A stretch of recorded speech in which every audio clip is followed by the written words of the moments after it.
On March 15th, 2017, the Staples Center in Los Angeles hosted the championship game of the NCAA Pacific 12 Conference.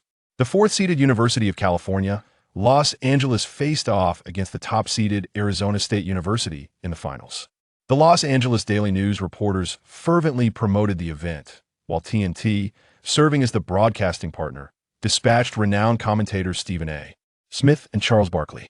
As the game commenced at 8 p.m., the arena resonated with cheers of support. The reason for the heightened interest in this seemingly minor NCAA divisional final stemmed from the presence of the star player, Lonzo Ball, known as the heir to Magic. However, despite having such a future star, the University of California found itself in a precarious situation, trailing significantly. The opposing Arizona State players relentlessly surged forward, drawing closer to victory. The fans erupted with chants, "Bear down! Bear down! Bear down!" In the locker room, a voice exclaimed, "Oh my God!" accompanied by a wave of excitement as a system notification appeared. Shrink Goddess Kendo Jenner is providing emotional value to the host. System reward: 3 free attribute points. Upon hearing the notification in his mind, Fang Yuan took a deep breath. As a time traveler, he too possessed his own extraordinary advantage of a basketball god system. With the activation of this system, Fang Yuan received a beginner's gift pack, a peak Tracy McGrady max level template. Furthermore, to expedite the host's growth, the system introduced a novel module, the emotional value system. As the name suggests, as long as he was happy and satisfied the system, he could garner corresponding value. However, the system was rather selective, making it challenging to trigger under normal circumstances. With such a system at his disposal, Fang Yuan should have been dominating the court. Yet, even an extraordinary talent like him could not withstand the influence of a well-spoken father. Ball, buoyed by his father's incessant praise, firmly held his position as the team's core player. Meanwhile, Fang Yuan spent the entire season as a mere backdrop to Ball, dutifully manning the water cooler as a substitute. As the backup shooting guard for the University of California, Fang Yuan had consistently played in Ball's shadow throughout the season. Even though he had showcased his talent by outperforming Ball in numerous practice games, he still failed to gain the coach's favor. The reason was simple: who could overshadow the heir of Magic? And who could overlook the fact that he was of Asian descent? With such thoughts, the sighs in the locker room grew more frequent. We're trailing by 13 points with only 4 minutes left. Perhaps the season for the University of California has come to an end. In the arena, Smith's distinctive voice echoed, "We can congratulate Arizona State University in advance for advancing in this year's March Madness." His words further dampened the spirits of the University of California fans in the Staples Center. In the front row, LeVar Ball was intently chewing on his fingertips, a habit he exhibited when upset. Accompanying him, Magic Johnson appeared to be watching the game, but was mentally elsewhere. As Lonzo Ball made yet another offensive error, head coach John Wooden could no longer contain himself. He stood up abruptly, scanning the surroundings, and spotted the young man emerging from the locker room. Ignoring the faint silhouette of Kendo Jenner behind the door, Wooden waved his hand decisively. "Get ready to enter the game. We need to score. The match isn't over yet. Don't say I didn't give you a chance." Fang Yuan was slightly taken aback. The coach had finally recognized the urgency of the situation. He nodded and calmly approached the scorer's table to check in. "Honestly, I really like this player, Fang Yuan," Barkley remarked as he noticed Fang Yuan preparing to enter the game, rubbing his bald head and exclaiming, "He has performed admirably this season, but is it too late for him to step in now?" Coach Wooden is being rather conservative. He should have made adjustments to the lineup sooner. Smith concurred, sensing the time was running out. Time is on Arizona State's side. They have become an unstoppable force tonight. As Fang Yuan took the court, Arizona State's core player, Dillon Brooks, sneered. He had no fondness for this fellow competitor. Throughout the past season, he had faced Fang Yuan multiple times, but had never managed to gain the upper hand. "Hey, brother, are you here to watch us lift the trophy?" Jacoby Walter, standing beside Fang Yuan, raised his voice, proudly flaunting his impending championship. "The game isn't over yet, aren't you a bit too eager?" Fang Yuan retorted to Brooks' provocation before redirecting his focus to his teammates, signaling tactical plays. Recalling their previous encounters, Brooks' grin quickly faded, replaced by a serious demeanor. He was well aware of Fang Yuan's capabilities. If not for Ball's overshadowing presence at the University of California, Fang Yuan would undoubtedly be one of the most sought-after prospects in the upcoming draft. The game continued with Arizona State in possession of the ball. Brooks leisurely advanced the ball into the front court, leading by 13 points and controlling the pace. Coach Bobby Hurley shouted from the sidelines, reminding his players to stay composed. Following the coach's instructions, Brooks lobbed the ball to the team's center, who clumsily backed down towards the basket. The defender behind him struggled to keep up, attempting to disrupt the play. Suddenly, the Arizona State center lost his rhythm, allowing a lurking defender on the wing to swipe the ball away. Fang Yuan, quick on his feet, seized the opportunity to regain possession and executed a smooth turn, gliding past Brooks. By the time Brooks realized what had transpired, he could only watch in disbelief as Fang Yuan, donning the number 3 jersey for the University of Southern California, charged toward the basket and soared for a thunderous dunk. Boom! After completing the dunk, Fang Yuan turned with an aura of determination, emanating an intimidating presence. However, this moment drew little attention from the crowd. Given the significant deficit, this counterattack was merely a drop in the bucket. In the stands, Magic and LeVar were engrossed in conversation, seemingly planning Lonzo Ball's future, completely oblivious to Fang Yuan's electrifying dunk. Meanwhile, several University of Southern California fans began to jeer. Oh, a counterattack dunk? What sheer luck! What does it matter how skilled Fang Yuan is? He's still just a backup to our brother. The game pressed on. After Arizona State's offensive faltered, the University of California seized the opportunity to attack once more. Bang! Receiving a pass from a teammate, Fang Yuan faced Brooks' defense heat-in. You don't really think you can lead the team to a comeback? Damn! Before Brooks could finish his taunt, Fang Yuan surged forward, accelerating past the defender and penetrating within the three-point line. As the defender finally registered the play and turned to provide assistance, Fang Yuan had already risen, executing a mid-range jump shot that found its mark. The score now stood at 60-51, with the University of Southern California narrowing the gap to single digits once more. Yet, this scoring moment failed to stir any excitement among the spectators present.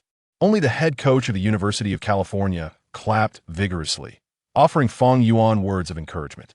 Chapter 2. Where do you place the face of the magician's successor? Fang, splendid performance. Staples Center, Los Angeles, California. TJ Lee from UCLA celebrated with a high five towards Fang Yuan, exclaiming, I can and amp, oppos. Fathom what the head coach is thinking. You should have been on the court long ago. As he spoke, Leaf cast a glance at Ball on the bench and sighed in resignation. If it weren't for the excessive boasting of Ball Sr., how could the team as core be reduced to Ball and amp, oppos, as hands? Naturally, Ball on the bench failed to comprehend Leaf and amp, oppos, as sentiment. He mistook it for a show-off moment after Fang Yuan scored, standing up enthusiastically and waving a towel to cheer for the team. It's not too late. We still have a chance. Fang Yuan smiled. To be honest, it was only after stepping onto the court that he could profoundly appreciate the terrifying presence of the peak McGrady template in the NCAA. On the other side, Brooks wore a grim expression. The player who had been unstoppable in the first half had been thoroughly dominated by Fang Yuan on both offense and defense for 2 consecutive possessions. This was absolutely intolerable. With that thought, Brooks swiftly dribbled past the half-court, facing Fang Yuan's defense and rejecting his teammate's screen with a wave. He was determined to take on Fang Yuan in a one-on-one duel to reclaim his honor. However, regrettably, Brooks was somewhat lacking in front of Fang Yuan. Just as he attempted to pivot and shake off his defender, Fang Yuan lunged forward like a tiger pouncing, snatching the basketball from Brooks' grasp once again. After regaining control of the ball, Fang Yuan quickly passed it to Leaf on the opposite side and surged forward. The Arizona State University point guard rushed back on defense. But Leaf and Fang Yuan had a clear advantage in a 2v1 situation. Ultimately, Leaf penetrated the paint, drawing the defenders and amp, oppos, attention, and with a subtle flick of his wrist, tossed the ball into the air. The next moment, Ning Chuan, sprinting from the wing, leaped off one foot as if stepping onto clouds, gracefully catching the ball in midair and switching it to his right hand. With a powerful one-handed dunk, the score became 60-53. Since Fang Yuan took the court, the offense had consistently garnered 6 points while also achieving 2 steals against Brooks on defense, with outstanding defensive prowess and unparalleled athletic talent. The freshman Fang Yuan from the Bears was simply unstoppable. As the score tightened, commentator Smith passionately remarked, "It's hard to believe such an exceptional player cannot secure a starting position at UCLA." Although he did not name anyone directly, Smith and Oppos' implication was clear. With Fang Yuan and Oppos' defensive awareness and fast break speed, how could such a caliber of rookie not be starting in a team that lacked strength? It was utterly absurd. Meanwhile, the live broadcast camera focused on Ball Sr., sitting in the front row, his expression serious as if deep in thought. Ball's repeated turnovers and missed shots had put the team at a significant disadvantage. However, after Fang Yuan's entrance, the team immediately narrowed the gap to single digits, turning the tide dramatically. What must Ball be thinking? What does the outside world think of UCLA? Pass the ball. Brooks, don't be so stubborn. The Arizona State University coach shouted at Brooks from the sidelines, "This is a team sport. It's not a game you can solve alone." "I know," Brooks replied, feeling disheartened. After receiving the ball and crossing half-court, he gestured for his teammates to set a screen, using the screen to shake off Fang Yuan's defense. Brooks swiftly drove into the paint. Drawing the attention of the UCLA defenders, he made a crafty behind-the-back pass to a wide-open teammate. Unfortunately, Brooks' exquisite pass failed to convert into points. The basketball ricocheted off the rim, and Leaf, securing the defensive rebound, quickly passed the ball to Fang Yuan. Boom. The moment Fang Yuan received the ball, he rapidly initiated a counterattack. As Brooks lunged to intercept, Fang Yuan elegantly spun away, effortlessly maneuvering the ball.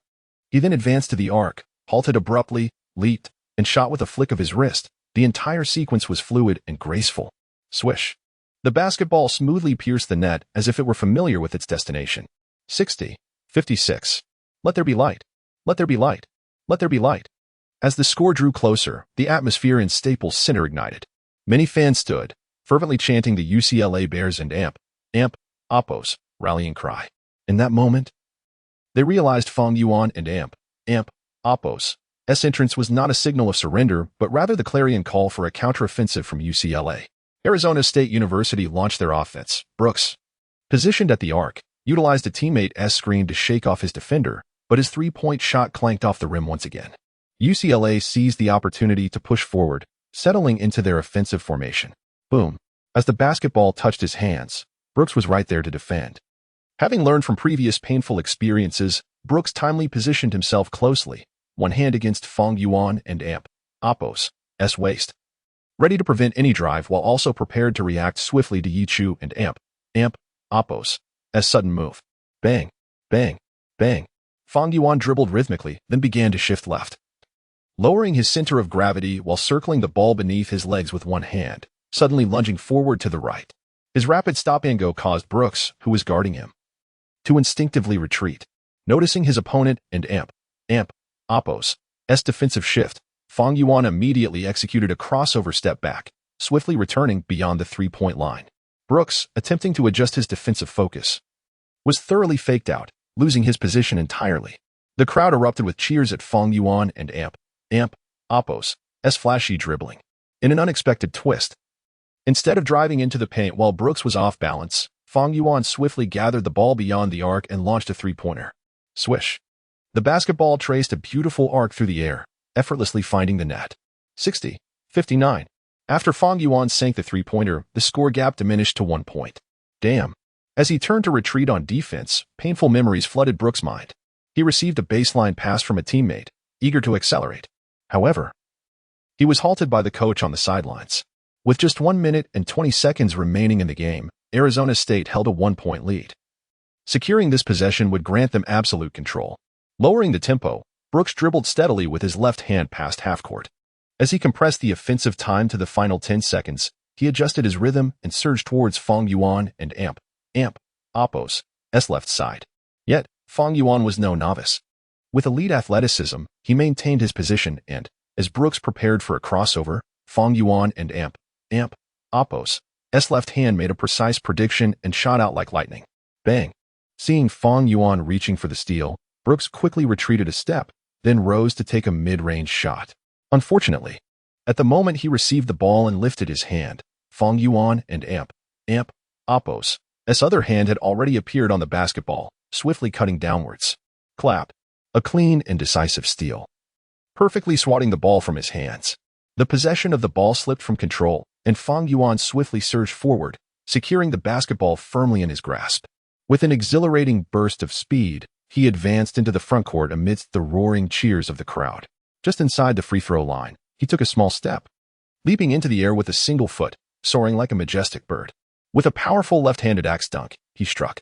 The moment Fang Yuan landed from his emphatic dunk, the entire Staples Center erupted in a frenzy of excitement. Chapter 3, An Unsolvable Performance, Advancing to Madness. Oh my God. In the commentary booth, Smith leaped from his seat. Ladies and gentlemen, I believe we are not hallucinating. The freshman from the University of California, the Bears, Fang Yuan, has executed a breathtaking dunk from the free throw line. Moreover, they managed to turn the tide in the final minute of the game. Barkley, beside him, cryptically remarked, basketball requires more than mere talent. I hope that exceptional players receive a fair chance to compete. What does Barkley mean by that? Where does that leave the face of the Magic's successor? Meanwhile, the fans from Arizona State University and the Staples Center were utterly stunned. Just moments ago, their team was leading by 13 points, with little time remaining, and the opponents appeared to be in a desperate struggle. But ever since Fang Yuan took the court, everything changed. In just 2 minutes, he scored 14 points, leading a 14-0 run that propelled his team ahead by a point. Beep. The head coach of Arizona State University promptly called for a timeout. This freshman has completely bewildered them. Coach, he is simply too strong. Brooks, tasked with defending Fang Yuan, emerged from the court, complaining, I can and amp, oppos, find a way to deal with him. At this thought, Brooks inwardly cursed ball. Damn it. Couldn't and amp, oppos. Do you keep Fang Yuan on the bench a little longer? If you performed even slightly better, he would and amp, oppos, to have had a chance to play. There is still enough time. We need to score in the next possession. The Arizona State head coach, who had been silent, pulled out a strategy board. After we score, we must double-team Fang Yuan. As they watched their lead dwindle, the hope of advancing to March Madness began to fade. The head coach implemented a double-teaming strategy in these final moments. As the timeout concluded, both teams returned to the court. Arizona State was on the offensive. Brooks received the sideline pass from his teammate. And this time he did not hesitate, charging forward with all his might to overpower Fang Yuan. Bang! The two collided fiercely, yet to the astonishment of the crowd. Even with all his effort, Brooks could not shake Fang Yuan and amp, oppos' steadfast stance. Fang Yuan and amp, oppos' strength was simply terrifying.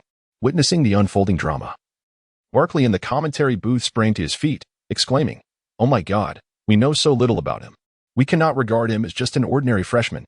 Smith added, his offensive prowess, defensive capabilities, confidence, and determination all indicate that Fang Yuan is the sole star of the University of California. Bang! Smith and Barkley's words flowed like a torrent, as Brooks, frustrated by his failed attempts, spun around and took a fading jumper. Whoosh! In the next instant, Fang Yuan, who had been diligently defending, sprang into action, bending his knees and leaping with all his might. Under the gaze of the entire audience, this young man from China stretched his long arms in midair, swatting Brooks' shot away. The basketball landed squarely in the hands of Leaf. Fang Yuan was already charging down the court, initiating a fast break. Observing Fang Yuan's rapid advance, Leaf swiftly responded with a quarterback-like long pass, perfectly delivering the ball into Fang Yuan's hands. Facing an unguarded court, Fang Yuan took a step, leaped, and executed a powerful dunk from behind. I believe the game is over. In the commentary booth, Barkley passionately declared, Fang Yuan from China showcased a talent in the final moments that is nothing short of astonishing. At this moment, Barkley was utterly captivated by Fang Yuan. His displayed abilities on offense and his determination on defense announced to the world the extraordinary talent he possesses. Fang Yuan is not merely a scorer. He's also an exceptional defensive specialist. He will undoubtedly be the most gifted and promising freshman in the NCAA. Smith and Barkley's words struck a chord with the two head coaches on the sidelines. The Arizona State coaches looked at Fang Yuan with a mix of confusion and curiosity, wondering why such an outstanding young talent was merely a bench player at the University of California. As for Coach Wooden, though his expression remained impassive, his heart was tumultuous with excitement. He had not anticipated that it would be Fang Yuan who would emerge as the savior of the team in the final moments. He was even more surprised that Fang Yuan could shine so brilliantly in the regional finals, with him on the team. This year's journey through March Madness for the University of California is bound to be spectacular. Perhaps even a shot at the finals. On the court, Arizona State's offense continued. Yet their star player Brooks could not breach Fang Yuan's defense. As time ticked away, ultimately, at the Staples Center, the University of California, Los Angeles, triumphed over Arizona State with a score of 68-64, securing victory by a mere 4 points and advancing to March Madness. The University of California claimed victory in this regional final, successfully moving on to the knockout stage. Their freshman player delivered an astonishing performance in the final 3 minutes, scoring 16 points, providing 2 assists, 3 steals, and 1 block. Fang Yuan's impenetrable performance on offense was the primary reason for the University of California's regional championship. After many years, the Bears have finally returned to the stage of madness, and what awaits them will be an even more grueling battlefield. As the game concluded, Smith and Barkley on the TNT commentary team reflected on the match. Undoubtedly, prior to the game, the anticipation was for the Magic and Oppos' successor, Lonzo Ball. But as the final whistle blew, Fang Yuan, the backup shooting guard from China, had become the new focal point of post-game discussions. Chapter 4. An Unconventional System. As the game concluded, the University of Southern California triumphed over Arizona State University, securing their place in March Madness. Despite scoring an impressive 24 points, Dillon Brooks appeared somewhat bewildered after the defeat. For the majority of the match, his team maintained a lead, even by a considerable margin.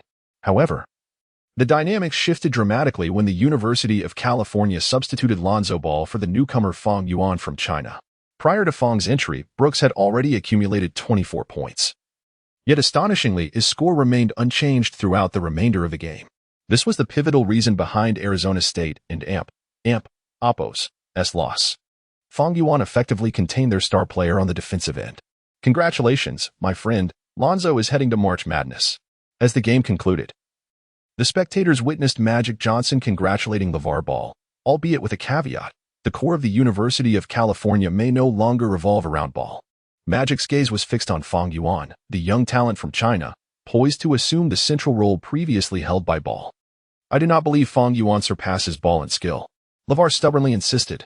Without Lonzo, the University of California would have faltered long ago. Yet, it was indeed Fang Yuan who salvaged the team. As Magic noted, beyond stifling Brooks defensively, Fang and Oppos' offensive performance exceeded all expectations.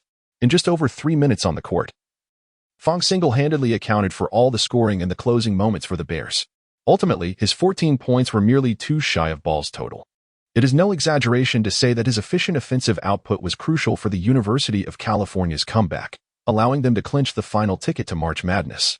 Even Lonzo Ball, dubbed Magic and Oppos' successor, is destined to play a supporting role in the upcoming playoffs. Congratulations, Fang. After the game, Brooks approached Fang with a jest. Defeating me will ensure your name resonates across the nation. I find your assertion quite reasonable.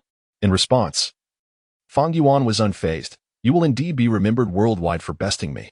Haha. Is that so? Fang and Oppos' retort was as impeccable as his offensive prowess on the court.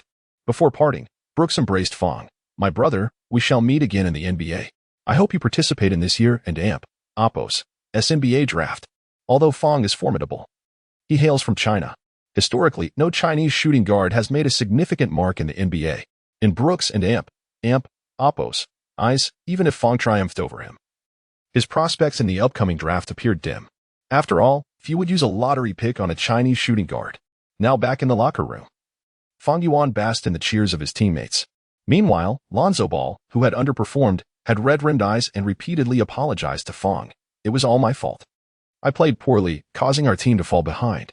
Fang, however, brushed it off. Hey, don't dwell on it.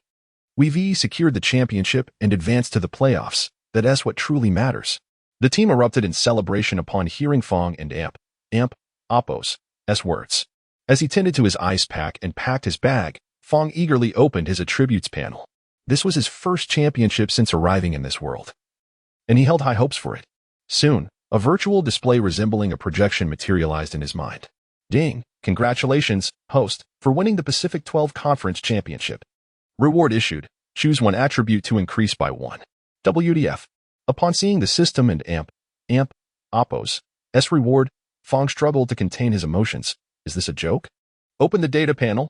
Name: Fang Yuan. Height: 203 centimeters. Weight: 101 kilograms. Wingspan: 221 centimeters. Merged superstar: Tracy McGrady. Offensive attributes: inside shooting, 90, close range shooting, 88, mid-range shooting, 85, three-point shooting, 80, free throws, 90, layups, 88, dunking, 90, post moves, 90, back to the basket, 85, passing, 80, defensive attributes, blocking, 85, stealing, 85, on-ball defense, 85, interior defense, 80, rebounding, 80, other attributes, speed, 88, agility, 90, hustle, 85, vertical leap, 90, stamina, 90, strength, 85, durability, 85, mental attributes, stability, 85, offensive awareness, 90, defensive awareness, 90, overall rating, 92, all-star level. Note, each attribute's maximum level is 100, which can be surpassed through system task rewards. Ding! A new task is issued.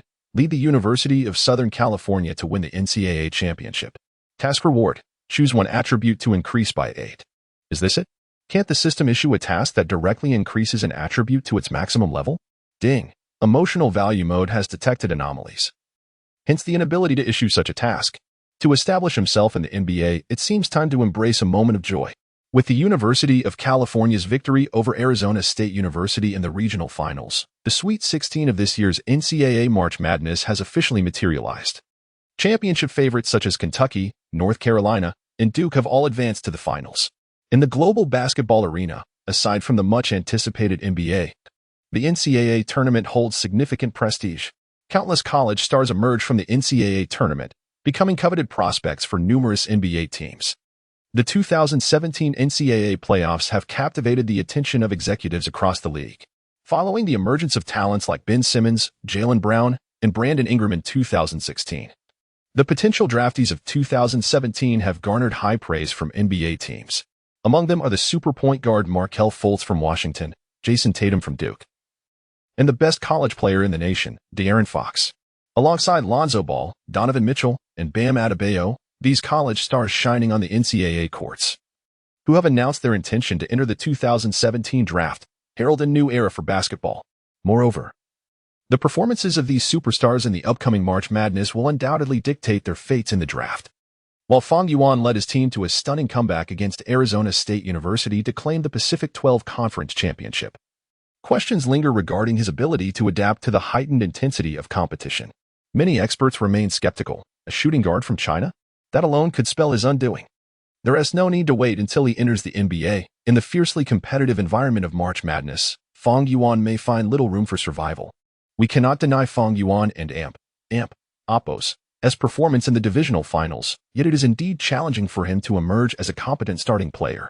In contrast to Fang Yuan, we ought to direct our attention towards Lonzo Ball from the University of California, Los Angeles. Prior to the commencement of the playoffs, such statements proliferated across various media platforms. However, Fang Yuan paid little heed to these opinions. In his perspective, as long as the team successfully advances into the exhilarating March Madness, there is no need to concern himself with these remarks. With the support of the system, he will inevitably prove these so-called experts wrong in due time. Chapter 5. I saw the shadow of Kobe. Fang Yuan, what do you think about us adopting a child? In a luxurious villa on the outskirts of Los Angeles. As Fang Yuan stepped inside, a delicate figure suddenly leapt into his embrace, wrapping herself around his waist. Adoption? My dear, that might not be the wisest idea. If you desire to be a mother, why not bear one yourself? Fang Yuan lowered his gaze, kissing Kendall and Apos' forehead, and with a playful smile, remarked, Who would and Apos, do you want to create a charming little baby with a beauty like you? Kendall tilted her chin upwards, her chestnut brown eyes blinking with anticipation. Really? A hint of pride graced Fang Yuan's lips as he patted her. Indeed, Kendall's figure was exquisite, accentuated by her sheer black evening gown. Fang Yuan understood that tonight's competitors would pose far greater challenges than those in Arizona. Humph. Damn it. Are you thinking about such things even on the court? Kendall arched her neck, relishing Fang Yuan and Apos' playful torment, her voice a breathy whisper. Have you long wished to ensnare me with a child? How could that be? Didn't Apos, do you just express these sentiments yourself? How have they now transformed into a conspiracy? Fang Yuan feigned innocence, a flicker of thought crossing his mind. Oh, my darling. What are we waiting for? Kendall dismounted, her delicate teeth nibbling on her red lips, her hands slipping into the sweat-drenched jersey. Hey. I just finished a game in Haven and Apos. He even showered yet. Ding. A new mission has been issued. Lead UCLA to victory in this NCAA championship. Ding. System reward. Choose any attribute 8. Oh, just an NCAA championship? Fang Yuan scoffed. Such a meager attribute boost hardly ignited his competitive spirit. The system was indeed rather stingy. Turning to the woman before him, Kendall, if I were to secure the NCAA championship, what would you offer in celebration? Kendall and Amp, Oppos, S cheeks flushed as she pondered for a moment before kissing Fang Yuan and Amp, Oppos, S chest and softly suggesting, then we shall forego any precautions in the future. Fang Yuan rolled his eyes. With precautions, it would be a battle. Without them, could you shoulder it alone? The next day, bidding farewell to a night of passion with Kendall, Fang Yuan returned to school. The entire UCLA team gathered, embarking on a charter flight to North Carolina. Their first opponent in the impending elimination round was Duke University, led by Jason Tatum. Who do you think will be this year and Amp, Oppos, NBA most valuable player? On the plane, Lonzo Ball scrolled through news on his phone, exclaiming with excitement, LeBron James? James Harden? Or could Stephen Curry achieve a three-peat? I bet Russell Westbrook will lift his first MVP trophy. Fang Yuan raised an eyebrow at Ball, finding such information merely common knowledge. In the 2016 to 2017 NBA season, there was no singular standout. Rather, it was a fierce contest among many.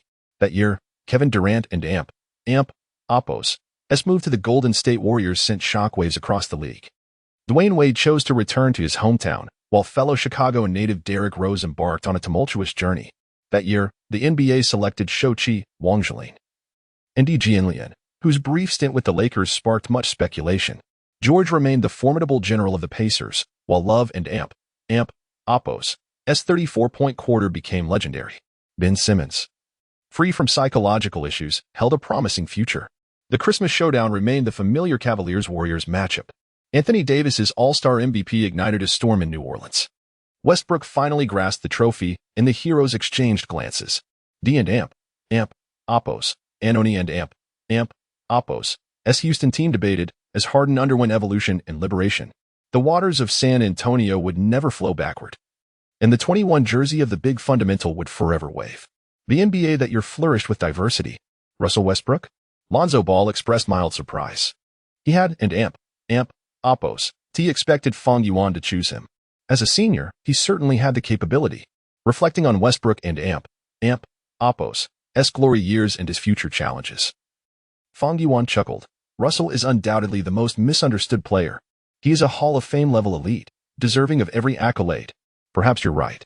Meanwhile, in Los Angeles, at the Staples Center and Amp, Oppos, S executive office, the Lakers and Amp, Oppos, then general manager, Magic Johnson, handed a data report to Jeannie Buss, who sat in the owner and Amp, Oppos, S chair.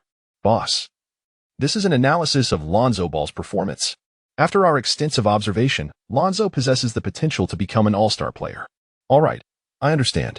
Just as Jeannie prepared to rise after reviewing Lonzo and Amp, Oppos, S analysis, Magic produced a second document. In addition to Ball, there and Amp, Oppos, S another noteworthy player from the recently concluded Pacific 12 Conference Finals. This young man is named Fang Yuan, hailing from China, and is a freshman at UCLA. A freshman? Lonzo Ball and Amp, Oppos, S teammate? From China? Jeannie Buss silently returned to her seat, fully aware that Magic had more to reveal. Fang Yuan scored 14 points in the final 3 minutes of the conference finals, leading UCLA to victory. In addition to his offensive efficiency, he also effectively neutralized Arizona State star player, Dylan Brooks. Do you believe Fang Yuan could be the key to our Lakers' resurgence? Jeannie finally spoke. Since Kobe Bryant and Amp, Oppos, S retirement, the purple and gold have officially entered a rebuilding phase. Over the past few years, through the draft, they have gathered talents such as Russell, Randall, and Ingram. However, despite their immense potential, the lack of experience has kept the Lakers at the bottom of the league this season. Honestly, I really like this kid. In him, I see the shadow of Kobe. Perhaps, he will be our leader for the next 20 years. An intriguing young man. Jeannie nodded, reviewing Fang Yuan and Amp, Oppos, S player analysis once more.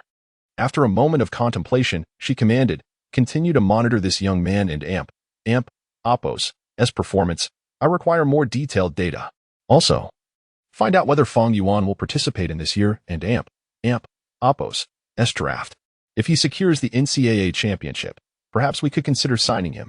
Chapter 6. You are not even Duke University and AMP, Oppos, best player on March 20th, 2023, at Villanova University and AMP, Oppos, basketball arena. The NCAA March Madness was nearing its climax, heralding the commencement of the elimination rounds. The anticipation was palpable as spectators believed that the young talents gracing the NCAA stage this year would soon elevate the NBA's prestige. Today, we are set to witness a formidable clash from the lower bracket, the defending champions, Villanova University, against the top-seeded Kentucky Wildcats. All eyes are riveted on this pivotal showdown. Simultaneously, another contest featuring the second seed is unfolding vigorously at Duke University and AMP, Oppos, basketball arena in North Carolina. Fang Yuan enters the court with his team, greeted by thunderous applause that reverberates throughout the venue, as all eyes turn to Duke's starting lineup. No one can contain their excitement for Jason Tatum's debut in the tournament. The ESPN commentator, brimming with enthusiasm, proclaims, as the frontrunner for the upcoming draft, every game Tatum plays garners immense attention from fans. We are destined to be the ultimate victors. Glory shall belong to Duke University. Jason Tatum stands as the very core of Duke's team. During the NCAA championship period, he showcased remarkable dominance, evidenced by the team's impressive 30-2 regular season record. At center court, as the microphone is handed to Jason Tatum, his arrogance radiates. In the tournament, the University of California has already fallen to us. In the elimination rounds, they shall meet the same fate.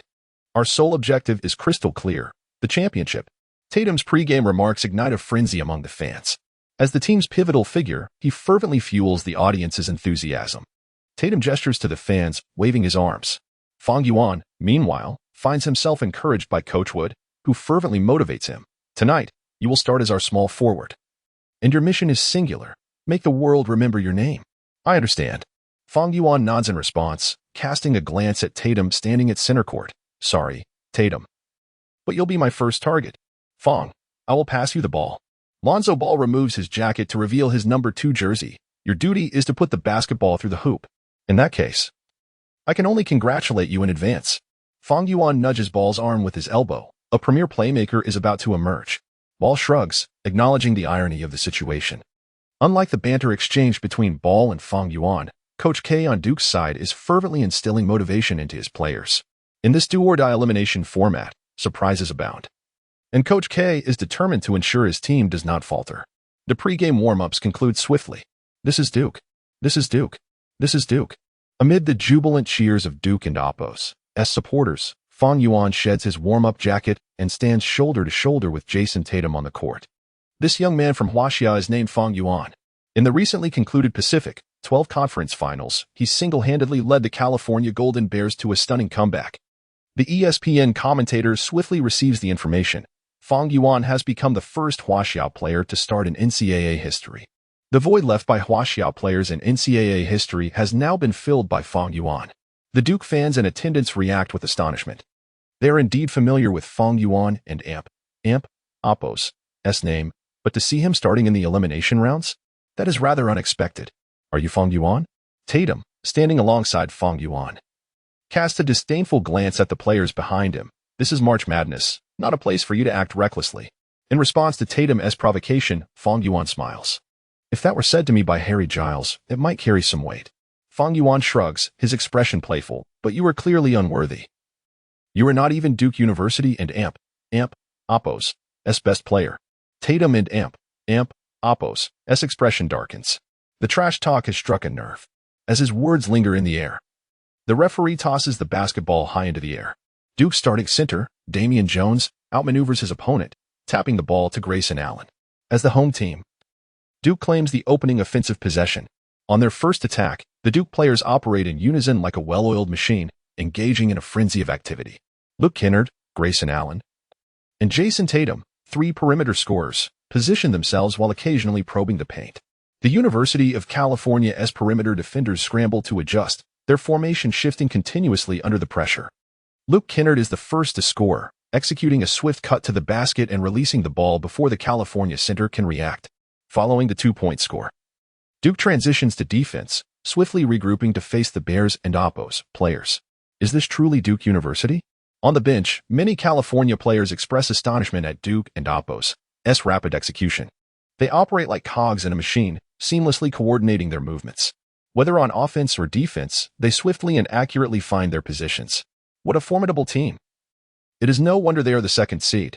On the court, Lonzo Ball surveys the situation at the top of the arc before passing to the center.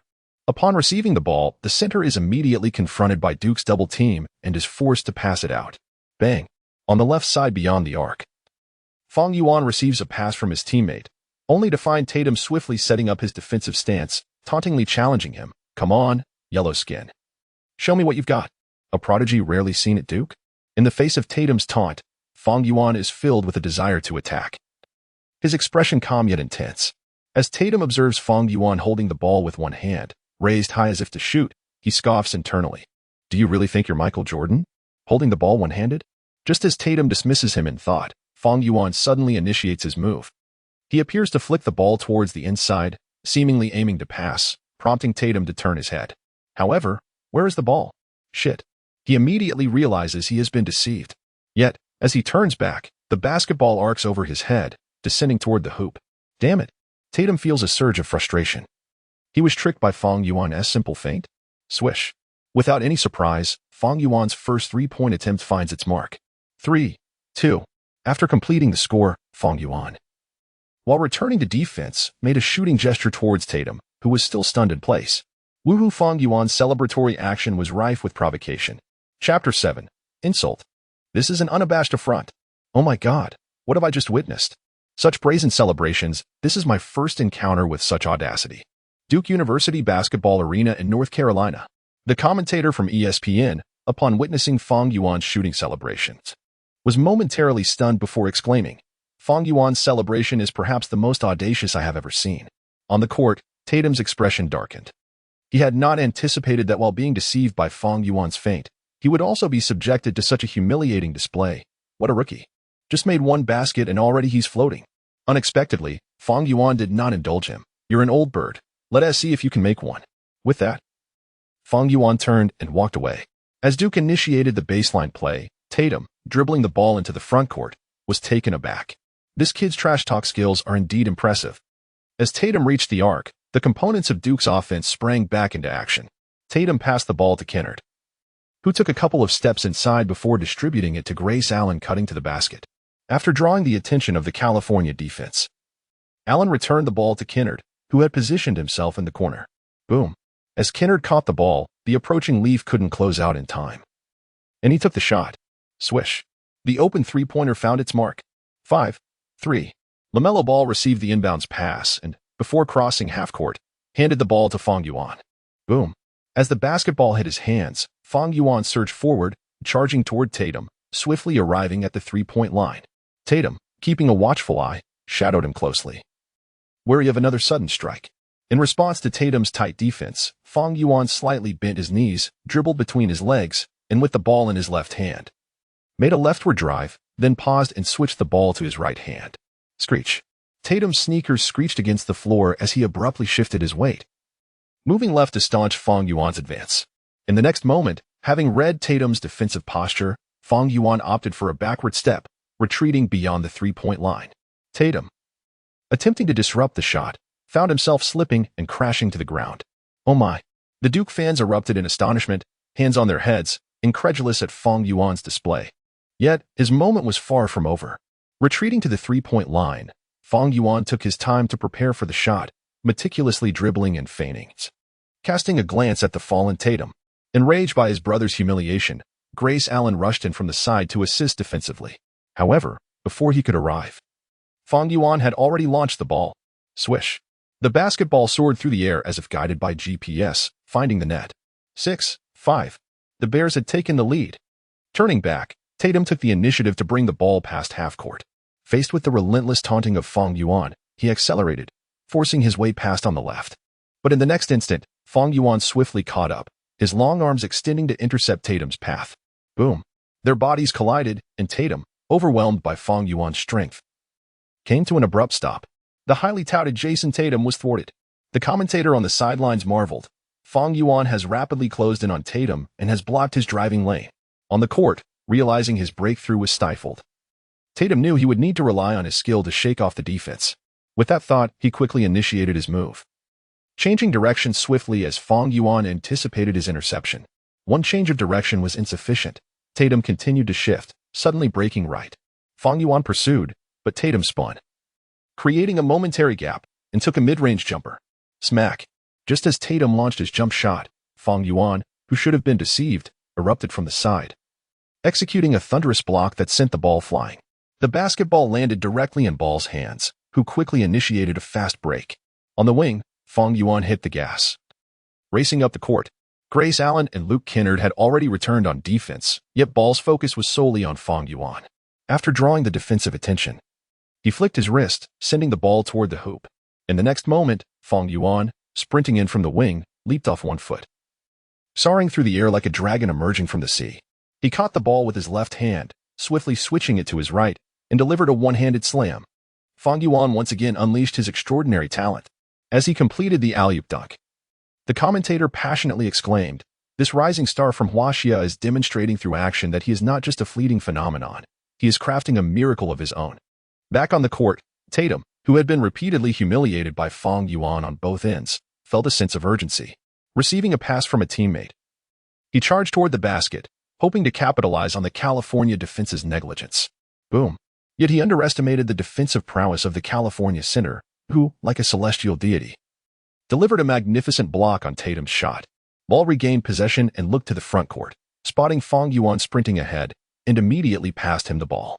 Grace Allen desperately pursued, but he could not match Fang Yuan's speed, and the distance between them widened. Upon reaching the three-point line, Fang Yuan caught Ball's pass and continued his momentum, stepping inside the free throw line. Just as Grace Allen was 2 steps behind, Fang Yuan leaped, soaring into the air, his body fully extended, as though floating, and executed a powerful left-handed axe dunk. Boom. The crowd erupted, mesmerized by Fang Yuan's ferocious dunk. 9-5. With that basket, Fang Yuan had accumulated 9 points, and California's lead had expanded to 4 points. Returning to the backcourt, Fang Yuan fixed his gaze on Tatum, remaining silent, yet a peculiar smile curved his lips. Tatum understood the implication behind Fang Yuan's expression. He was undoubtedly mocking him. "What are you smiling about? Do you realize this will be your final score of the game?" "Is that so?" Fang Yuan mused as he watched Tatum advance across the half-court line, approaching the arc, his eyes subtly tracking the basketball in Tatum's hands. Just as Tatum prepared to lean into him, Fang Yuan surged forward, executing a lightning-quick slap to dislodge the basketball. Smack! After precisely knocking the ball away, he lunged to seize it, dashing toward the front court. Damn! Tatum cursed inwardly as he witnessed Fang Yuan invade his backcourt, effortlessly slamming the ball through the hoop. Beep! Meanwhile, Coach K, unable to contain himself, rushed onto the court to call a timeout. Chapter 8. A dunk from the free throw line? The game has concluded. Who is he? In the Boston Celtics general manager's office, Danny Ainge abruptly stood from his chair, astonished as he gazed at his head coach, Brad Stevens. Is it that young man from UCLA? Hailing from China? Upon seeing Stevens shake his head, he hastily approached the desk and seized the telephone, quickly dialing a number. When the call connected, he urgently exclaimed into the receiver, "Tom, I need you to head to UCLA immediately. Investigate a young player from China wearing jersey number 3. I require all his information in the shortest possible time." Acquiring comprehensive details about Fang Yuan within such a brief time frame posed a challenge, particularly given his relatively low exposure prior to this match. However, considering his matchup against the draft and Oppo's most promising prospect, Jason Tatum, it became a more manageable task. "I believe it is time to revise our draft strategy." With Fang Yuan's image on the television, the cunning Ainge seemed to have made a resolute decision. The scene shifted back to Duke University's basketball arena. Fang Yuan, entering the game in scoring mode, effortlessly tore through Duke's perimeter defense, combining drives and jump shots with ease. The intensity of NCAA competition paled in comparison to that of professional leagues. Most opponents were merely inexperienced rookies. And against a player with the potential of a peak Tracy McGrady, it was not only difficult to defend but also to contain him even slightly. Tatum's defense was particularly lackluster during this phase, and given his slower speed compared to Fang Yuan, scoring against the latter was as effortless as drinking water. Before the first half concluded, Fang Yuan had already amassed 26 points during his time on the court, shooting an astonishing 12 for 15 and sinking 4 of 5 three-point attempts. In stark contrast, the highly touted Tatum managed a mere 4 points. As Fang Yuan returned to the bench for a drink, he appeared unfazed, his demeanor calm and composed.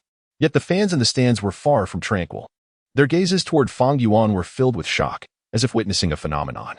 His serene confidence on offense, coupled with his relentless defensive tenacity and remarkable athleticism, left them in awe. Where did this Fang Yuan emerge from? He is akin to Michael Jordan, capable of anything. Honestly, I have never encountered such a formidable freshman. Wait, aren't we Duke University fans? Why are we suddenly supporting Fang Yuan? Gasps, discussions, and expressions of admiration echoed throughout the arena as Fang Yuan's performance in the first half detonated like an atomic bomb, electrifying the whole venue. As for the draft favorite Jason Tatum, he appeared like a mere elementary school student in the face of such prowess. Returning to the locker room with a grim expression after scoring just 4 points, Tatum was internally shaken by Fang Yuan's display. Does anyone know Fang Yuan? Moments later, unable to contain his frustration, Tatum began questioning his teammates about their knowledge of the young player. His teammates exchanged glances, at a loss for words. Until a shy transfer student sitting in the corner timidly spoke up. He is the strongest freshman at UCLA. I was his teammate for a few months last year.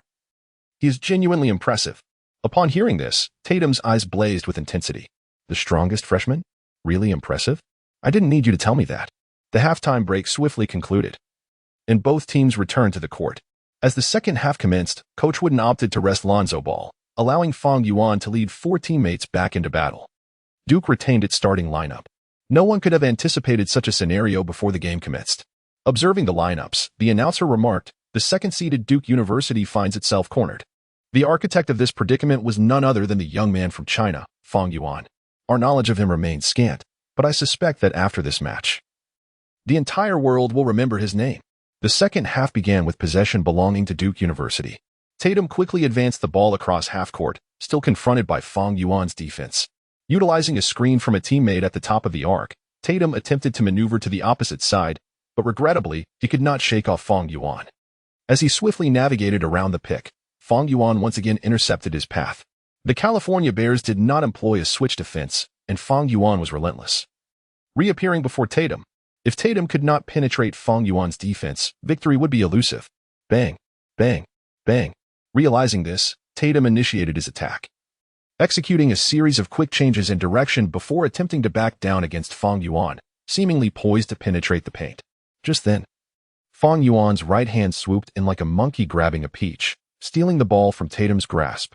The basketball spun out of control, and Fang Yuan lunged forward, regaining possession and launching a counterattack. Tatum, quick to react, swiftly turned to defend. The two rookies engaged in a chase reminiscent of an eagle pursuing a chick. However, this battle was over before it even began. Just as Tatum reached half-court, Fang Yuan took a small step from the free-throw line, leaping off 1 foot as if ascending to the clouds, effortlessly switching the ball from his left hand to his right, culminating in a thunderous dunk. WEF. A dunk from the free-throw line? The announcer leaped from his seat in disbelief, exclaiming, Fang Yuan has just executed a free-throw line dunk in the game. Not only the announcer, but the fans also erupted from their seats. A free-throw line dunk.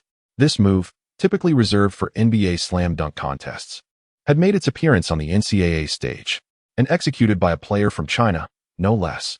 Terrifying. Insane. Unbelievable. Anthony Davis, present to support his alma mater, wore a look of astonishment. His athleticism was simply extraordinary. Kyrie Irving was equally taken aback. In comparison to him, Tatum seems less impressive. A similar sentiment brewed within Shai Alexander. Their younger teammate Jason Tatum appeared overshadowed by the opposing freshman. This perception was only reinforced as Tatum struggled to make an impact on offense. Fang Yuan matched him in height and weight, with a distinct advantage in strength and speed. More importantly, possessing the skill set of a peak McGrady, Fang Yuan consistently anticipated Tatum's every move, rendering the latter's attempts futile. In the presence of Fang Yuan, the draft favorite Tatum ultimately diminished in brilliance, while Fang Yuan's offensive prowess flourished, dominating Duke's perimeter defense single-handedly. The disparity in performance exhibited by the core players of the two teams on the field has ultimately contributed to the difference in the scoreline. Chapter 9. The record setter, Fang Yuan. At this moment, the arena of Duke University is enveloped in silence, with only the passionate commentary from ESPN's announcers echoing around the court. Although the outcome of the game appears increasingly evident, the commentators know their work is far from complete. Likewise, the game itself presses on, as Fang Yuan's personal showcase is far from over. Having scored 26 points in the first half, Fang Yuan shows no mercy in the second. Following a series of explosive dunks at the start of the half, he continues to mentor Tatum on the offensive end.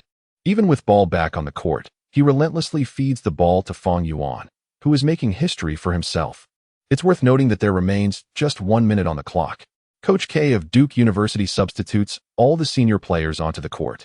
This is Duke. This is Duke. This is Duke. Coach K's strategic substitutions reignite the arena's fervor. The senior players step onto the court to bid farewell to the Duke fans, marking their last moments as players for the university. On the NCAA stage, no one is a loser. The ESPN commentators rise, applauding the players, acknowledging that each one is a Michael Jordan in their own narrative. Every athlete has etched a vibrant chapter into their lives. Of course, applause is also due to UCLA, the first team to advance to the Final Eight. Additionally, congratulations are in order for the freshman sensation Fang Yuan, who has set the record for the highest single-game points in NCAA March Madness history. In the first half, Fang Yuan amassed 26 points. In the second half, he played 15 minutes, scoring another 22 points, totaling 48 points, the highest single-game score in NCAA March Madness elimination rounds to date. Fang Yuan has become the first player in NCAA history to surpass 40 points. Simultaneously, his scoring in both halves has established a new record for personal scoring in the NCAA tournament's elimination stage. Fang Yuan dominated the game, emerging as the sole superstar on the court today. As the game transitions into garbage time, the commentators lavish praise upon Fang Yuan. Should he maintain this form in the upcoming Final Eight, his draft stock will undoubtedly soar.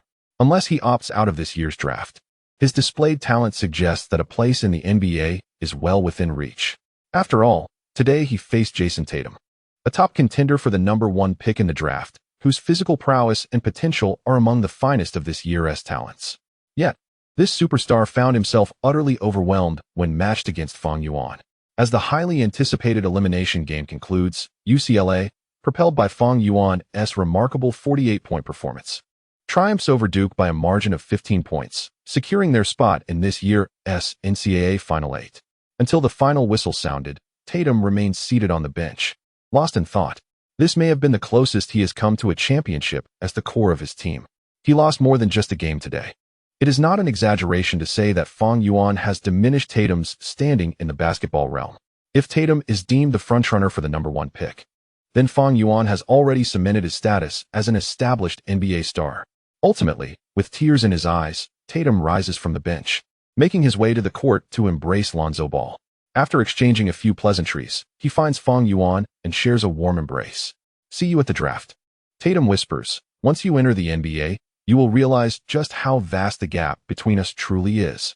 Although he speaks confidently, Tatum is acutely aware of Fang Yuan's formidable abilities, which could very well eclipse his own. Despite today's loss, the future's narrative remains unwritten. "No worries." Fang Yuan replies with a smile, "As you said, once you enter the NBA, you will discover that the distance between us is far more complex than mere words can express." According to the original timeline, Jason Tatum is expected to be selected as the 3rd pick by the Boston Celtics this year, embarking on a glorious career. Fang Yuan wonders if his arrival can alter the narrative. However, one thing is certain: Tatum will undoubtedly become a rival in this draft class. Simultaneously, the images of Fang Yuan and Tatum on the court are captured by various media outlets, fully aware that the story of these two young talents will continue to unfold on the NBA stage. After the game, Tatum maintains his proud demeanor during media interviews. Although eliminated, this does not diminish his excellence over the past year, nor does it negate his talent and potential. The NCAA chapter has concluded, but the NBA saga has yet to begin. All will be revealed on the professional court. "I am proud of my players," Coach K states during his interview. "I want to emphasize that one game should not overshadow Jason's efforts throughout the year. He is one of the most talented players I have ever seen, and his future is destined to shine brightly." Although the team has been eliminated, Coach K continues to laud Tatum, determined that the loss of one game should not alter public perception. "We were fortunate to witness an incredible game, whether it be Tatum, Ball, or Fang Yuan. They all showcased their remarkable talents." Also present for interviews is Kyrie Irving, core player for the Cleveland Cavaliers, especially that young man, Fang Yuan. "He left a profound impression on me. Unfortunately, we do not possess a first-round pick this year. In this game, Irving sees boundless potential in Fang Yuan. More importantly, his performance on both ends of the court was exceptional. Although Irving wishes to recruit Fang Yuan, reality hinders him. Meanwhile, scouts from other teams in the stands begin reporting back to their higher-ups about Fang Yuan's performance today. Chapter 10. The cheerleaders of the school team. The 2017 NBA draft, prior to its commencement, was not regarded as a particularly remarkable year by fans. However, it undeniably became one of the most talked-about years in recent memory. The marketing genius, LeVar Ball, emerged dramatically, illuminating the spotlight that had already enveloped his son, Lonzo Ball. In Los Angeles, meanwhile, whether it was the young James Harden or the budding Tracy McGrady, Markelle Fultz had already firmly secured the top pick. Thanks to the outsourcing of the draft, the Boston Celtics, armed with the coveted first overall pick, comfortably sat back, competing in the Eastern Conference Finals while observing the recruitment tussle between the Lakers and the 76ers. After trading away legends like Paul Pierce and Kevin Garnett, the Celtics had lost their former luster, despite possessing a luxurious roster led by Isaiah Thomas. This borderline all-star lacked the prowess to elevate the team further in the grueling playoffs. General manager Danny Ainge and the young coach Brad Stevens had already begun to devise a revival plan for the storied franchise. The Celtics' primary target was none other than Gordon Hayward, the strongest white player available, whose contract was set to expire at the end of the season. From Ainge's intel, it appeared that the Utah Jazz were not entirely resolute in their intentions to re-sign Hayward. During his 7 years in Salt Lake City, Hayward had failed to lead the team to greater heights, leading the Jazz executives to question his significance. Simultaneously, they had already turned their attention toward Donovan Mitchell, who had declared for the draft this year. Perhaps building around Mitchell would be the ultimate solution for the franchise. Consequently, the Jazz and Oppo's enthusiasm for re-signing Hayward was lukewarm. Furthermore, with Stevens as Hayward's college coach, it seemed rather feasible for him to land in Boston. However, relying solely on Hayward to defeat the Cleveland Cavaliers, led by LeBron James, in the Eastern Conference Finals appeared to be a daunting task. Ainge's primary focus shifted toward the talented young players of the 2017 draft class. With the knowledge that the Brooklyn Nets would yield a high draft pick, Markelle Fultz from the University of Washington, Lonzo Ball from UCLA, and Jason Tatum from Duke emerged as the Celtics' ultimate trio of choices.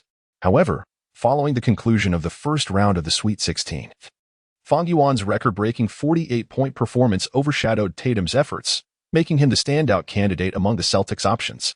It was time to alter our strategy. After hanging up with Celtic scout Tom, Ainge's face radiated excitement. Fang Yuan from China will be our sole target in this year's draft. Yet, we must keep this news under wraps. Brad Stevens, somewhat perplexed, inquired, "Do you mean to say?" Both Philadelphia and the Los Angeles Lakers had subpar seasons, making them strong contenders for the top pick.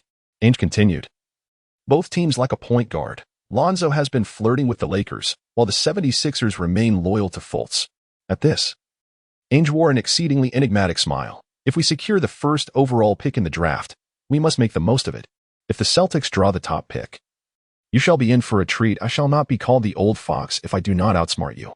Following the conclusion of the first round of the Sweet 16, major media outlets in the United States reported extensively on the game. The reason was simple. The tournament's second seed, featuring the draft's top prospect Jason Tatum, had been eliminated. Among the teams that ousted him were the already renowned Lonzo Ball and Fang Yuan, who played the same position. Simultaneously, Fang Yuan's performance, which dismantled Duke University's defenses, garnered universal acclaim. Even TNT, which had consistently championed Tatum, refrained from mentioning him on their official website. In the latest news, Fang Yuan and Lonzo Ball dominated the headlines on TNT's homepage. Meanwhile, the UCLA Bruins, returning to Los Angeles from North Carolina under the guidance of veteran coach John Wooden, remained vigilant. They watched the other Sweet 16 matchup featuring Josh Jackson and his Kansas team against Markelle Fultz in the University of Washington. Who do you think will win? Compared to the drowsy Fang Yuan, Lonzo Ball exhibited keen interest. "I hope Kansas defeats Washington." In several early draft predictions, Fultz had consistently overshadowed Ball, leading the former to be derisively dubbed as the perennial second best. Now that their teams had advanced to the Sweet 16, Ball naturally hoped Fultz would not progress further. And his reasoning was straightforward. He had no means to counter Fultz. "Whoever advances makes no difference," Fang Yuan remarked dispassionately. His principal rival, Tatum, had already been eliminated by his own hands. Thus, whether Fultz or Jackson progressed held little significance for him. "I completely agree. remarked Liff. Sharing a similar sentiment, any team that reaches the Sweet 16 is no pushover. So it truly makes no difference. As Liff noted, any team that had fought their way from the regionals to the Sweet 16 undoubtedly possessed considerable skill. Ultimately, it appeared that fortune favored Ball, as Kansas, led by Josh Jackson, maintained an 8-point lead until the final whistle, resulting in the unfortunate elimination of the highly regarded top prospect, Markelle Fultz. Thus, UCLA's Sweet 16 opponent was determined they would face Kansas on their home court. Haha, splendid. Finally, we won't have to face Markelle Fultz. Upon the conclusion of the game, Ball slowly rose, stretching and turning to Fang Yuan. Brother, I leave Josh Jackson to you. I have great confidence in you. In response, Fang Yuan shrugged nonchalantly. I maintain my stance. Regardless of who comes, the outcome will remain the same. We will reach the Final Four. It is that simple. Look at your lack of ambition. One Fultz has you so intimidated? If it weren't for your father boasting about you, would you even be worthy of a top pick? All right, brothers. Our Sweet 16 game is set to commence the day after tomorrow. In high spirits, Ball extended an invitation to the entire team. Come to my place tonight. Let us throw a party. Are there any beautiful girls? Of course. I've invited the cheerleaders and numerous lovely ladies from the school. As Ball stood up, the other Bruins players also rose, heading out of the locker room. What are we waiting for? Let us go. Chapter 11. That night. That evening. Following the address provided by Lonzo Ball, the guests arrived at his magnificent villa with hearts brimming with excitement. The villa was ablaze with light. The spacious hall was adorned opulently, boasting a smooth marble floor and an absurdly large crystal chandelier that emitted a dazzling glow, while the pulsating beats of a DJ reverberated throughout the space. A long table, embellished with fresh flowers, was laden with a variety of delectable dishes, and waitresses clad in bunny girl uniforms navigated among the guests, carrying trays filled with drinks. From 2017 to 2020, LeVar Ball was one of the most prominent figures in the NBA community, primarily due to his 3 sons and his ludicrous proclamations that left many in stitches, such as his claim that he could dominate Michael Jordan in his prime. This statement catapulted him to the pinnacle of American celebrity. While these assertions garnered him significant attention, they also attracted widespread criticism from American society. However, in retrospect, one cannot help but be captivated by his audacity and maneuvers. With Fang Yuan's formidable performance in the playoffs, discussions regarding whether this talented individual from China would enter the draft this year surged fervently. To many basketball enthusiasts, Fang Yuan possessed the most extraordinary talent in NCAA history, and his scoring ability was nothing short of exceptional. Moreover, his potential exhibited on the defensive end marked him as one of the elite in the NCAA league.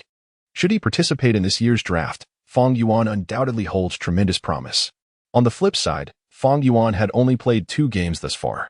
Even if the University of California, Los Angeles, UCLA, advanced to the playoffs, he would have only participated in 5 games. This sample size is indeed rather limited. Additionally, his background from China may influence his draft stock to some degree. Fans often view matters simplistically, while scouts who observe the playoff opener grasp the essence of the situation. Among the potential rookie sensations of the 2017 class, how competitive is Fang Yuan? Teams do not merely consider his background or sporadic standout performances. They are focused on his strengths and weaknesses relative to his peers in the same draft class. His scoring prowess is undeniably elite, overshadowing even Tatum. Similarly, his athleticism ranks among the top echelons of his contemporaries. Most importantly, Fang Yuan possesses unshakable confidence, and his abilities align perfectly with this confidence, making his presence on the court undeniably impactful. Unlike Lonzo Ball, who also hails from UCLA, Fang Yuan commands an intimidating presence on both the offensive and defensive fronts. He seems to possess boundless capability, relentlessly overpowering his opponents on both ends of the court. This aggressive demeanor evokes the pinnacle of performance witnessed in the NBA. Akin to the legendary Michael Jordan, they share not only exceptional physical attributes and dominance in offense and defense, but also a common spirit. Crucially, in any comparative analysis, Fang Yuan stands out as the most elite player among his draft class. In other words, if he can maintain the standard he set in his playoff debut, he will undoubtedly be a top 3 pick in this draft, or even the frontrunner for the first overall selection. Scouts eagerly relayed their insights to their respective general managers, and for the first time, Fang Yuan's name began to circulate widely among NBA teams. He was hailed as the successor to Jordan and a formidable contender to challenge Jordan's historical standing. Fang Yuan had arrived. As Fang Yuan entered the venue, He quickly attracted the attention of those around him. A stunning bunny girl, adorned with bunny ears and strutting in high heels, approached him, balancing a tray of champagne. Fang Yuan took a sip from a glass of champagne to soothe his parched lips.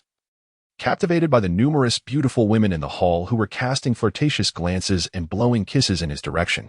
As the absolute core of UCLA, he was immensely popular. "Hello, Fang Yuan. I'm Ella." Just as he pondered how to charm the ladies, a sultry voice chimed beside him. He looked up to see a striking young woman in a red evening gown, accentuating her alluring features and curvaceous figure. With a flirtatious gaze, she asked, "May I invite you to be my dance partner?" "Ella? Isn't she the famous captain of the cheerleading squad?" Beep. Host's emotional state is rising. Emotional value mode activated. Host, seize the opportunity. "Of course. It would be my honor to be your partner." Hearing the system's prompt in his mind, Fang Yuan hesitated not a moment, extending his left hand to wrap around her waist. After all, how could he let such a stunning beauty slip away?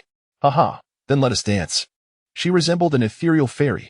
As Fang Yuan led Ella into the dance floor, his teammates cast envious glances in his direction. Damn it, Fang Yuan really hit the jackpot. That's Ella, our goddess at UCLA. Who could argue? Such a prize went to Fang Yuan. At that moment, Fang Yuan felt the truth in the saying, behind every successful man, there must be a beautiful woman. This adage was indeed timeless. As for Kendo Jenner, she could find somewhere else to keep cool. As the lights dimmed in the dance floor, the music played a romantic melody. Chapter 12. More exceptional than James. The following day, the radiant sunlight streamed into the bedroom, seemingly unaffected by the clamor of the outside world. As the two nestled in bed remained enveloped in slumber, fragments of evening gowns lay scattered on the floor, each piece appearing quite forlorn. Damn. Fang Yuan was the first to open his eyes, instinctively glancing at Ella beside him. With a gentle touch, he covered her with the blankets before cautiously stepping out of bed. Observing the chaos around him, he chuckled softly. However, a hint of concern lingered. The passion of their first meeting had led Ella to sign several unequal agreements under temptation. Would she, upon waking and recalling the events of the previous night, harbor any resentment towards him? That was indeed a question. But why dwell on it? He stroked his chin, resolute in his determination to bravely forge ahead, even if it meant enduring hardship. Casting a glance at the still sleeping Ella, Fang Yuan carefully opened the door and made his way to the bathroom for a shower. Bang! Upon hearing the door close, Ella, who had been peacefully asleep, suddenly felt her cheeks flush, her breathing quickening. Her eyelashes fluttered as she slowly opened her eyes. Instinctively covering her beautiful face with her hands, her expression one of bashful dismay. Oh my, what did I do last night? Why did he insist on me calling him daddy? How infuriating. What? Duke University, led by Jason Tatum, has been eliminated.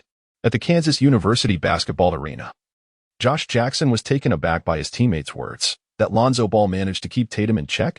Beyond this, he had never anticipated Duke University could be ousted by the University of California. No, the news reported that a rookie from China dominated both offensively and defensively against Tatum. Beside Jackson, Zach Collins glanced at his phone and exclaimed, "Whoa, my God, this rookie from China scored 48 points. 48 points? Jackson looked bewildered. You can't be serious. He quickly approached Collins and grabbed the phone, muttering, a player from China scoring 48 points in a single game? Upon seeing the content on the screen, Jackson was utterly astonished. What the hell? Is this kid cheating? Buddy, we might be in trouble, Collins chuckled ruefully, knowing they couldn't so swiftly eliminate Tatum. I don't think so. A formidable opponent like that is a stroke of luck, don't you think? Jackson shook his head, fire igniting in his eyes as he tossed the basketball aside. Put down your phone. We need to train harder. The news of the 48-point performance that overwhelmed Tatum spread like wildfire across American forums, becoming the focal point of discussion among basketball enthusiasts. It turned into one of the most captivating matchups in the NCAA Sweet 16.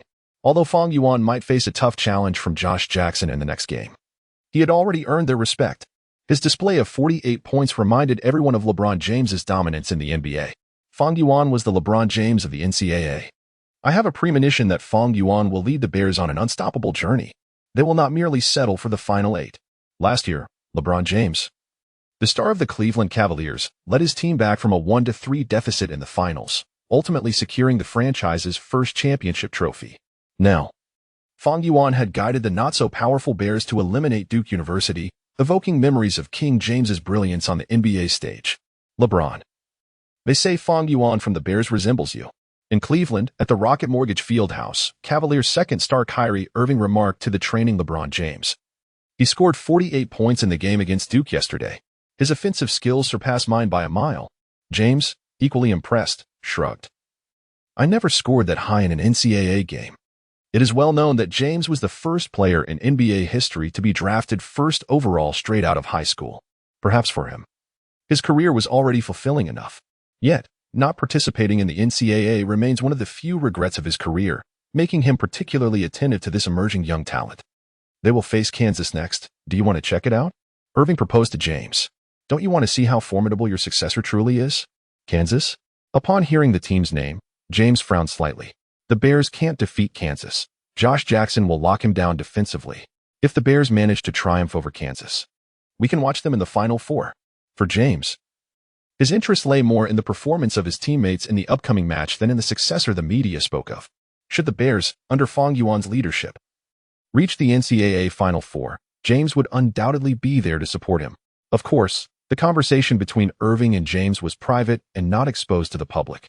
However, the online fervor comparing James and Fang Yuan showed no signs of waning, particularly on the TNT evening talk show. Basketball commentators led by Smith and O'Neal directly compared Fang Yuan's scoring with James's performances during his high school years, frame by frame. In truth, aside from physical talent, James and Fang Yuan exhibited considerable differences. James excelled in finishing at the rim, while Fang Yuan was more versatile. Indeed, while it may seem preposterous, Fang Yuan was, in fact, more exceptional than James was during his contemporaneous peak. Thus, using James as a template for Fang Yuan is not entirely accurate. Fang Yuan resembles a more advanced version of Zach LaVine or Andrew Wiggins. Clearly, as Fang Yuan's popularity skyrockets, the TNT pundits have begun searching for a fitting template for him. Chapter 13. Unassailable Offense, Advancing to the Final Four. Today, the NCAA quarterfinals will commence with the first match. The University of California, Los Angeles will host the challenge from the University of Kansas. In Los Angeles, at the UCLA Bruins basketball arena, the inaugural game of the NCAA quarterfinals will unfold within these hallowed halls.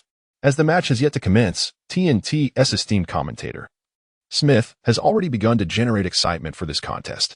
When we mention the University of Kansas, we cannot overlook the team's pivotal star, Josh Jackson. This year, his draft stock has been predicted to land him among the top 3 picks by numerous media outlets. In terms of talent, Jackson stands shoulder to shoulder with any player in the current league. Even amidst the constellation of talent in the 2017 draft class, he remains a premier figure. A glance at his scouting report reveals a bold proclamation, brimming with talent. From his high school days, Jackson was heralded by various media as the nation's top high school player, with the likes of Ball, Tatum, and even Fultz regarded as mere juniors in comparison. Now, having discussed the University of Kansas, we must turn our attention to their opponents today. Smith deftly shifts the conversation, the University of California. Los Angeles has returned to the Elite Eight after several years. They have eliminated the second-seeded Duke, overcoming Jason Tatum, beyond the already renowned Lonzo Ball. We must recognize the true hero of their last game, a freshman from China, perhaps the most formidable scorer of this year's NCAA March Madness, Fang Yuan. Indeed, based solely on Fang Yuan's scoring prowess, he undoubtedly ranks as the top scorer in this year's NCAA tournament. However, as he made his debut as a starter in the previous game, many speculate that Fang Yuan may simply be a fleeting phenomenon. Smith and fellow commentator O'Neal meticulously analyzed the highlights of both teams prior to the game. Coach, that is Fang Yuan. The assistant coach of the University of Kansas holds a player report in one hand, while pointing toward the other end of the court at Fang Yuan. Donning the number 3 jersey, he was the one who scored 48 points in the last game, personally sending Duke University packing. I see. Bill Self nods. Then shifts his gaze to Josh Jackson. I do not believe a player from China can defeat us. Our primary defensive focus today will be on Lonzo Ball. However, once the game commenced, the developments exceeded Bill Self's expectations. Right from the start, Fang Yuan received a pass from Ball beyond the left 3-point line, disregarding Jackson's lengthy reach, and swiftly put the first points on the board for his team. Shortly thereafter, he intercepted Jackson on defense, leading to a fast break where he assisted Ball in scoring. The home team, the Bruins, seized control from the outset, demonstrating fluid and highly efficient offensive play. Within the first 3 minutes, they unleashed a 10-2 run against the University of Kansas.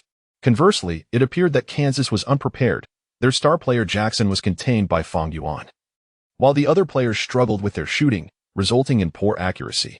Whether from beyond the arc or in the paint, they repeatedly clanked their shots. They squandered numerous easy scoring opportunities, and even the rare open looks ended in failure to convert. More critically, they found themselves utterly unable to contend with Fang Yuan on defense.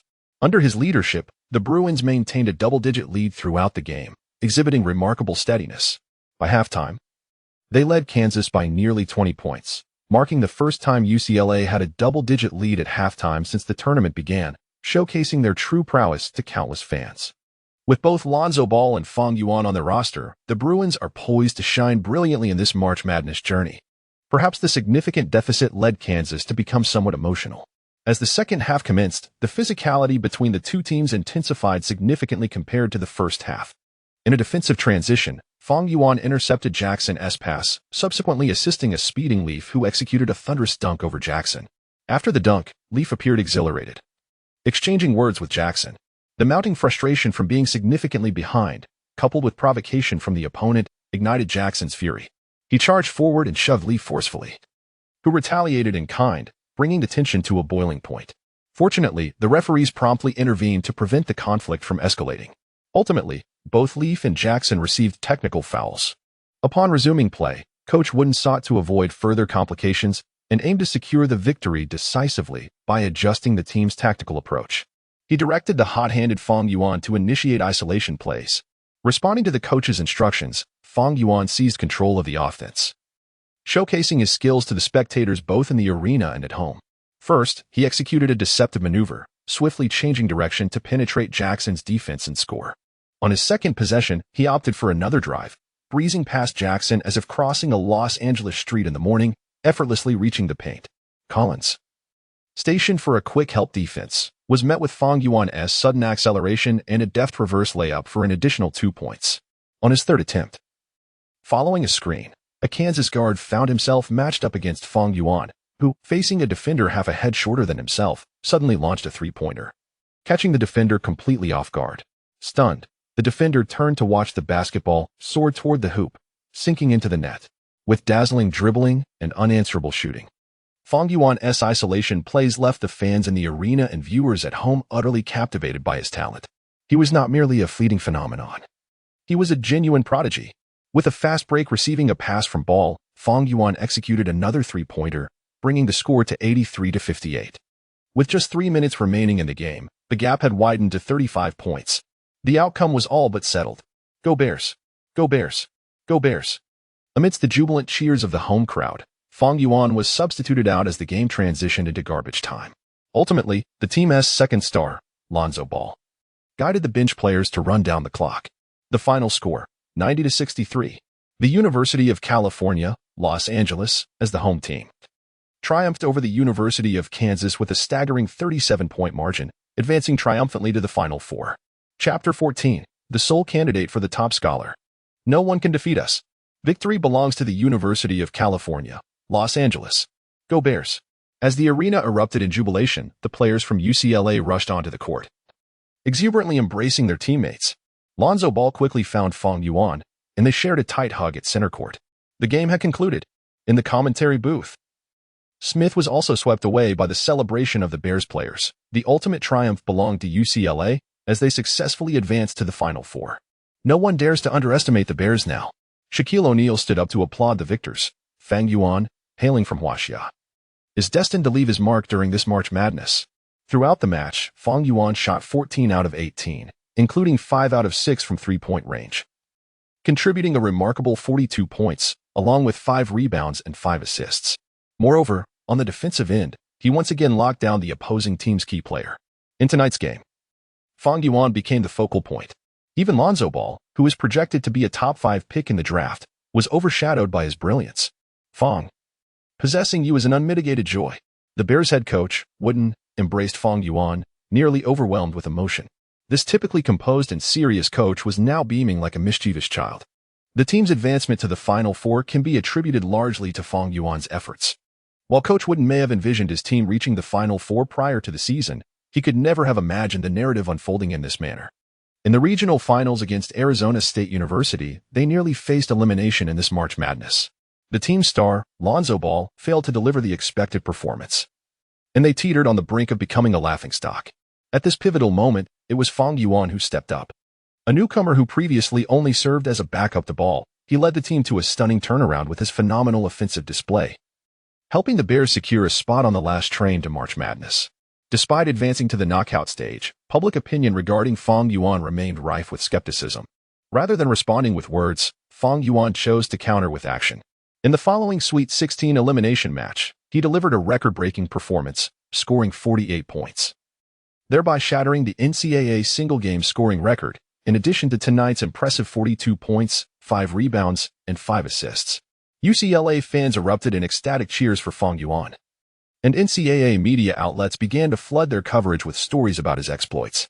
Meanwhile, across the ocean in Huaxia, major domestic websites began to circulate news and highlight reels showcasing Fang Yuan's exceptional performances, bringing him unprecedented attention at home. Fang Yuan has become the emblem of the resurgence of Huaxia basketball. From the Pacific Division Finals, Fang Yuan's offensive prowess has been nothing short of extraordinary. 48 points in one game, 42 points in another. Frankly, I am uncertain where his limits lie. It remains to be seen whether Fang Yuan will enter this year's NBA draft. If he does, he could become Huaxia's second #1 overall pick following Yao Ming. The light of Huaxia will shine upon America. As Fang Yuan's online popularity surged, countless fans rallied in support, yet detractors were equally vocal, leading to a heated exchange in forums. Calm down, everyone. Meanwhile, within the UCLA basketball arena, after exchanging high-fives with his teammates in celebration, Fang Yuan was the first to regain his composure. We've merely reached the Final Four. Our task is not yet complete. Save your excitement for when we claim the championship. Not only Fang Yuan, but Coach Wooden also reminded his players amid the celebrations, don't rejoice too soon. The next 2 games will be the true test. North Carolina and Kentucky are formidable contenders this year. Their strength is something you all are aware of. Coach Wooden's words brought a hush over the Bears' locker room. Their next opponent would be the tournament's #1 seed, North Carolina. As the top favorites for the championship, North Carolina has demonstrated remarkable dominance throughout the NCAA season, boasting an average margin of victory of 19.8 points. Though they lack standout stars, their overall strength is unmatched in the NCAA. According to the original timeline, North Carolina was destined to be crowned this year's NCAA champion. Observing his disciples gradually calm down, Coach Wooden exchanged a few words before seeking out Fang Yuan privately. Fang, have you considered what comes after this tournament? Approaching Fang Yuan, Coach Wooden spoke earnestly. Will you choose to enter this year's draft or stay in school for another year? Given Fang Yuan's displayed talent and prowess, Coach Wooden firmly believed that NBA teams were already taking notice of him. However, due to the limited number of games Fang Yuan has played this season, if he enters the draft, he will likely be selected but may not achieve a high position. Especially this year, being a significant draft year, it is challenging for a freshman who has only played in 3 games to garner attention. In Coach Wooden's view, if higher-ranked teams do not select him, it would be wiser for Fang Yuan to remain in school for another year and enter the draft in 2018. Next year's NBA draft could see you as the #1 pick. Coach Wooden continued to analyze. Lonzo Ball will enter the NBA this year, and the entire season's ball-handling duties will fall to you. I believe, given your abilities, a year is sufficient for you to become the sole candidate for the #1 pick. Clearly, Coach Wooden did not regard Lonzo Ball as a contender for the top pick in the 2017 draft. However, he firmly believed Fang Yuan was the only choice for the top selection. Despite the Bears' history of producing numerous NBA stars, none have ever been the #1 overall pick. Fang Yuan has the potential to rectify this oversight. Fang Yuan shook his head, seriousness etched on his face as he replied, regardless of the outcome this season, I will enter this year's draft. The system has announced the current task to secure this year's NCAA championship trophy. If I were to stay another year, it would undoubtedly be a loss for me. Besides, having already reached the pinnacle of a player like Tracy McGrady, there is truly no necessity for me to continue in the NCAA. Furthermore, only by entering the professional league can I encounter more S-tier female leads. That is of utmost importance. Chapter 15. Do you enjoy displaying your acting skills?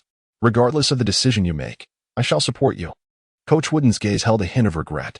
He believed that even if Fang Yuan showcased formidable offensive prowess, it would still be challenging for the team to clinch the NCAA championship this year. However, by next year, with ample competition experience, Fang Yuan would undoubtedly become even stronger, capable of leading the team to victory. With the title of NCAA champion and Final Four MVP, he would be a prime candidate for the NBA draft. At that time, he would be the undisputed top pick. Yet, Coach Wooden, an exceptionally skilled head coach, would unconditionally support his players' choices. Rest assured, Coach, I will bring the NCAA championship trophy back to school. Seeing Fang Yuan so earnest, Coach Wooden refrained from saying more. Ding, ding, ding. Just as Fang Yuan was about to reaffirm his determination to the coach, a sudden, urgent ringing interrupted his thoughts. Fang Yuan, are you coming back or not? The moment he answered the call, Kendall's plaintive voice echoed from the speaker. I just finished my game. I'm on my way back now. Fang Yuan chuckled and quickly changed the subject. ISN and Oppos. He a bit impatient to call at this hour? Humph, came Kendall and Oppos, as playful retort from the other end. Stop being so self-absorbed. Who would be eager for you? Liar. Why would I be waiting for your call? After a brief silence on the speaker, Kendall's voice resumed. Though now with a more teasing tone. Yes, I'm feeling rather down right now. Hurry back and teach me a lesson. Hearing this, Fang Yuan felt a warmth in his heart. Kendall truly was quite flirtatious. Are you coming back or not? If you don't return soon, I'll really be upset. Listening to Kendall's playful banter, he quickly agreed, bidding farewell to Coach Wooden before hastily heading home. Damn. The moment Fang Yuan stepped through the door and laid eyes on Kendall, he was utterly taken aback.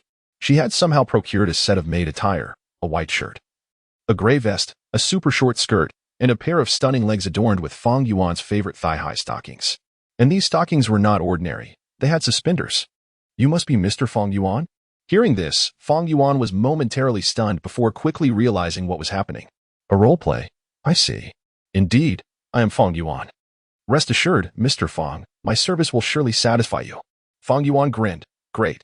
If the service meets my expectations, I must reward you handsomely. Just as he was about to pounce like a hungry tiger, Kendall nimbly dodged, immediately adopting a demeanor of feigned fear and shyness. Mr. Fang, what are you doing? I'm just here to clean. Ahem. I'm just stretching my limbs. With that, Fang Yuan reclined comfortably on the sofa. Kendall, just focus on tidying up. Make sure it's spotless. Don't worry, I'm a professional.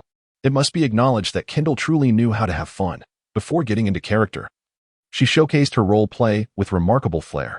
On March 35th, in the United States, as the quarterfinals concluded, the final matchups for this year's NCAA Final Four were officially determined.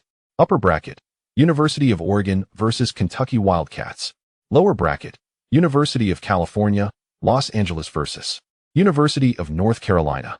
This year's NCAA Final Four promises to be exceedingly intriguing. Each matchup, whether in the upper or lower bracket, is fraught with excitement.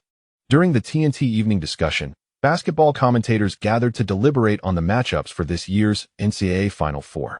Perhaps this year's March Madness signifies that we can no longer solely rely on traditional powerhouses. The University of California, Los Angeles has certainly given us a valuable lesson. They have eliminated numerous championship favorites and now find themselves among the Elite Four. It must be said, the matchups in this year's March Madness have left many American experts utterly astonished. Countless championship favorites have fallen, while the underestimated University of California, Los Angeles has surged forth as a dark horse. Elton, this is the kid I was telling you about. Philadelphia, USA Wachovia Center. Team head coach Brett Brown sat in the general manager's office conversing with 76ers general manager Elton Brand. Fang Yuan from UCLA. I've heard of him, Brand said, passing Brown a cigar as he took a seat. I've reviewed his scouting report. This young man's offensive talent is simply unparalleled. Indeed, I watched their elimination match against Duke. Fang Yuan is a star brimming with potential. As the head coach, Brown was very eager for the team to draft Fang Yuan this year, so he glanced meaningfully at Brand. You know, we've been trusting the process for 3 years now. Perhaps Fang Yuan is our ultimate answer. But we already have Ben Simmons and Joel Embiid. Brand pondered carefully. What our team currently lacks is a point guard. Fang Yuan's abilities could certainly ensure his baseline, but the 76ers are currently committed to the process. The team's talent is already somewhat saturated. What we truly need is a point guard. At this crucial juncture, are you suggesting we select a player who conflicts with Simmons and Oppo's position?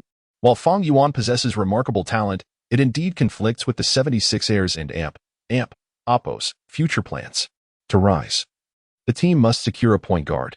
I have a way for Simmons and Fang Yuan to coexist. Brown seemed to sense Brand and Oppo's hesitation, Simmons can serve as the team and Oppo's starting point guard, while Fang Yuan can take on the small forward position. Offensively, Fang Yuan can complement Simmons, and defensively, they are both elite specialists. In Coach Brown's eyes, if they could form a trio of Simmons, Fang Yuan, and Embiid, the team would no longer need to trust the process. The future would belong to them. I will give it serious consideration. However, Brand clearly preferred to select a point guard in this year's draft. He did not hold Fang Yuan in high regard.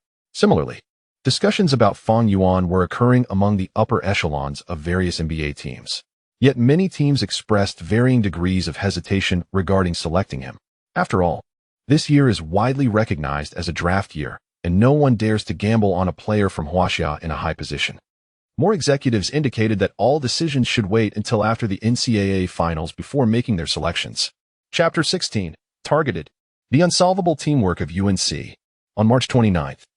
In the elite semifinal showdown, the Kentucky Wildcats triumphed over the University of Oregon with a decisive 12-point victory at the Alamodome in San Antonio, securing their place in the finals.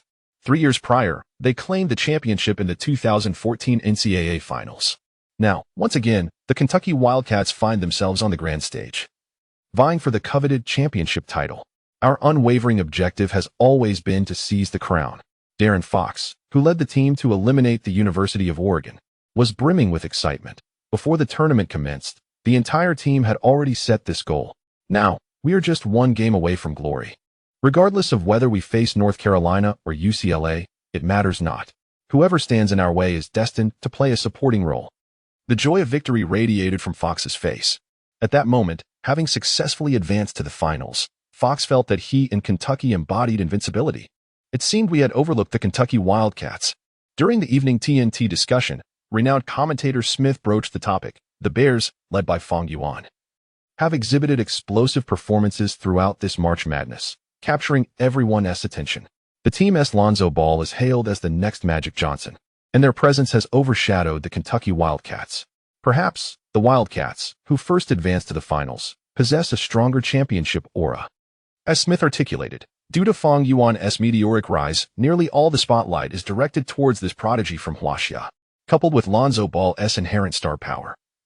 It appears that everyone believes that the victor of the North Carolina versus UCLA clash will emerge as the eventual champion, thereby neglecting the formidable presence of the Kentucky Wildcats. Only after Kentucky's victory over Oregon did people suddenly awaken to the fact that the starting five of Kentucky's squad are all illustrious names. Shooting guard Malik Monk, small forward Jonathan Isaac, power forward Edris Adebayo, center Taylor Lydon, and the point guard, known as the Little Fox, Darren Fox, in Fang Yuan's memory. All 5 starters for Kentucky this year are first-round picks, with 4 of them landing in the lottery zone. This is an exceptionally rare phenomenon in NCAA history and even across the entire NBA. It seems that the star power of these players has not been sufficiently recognized. Otherwise, by the tendencies of the American media, they would have long been touted as favorites for the championship. Of course, it is never too late to sing their praises. The Kentucky Wildcats, having entered the finals first, must not be overlooked again. Yet, our discourse on the Wildcats must conclude here. Even if Smith yearns to extol the virtues of the University of Kentucky from beginning to end, the hottest topic currently is the semifinal clash in the lower bracket. Tomorrow, UCLA will face off against North Carolina, a matchup that may very well be the most anticipated of this NCAA tournament. Indeed, while North Carolina may lack standout stars, their overall strength is undeniably the most formidable in this edition. The question of whether Fang Yuan, fresh off his victory against Kansas, can maintain his fiery momentum will certainly be a focal point of the match. UCLA boasts the tournament's strongest player, while North Carolina possesses the most robust paper strength. Which team will ultimately join the Kentucky Wildcats in the finals? We shall see. On March 30th, following the Kentucky Wildcats' advance into the 2017 NCAA Finals, the semifinal match in the other half of the bracket officially commenced.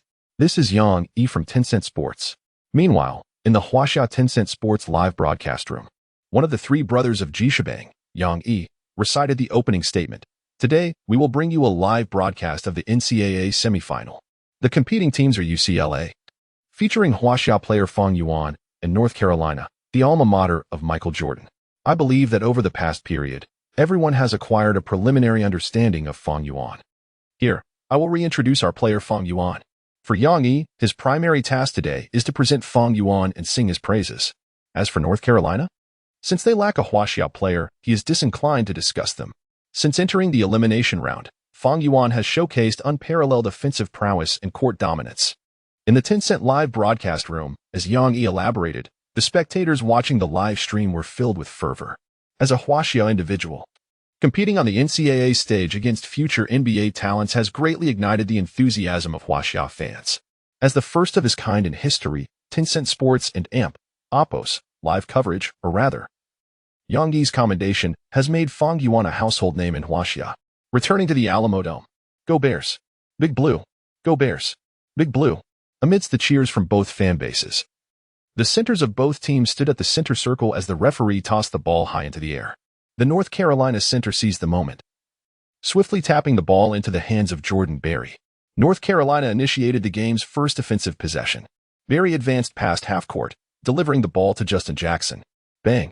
As the basketball made contact, just when everyone anticipated Jackson would overpower Leaf in a one-on-one, the North Carolina Eagle opted to call for a pick and roll, evading Leaf and AMP's defense before launching a three-pointer. Swish! The ball arched beautifully through the air, netting the first points. 3 o'clock. Jackson put North Carolina on the scoreboard first. An excellent offensive choice. Since the elimination stage commenced, Justin Jackson has demonstrated impressive performances. From the commentary booth, Smith remarked, "If you are familiar with Justin Jackson's story, you would undoubtedly be captivated by him. As the second most significant figure in North Carolina and AMP's history, following Michael Jordan, Jackson and AMP's abilities during his college years are beyond question." Transitioning from offense to defense, Lonzo Ball advanced the ball past half court. Whoosh! On the wing, Fang Yuan executed a cross screen with Leaf, swiftly creating space. And Ball showed no hesitation in pushing the ball forward. Bang! Just as Fang Yuan prepared to shoot, a pair of hands intercepted in front of him. It was Justin Jackson. Witnessing the defensive switch on the court, Smith expressed surprise. Fang Yuan and Leaf executed a cross screen, yet North Carolina promptly adjusted their defense. It seems North Carolina is well prepared for Fang Yuan's offensive capabilities. As Smith articulated, from the very beginning of the game, North Carolina focused their defensive strategy on Fang Yuan, ensuring he received special attention. Fang Yuan's offensive talent is undoubtedly among the elite in the NCAA. Basketball, after all, is a sport that involves 5 individuals working in unison. The head coach of the University of North Carolina, recognizing Fang Yuan's offensive characteristics, has imposed a stringent requirement on the entire team to engage in incessant switches on defense. Even if a player manages to elude one defender, the University of North Carolina swiftly positions a second defender in front of him. This could very well be the most formidable defense Fang Yuan has encountered in this tournament. Let us observe how Fang Yuan responds to such a high-caliber defensive strategy. Despite the targeted defense from the University of North Carolina, Fang Yuan remained composed on the court. Whoosh! Ignoring the lengthy reach of Justin Jackson, Fang Yuan launched a shot. Utilizing his unparalleled vertical leap, and executed a three-pointer with precision. Swish! The basketball soared through the air with the accuracy of a GPS-guided missile, striking true. 3. Both teams returned to a level playing field. As the offense resumed, the University of North Carolina showcased a spectacular display of teamwork. At the top of the arc, Jordan Berry utilized a screen to break past Ball, drawing the attention of the defense from the University of California, Los Angeles.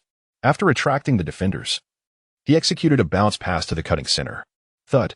Upon receiving the ball, the Duke University center did not rush to shoot but instead orchestrated the play, finding Jackson on the wing for a seamless layup. 5-3. This exquisite collaboration exemplifies why the University of North Carolina is regarded as a front-runner for the championship. Smith marveled at their teamwork, noting that although the team lacks standout superstars, their synergy has reached an extraordinary level of mastery. Chapter 17. How will you guide the system in the future? On the court, Fang Yuan received another pass from Ball, but this time he did not rush to shoot.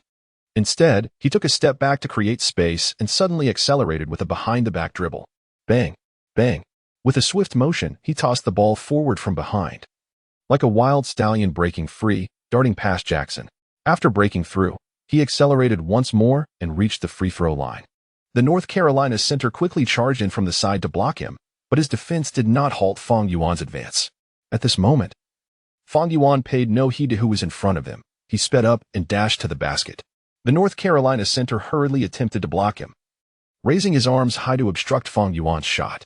To his astonishment, Fang Yuan did not choose to shoot or pass. Instead, he leaped high, facing the long arms of his opponent, swinging the basketball and slamming it towards the hoop.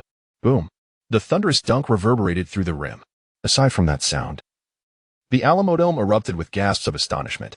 The spectators watched as the North Carolina center was knocked out of bounds, and Fang Yuan gracefully landed, utterly mesmerizing them. Is this really Fang Yuan? He is simply extraordinary. Did the ball just clear the rim? What astonishing leaping ability. This is Fang Yuan. This is our pride from Los Angeles. The fans buzzed with excitement, many of them rising from their seats, eyes fixed on Fang Yuan, mouths agape in disbelief. Meanwhile, North Carolina continued their team-oriented basketball.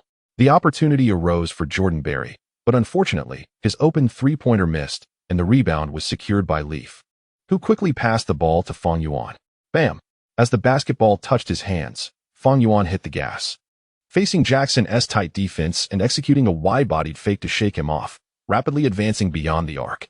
With the North Carolina center's long arms reaching for him, he launched a three-pointer. Swish! The basketball soared through the air like a blade drawn from its sheath, striking true. 8-5. UCLA took the lead. From the outset, both teams showcased two contrasting styles of play, with top-seeded North Carolina repeatedly dismantling the Bruins' defense through teamwork.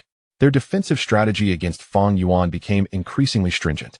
The referees, on several occasions, called fouls against North Carolina during the Bruins' offense, clearly to thwart Fang Yuan's scoring opportunities. The physical confrontation between the two teams was palpable. Observing Jackson commit yet another foul in his attempt to stop Fang Yuan, commentator Smith remarked, North Carolina has committed too many fouls trying to contain Fang Yuan. They're and Oppos, as no other choice. Shaquille O and Oppos, Neil added, they cannot stop Fang Yuan and Oppos' offensive prowess and can only resort to incessant fouling to impede him. As O and Oppos, Neil stated, North Carolina and Oppos' strategy against Fang Yuan's offensive prowess was to employ relentless substitutions to exhaust his stamina. In the eyes of Duke and Oppos' coach, scoring was never an issue for Fang Yuan, but he would have to expend several times more energy than before. Conversely, the team's offensive efforts were executed with remarkable ease. As the first half concluded, UCLA led North Carolina by 3 points at 45-42. Although the Bruins maintained their lead, it was evident to all that Fang Yuan and Oppos' energy was rapidly depleting. With another half of the game ahead, it would be challenging for Fang Yuan to endure at this pace until the final moment. Should we allow Fang Yuan a moment to rest? In the Bruins locker room, an assistant coach approached Coach Wooden, whispering, if we continue at this pace, Fang Yuan will struggle to last until the end of the game. Hearing this, Coach Wooden and Oppos' expression darkened. The starting lineup and Oppos' performance in the first half was far from satisfactory. Aside from Fang Yuan, the others were completely out of sync, particularly Lonzo Ball, whose shooting could only be described as frigid. His once proud unorthodox shooting was wildly off target. Had it not been for Fang Yuan, the team might have been overwhelmed by North Carolina in the first half. Similarly, Coach Wooden recognized that Fang Yuan needed time to recuperate in the second half.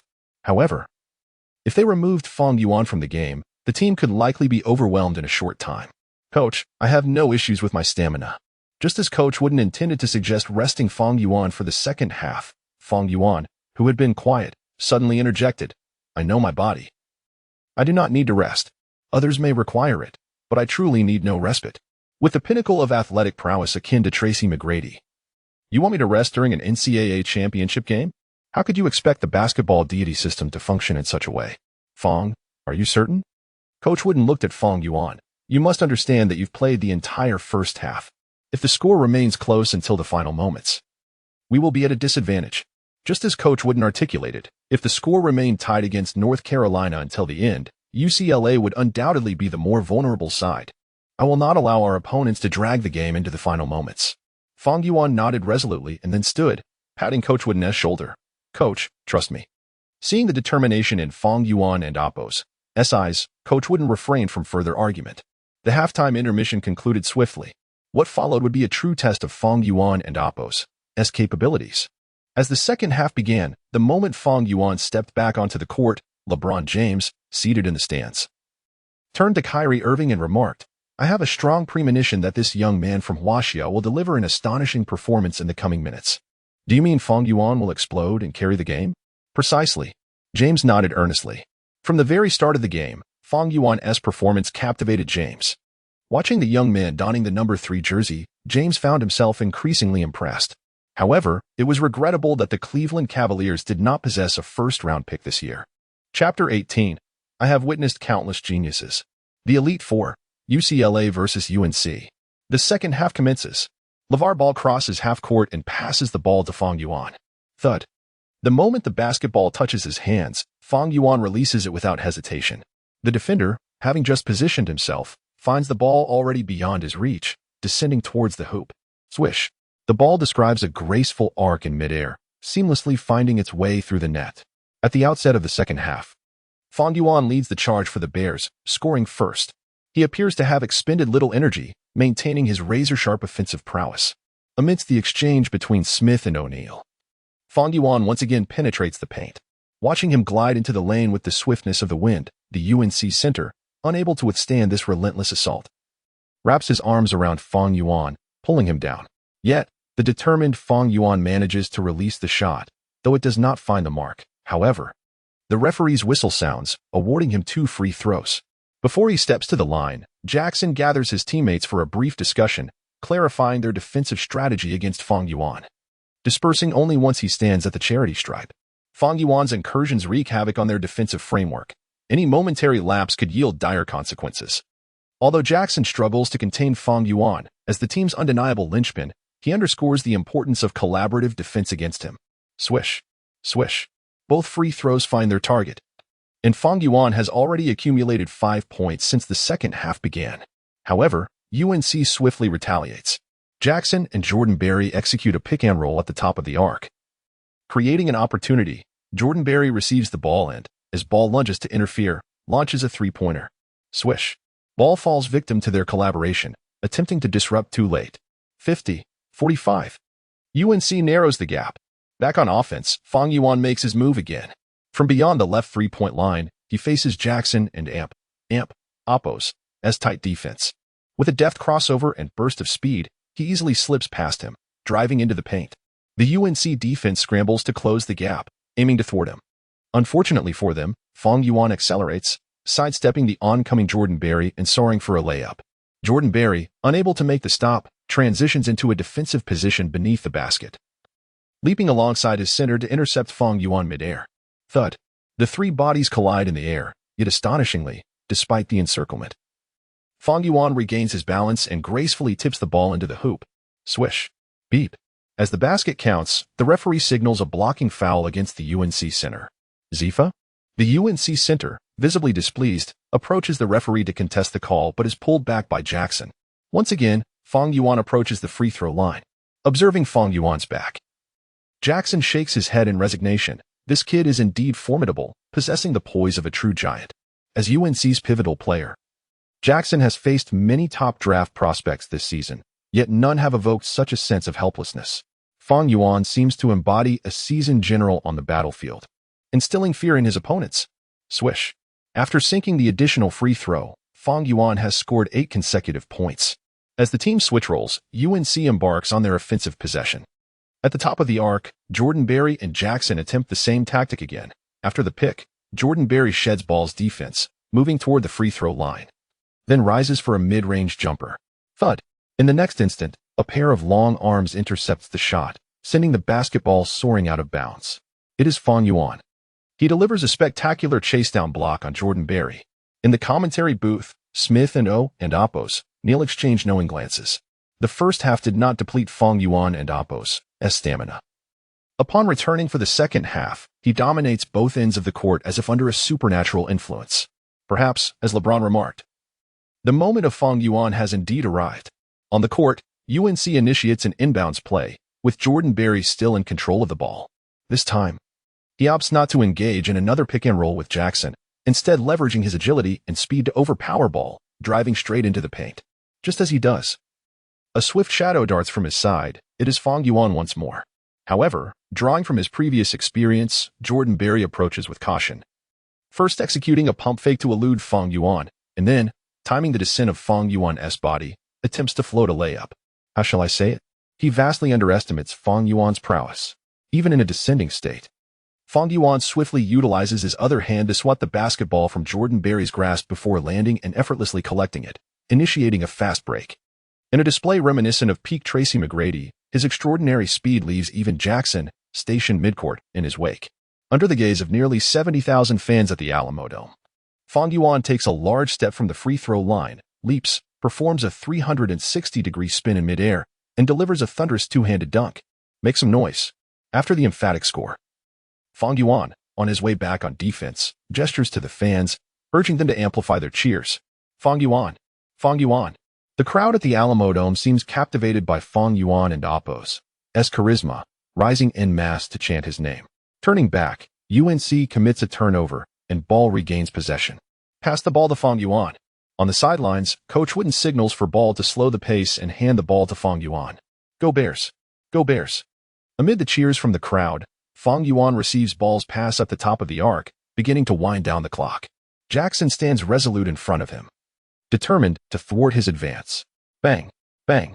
In the face of Jackson and Apos' defense, Fang Yuan weaves with dazzling dribbling skills, causing Jackson to lose his balance. Seizing the moment, Fang Yuan darts forward, swiftly penetrating inside the free throw line. The UNC center grits his teeth and charges out, aiming to halt Fang Yuan's advance. Yet, Fang Yuan merely pauses, backs into him, and with a clever pivot, slips into the lane. Damn! The defender, frustrated, bellows in anger, lunging forward. With the shot clock dwindling, Fang Yuan launches himself into the air, colliding fiercely with the defender while deftly sending the basketball through the net. Swish. Thud. The next moment, Fang Yuan is knocked to the ground, landing solidly on his backside, but upon seeing the ball secure in the hoop, he immediately pumps his fist, striking the floor with enthusiasm. Woohoo! Though the referee may not have intended it, the arena erupts into thunderous applause. This marks his 12th consecutive point. The score now stands at 57-45. LeBron, the game is already over. On the sidelines, Kyrie Irving gazed at Fang Yuan's silhouette with sparkling eyes. This youth hailing from Huaxia will soon emerge as our most formidable rival. I have encountered countless prodigies, yet this young man undoubtedly ranks among the very best. At this moment, James shrugged nonchalantly, yet he deliberately glanced at Irving beside him. According to the original timeline, this season marks the final collaboration between James and Irving. During the off-season, their relationship soured due to the decision to trade Irving for Paul George. What does James and Apos' current observation of Irving signify? Perhaps only he comprehends the deeper implications. Chapter 19. Advancing to the Finals. PA Master Ball Dad. What on earth are you all doing? United States, San Antonio, Alamodome. North Carolina's head coach Roy Williams was furiously shouting at the players on the court. He simply could not accept that his team was being dominated by a freshman, rendered powerless. However, Coach Roy Williams and Apos' roar did nothing to alter the flow of the game. The young talent Fang Yuan from Huaxia continued to shine on the court. Whether on offense or defense, Fang Yuan fully unleashed his extraordinary gifts. Even the other players from UCLA were deeply inspired by him, performing at peak levels. As the game entered the final 6 minutes, the Bears had established a commanding lead of 83-57. Realizing the inevitable fate of his team, Coach Roy Williams, after an initial fit of rage, composed himself and withdrew the starting lineup, effectively calling the game over. Boom. On the court, Lonzo Ball and Fang Yuan executed aerial maneuvers, while during a dead ball period, Coach Wooden also made changes, pulling all starters led by Fang Yuan. As the translation team left the court, nearly 70,000 fans rose in unison to offer the most fervent applause and cheers for this rising star. We can congratulate UCLA in advance, as they have become the second team to reach the finals of this tournament. They will face the Kentucky Wildcats on the championship stage in 3 days. Will the Wildcats reclaim the trophy after 3 years? Or will UCLA return to the pinnacle of the league after 22 years? Let us wait and see. In the commentary booth, renowned basketball analyst Smith began to warm up for the final showdown. Unlike the Kentucky Wildcats, who have reached the finals for 3 consecutive years, UCLA has awaited this day for far too long. There are many prestigious basketball programs in the NCAA, but when it comes to identifying the foremost powerhouse, UCLA certainly stands unrivaled. They have won a total of 11 NCAA championships, including an unprecedented 7 consecutive titles and the longest winning streak in history at 88 games. To date, They have produced over 80 players for the NBA, including stars like Russell Westbrook, Kevin Love, and Drew Holiday, as well as legendary figures such as Kareem Abdul-Jabbar, Bill Walton, and Reggie Miller. Now, after 22 years, Fang Yuan has led this new Bears team back to the NCAA Finals. The final buzzer sounded, lighting up the red lights at both ends of the court. The game is over. Analyst Smith also stood up, applauding the Bears for their advancement to the finals. Perhaps before the tournament began, no one expected UCLA to emerge from the lower bracket. They eliminated Kansas University and the second-seeded Duke University. Even top-seeded North Carolina fell before them. Regardless of the outcome of the final, this Bears team deserves everyone's respect. Indeed. Especially the core of the Bears, Fang Yuan. Shaquille O'Neal also stood up. This prodigious talent from Huaxia surprises us every day. Today he once again shattered the NCAA single-game scoring record. I believe this is not the end, but merely the beginning. With Fang Yuan's consecutive outstanding performances in the tournament, even O'Neal, who was initially skeptical, joined the ranks of Fang Yuan's admirers. This superstar, who laid the foundation for the Lakers dynasty, has publicly praised Fang Yuan on multiple occasions. His intentions are clear. He hopes the Lakers will draft him in the upcoming draft. On the court, Lonzo Ball, celebrating with Fang Yuan, broached the topic. Are you going to enter this year's draft? To be honest, Ball was genuinely concerned. He feared that his beloved Lakers might choose Fang Yuan over him. Even though Magic Johnson had previously assured him of a draft promise, with Fang Yuan's emergence, he was truly anxious about the Lakers' decision. After all, based on the performances in this tournament, Fang Yuan's priority would undoubtedly surpass his own. Regardless of the final result, I will participate in this year's NBA draft. Fang Yuan did not conceal his intentions. Lonzo, what about you? Although Fang Yuan was well aware that Ball would enter the draft this year, he still politely inquired, if you decide to enter. Ball hesitated, not providing a definitive answer. His pause left Fang Yuan momentarily dumbfounded. No way, bro. Your dad has been boasting about you out there, and now you're hesitating about entering the draft? Are you planning to let your dad continue boasting for another year? Ultimately, Ball still did not provide an answer. After the game, returning to the locker room, he briefly celebrated with his teammates, but instead of showering, he went to a secluded corner and secretly called his father. Dad, do you think I should enter this year's draft? Hearing Ball's question, his father paused, seemingly contemplating something. Then asked, has Fang Yuan's emergence changed your mind? But I must tell you, regardless of which draft you enter, you will be the sole #1 pick. Even this year, with Tatum, Fultz, and Fang Yuan, you will still be the only #1. This year, I risked being criticized in the United States, making a name for myself. If you don't enter this year's draft, it will be difficult for me. After all, you have 2 younger brothers to think about. I must say, Ball Dad's PUA skills are quite impressive. Just a few words restored Ball's confidence. Rest assured, before your draft, I will ensure everything is in your favor. In the silence, Ball Dad shifted tone. I will pave the way for you, making sure the world believes you are the true #1 pick. After all, my reputation is already tarnished. It doesn't matter. Ball Dad certainly did not wish to see Ball take a year off to continue competing in the NCAA tournament for UCLA. Just as he said, he has already made such bold claims. How could you suddenly choose not to enter the draft? How would the public perceive me? Isn't that just slapping my own face? Moreover, you have 2 younger brothers to consider. Chapter 20. Even if it's welded on, you have your own way. Under the influence of LeVar Ball, Lonzo Ball ultimately composed himself and decided to enter this year's draft. Merely a source of distraction. It would not affect his prospects in the NBA. Of course, LeVar wholeheartedly supported Ball's decision. As the first player in the family to enter the NBA, his role was to continue to promote his son fervently. However, the doubts cast by this source were not without merit. To be frank, while both Fang Yuan and Ball were pivotal players for the Bears, I believe Fang Yuan is the standout prospect for this year's draft. Indeed, discussions regarding who would claim the top pick in this year and Oppo's draft seem to have reached a conclusion. During the TNT Evening Roundtable, several basketball experts commenced their discourse. Fang Yuan not only eliminated Jason Tatum and Josh Jackson, but also led UCLA to the finals. He has triumphed over the 2 most distinguished players of the same position in this draft. Particularly Tatum, Fang Yuan undoubtedly stands as the finest dual-threat guard of the 2017 class. Without any doubt, having personally eliminated Jason Tatum and Josh Jackson, Fang Yuan's position as the best dual-threat guard of the 2017 class is unquestionable. Yet, whether Fang Yuan will participate in this year's draft remains unknown. As the NBA has evolved, Many longtime fans could never have anticipated that the league is no longer dominated by the interior game. Throughout NBA history, renowned players have predominantly been centers. Whether in the Jordan era or the Kobe era, dominant big men were a staple of championship teams. However, with the rise of the Warriors dynasty, the small ball style has gained prominence, rendering the era of the center a relic of the past, supplanted by dual-threat guards and forward players. Now, with Fang Yuan, who mirrors the peak of Tracy McGrady, he can serve as either a dual-threat guard or a forward for the team. Is Fang Yuan not the first overall pick? Then who is? Even Markelle Fultz would find it challenging to disrupt Fang Yuan's position as the top pick. Charles Barkley stated unequivocally, "I have never denied Fultz's excellence. If Fang Yuan does not enter this year's draft, I would certainly select Markelle Fultz.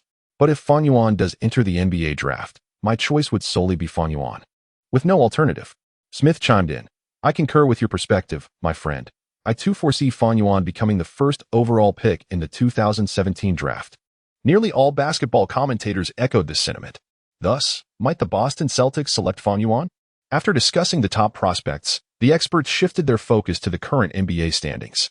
Currently, the Brooklyn Nets sit at the bottom of the league, while their draft rights belong to the Boston Celtics, significantly increasing the Celtics' chances of obtaining the top pick. Would the Boston Celtics choose Fang Yuan? Our sole goal at the draft is Markelle Fultz. However, in a media interview, Celtics head coach Brad Stevens dropped a smokescreen. "If we secure the first overall pick, the team will choose between Ball and Fultz, just like in the past." After acquiring the first overall pick in 2017, the Celtics boasted about Ball and Fultz. Ultimately, their choice was indeed Jason Tatum. Now, the Celtics still utilize Ball and Fultz as a decoy, concealing their true intentions regarding Fang Yuan. Without a doubt, this is the handiwork of the crafty Danny Ainge. It is noteworthy that prior to entering the playoffs, the media across the nation was debating who among Ball, Fultz, and Tatum would emerge as the top pick in this year and Oppo's draft. Yet, mere days later, the media seemed less concerned with the three super rookies and more focused on whether Fang Yuan would enter this year and Oppo's draft, in which NBA team he would join as the first overall pick. With Fang Yuan and Oppo's emergence, he evidently bears a stronger resemblance to a top pick than the previous three. Simultaneously, upon returning to school, Fang Yuan did not remain idle. Immediately upon his return, he reached out to Ella, expressing his desire to take her out for some relaxation. After waiting at the entrance for nearly 20 minutes, Ella finally arrived. The moment he laid eyes on her, Fang Yuan was taken aback. What on earth is this? Just a simple date, yet it seems to require such theatrics.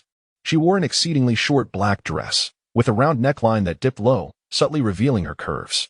The dress barely covered the upper thighs, accentuating her long, slender legs. Her exquisite face was adorned with light makeup, and her large, sparkling eyes seemed to convey a silent narrative. "Ella, over here," Fang Yuan waved. And Ella immediately responded with a sweet smile, excitedly rushing over. Gazing at the pure yet alluring Ella as she approached, Fang Yuan chuckled. "Why are you dressed so seductively today? Didn't Oppo's you say you were taking me out for a good time? If you don and Oppo's look your best, wooden and Oppo's that tarnish your star athlete and Oppo's reputation?" Fang Yuan was at a loss for words. "What do you think you are? A desperate flower thief?" This statement held no fault. "Darling, since you're so aware of this, shall we get straight to the point?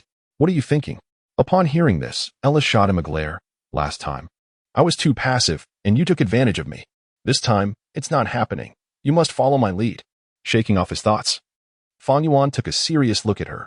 Indeed, she was certified as an S-class heroine by the system, utterly rivaling Kendo Jenner. Chapter 21. No one can refuse. Absolutely not. Fang Yuan, I will not go. Regardless of your protests, you have no choice in the matter. After a symbolic struggle, she ceased to resist and allowed Fang Yuan to guide her toward the small grove. Deep down, however, Ella harbored a faint yearning for such escapades. Under the blazing sun, the secluded grove appeared eerily tranquil, with hardly a soul in sight. Like a scout on a mission, Fang Yuan glanced around and soon discovered a remote spot. Observing Fang Yuan and Oppo's furtive demeanor, Ella couldn't and Oppo's helped but chuckle to herself. "Look at you, sneaking around like a mischievous child." Upon reaching the designated location, Fang Yuan turned back to find Ella frozen in place, and he couldn't and Oppo's resist teasing her. "Ella, You and Oppos, V, come all this way, so why are you still shy? Seriously, darling? You really Dawn and Amp, Oppos, do you want to? At his words, Ella flashed a charming smile and playfully tapped his forehead with her delicate finger. What on earth are you thinking about every day? I can't fathom how someone like you, a rogue, could lead the team to the finals. By the way, what are your plans after the season ends? Fang Yuan rolled his eyes in response. What else would I do after the season? Naturally, I and Amp, Oppos, participate in the NBA draft. By the way, I heard you and Amp, Oppos, restudying finance. When the time comes, you should be my agent. I and Oppos, LL let you manage all my money. You can spend it however you like. Really? Fang Yuan, you and Oppos, too kind. Ella exclaimed excitedly, wrapping her arms around his head and gently caressing it as if he were a treasured possession. Her sparkling eyes, once filled with mischief, now radiated genuine affection. Of course it and Amp, Oppos, that's true. If you want and Amp, Oppos, be my agent, who will? Seeing this, Fang Yuan grinned mischievously and shifted to a more serious tone. Besides, having such a beautiful girlfriend and agent like you is a blessing I must have earned over 8 lifetimes. Faced with Fang Yuan and Oppos' sudden romantic declarations, Ella blinked in surprise before playfully retorting, Oh my, you really know how to sweet talk, Dawn and Amp, Oppos, to you? Your words are as sweet as honey. Is it just my way with words? Besides, I never use mere words to woo a woman. I rely on actions. With a playful grin, Fang Yuan added, Darling. You and Amp, Oppos, the best judge of that. Ella deliberately emphasized the word happiness, causing it to resonate differently in Fang Yuan and Amp, Oppos' ears. In that moment, he couldn't and Amp, Oppos, help but feel a surge of enthusiasm. Noticing Ella and Amp, Oppos' gestures, Fang Yuan smirked. Ella, do you know what I adore most about you? What is it? Dawn and Amp, Oppos, do you already know? You and Amp, Oppos, so clever. Following the conclusion of the NCAA Final Four, the 2 teams that advanced to the finals were granted a brief respite. Upon their arrival in Phoenix and settling into the prearranged hotels, various media outlets from across the United States commenced their activities. It appeared as though they had coordinated in advance, as many media representatives opted to initiate their final coverage with the Kentucky Wildcats. Given their lesser impact compared to the UCLA Bruins, they could afford to devote a shorter time and space to introducing the Wildcats before allocating extensive coverage to the favored Bruins. As for Tencent Sports, which had flown across the ocean, their sole focus was on one team, the UCLA Bruins. Was there any need to interview the Kentucky Wildcats? Certainly not. After establishing contact with the UCLA coaching staff, the 3 brothers of Jishibang, accompanied by their crew, arrived at the Bruins Hotel. While direct media access to hotels is customary in the United States, Tencent Sports viewed such interviews as too informal and lacking in respect. After all, Fang Yuan was the first man in the history of Chinese basketball to lead a team to the NCAA finals.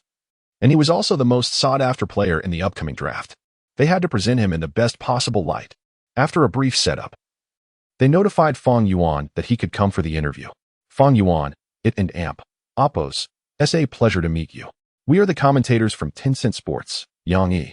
With this initial encounter, the first ever interview with a Chinese NCAA player officially commenced. Fang Yuan was thoroughly familiar with the 3 brothers before him. Any Chinese basketball fan who had watched NBA broadcasts would undoubtedly recognize them. The 3 brothers from Jishibang were renowned basketball commentators in the realm of Chinese basketball. During their tenure at Tencent, their enthusiastic interpretation of sponsor advertisements left a deep impression on fans. Coupled with Wang Ming and Amp, Oppos' shiny bald head and slightly exaggerated performance, they significantly enhanced the advertisements and Amp, Oppos' reach, elevating the Jishibang brand and Amp, Oppos' influence. It could be said that 90% of the reason behind their nickname was due to Wang Ming. Chapter 22, a scene destined to be recorded in history. After a brief exchange of pleasantries, Wang Ming swiftly steered the conversation towards a pressing topic, Fang Yuan. As a player from Huaxia navigating the American basketball realm, have you encountered any instances of unfair treatment? Undoubtedly, the American basketball scene stands as the pinnacle of global basketball. Beyond the United States, fans often regard other leagues as desolate wastelands. The situation in Huaxia is even more dire, evoking a sense of barren desolation. Although the Eastern giant Yao Ming once graced the courts, that was merely a fleeting moment. Securing a foothold in the talent-rich NCAA league is undeniably fraught with challenges.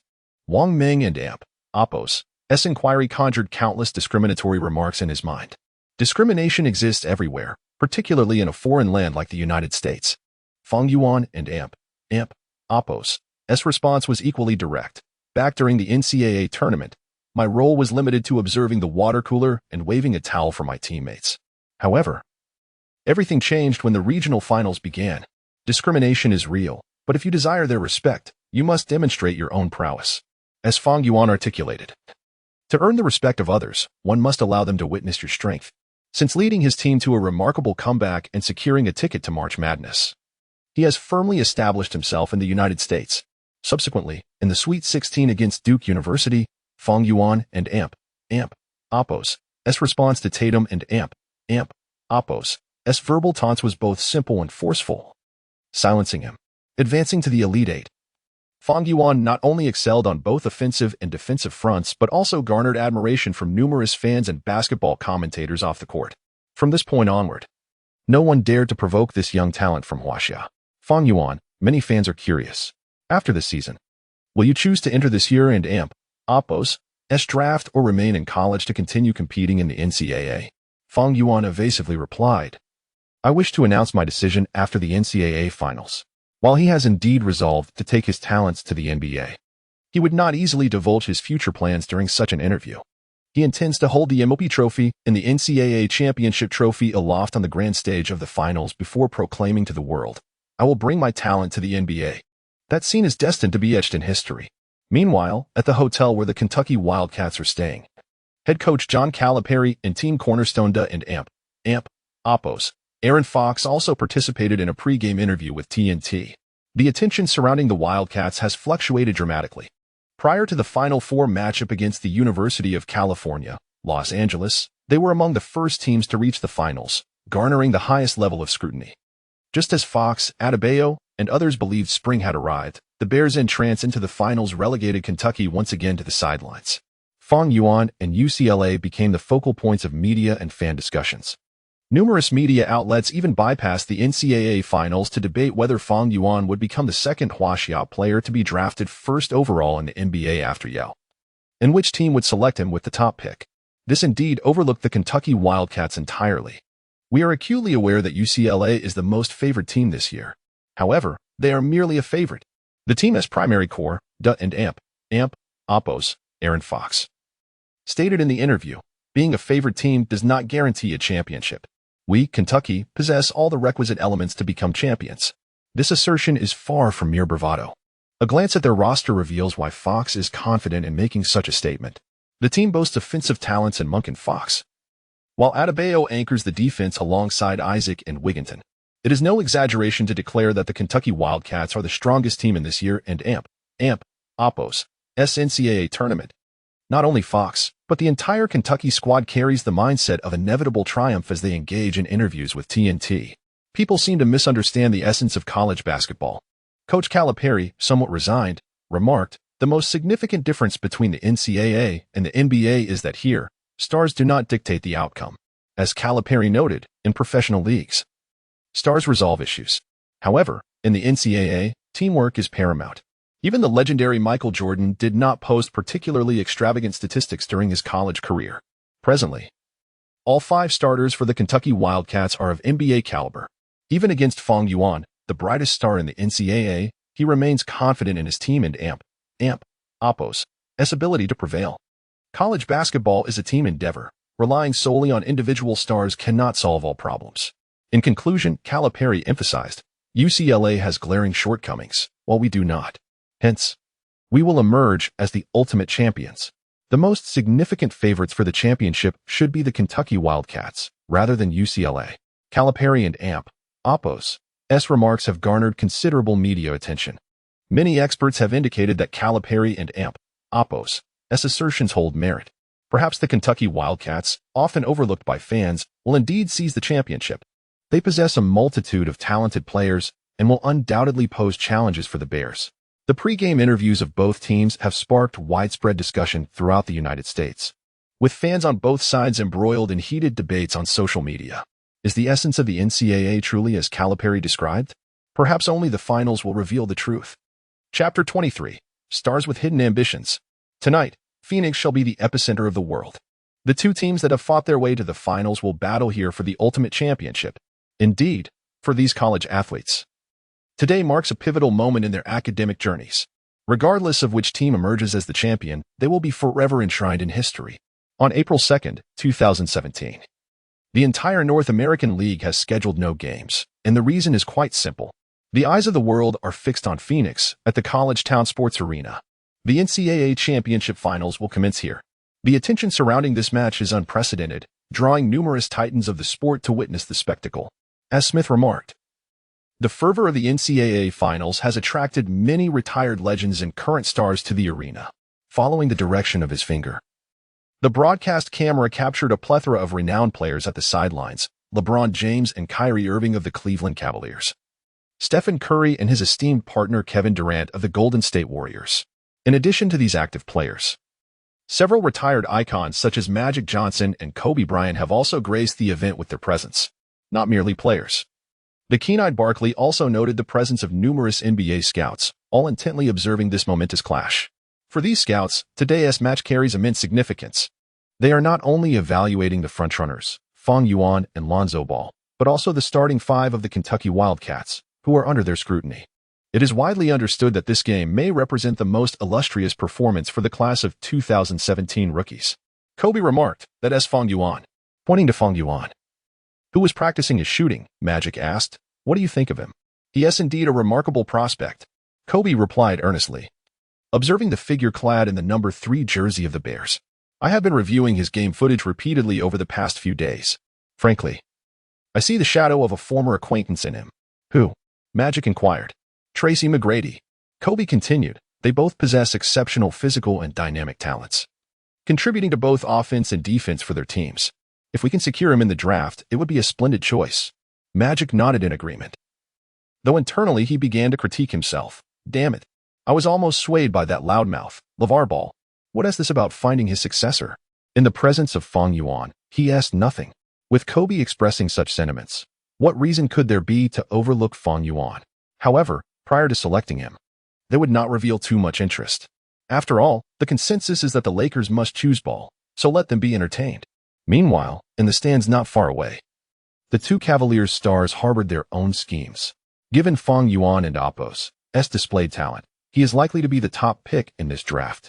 Irving expressed his disappointment. "Unfortunately, we lack sufficient assets to acquire Fang Yuan." "Acquire Fang Yuan?" Upon hearing this, James seemed contemplative. "Kyrie, what do you think the outcome would be if you, and Fang Yuan were to team up?" "A dynasty," Irving replied without hesitation, raising his palm. "If we can secure Fang Yuan, we would undoubtedly achieve at least 5 consecutive championships, forging a new dynasty." Following the victory that brought Cleveland its first championship, James found himself unsatisfied with the status quo. However, with the current Cavaliers roster, overcoming the Warriors, who boast Durant and Curry, seems daunting. Should the Cavaliers fail to reclaim the championship this season, a trade would be inevitable. As for whom to trade and who to acquire, perhaps James already has answers in mind. Of course, the focus today is not on the Cavaliers' affairs. Today's spotlight shines on Fang Yuan and Lonzo Ball versus the formidable 5 of Kentucky. Stars take their seats, and scouts prepare for the spectacle. As the atmosphere crackles with anticipation, the players complete their warm-ups before removing their training gear and taking to the court. Fang Yuan, MVP. Fang Yuan, MVP. As Fang Yuan steps onto the court, the arena erupts with thunderous applause. Clearly, he is the brightest star within these walls. Amidst the prolonged cheers, the centers take their positions at the midcourt, and the referee tosses the ball high into the air. Adebayo seizes the moment, directing the ball to Fox. The Kentucky Wildcats initiate the opening possession. Upon reaching the front court, Fox signals Adebayo to set a screen, intending to challenge Lonzo Ball directly. Though he is not yet formidable enough for such a confrontation. Bam! Ball finds himself thwarted by the robust Adebayo, allowing Fox to surge towards the free throw line. Confronting the help defensive Leaf. Bam! Bam! Faced with the defense, Fox swiftly dribbles, shifting Leaf's balance before decisively accelerating forward. Inside, the starting center from UCLA hastily abandons his assignment and rushes to assist. At this moment, Fang Yuan, assigned to guard Monk, darts in from the left three-point line into the paint. This is a frequently employed tactic between him and Fox. Whoosh! attracting the defense's attention. Fox attempts a no-look pass to the cutting Monk. Bam! But in the next instant, Fang Yuan, like a bolt of lightning, darts in to make a precise steal. As Fox turns to celebrate, he finds Monk rooted in place, bewildered. WTF? Did we just get intercepted? How did he notice? Was my no-look pass not flashy enough? Get back. Hurry up and fall back. After making the steal, Fang Yuan wastes no time, striding forward with long strides, racing towards the front court. Kentucky and Oppos. Coach Calipari stands anxiously at the sidelines, shouting instructions to his players on the court. Yet, by the time they regain their focus, Fang Yuan has already arrived at the front court. Faced with an unguarded basket, how could Fang Yuan let this splendid opportunity for a showcase slip away? He leaps. Soaring as if riding a rainbow, his form elegant in midair, spinning for a thunderous slam dunk. Boom. The rim reverberates with the force of his dunk. 2 o'clock. UCLA takes the initiative. Chapter 24. The Totem of Los Angeles for the next 2 decades. He is nothing short of a flawless performer. No one can hinder his relentless advance. Fang Yuan and Oppos' impact on us is truly profound. Indeed. It is hard to fathom that a young man hailing from Huaxia could execute an array of dazzling dunks during the competition. The cheers and applause resonated throughout the university arena. Seated on the sidelines, Kobe Bryant and Oppos' sparkled as he fixated on Fang Yuan. This newcomer possesses an athletic prowess that he himself lacks, a terrifying athletic talent. Kobe has witnessed numerous players with outstanding athleticism, including his longtime rival LeBron James and Kevin Durant. Yet, none of them exhibit the same extraordinary athletic capabilities as Fang Yuan. He had never encountered a player capable of executing such feats near the free throw line during actual gameplay. I believe there is no longer any uncertainty regarding who will be the first overall pick in this year and Oppos' draft. He turned to Magic Johnson beside him, pointing at Fang Yuan, and earnestly remarked, "This young man from Huaxia is destined to become the second Huaxia player to be the top pick after Yao Ming." Magic, having been one of the first to witness Fang Yuan and Oppos' performance live and having received insights from scouts, listened intently to Kobe and Oppos' commendation of Fang Yuan and Oppos' potential to become a superstar. With an expression of admiration, he responded, "If we can secure him in this year and Oppos' draft, he may very well inherit your mantle, becoming Los Angeles and Oppos' totem for the next 2 decades. Do you think we can acquire him?" Kobe posed the question once more. Magic did not make any empty promises but replied candidly, "Currently, we have a significant chance of landing a top 3 pick in this year and Oppos' draft. If we wish to obtain him, it may require a trade." Upon hearing Magic's words, Kobe fell into contemplation. Given Fang Yuan's displayed talent, he believed that numerous teams would soon be vying for him. Securing Fang Yuan in the draft would indeed be the most optimal choice, just as Kobe surmised. Scouts and management from other teams in attendance were already calculating the possibilities of acquiring Fang Yuan or the costs associated with a trade for him. On the court, the 2 outstanding rookie point guards, Ball and Fox, were engaged in a fierce competition. On both ends of the court, the brains of their respective teams were unwilling to yield, showcasing an array of defensive techniques as they battled it out. Although Ball held a slight advantage, the scoring disparity between the 2 teams was rather pronounced. Fang Yuan received the ball at the top of the arc, signaling for his teammates to spread out. If the Kentucky Wildcats intended to let Monk guard him one-on-one today, it would spell their doom. Bang, bang. With the ball in hand, Fang Yuan executed a swift change of direction, freeing himself from Monk's grasp and charging into the paint. "Come on, boy." Adebayo, eager to prove his worth and deserving of a high draft pick, rushed forward to block him. However, regrettably for him, Fang Yuan elegantly spun past him with ease. Boom. Penetrating into the unprotected lane, Fang Yuan leaped and delivered a thunderous dunk. The atmosphere was ignited once more, as Fang Yuan and Oppos' 2 initial dunks stirred the fervor of the fans. "Damn," Adebayo muttered under his breath. Prior to the game, he had intended to use his help defense to contain Fang Yuan and Oppos' drives, but just as it began, he was thwarted by a powerful dunk, leaving him somewhat vexed. Little did he know that even more frustrating events awaited him. On the next possession, Fang Yuan returned, catching the ball beyond the left 3-point line. He charged towards the basket, undeterred by Monk's tight defense. Even as Adebayo leaped the contest, he was unable to prevent Fang Yuan from laying the ball into the hoop. Another successful drive. Zfak, after being repeatedly penetrated by Fang Yuan, Adebayo felt increasingly disheartened and began to doubt himself. Could it be that he is truly unstoppable? Returning to the offensive side after a pick-and-roll, he received a pass from Fox. Faced with Leafs defense, his layup was blocked, and before he could cross half-court during the transition, Fang Yuan swiftly launched a three-pointer without hesitation, disregarding Monk and Oppo's defense. Swish. The ball found its mark. Turning back, the Kentucky Wildcats initiated their offense. Little Fox was facilitating the ball on the perimeter, and it quickly found its way to Adebayo. Thud. As Adebayo received the ball, he attempted to back down against Leaf, but Leaf held his ground, preventing a clean shot, forcing Adebayo to pass. Bang.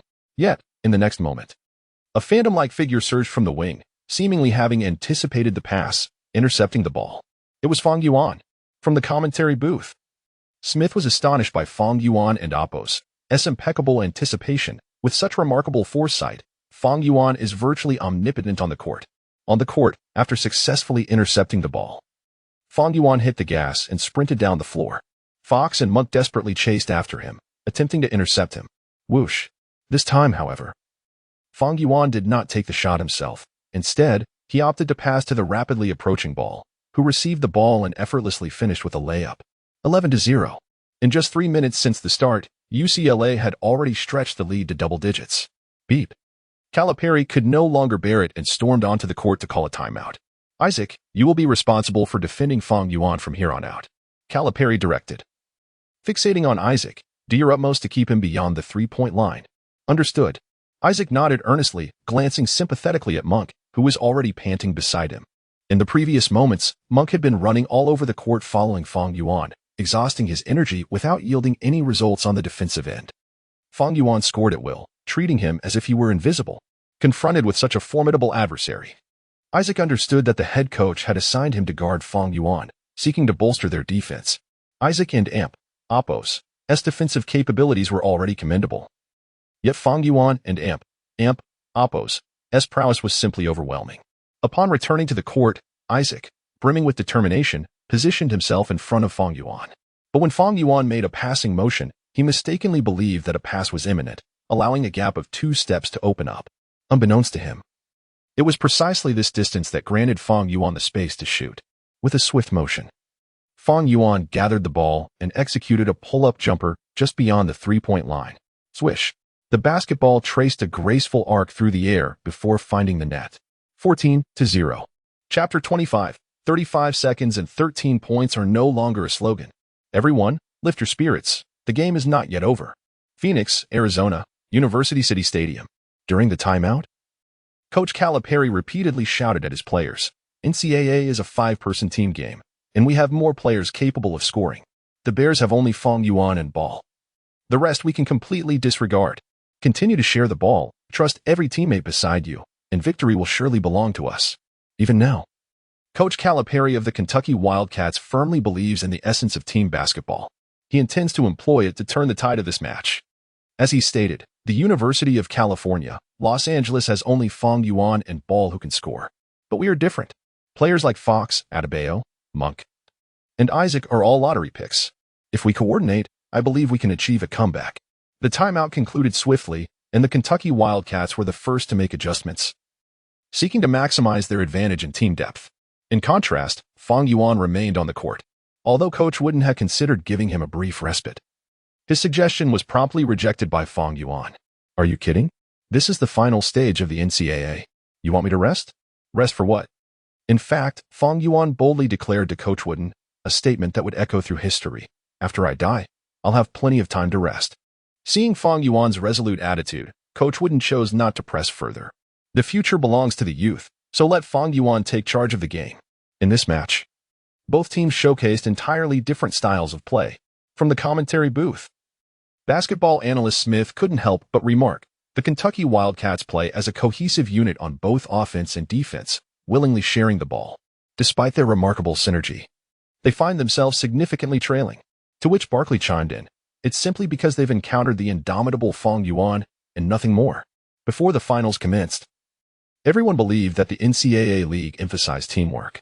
Yet, as the game unfolded, it became apparent that the Kentucky Wildcats, despite their numerous draft prospects, could not withstand the onslaught of Fang Yuan alone. Perhaps, at this moment, people realize that when a superstar transcends the confines of the league's understanding, he alone can alter the course of the game. Upon returning from the timeout, Fang Yuan reached out for the ball. Bam! The instant he grasped the basketball, he sensed the Kentucky Wildcats' intention to employ a double team, and without a moment's hesitation, he darted through the opening between the defenders, effortlessly dismantling the trap. Upon penetrating the paint, the Wildcats' defense collapsed, and faced with threats from both sides, Fang Yuan decisively passed the ball to Ball. Swish! Beyond the left three-point line. Ball caught the ball, made a slight adjustment, and sank a contested three-pointer. Turning back, Fox, clearly frustrated, attempted to overpower Ball. However, compared to himself, Ball's defensive experience was vastly superior. While closely guarding, he persistently disrupted Fox's ball control, nearly causing a turnover. After 2 consecutive back-to-the-basket attempts, feeling Ball's staunch defense, Fox pivoted and took a fadeaway jumper. Yet, in the next moment, his eyes widened as a towering figure soared through the air to deliver a resounding block. It was Fang Yuan. He had once again provided help defense, sending Fox's shot back with authority. But wait, it wasn't over yet. Ball regained control of the ball, and the University of California, Los Angeles launched a counterattack. Fast break. Ball pushed the ball up the court rapidly, with Fang Yuan closely trailing behind. After drawing the Kentucky Wildcats' defensive attention, Ball swiftly bounced the ball to the sideline where Fang Yuan was making a fast cut. Bam! As he caught the ball, though his speed was impressive, Adebayo had already claimed advantageous positioning inside, leaving no opportunity for Fang Yuan's personal showcase. Bam! Yet, even with Adebayo's defense firmly in place, Fang Yuan showed no signs of slowing down. With a swift 3 steps reduced to 2, he leaped off the ground. Just before Adebayo leaped to attempt to block, Fang Yuan, utilizing his astounding vertical leap, reached his maximum height ahead of him, forcefully slamming the ball into the basket. Boom! The thunderous dunk resonated through the arena.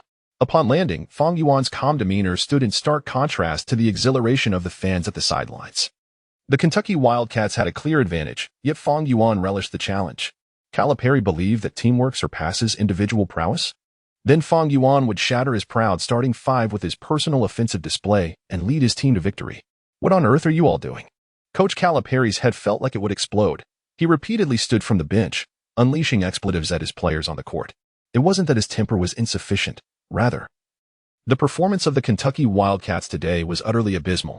10 minutes into the first half, the team had only scored 8 points, while the Bears, under Fang Yuan's leadership, had amassed a staggering 30 points. The inability to score was one thing, but their defensive performance, particularly on the perimeter, was entirely dominated by Fang Yuan alone. Witnessing Fox commit yet another egregious error during an offensive possession, Calipari understood that the team was beyond saving.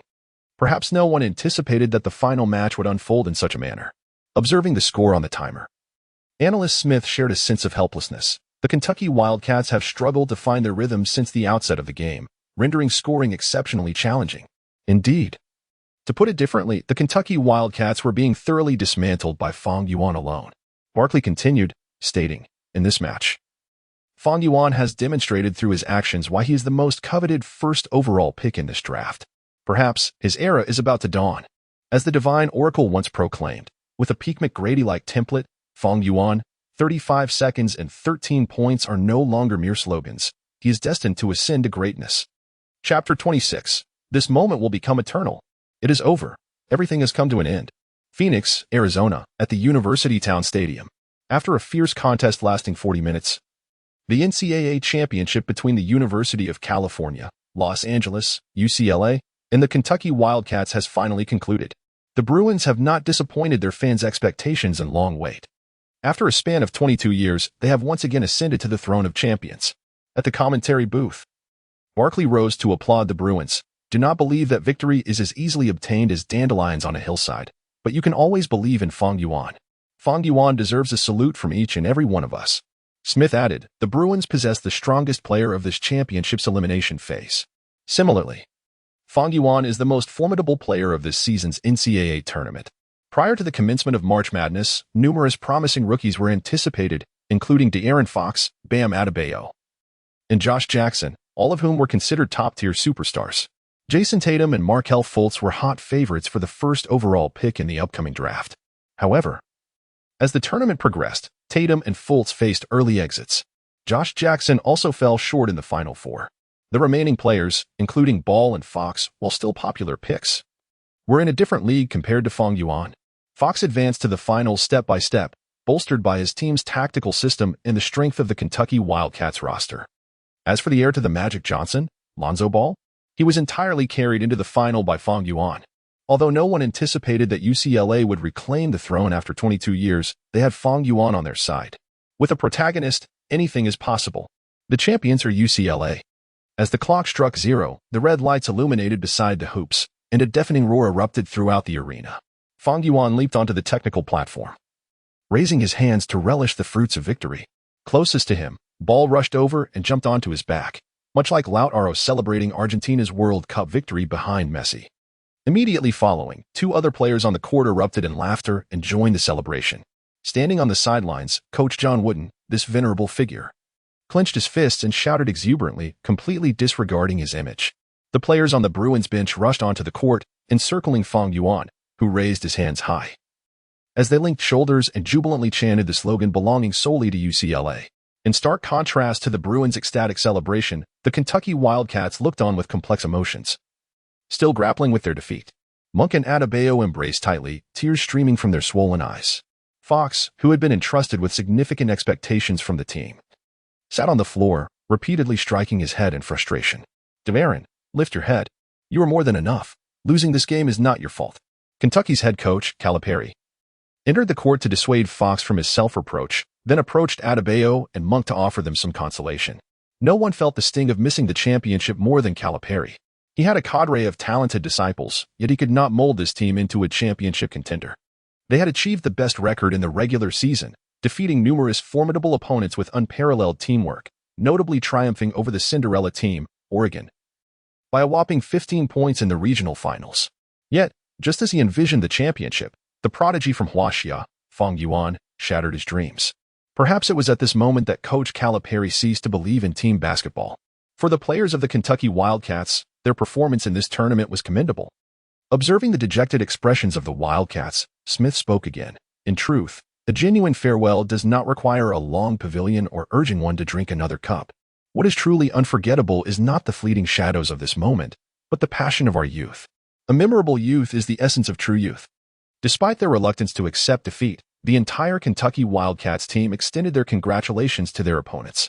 Fang, congratulations on winning the championship. Fox approached Fang Yuan to embrace him, but I must inform you, you have awakened the Avengers. Today's loss will be repaid 100-fold in the NBA. Behind Fox, Monk, Adebayo, and Isaac stepped forward to offer their embraces to Fang Yuan. Although these 4 Kentucky stars lost the final NCAA match, their futures are destined to shine even brighter. And you too, Lonzo. Before departing, Fox pointed at Ball behind Fang Yuan. Do not think you are safe. I am waiting for you. Ball playfully pointed back at Fox, smiling in response. As Fox and his teammates exited the court, they could only leave with a heavy heart, watching the jubilant celebration of the UCLA team. This is the allure of the NCAA's March Madness, where anything is possible in a win-or-go-home format. Once again, congratulations to the Bruins for reclaiming the NCAA championship after 22 years. The award ceremony is forthcoming, and shortly the recipient of the NCAA Final Four MP award will be revealed. In the commentary booth, Barkley was exuberant. Listen to the cheers of the fans. You will know the answer. Meanwhile, standing on the podium, Fang Yuan gazed at the throngs of fans before him, along with the multitude of cameras capturing the moment. The entire arena erupted in chants of his name. Under the dazzling spotlight, this was truly the realization of a dream. The host recounted UCLA's journey through the Pacific 12 Conference playoffs, particularly highlighting their elimination match against Duke, where Fang Yuan, like an invincible celestial being, overwhelmed Tatum on both offensive and defensive fronts, eliminating the tournament's top favorite. From that moment, Fang Yuan's path of invincibility officially commenced. Throughout this journey, Fang Yuan has provided me with countless moments of astonishment, and it was his emergence that enabled the Bruins to lift their 12th championship trophy after 22 years. Let us once again congratulate the University of California, Los Angeles. After the host concluded, the event organizer handed the trophy to Coach Wooden, who then passed it to Fang Yuan, allowing him to raise the championship trophy aloft. As he lifted the trophy, confetti rained down from above. Click, click, click. The media frantically captured this moment, which will undoubtedly become eternal. Chapter 27. Widespread attention, bringing talent to the NBA. Simultaneously, The news of Fang Yuan leading the University of California, Los Angeles to victory in the NCAA championship, accompanied by an image of him holding the championship trophy, rapidly spread both domestically and internationally. Within the UCLA campus, faculty and students alike were engulfed in a frenzy of celebration. During this time, several students from Florida even participated in a wild naked sprinting competition.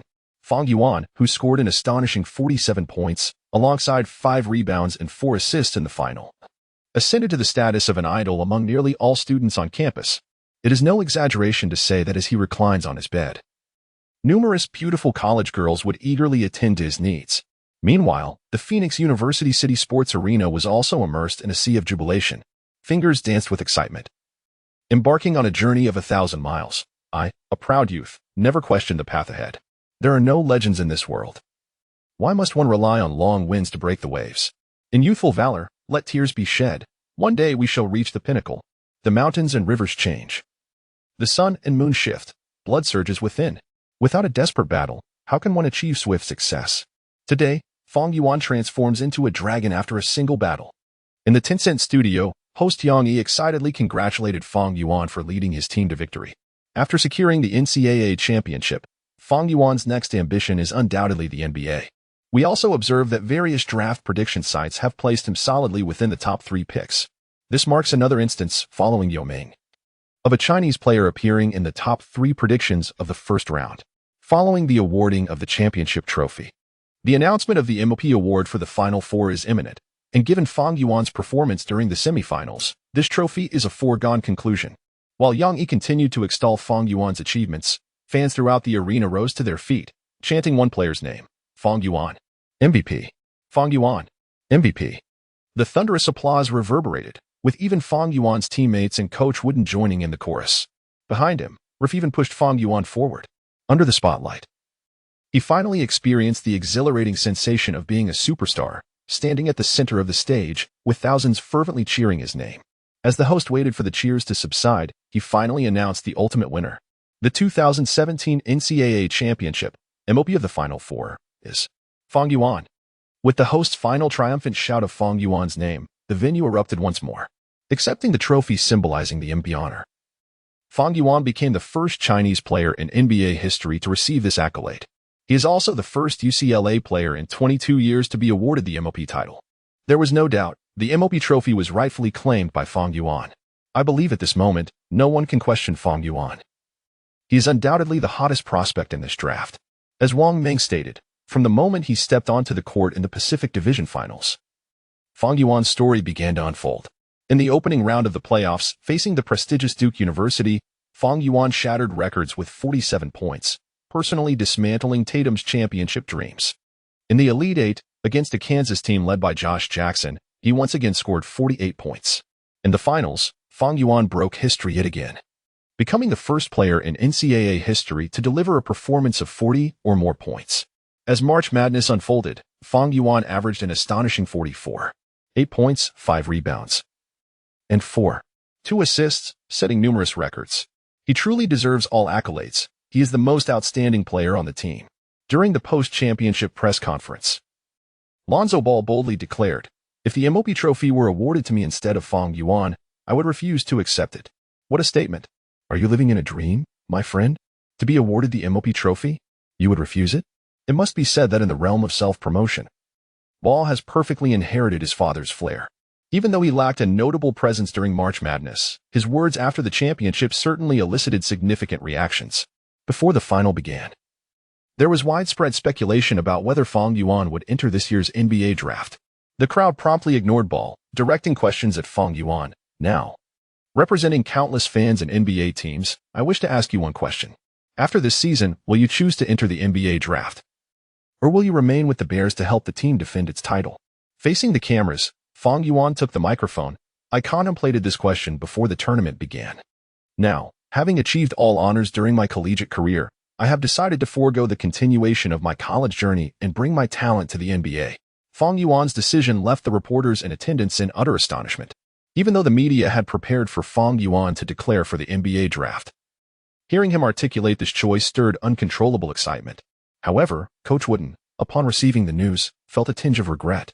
After all, The impact Fang Yuan had this season was monumental. When will the University of California, Berkeley produce another Fang Yuan? Perhaps never again. Before the news of Fang Yuan's decision to bring his talent directly to the NBA spread through major media outlets worldwide, it had already reached the upper echelons of various NBA teams. The most exhilarated of all was the Los Angeles Lakers general manager, Magic Johnson, who had been closely monitoring Fang Yuan. A directive was issued. From now on, the team should lose every game. The league's tanking competition had reached a critical juncture. The Phoenix Suns even rested their star players, focusing solely on securing the top pick. The Philadelphia 76ers, who believed in the process, went so far as to declare that Okafor, Embiid, and last year's top pick, Simmons, would all be sidelined for the season. They were not there to win games. Despite the Lakers currently occupying the bottom of the league, Magic Johnson was determined to take precautions to improve their chances for a higher pick. Losing was the way to go. In Boston, at the North Shore Garden, Coach Stevens entered the general manager's office, clutching a stack of documents. This offseason is poised to become one of the most thrilling in NBA history, according to the information in Coach Stevens' hands. His protege Hayward is not particularly keen on re-signing with the Utah Jazz, making it likely that they will fail to renew his contract this summer. Consequently, Hayward's chances of joining the Celtics would significantly increase. Of course, the Celtics' ambitions extend far beyond merely acquiring Hayward. The confirmed draft prospect, Fang Yuan, remains their primary target. Chapter 28. What on earth is this? System notification. Congratulations to the host for successfully securing the NCAA championship. System reward. Choose one attribute to increase by 8. After the press conference concluded, the long-absent voice of the system echoed in Fang Yuan's mind once more.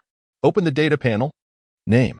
Fang Yuan height, 203 centimeters weight, 101 kilograms wingspan, 221 centimeters merged superstar, Tracy McGrady. Offensive attributes. Inside shooting, 90, close-range shooting, 88, mid-range shooting, 85. Three-point shooting, 80, free throw, 90, layup, 88, dunk, 90, post-offensive skills, 90, back-to-the-basket fadeaway, 85, passing, 80, defensive attributes, shot blocking, 85, stealing, 85, on-ball defense, 85, paint defense, 80, rebounding ability, 80, other attributes, speed, 88, agility, 90, hustle, 85, vertical leap, 90, stamina, 90, strength, 85, durability, 85, mental attributes, stability, 85, offensive awareness, 90, defensive awareness, 90, overall rating, 92, all-star level. Note, current available attribute points to distribute, 16 points, increase paint defense by 3, allocate the rest to three-point shooting. After a moment of contemplation, Fang Yuan resolved to focus primarily on paint defense and three-point shooting. In this era of dazzling stars, he was determined to carve a bloody path. System notification, three-point shooting upgraded from 80 to 93. System notification, task issued. Log into the NBA as the first overall pick. System reward, choose one attribute to increase by 6. Log into the NBA as the first overall pick? And only 6 points? What the heck? If that's the case, I might as well not bother finding anyone to recharge. With this thought, Fang Yuan couldn't help but pick up his phone and dial Kendall's number.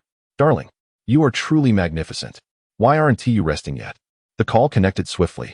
And before Fang Yuan could utter a word, Kendall's sweet voice came through. Not yet. I missed you too much, so I just had to call. Darling, I'm heading back to Los Angeles tomorrow. I miss you so much. I must say, Fang Yuan's flattery made Kendall feel quite cherished. He Kendall giggled happily. It's no surprise, my darling. Your words are as sweet as honey. Not only am I sweet-tongued, but I'm also quite remarkable. Fang Yuan, stirred by Kendall's enchanting voice, began to flirt, teasing her. You know, for someone of my stature in NBA history. Kendall initially didn't catch on, but recalling Fang Yuan's laughter when he playfully teased her in bed, her fair cheeks flushed instantly, and her breath quickened. She playfully scolded, "You naughty rascal." A rascal? In response, Fang Yuan continued, "Those who enjoy being mischievous aren't me. You scoundrel. If you keep talking like that, I might just hang up. Oh, come on. Kendall, can't you bear with it? This is just hearing your voice. If I were in front of you, it would be even worse. Don't worry, darling. I truly miss you." Fang Yuan genuinely cherished Kendall's playful tone, My brothers in Huaxia have sent me many local specialties. I'll show them to you when I get to Los Angeles.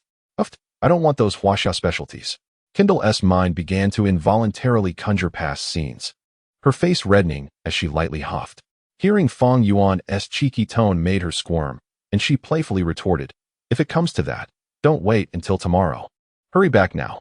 Kendall was quite perplexed by Fang Yuan's words. As a high-profile supermodel, she had rarely heard such phrases. Yet thinking back to his previous lewd remarks, her imagination filled with vivid images, and she swiftly retorted with faux anger, "Damn you, Fang Yuan. Can you please be serious? I really can't stand you anymore. You better hurry back tomorrow, or else you'll regret it." Meanwhile, in Philadelphia, United States, within the conference room of the 76ers management, heated arguments echoed throughout. "We have no reason to reject Markelle Fultz." At that time, the team's general manager, Captain Brand, took a deep breath. "He will be our sole target in this year's draft. No matter the cost, we must acquire him." Following the conclusion of the NCAA Finals, the 76ers management convened a meeting to discuss who would be a better fit for the team, Fang Yuan or Fultz. "We have all witnessed Fang Yuan's performance in the NCAA. The head coach, Brown, clearly disagreed with Brand's opinion, shaking his head as he spoke. His scoring ability, the defensive awareness he displayed, and his enviable dynamic talent. I do not deny Fultz's excellence, but he is truly difficult to compare with Fang Yuan." After Brown spoke, discussions erupted in the conference room, with many nodding in agreement, clearly aligning with Brown's perspective. Setting aside nationality, based solely on performance in the NCAA championship, Fang Yuan is the true prodigy. Fultz is merely a fortified version of James Harden. As for Fang Yuan, in the annals of NBA history, have you ever seen a dual-threat guard from Huaxia making a name for himself? As the team's general manager, Brand held absolute authority in player selection. In his eyes, a dual-threat guard from Huaxia was hardly worth sacrificing a precious draft pick, especially in such a pivotal draft year. With Brand's firm stance, the argumentative voices in the conference room gradually faded. "Now, what we need to do is continue to tank. Strive to secure the first overall pick in the draft." Chapter 29. A premature departure? It's not as simple as it sounds. The following day, upon returning to Los Angeles, Fang Yuan hurried back to his villa. However, upon entering, he found no trace of Kendall. Where could that little imp have gone? Fang Yuan muttered to himself as he closed the door and took out his phone to call her. Ding ding ding. Just as Fang Yuan shut the door, he suddenly heard a melodious ringing sound behind him, causing the corners of his mouth to lift slightly. She was playing a game of hide and seek. Truly, Kendall possesses a delightful sense of whimsy. "You naughty boy, why did you return only now? Do you have any idea how worried your teacher was?" A sweet voice accompanied by warm breath brushed against Fang Yuan's ear, making him feel as though a kitten were playfully clawing at his heart. With a flick of his wrist, he turned on the living room lights and turned around, his eyes widening in surprise and gradually igniting with fervor. There stood Kendall at the doorway, wearing a chic little blazer over a pristine white shirt. As his gaze traveled downward, it lingered upon her slender waist, accentuated by a daringly short-fitted skirt. Feeling the intensity of Fang Yuan's gaze, Kendall felt a surge of pride within her, yet she maintained a facade of seriousness. "Classmate, please answer your teacher's question earnestly." At her words, Fang Yuan felt a laugh bubbling within him, but he restrained himself, unwilling to disrupt the atmosphere Kendall had so carefully crafted. Drawing upon his experience as an actor, he replied, "Kendall, why aren't you off filming a short movie? What brings you here to teach me? Was there something I did that displeased you?" With that, Fang Yuan lowered his head, adopting the demeanor of a wayward schoolboy. Observing this, Kendall's lips curled upward, her inner thoughts betraying her amusement. What a rogue. No wonder he thrives in Los Angeles. His acting skills are commendable. It would be a shame for him not to pursue a career in acting. Sighing, Kendall stepped closer, placing a delicate hand on Fang Yuan's shoulder, and chided him in a mock-serious tone. "Do you realize how serious it is to tease your teacher over the phone? Fortunately, since it's me, your teacher won't scold you." The narrative continues with a significant amount omitted. In the early morning, Kendall awoke from her slumber, her charming face peering at the still-sleeping Fang Yuan. She sweetly nestled closer to him. To be honest, ever since she began her relationship with Fang Yuan, she felt utterly enraptured by him. Perhaps this is the thrill of indulgence. In their intimate space, Fang Yuan was like a towering monarch, playfully tormenting the adoring Kendall, who was his devoted follower. Well, she was willingly lost in this bliss. Gently lifting the covers and tidying up the disheveled clothes on the floor, Kendall made her way to the bathroom. The sound of running water roused Fang Yuan from his dreams. Rubbing his eyes, he sat up in bed, stretching his arms wide in a grand yawn. After a night of revelry, he was grateful for his system-enhanced physique. Otherwise, having a temptress like her by his side would make a premature demise far too plausible. On April 16th, the final day of the NBA regular season for the 2016 to 2017 season, the Los Angeles Lakers invited the University of California, Los Angeles, another team from the city, to watch their closing match. Coincidentally, the reigning champions, the Golden State Warriors, were visiting the Staples Center that day. Fang Yuan, in just a few months, we shall become rivals with the Warriors. From the sidelines, Ball expressed his excitement. I wonder if I can dominate the league like Stephen Curry. Curious, Fang Yuan asked. If you were drafted, how long would it take for you to rise to prominence? The Los Angeles Lakers. Without a moment's hesitation, Lonzo Ball replied. In just 2 years, I'll shake the very foundations of the Warriors dynasty. Shaking his head, Fang Yuan glanced at Ball, incredulous that he was so earnest. It seemed that under the influence of his father's boasts, not only had the Lakers management lost their way, but Ball himself had also become lost. Ultimately, the Warriors left no hope for the Lakers in this game. The Splash Brothers combined for 88 points, leading their team to a resounding victory of 128-100. The Warriors secured the top seed in the Western Conference with a record of 67 wins and 15 losses, marking their best performance in history. Notably, after the game concluded, the media turned their cameras toward Fang Yuan in the stands. He represented the future of the league, while the Splash Brothers embodied its past and present. Stephen Curry seemed to sense the media's intentions, casting a fleeting glance toward Fang Yuan in the audience. The future of the league? It appeared that his primary task for the upcoming season would be to mentor these promising newcomers. With the conclusion of the NBA regular season, the futile struggles of various teams finally came to an end. The Philadelphia 76ers, in a display of ineptitude, finished the season with a dismal record of 20 wins and 62 losses, the worst in franchise history. In their desperate bid for the top draft pick, the 76ers seemed to have abandoned all dignity.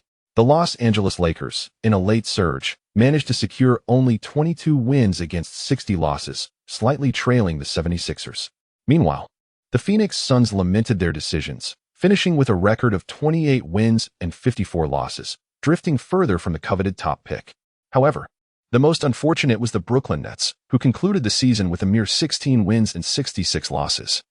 With their first-round draft pick still in the hands of the Celtics, observing the influx of new talent in the 2017 class, the Nets and Oppos management truly wished they could deliver a punch to Danny Ainge.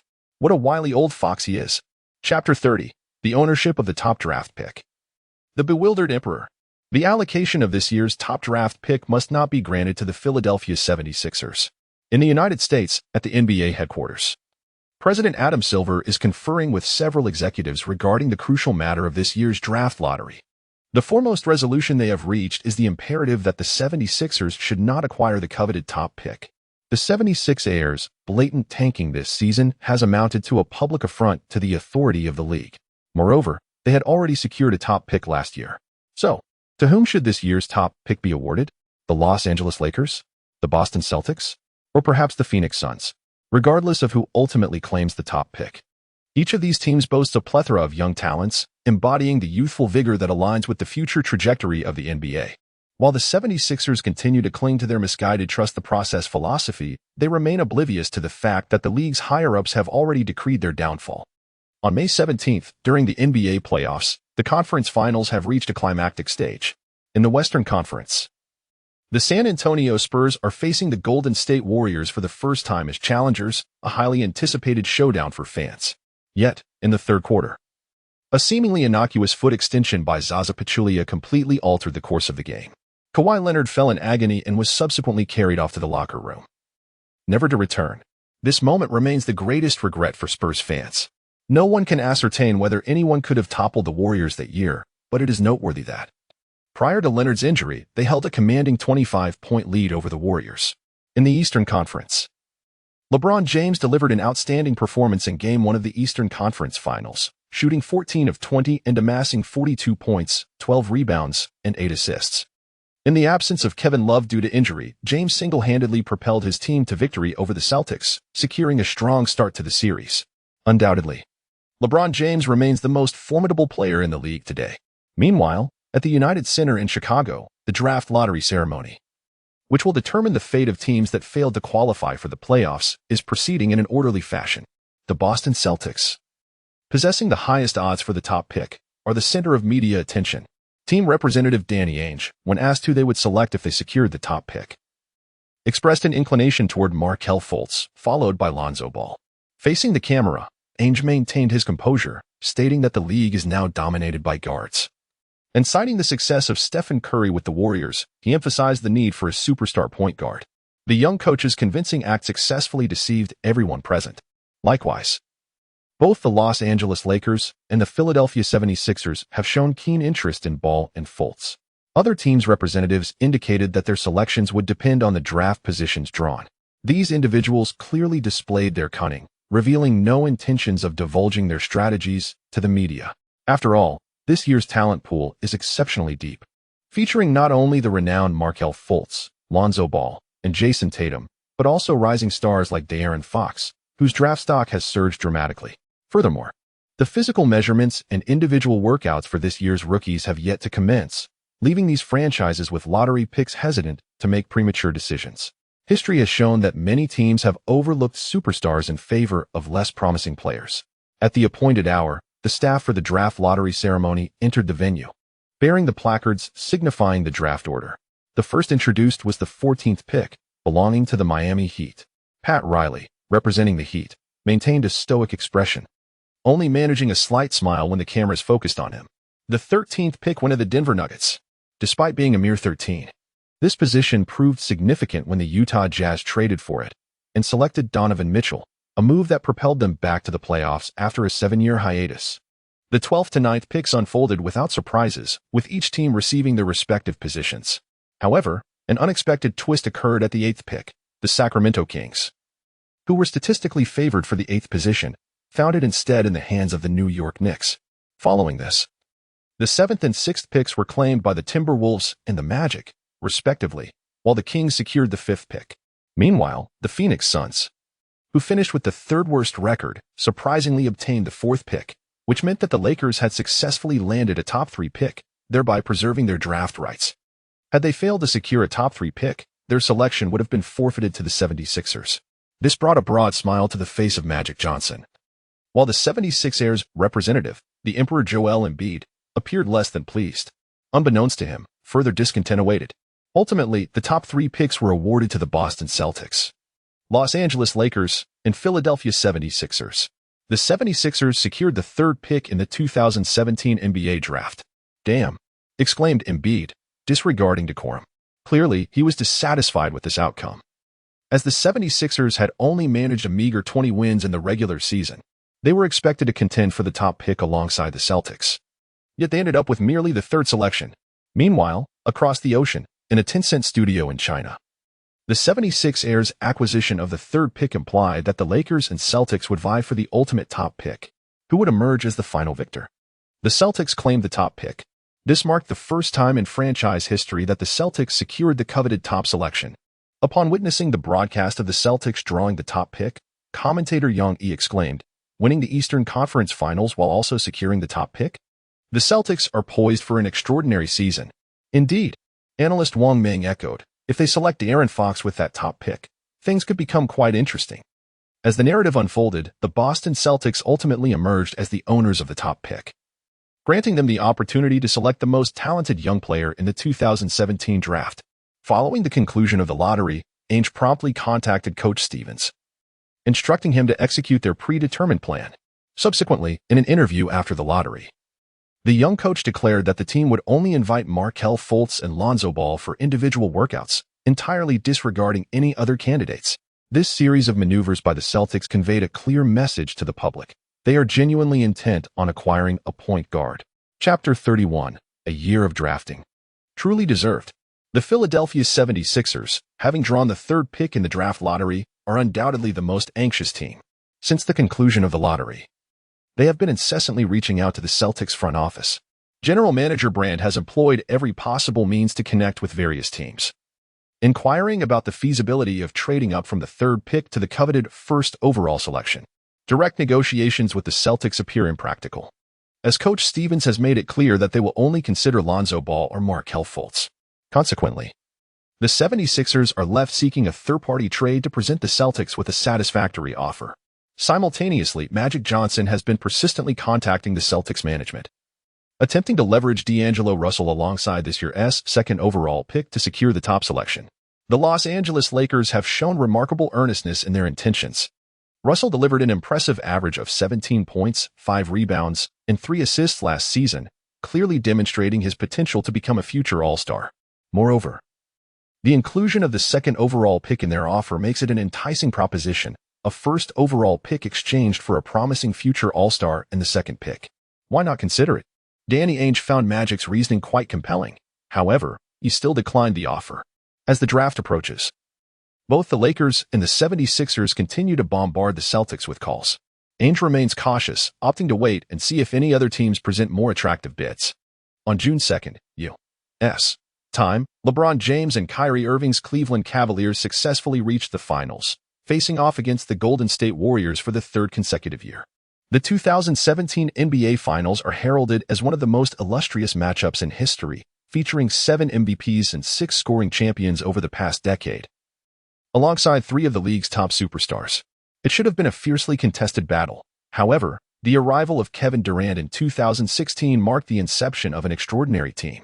From the outset, the scales of victory tipped in favor of the Golden State Warriors. As the reigning champions, the Cavaliers were up against an even more formidable Warriors team, which had shattered records the previous year.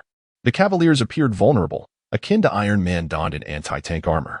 5 years after their last finals encounter, James and Durant, 2 of the greatest small forwards in history, were set to clash once more. Unlike their youthful selves in 2012, Durant has now emerged as an MVP and scoring champion, embodying a more formidable leadership presence. Would he achieve redemption, or would he remain overshadowed by James? At UCLA's basketball arena, following a training session, Lonzo Ball was watching the game with Fang Yuan. Honestly, this year is bound to be a crowning year for LeBron, Ball declared, not waiting for Fang to respond. The reigning champion Cleveland Cavaliers will eliminate the Warriors. LeBron is formidable, Fang Yuan remarked, glancing at Ball. But this year is destined to belong to the Golden State Warriors. Impossible. James will not lose, Ball countered, brimming with confidence regarding the Cavaliers' chances of defending their championship. Fang, how about a wager? If the Cavaliers win the championship, you have Ella introduce me to a few lovely ladies. If the Warriors prevail, then forget I said anything. Fang Yuan raised an eyebrow at Ball's audacious bet. Seriously? You're more brazen than I thought. Deal, Ball exclaimed, patting Fang on the shoulder. Now, let us watch the game. The finals have begun. In Oakland, at Oracle Arena, the 2017 NBA Finals commenced. From the outset, the Cavaliers executed a stringent defense against the Splash Brothers, applying pressure on their pick-and-rolls while allowing Durant to isolate. Throughout the first half, Durant's individual prowess was the primary means of maintaining the Warriors' lead. As the first quarter drew to a close, Curry ignited the crowd with 2 consecutive three-pointers, establishing a lead. By the end of the third quarter, Curry's 2 additional threes put the game beyond doubt. Moreover, the Warriors excelled defensively, limiting the Cavaliers to a mere 15 assists while forcing 20 turnovers.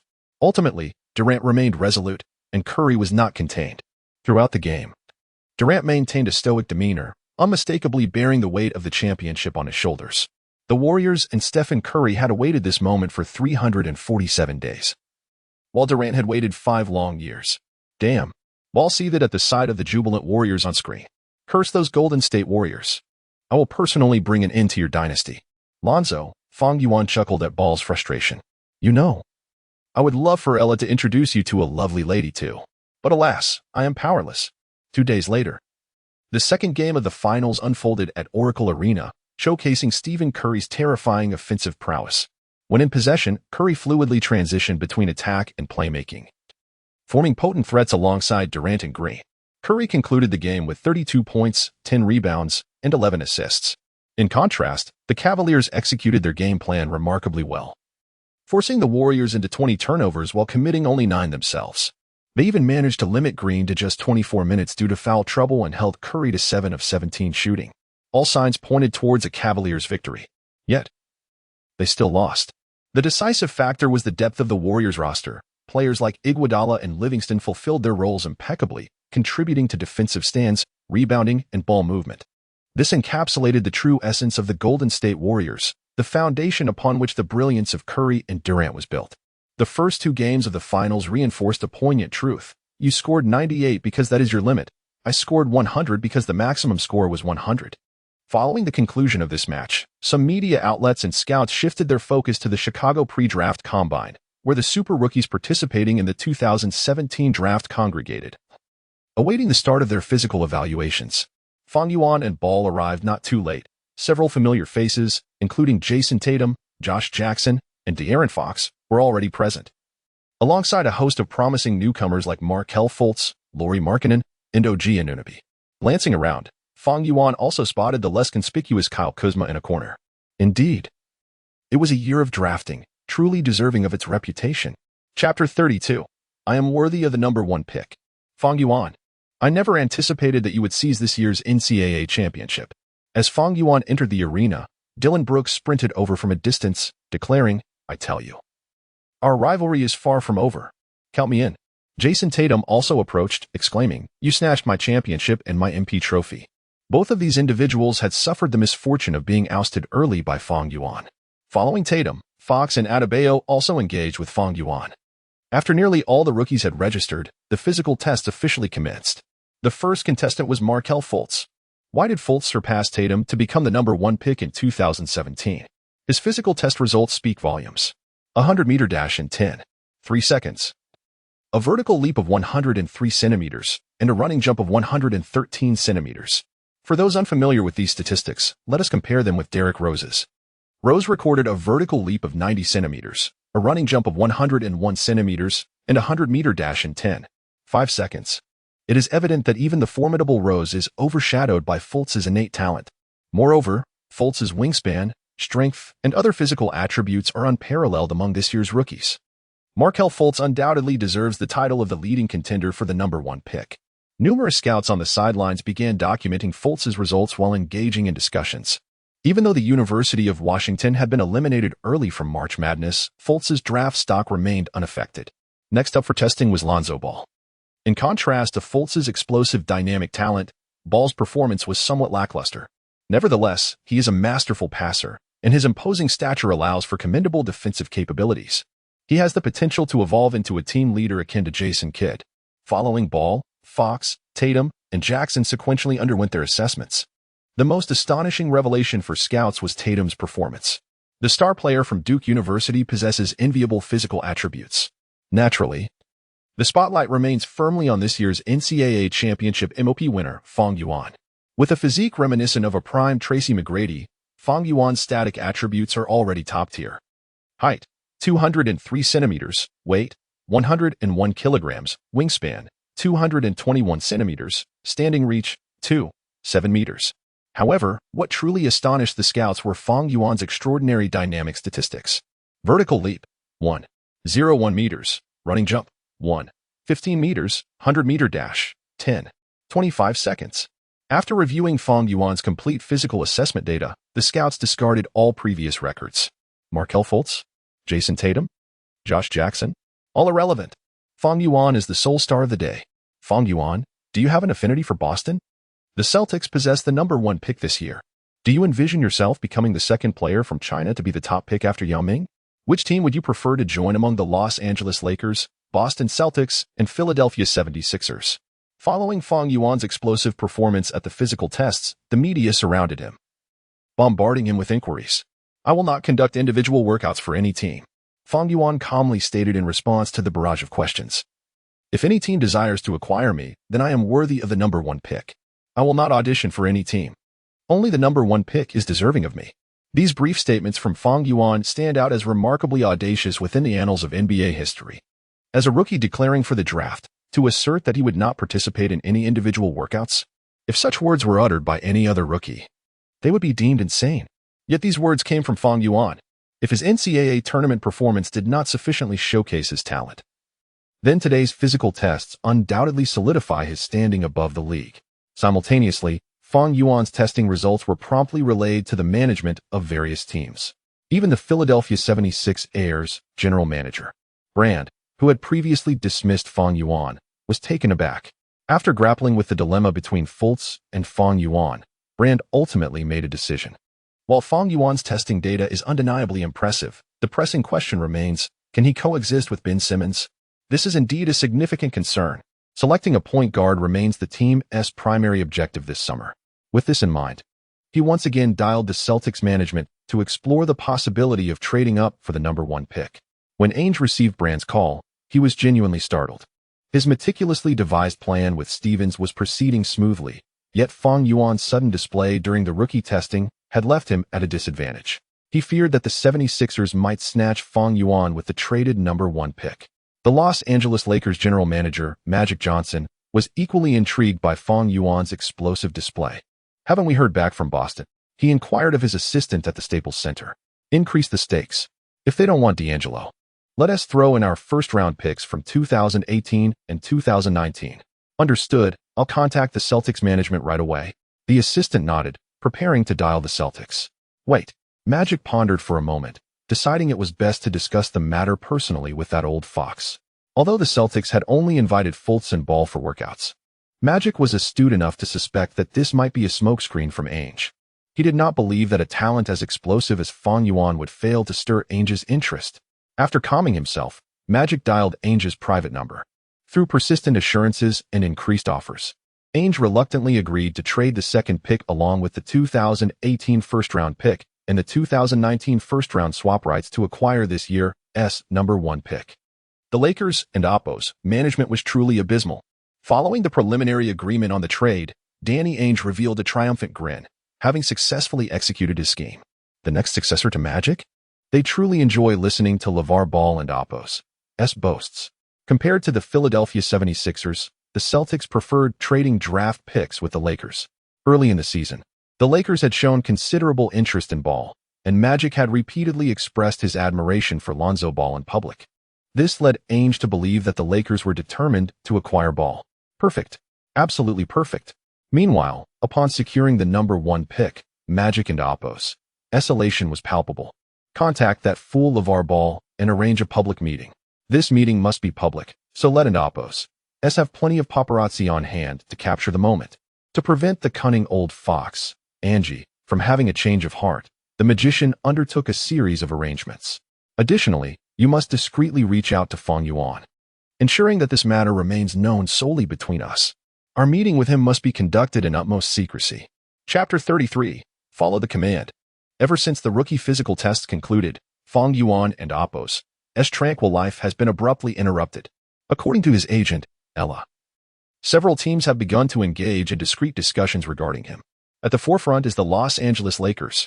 Fang Yuan indeed harbors a certain fondness for the Lakers. After all, who does not dream of playing for such a prestigious team? Moreover, with Los Angeles as the backdrop, one can hardly overlook the abundance of glamorous actresses. That evening, accompanied by Ella, Fang Yuan stealthily arrived at the Staples Center. With the Lakers having failed to reach the finals, the arena was devoid of any fans. Magic Johnson, alongside Jeannie Buss and Kobe Bryant, awaited Fang Yuan's arrival. After exchanging pleasantries, Fang Yuan took a seat beside Jeannie at her gesture. Magic was the first to speak. Fang Yuan, you are an exceptionally astute young man. You likely understand the purpose of our clandestine meeting today without me having to elaborate. First and foremost, I wish to know your perspective on the Los Angeles Lakers. In my recollection, the Lakers symbolized championship glory. Fang Yuan articulated his initial impression of the Lakers. I believe no player could decline the opportunity to serve the Los Angeles Lakers. As Fang Yuan aptly stated, the Lakers epitomized championship prestige. As the most illustrious franchise in NBA history, they have consistently maintained a prominent position within the league throughout all eras. Upon hearing Fang Yuan's words, Magic remained silent, while Kobe Bryant interjected, Fang, you and I share a remarkable similarity. We are of the same ilk. As Kobe spoke, he gestured towards the multitude of championship banners adorning the Staples Center. These are the honors I once brought to the Lakers, but they have begun to fade. I am confident that you can restore the former glory to the Lakers. Seizing the moment, Jeannie Buss made a promise. Earlier today, we finalized a trade with the Boston Celtics, successfully acquiring this year's number 1 draft pick. I can assure you, should you choose to join the Lakers, you will be granted a series of privileges. For instance, we will assemble an entirely new roster for you. Fang Yuan nodded in agreement and continued to converse with Kobe. The Lakers' intentions were clear. Should you join us, you shall be the singular focal point of the team. 2 hours later, Fang Yuan departed the Staples Center alongside Ella. On the way, Ella expressed her excitement. Fang Yuan, being selected by the Lakers would indeed be a remarkable achievement. The Lakers have already traded for the Celtics, securing the #1 pick. Being chosen with the top pick aligns perfectly with the system's arrangements. Indeed, Fang Yuan replied with a smile directed at Ella. This certainly makes things much more convenient for us. Be careful, there are others around. Ella playfully protested as Fang Yuan executed a swift dribble past her. Come on. Have we not ventured into the woods together? Why fret over being in the car? Fang Yuan retorted, this vehicle is soundproof. No one can hear us. The following day, under Magic's orchestrations, news of the Lakers meeting with Lonzo Ball swiftly spread across major networks. TNT, the Los Angeles Lakers have acquired the #1 draft pick.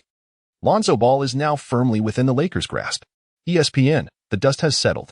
Ball's arrival in Los Angeles is a foregone conclusion. Sports Illustrated, the heir to Magic will exclusively serve the Los Angeles Lakers. Los Angeles Daily Times, LeVar Ball's just has come to fruition. Lonzo Ball will don the purple and gold. Philadelphia, USA. Upon seeing today's news, 76ers general manager Brand could hardly remain composed. A singular thought occupied his mind. If the Los Angeles Lakers select Lonzo Ball, will the Boston Celtics opt for Markelle Fultz? Although there is still nearly a month until the draft, Brand was already in a state of panic. Is it possible that these two brothers have conspired for one to go to each team? He murmured to himself. This won't do. I must continue liaising with the Celtics management to explore the possibility of trading up for the draft pick. In stark contrast to Brand's distress, the cunning Danny Ainge wore a broad smile. Upon learning of the news regarding the Lakers and Ball, his elation was palpable. Let us keep the rumors circulating. Ainge instructed Stevens, just say we are exceedingly satisfied with our workouts with Markelle Fultz. Meanwhile, teams holding lottery picks were diligently conducting workouts for the top prospects of the 2017 draft.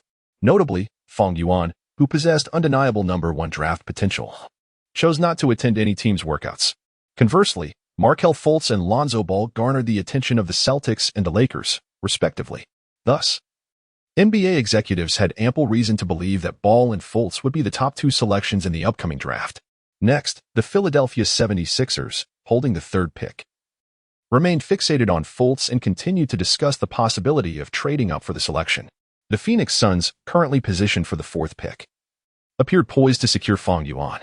However, the Suns management expressed substantial interest in Josh Jackson and Jason Tatum.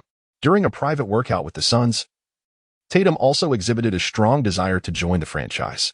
Evidently, Fang Yuan's absence from any individual workouts cast a shadow over his draft prospects. No one could predict how he would enter the NBA during the upcoming draft. As for Fang Yuan himself, he remained unfazed by the circulating rumors. Since his secret meeting with the Los Angeles Lakers, he had been enjoying leisurely discussions about basketball skills with Kendall and Ella. Life was indeed delightful. Chapter 34, The Top Scholar. On June 14th, in the year 2023, the 5th game of the NBA Finals commenced at the Oracle Arena. The eyes of the entire world were fixated on these two teams.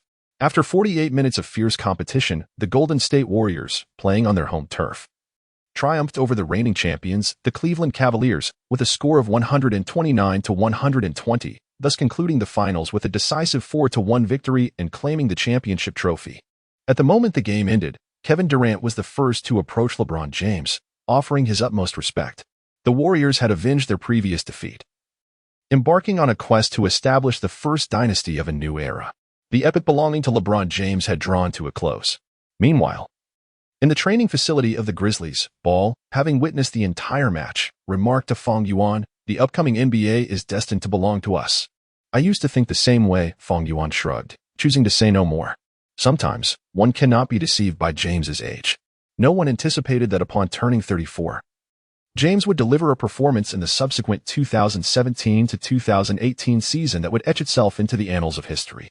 On June 23rd, the day before the NBA draft, numerous basketball analysts convened to deliberate on the potential rankings of the 2017 draft class. The foremost topic was Fang Yuan's ultimate destination.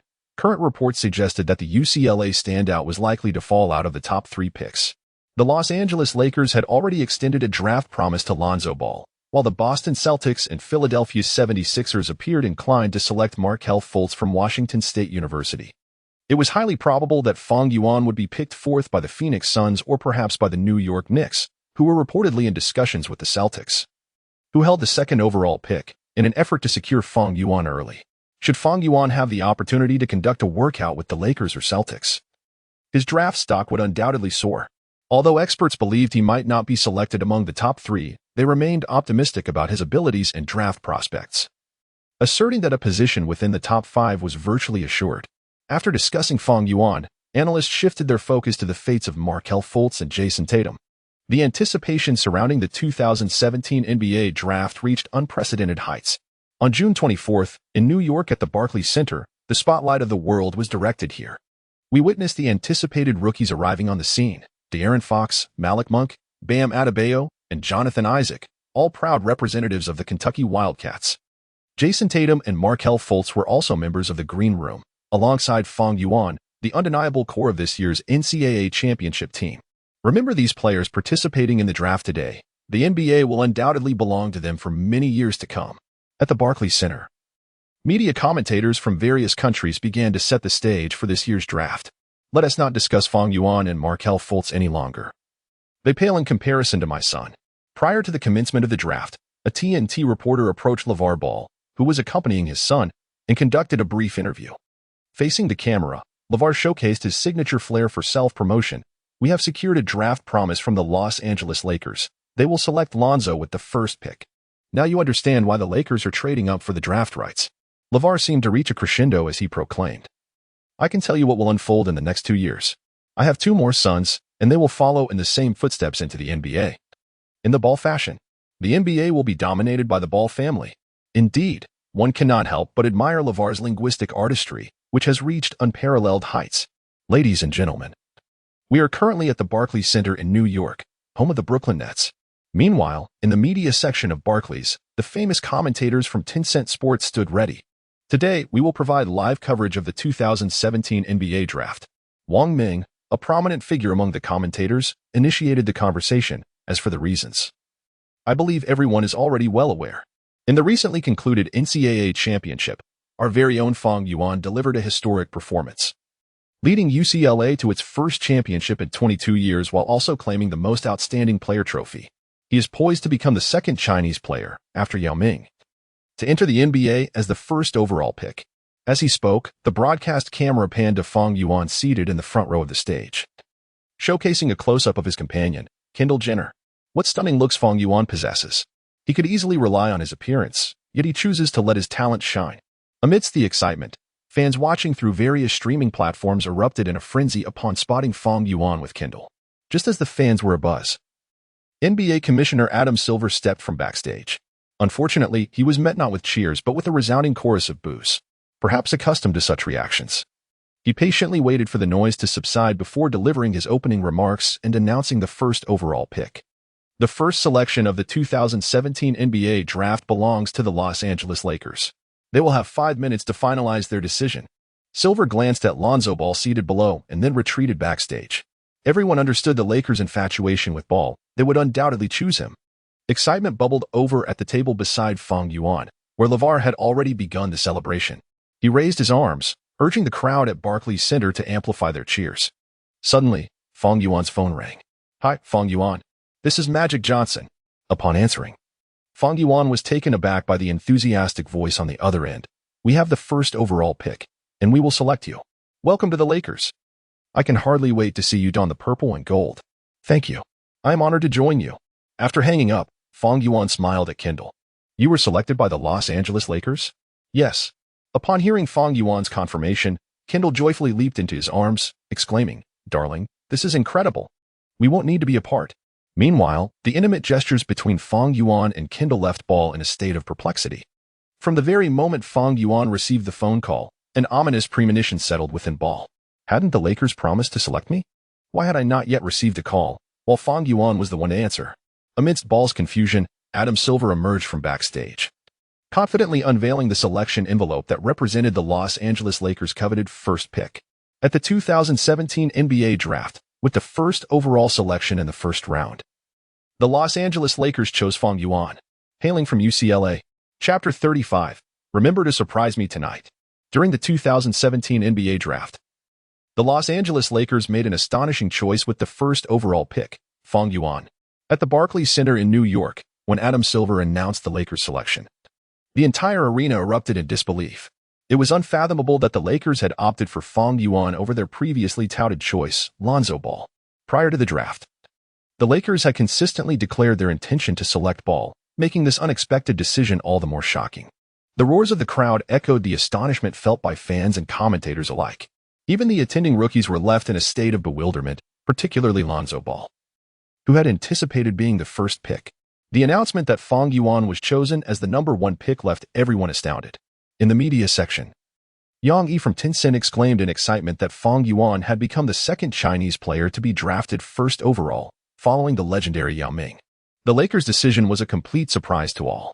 Wang Ming was equally stunned, recalling that just moments ago, discussions had centered around the possibility of the Lakers selecting Ball.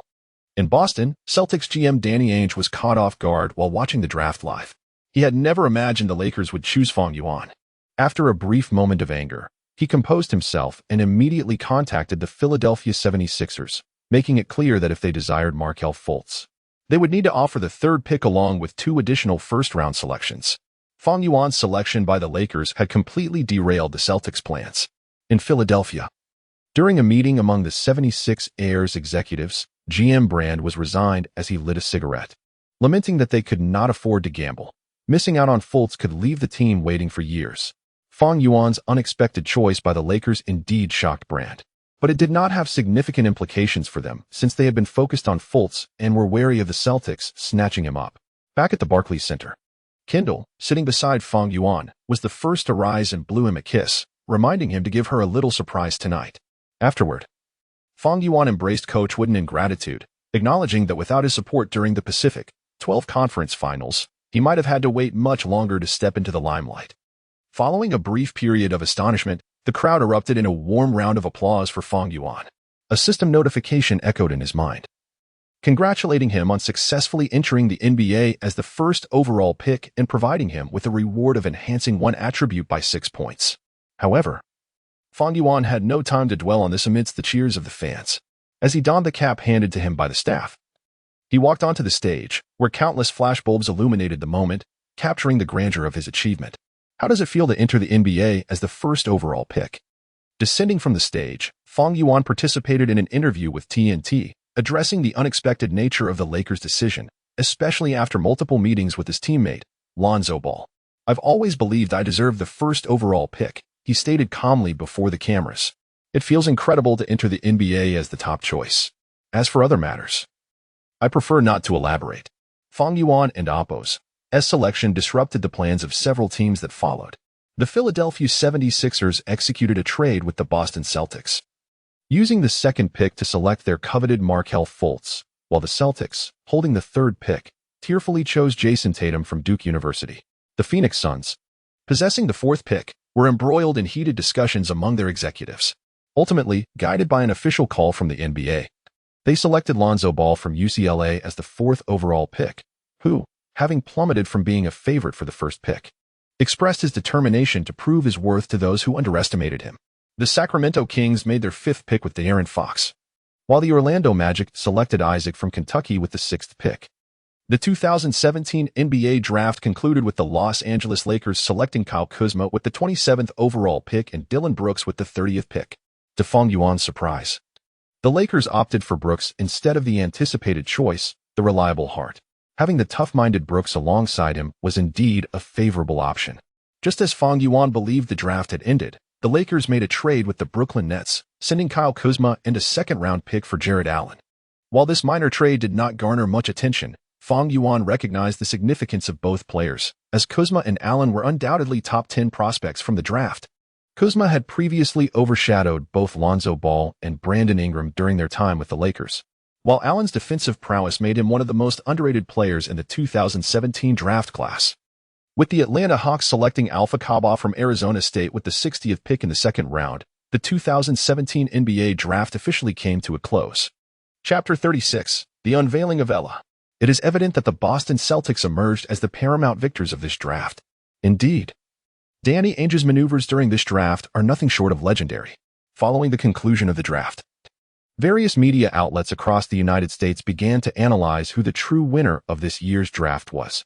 After thorough examination, experts unanimously concluded that the Boston Celtics stood as the ultimate champions, primarily through a trade with the Los Angeles Lakers. They acquired the Lakers' 2018 first-round pick and a 2019 first-round swap, in addition to securing this year's second overall pick. A similar strategy was executed by the Philadelphia 76ers management. Although they failed to secure their desired player, the Boston Celtics managed to obtain 3 first-round picks and a first-round swap through merely 1 overall pick. And they also acquired Jason Tatum. More importantly, the prospects for the Los Angeles Lakers roster appear grim in the coming years. Their first-round picks over the next 2 years are likely to fall within the lottery range. As for the Celtics, they not only retained the core of their Eastern Conference Finals team, but also selected Duke University's star, Jason Tatum, during the draft. There is no doubt regarding their future. Many fans have even begun to chant, "Celtics for the championship." It feels almost reminiscent of the previous year.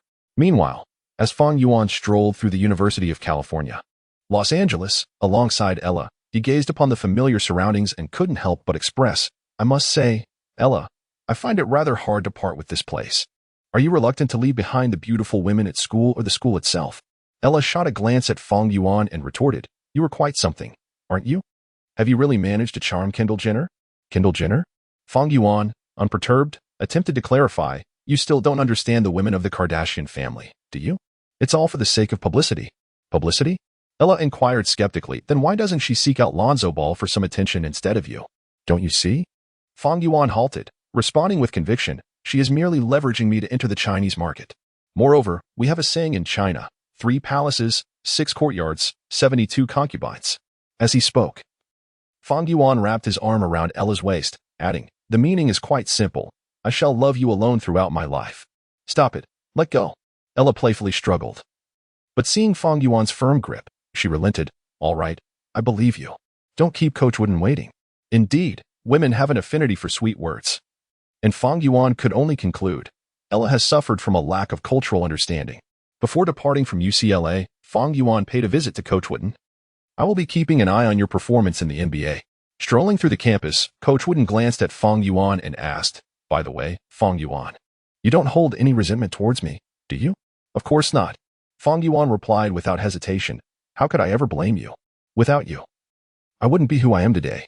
Coach Wooden smiled, as if recalling something. "You know, we have welcomed a young talent this year. He is eager to replicate your journey." "Replicate my journey?" Fang Yuan's curiosity piqued. "What is this young man's name?" "Shai Gilgeous-Alexander," Coach Wooden replied as they walked. "I have watched his game footage, and his style closely resembles yours, though his physical attributes may not quite match up." "Alexander? How intriguing," Fang Yuan mused. What a twist. Unbeknownst to Fang Yuan, it wasn't just Alexander. Following UCLA's acquisition of the NCAA championship and Fang Yuan's meteoric rise, this prestigious program had become the aspiration of countless 5-star high school athletes across the nation. Numerous young talents sought to emulate Fang Yuan's remarkable journey. After all, Fang Yuan's unexpected triumph had captivated many and ignited a fervor. After bidding farewell to Coach Wooden, Fang Yuan did not rush to leave the campus. Instead, he requested Ella to drive him to a secluded grove on campus. "Time to change into your outfit." "Change into what?" Ella feigned reluctance. But Fang Yuan pointed to a plastic bag in the back seat. "I've seen the clothes in there. They are indeed quite suitable for me." "Here?" "Yes." Fang Yuan nodded. "This is our secret hideaway. We can do what we need to without anyone noticing." "Then you should get out first." Before Fang Yuan could finish, Ella pushed him out of the car, slamming the door shut and rolling up the window. Fang Yuan tapped on the window. "Darling, do you need my assistance? That outfit looks rather complex. I have no unique attributes, just a knack for helping with clothing." Just then, the door swung open. "Forget about it. Find a place quickly." Ella's teasing voice rang out, and Fang Yuan's eyes widened as Ella emerged clad in a sultry-made outfit. Her already statuesque figure was accentuated by the outfit, which, though somewhat ill-fitting, perfectly showcased her form. Especially when she made a pass, Fang Yuan couldn't help but be entranced. As his gaze drifted downward, he noticed her clad in sheer stockings that glimmered alluringly in the sunlight. "Have you had enough of staring? Find a place quickly." Ella tossed her hair and With one hand, swept her bangs back, her beautiful eyes locking onto Fang Yuan with an intense gaze. In the grove of UCLA, the vibrant music and Ella's melodic voice filled the air. Chapter 37. Russell, I thought Fang Yuan came to assist me on July 1st, 2023. The NBA trading market officially opened. On the inaugural day of the trading market, several trades finalized on draft day were executed. Markelle Fultz arrived in Philadelphia, where the remarkable Joel Embiid and Ben Simmons personally greeted him at the airport. The Philadelphia 76ers, who believe in the process, are poised to set sail. Jason Tatum has become the darling of Boston Celtics fans. Although this young forward occasionally falters in crucial games, his versatility remains highly reliable. Lonzo Ball made a grand entrance in Phoenix. At a meeting arranged by the team, he declared to local media, "I will prove just how right Phoenix and Oppo's choice is. I will also make the teams that passed on me regret it." De'Aaron Fox donned the number 5 jersey handed to him by Kings general manager Vlade Divac. Ready to commence his professional career in Sacramento, having been a cornerstone of the Kentucky Wildcats. However, the world and Oppo's gaze was primarily fixed on the City of Angels, Los Angeles. Outside the Staples Center, nearly 10,000 fans clad in Los Angeles Lakers jerseys formed a circle, eagerly awaiting the arrival of their new king. Not only the fans, but also the Lakers management, led by Magic Johnson, gathered outside the arena in anticipation. Fang Yuan has arrived. Moments later, the throng of fans erupted in excitement. A shout from an exuberant individual, possibly a spirited young man from Florida, ignited the crowd. The emergence of Fang Yuan sent waves of exhilaration throughout the vicinity of the Staples Center. Many fans held up their welcome signs, celebrating Fang Yuan and Oppo's arrival, while some students from UCLA chanted his name. "Fang, Jeannie Buss wants to see you." Magic, who had come to welcome Fang Yuan, approached him warmly, saying, "She has been waiting for you for quite some time." "I am eager to meet her as well," Fang Yuan replied with a smile, genuinely curious about how the Los Angeles Lakers had orchestrated such a clever smokescreen prior to the draft. This maneuver was indeed impressive, not only turning the Ball family into a laughingstock, but also outmaneuvering their longtime rivals, the Boston Celtics. Soon, accompanied by Magic and others, Fang Yuan arrived at the owner's office, where the elegant Jeannie Buss had been waiting. "Congratulations on continuing your legacy in Los Angeles," she said, rising to greet him with a small hand extended. "To be honest, I have always wanted to chat with you, but everything had to wait until we truly secured you." Before selecting Fang Yuan with the first overall pick, the Lakers management had maintained an air of mystery regarding their operations. While the Boston Celtics expressed interest in drafting Fang Yuan, they had not contacted him before the draft. In contrast, the Lakers, although they did not invite Fang Yuan for a workout, recognized his talent from the NCAA tournament and the rookie combine. The signals that the Lakers transmitted to the outside world suggested a complete lack of interest in Fang Yuan. Additionally, before the draft commenced, the Lakers consistently expressed their fondness for Lonzo Ball, without a single mention of Fang Yuan. Just when everyone assumed that Fang Yuan would fall out of the top 3 picks, the Lakers management decisively unveiled their long-planned strategy to the public. "Honestly, I am quite curious about how you persuaded the Boston Celtics to trade the first overall pick," Fang Yuan admitted, still perplexed as to why the Celtics would exchange their coveted pick with the Lakers. The Lakers and Celtics are the greatest rivals in NBA history. It was hard to fathom that decades later, Bill Russell, who once proclaimed, "There are many possibilities in this world, but the Lakers defeating the Celtics is not one of them," would see himself donning the Lakers number 24 jersey. In 2008, Boston fans could not have foreseen that 7 years later, they would honor the soon-retiring Kobe Bryant with the highest tribute, a court floor that had served for 54 years. The catalyst for all these changes was, indeed, Kobe Bryant. "Danny Ainge is exceptionally shrewd," Magic continued. "They thought we would select Lonzo Ball. When Magic proposed offering the 2018 first-round pick, the 2019 swap rights, and this year's second overall pick, Ainge immediately nodded in agreement without hesitation. It is well known that the cunning Ainge is notorious for making deals that leave others at a disadvantage. Even stray dogs on the street would flee in tears. Was this all part of your plan?" Fang Yuan was genuinely surprised. "But we still sacrificed a year of draft picks. With you here, those first-round picks hold little value." Jeannie Buss chuckled. "Now, it is time for us to rebuild the team around you. Our focus will be on this year's trading market." Following her discussion with Jeannie Buss, Fang Yuan, accompanied by Ella, finalized the signing of his rookie contract. As the first overall pick, his starting salary was no less than $9 million. Ultimately, the Los Angeles Lakers offered Fang Yuan a 4-year contract worth $37.41 million, with a team option in the third year. I will prepare a max contract extension for you in 3 years, Jeannie Buss stated after Fang Yuan completed his signing. Fang Yuan, you are the future of our purple and gold dynasty.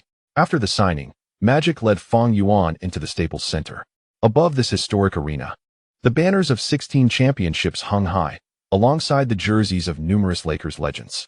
Fang Yuan, as Kobe said, the championship banners have faded. I understand. Fang Yuan was well aware of Magic's implication. It is time to restore the glory of new championships. It is time to raise new championship banners. Fang Yuan's declaration brought a satisfied smile to Magic's face. To be bold enough to shoulder the responsibility of revitalizing the purple and gold army requires a certain level of confidence. After touring the Staples Center and the trophy display room, Fang Yuan attended a press conference to officially announce that he would wear jersey number 1 in the upcoming season. This was the jersey worn by Tracy McGrady in the NBA. Presently, this jersey is held by Russell, who is not part of the team's plans for the next season. Thus, it would be Fang Yuan and Oppos as to command. Russell, I thought Fang Yuan came to assist me. Chapter 38. George and Ross join the Lakers. The summer of 2017 was destined to be anything but tranquil. As the reigning champions, the Golden State Warriors initiated the free agency frenzy by re-signing Stephen Curry with a 5-year max contract, followed closely by a 1-1 deal for Kevin Durant. They also secured extensions for Sean Livingston and Andre Iguodala. While retaining their championship roster, the Warriors made significant acquisitions in the free market, bringing in JaVale McGee and Omri Caspi. Soon after, a series of lucrative contracts sent shockwaves across the nation. Drew Holiday re-upped with the New Orleans Pelicans for 5 years at $140 million. Blake Griffin remained with the Los Angeles Clippers for 5 years at $173 million. And Paul Millsap joined the Denver Nuggets for 3 years at $100 million. The emergence of these contracts seemed to unlock the vaults of various teams. Danilo Gallinari signed with the Clippers for 3 years at $65 million. Jeff Teague joined the Minnesota Timberwolves for 4 years at $80 million. And Kyle Lowry stayed with the Toronto Raptors for 3 years at $90 million. In addition to the signing and re-signing news, the trade market was equally vibrant. Reliable reports indicated that Paul George would depart from the Indiana Pacers, having designated the Los Angeles Lakers as his preferred destination. Meanwhile, Kyrie Irving appeared to be at odds with the Cleveland Cavaliers management, raising the possibility of his departure. The Clippers faced stagnation in their negotiations with Chris Paul, who expressed his dissatisfaction with their offer. On July 2nd, the second day of the trading market's opening, a flurry of explosive news erupted throughout the league. The TNT evening talk show prominently featured George, Paul, and Irving on its cover. For the Los Angeles Lakers, this was indeed a fortuitous opportunity. Shaquille O'Neal took the lead in addressing the topic.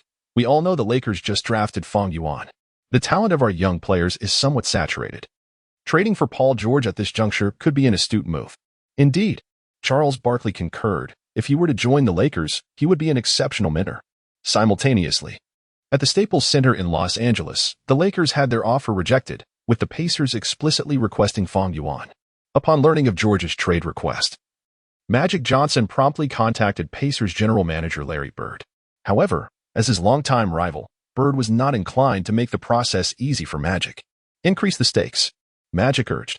Upon hearing his report, Jeannie Buss's eyes glimmered with resolve. We will continue to offer Randall and Ingram as the centerpiece in negotiations with the Pacers. Are we certain about including Ingram? Magic expressed some reluctance. Could we perhaps retain Ingram and include Russell in the offer instead? Magic, we already have Fang Yuan.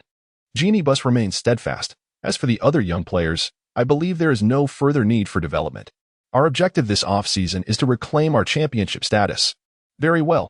Seeing Jeannie's unwavering stance, Magic refrained from further discussion and exited the office to continue liaising with Larry Bird. On July 7th, the fifth day of the trade market's opening, a monumental transfer sent shockwaves through the league. Cleveland Cavaliers star Kyrie Irving was traded to the Boston Celtics in exchange for Isaiah Thomas, Jay Crowder, Annie Zizic, and an unprotected first-round pick in 2018.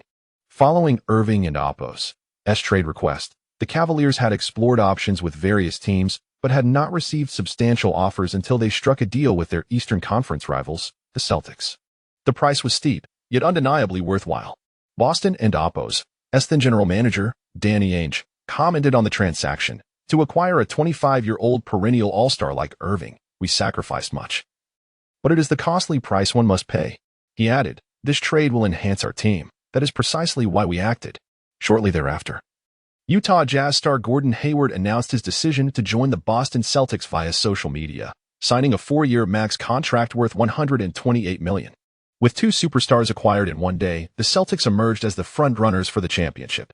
Meanwhile, in Los Angeles, after receiving the Indiana Pacers and Oppo's final notification, Lakers owner Jeanie Buss instructed Magic Johnson to proceed with the trade for Paul George.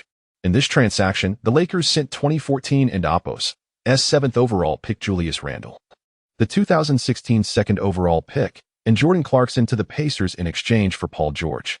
Subsequently, they executed a sign-in trade with the Brooklyn Nets, sending D and Oppo's Angelo Russell and Timofey Mozgov in return for Brook Lopez. Just when fans believed the Lakers and Oppo's enhancement plan was complete, they made another bold move in the free market. They first secured the NBA's youngest MVP, Derrick Rose, with a 2-year, $14 million contract, followed by signing P.J. Tucker for 3 years at $9 million. They also brought back Nick Young on a veteran minimum deal, signed Serge Ibaka for 2 years at $30 million, and secured sharpshooter J.J. Redick for 2 years at $20 million. The Los Angeles Lakers were poised to return to the championship contention in the upcoming season. Lakers legend Shaquille O'Neal, upon witnessing the team's series of maneuvers, proclaimed on the TNT panel, "Magic Johnson's dealings this summer have been nothing short of legendary." Not only did they acquire Paul George, but they also signed a series of pivotal pieces in the free market. At the conclusion of the discussion, O'Neal raised his hands and shouted the rallying cry unique to the Los Angeles Lakers. "Go LA! Fang, the entire city of Los Angeles awaits your performance in Las Vegas." That day, rookies Fang Yuan, Dillon Brooks, and Allen officially embarked on their journey to the Las Vegas Summer League. Before boarding the plane, Magic Johnson advised Fang Yuan, "I hope you do not disappoint the fans." Rest assured, Fang Yuan responded with unwavering confidence, "We will not lose a single game." Chapter 39. My grandmother could win the championship with Fang Yuan. On July 10, 2023, the highly anticipated Las Vegas Summer League officially commenced. In the opening match of this gambling city, the NBA arranged for the Los Angeles Lakers to face off against the Phoenix Suns.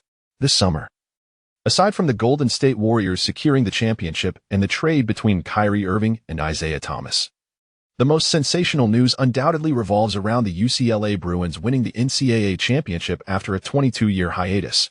As the twin stars of the Bruins, Fang Yuan and Lonzo Ball's professional debut naturally became the focal point of fans' attention. It is no exaggeration to say that the excitement surrounding this game rivals that of the finals. At the Summer League venue, Smith from TNT TV, with keen interest, remarked, "Fang Yuan and Lonzo Ball, the twin stars who led the Bruins to victory after 22 years, will each represent their teams today." Indeed, many fans online expressed that this matchup serves as a proving ground for both Fang Yuan and Ball. Beside him, Barkley shared the same enthusiasm. "We all know that Fang Yuan was selected first overall by the Los Angeles Lakers in this year's draft, while Lonzo Ball was a favorite to be the top pick prior to that. The attention surrounding this game is unprecedented." Following Barkley's pointed comments, the arena was already filled to capacity. The front rows were adorned with basketball royalty, Stephen Curry, Kevin Durant, and LeBron James, among other current stars. Additionally, newly signed Lakers Paul George, Derrick Rose, and P.J. Tucker were present to cheer for Fang Yuan. "Fang, it's time for you to showcase your true prowess." Before the game commenced, Lonzo Ball approached Fang Yuan. "To be honest, I never expected to find a way to defeat you." "What on earth are you saying?" Before Fang Yuan could respond, his teammate Dillon Brooks interjected, "Lonzo, have you forgotten your performance in the playoffs? Without Fang Yuan, would you have advanced through March Madness? Without Fang Yuan, would you have claimed the NCAA championship?" Brooks continued passionately, "Honestly, you were just lucky. If we had Fang Yuan at Arizona State, we could have won the championship too." His implication was simple. Even my grandmother could win the championship with Fang Yuan. Lonzo was taken aback, not expecting Brooks to launch such a fierce retort. For a moment, he was at a loss for words, as Brooks's arguments were undeniably valid. All right. Sensing the tension, Fang Yuan, who had been stifling laughter, stepped in. "Lonzo, go back and warm up for the game." After Ball left, Brooks, with a serious expression, declared, "I'll make him understand why the flowers bloom so beautifully." After this brief interlude, the Summer League opener between the Los Angeles Lakers and the Phoenix Suns officially began. Jarrett Allen won the jump ball, swiftly directing it to Brooks. The Lakers seized the opportunity to initiate their first offensive play. Brooks accelerated past half-court, using Allen's screen, evading Ball's defense, and drove into the paint. Attracting the attention of other defenders, Brooks casually tossed the ball toward the left side of the basket. What was that? Did he slip? The immediate reaction from the crowd was unanimous. That must have been a slip. Then, in a stunning moment, the crowd gasped as Fang Yuan, donning the Lakers' #1 jersey, soared through the air, catching the ball with one hand before switching to both hands for a thunderous dunk. The rim reverberated with the force of his slam. Woohoo! Almost every fan leaped from their seats. This was an incredible alley-oop. On the commentary side, Smith exclaimed in astonishment. Dillon Brooks from the Lakers delivered a magnificent assist. Fang Yuan showcased his athletic prowess in full. Barkley, equally excited, added, he was incredibly quick when he evaded his defender. Brooks's unexpected alley-oop pass led to Fang Yuan's breathtaking dunk, leaving the audience awestruck. As the game transitioned to the Suns' offense, Lonzo Ball faced Brooks's tight defense the moment he received the ball. Struggling to advance past half-court, he aimed to pass it inside. Suddenly, Fang Yuan darted in from the side, executing a perfect steal just before the ball reached its destination. After the steal, Fang Yuan quickly passed the ball to Brooks, who received it without hesitation and launched a powerful strike towards the midcourt line. Bang! The basketball struck the midcourt line perfectly, rebounding back into the hands of a sprinting defender. Without any hesitation, Fang Yuan took 2 large strides forward, leaping from just inside the free throw line, extending his body gracefully in the air, and unleashed a one-handed axe dunk. Oh my God! It was Smith's turn to be shocked. Dillon Brooks just made a half-court bounce pass?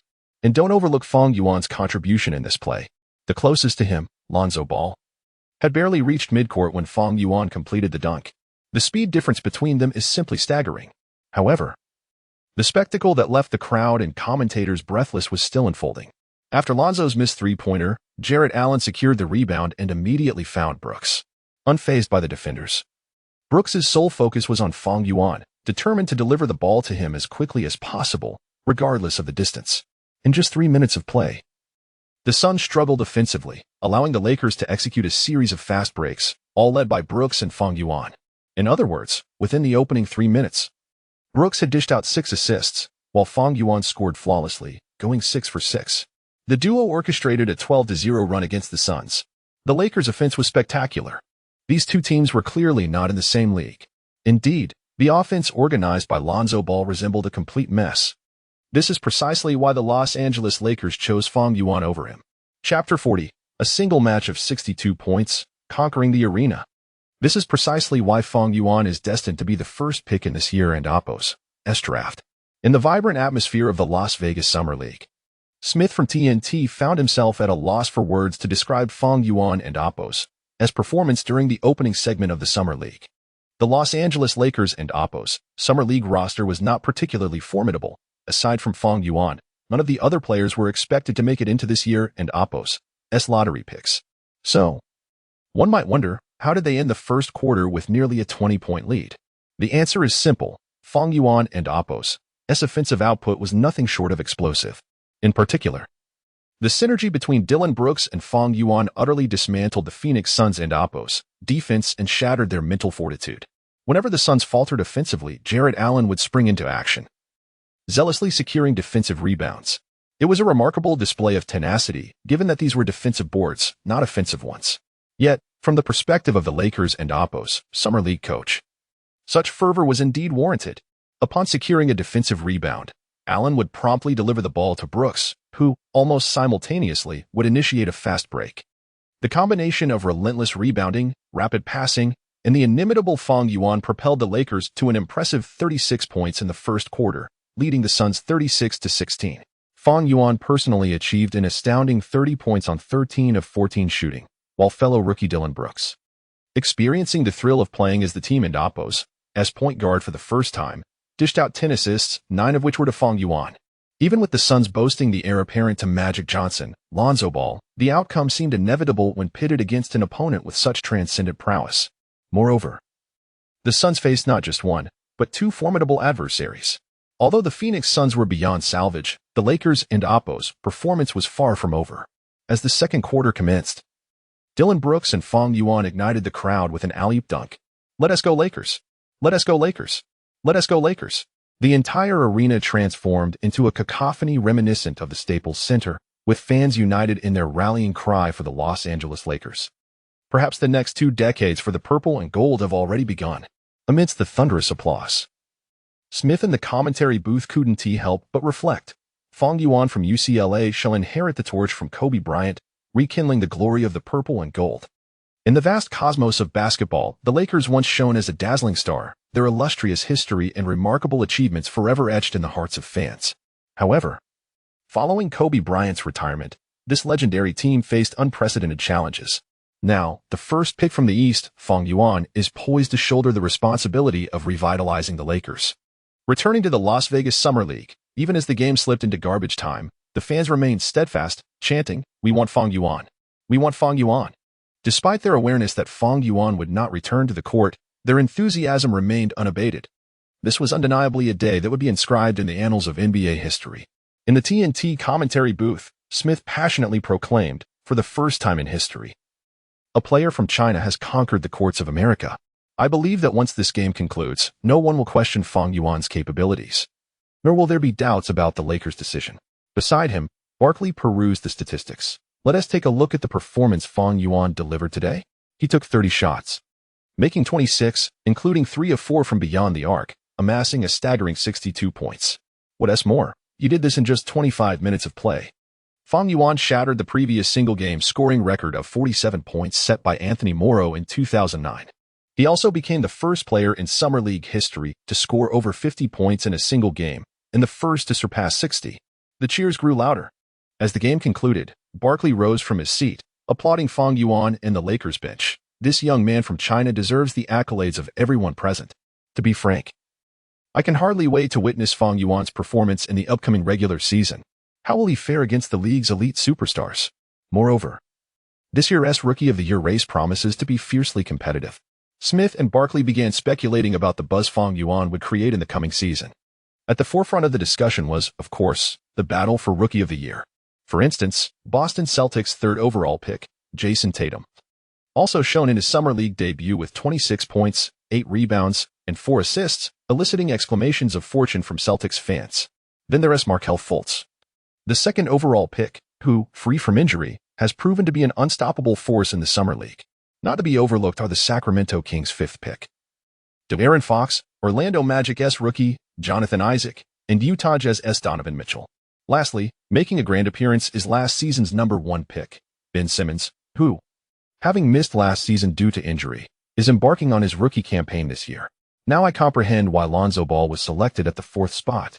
In a post-game media interview, Dillon Brooks continued to express his thoughts. Had I played alongside Fang Yuan in college, I too would have claimed an NCAA championship and entered the lottery. This marked my first experience as the team's point guard, and it felt effortless playing alongside Fang Yuan. Simply passing him the ball yielded assists. Also singing Fang Yuan's praises post-game was newly acquired Laker Paul George. I have been his most devoted fan since his college days. Following today's game, I am even more eager to collaborate with Fang Yuan in the upcoming season. I believe we will undoubtedly surprise the entire league. Chapter 41. The Bald Mamba arrives in Los Angeles. The news of Fang Yuan scoring an astounding 62 points in a single game became the headline across major media outlets that day. ESPN proclaimed, "Record broken on debut." What is the future ceiling for Fang Yuan? Sports Illustrated echoed, 62 points in a single game. Fang Yuan demonstrates through action why he is the top pick this year.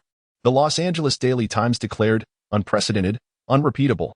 Fang Yuan will bear the banner of the Purple and Gold Dynasty's revival."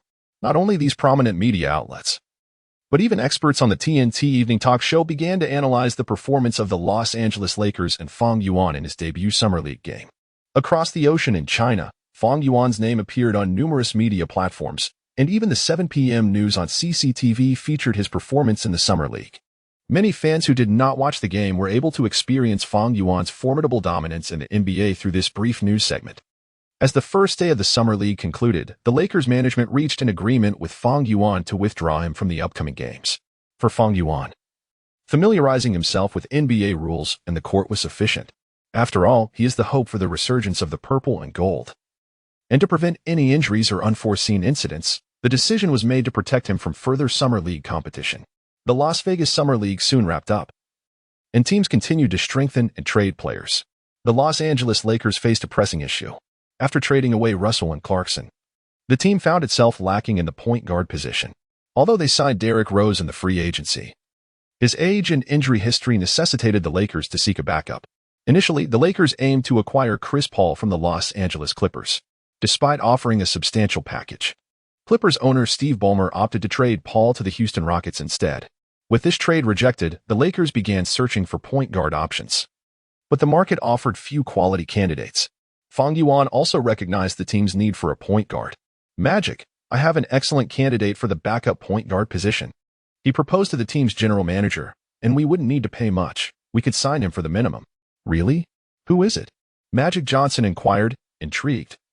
Given that the free agency market had almost no viable point guards left, and he had momentarily paused the team's search for one. The player I recommend is Alex Caruso. Alex Caruso? Magic thought back, realizing he had no recollection of that name. Indeed. He was an undrafted player from 2016 who had recently participated in the Summer League representing the Los Angeles Clippers. Fang Yuan elaborated, his offensive capabilities may be average, but his defensive style is exceptionally tenacious. If our hypothetical adversary this season is the Golden State Warriors, he would be perfect to counter Stephen Curry.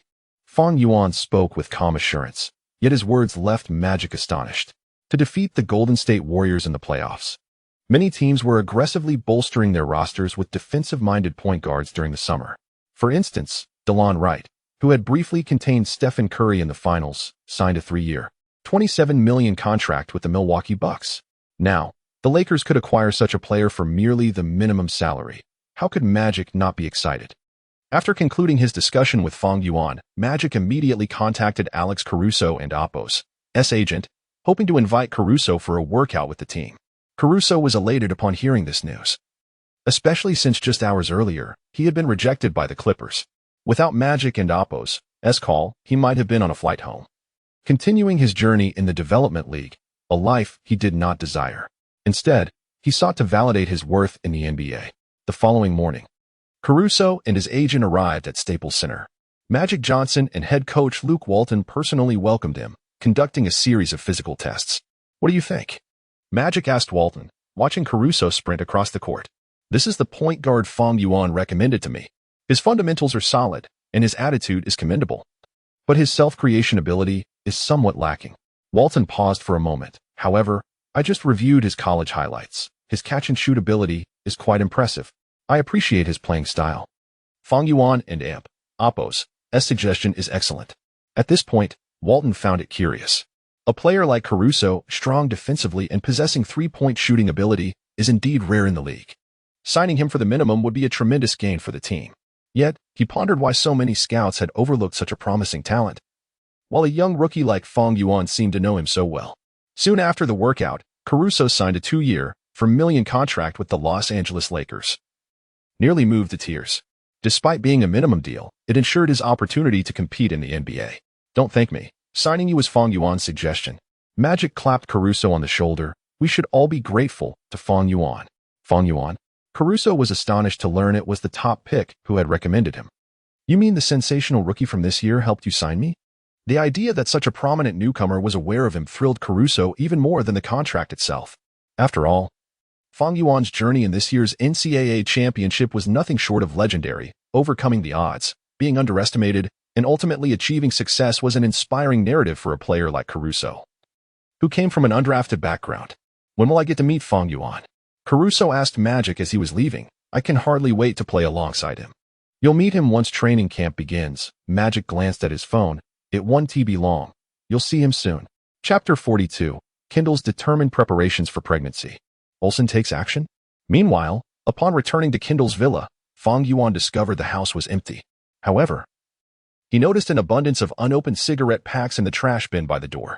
Aware that Kendall occasionally indulged in smoking, he had often urged her to quit. Yet, the resolute Kendall rarely heeded his advice regarding such matters. It appeared that she was truly dedicated to the pursuit of motherhood. Muttering to himself, Fang Yuan entered the villa and collapsed onto the sofa, grabbing his phone to browse sports news. The NBA off-season was rife with trade rumors and contract announcements flooding various websites. Undoubtedly, LeVar Ball was the most vocal among them. Having been deceived by the Los Angeles Lakers, he relentlessly criticized the team's management at every opportunity. as Fang Yuan prepared to recline and find a comfortable position to watch. His peripheral vision caught sight of a small desk nearby. Curious, he casually reached for a few books: How to Get Pregnant Quickly, The Science of Conception, What to Eat Each Week During Pregnancy, Being a Woman of Substance. Upon reading the titles, he couldn't help but twitch at the corners of his eyes. Was she truly this determined? Just then, the front door swung open, and Fang Yuan heard the sound of the lock. He picked up his phone and approached the entrance. When did you come back? Can you help me with this? Kendo, laden with numerous shopping bags, spoke with some effort.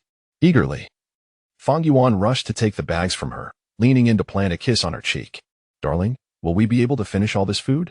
You know nothing. Kendo shot him a playful glare, placing her car keys on the shoe rack and kicking off her flat shoes. The books say that soybeans and certain fruits are beneficial for conception, so I bought some. As he placed the shopping bags in the living room, Fang Yuan began to twitch his lips at her words. I'm telling you, darling, there is no need to rush. We should take our time. Being overly eager may have adverse effects.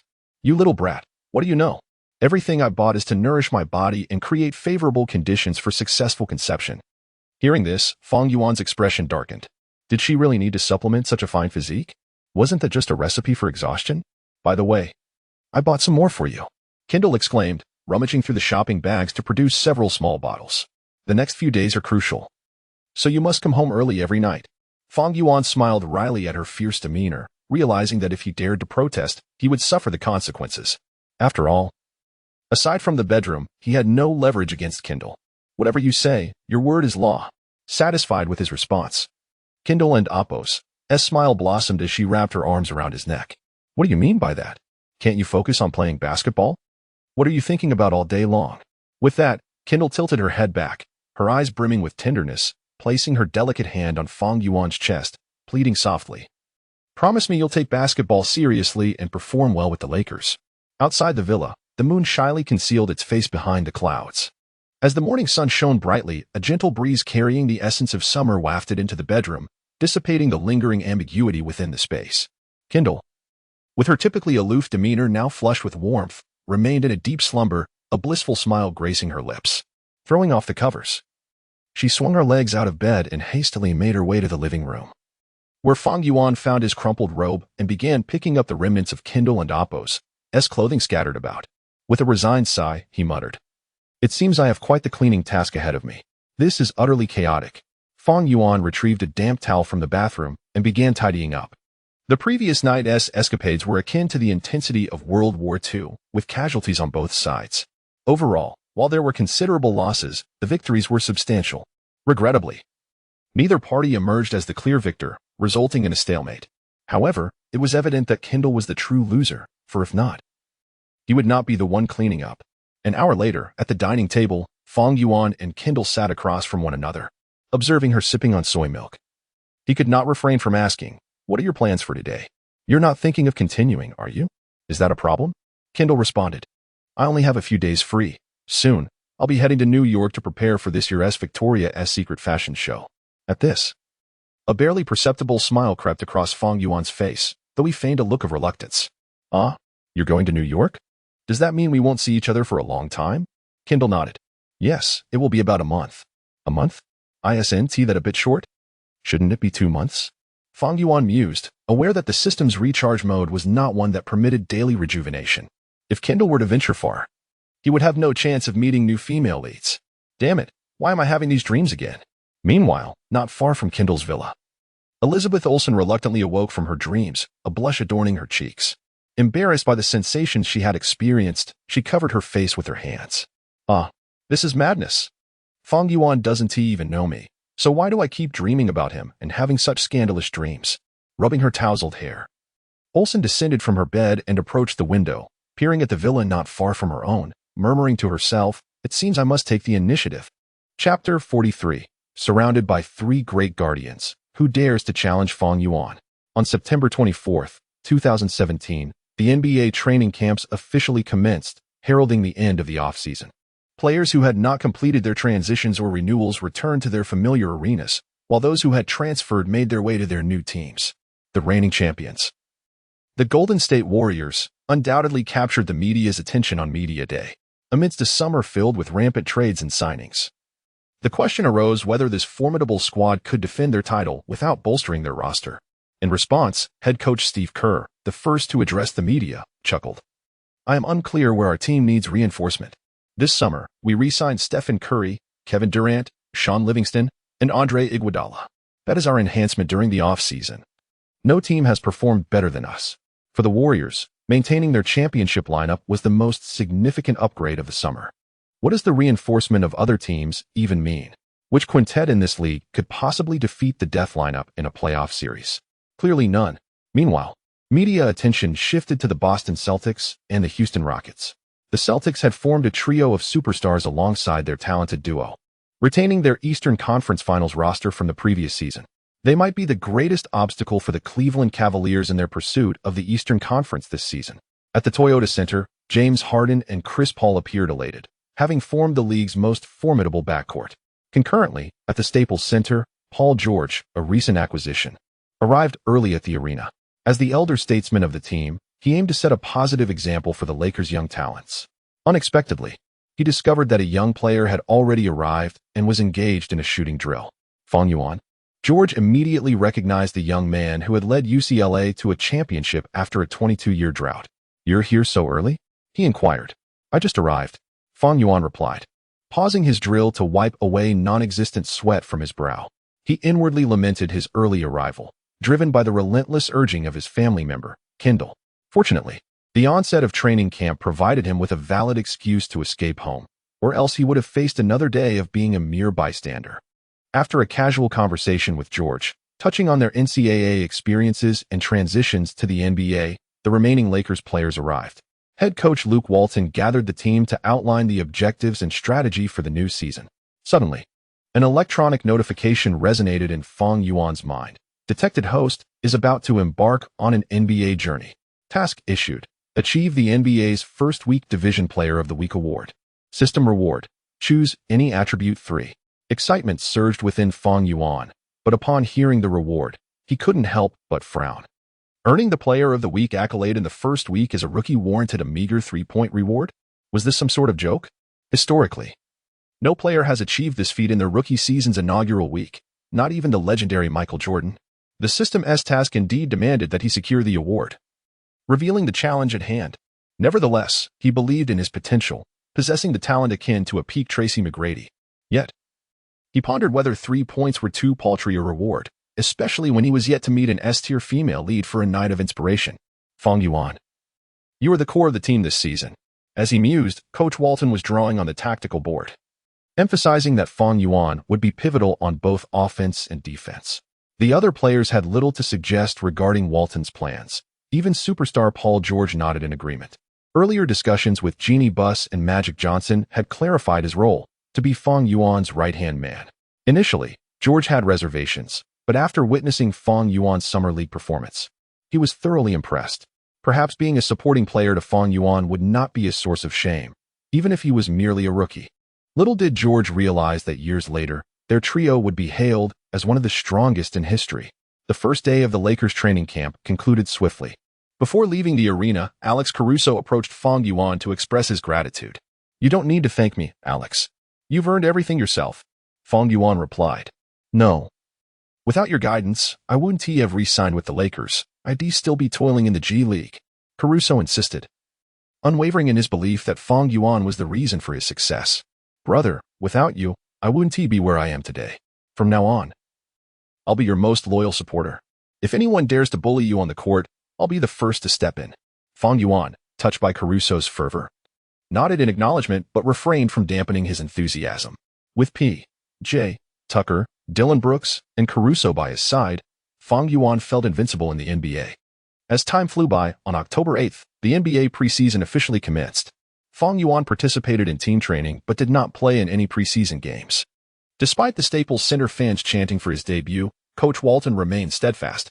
The Lakers owner, Jeannie Buss, had issued a strict directive prohibiting Fang Yuan from playing in the preseason. After all, Fang Yuan was the Lakers' prized asset, and with the new season approaching, no one wanted to risk an injury during preseason games. As the 8 preseason games concluded, the eagerly anticipated opening night of the NBA season arrived. Chapter 44, The Judgment of the Throw. The 76ers awaiting their fate. On October 18th, in the United States, basketball enthusiasts around the globe turned their attention to the Oracle Arena in Oakland, after Stephen Curry delivered a heartfelt speech at his home ground. NBA Commissioner Adam Silver personally presented the championship rings to the entire Warriors team, signifying their championship victory, amidst the thunderous applause of nearly 20,000 fans. The Golden State Warriors proudly raised their championship banner for the fifth time. Observing the banner soaring above, Durant's lips curled into a subtle smile. It was time to embark on the quest for a repeat championship. Naturally, the journey towards defending their title commenced with the opening game at hand. In their season opener, the Golden State Warriors faced off against the Houston Rockets. This summer, the Rockets executed a monumental trade, acquiring Chris Paul from the Los Angeles Clippers in a 7-4-1 deal. Many considered it a significant loss for the Rockets. Yet, as the game unfolded, spectators were astonished to realize that this trade had proven to be a remarkable boon for Houston. Throughout the contest, the backcourt duo of Harden and Paul orchestrated a flurry of offensive plays, collectively dishing out 24 assists, while the Rocket sharpshooters feasted upon the Warriors' defense. After 4 intense quarters, the Rockets mounted a comeback in the final period, and with Kevin Durant's last-second shot being ruled out, the visiting Houston Rockets narrowly triumphed over the defending champions, winning 122-121. The Houston Rockets are poised to become the Golden State Warriors' fiercest competitors this season. The alliance of James Harden and Chris Paul is destined to haunt the rest of the league.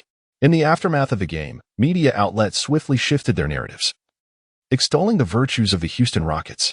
After all, prior to this, most had deemed the trade a catastrophic blunder. The opening night victory against the reigning champions illustrated the Rockets' undeniable strength this season. Thus, the change in narrative was indeed timely. On October 19th, the NBA and APOS' regular season officially commenced. Ben Simmons, having recuperated from injuries, made his long-awaited debut in the league. Furthermore, the 76ers opted to start Markelle Fultz alongside Simmons.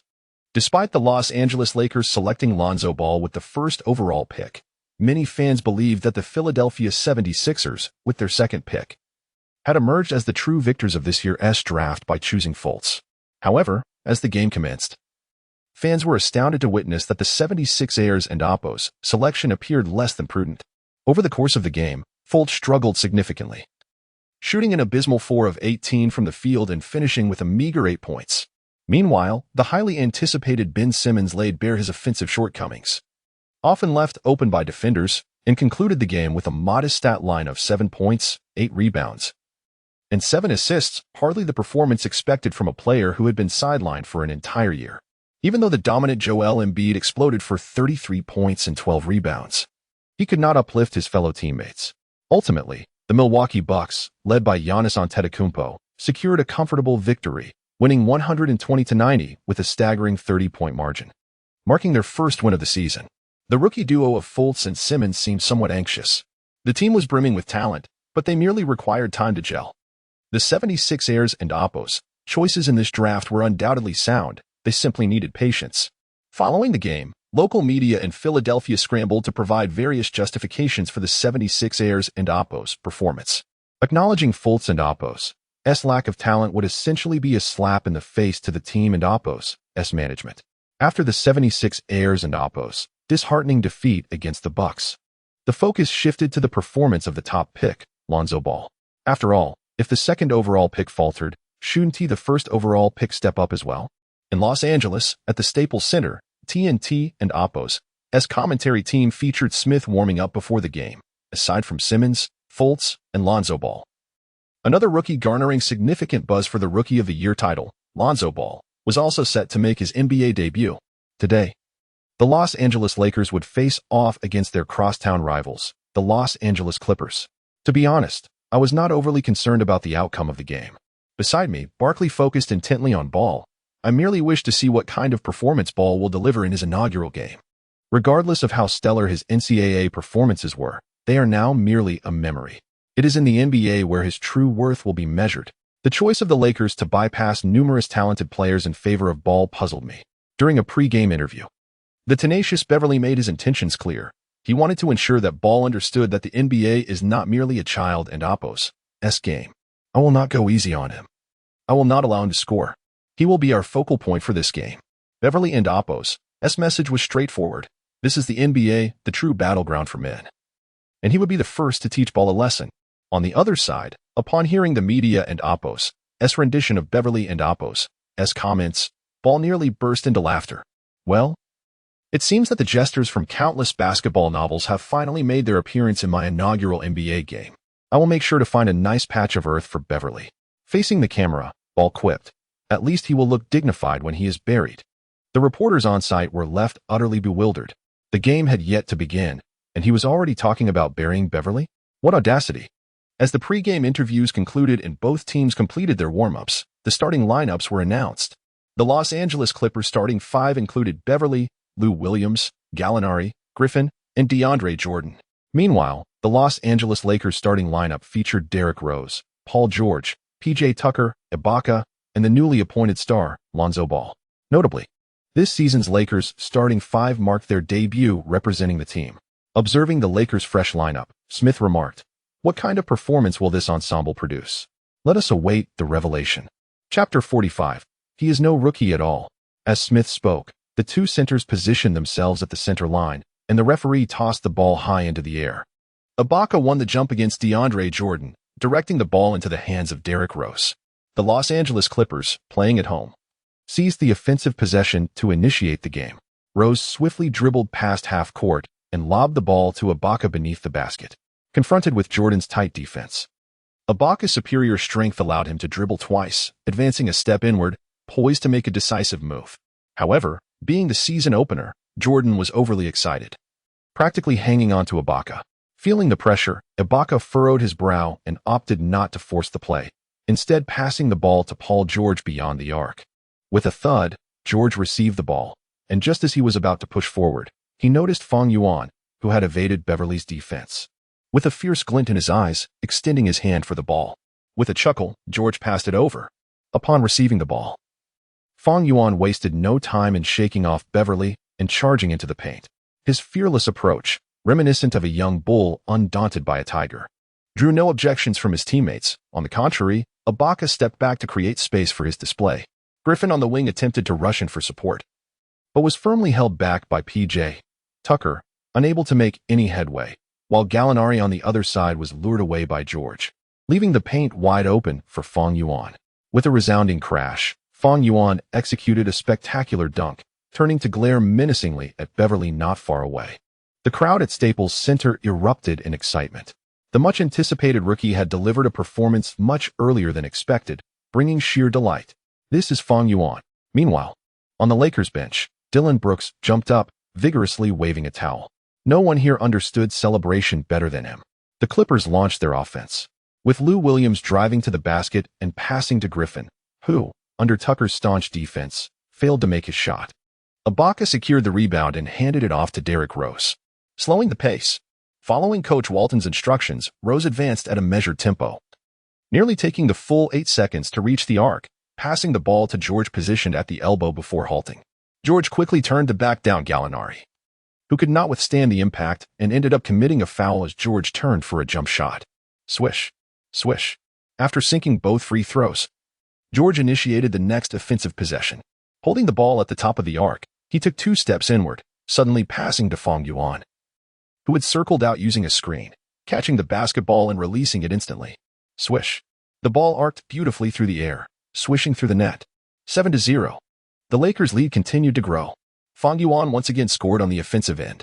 This rookie from Huaxia was demonstrating to fans worldwide that he was far from overrated.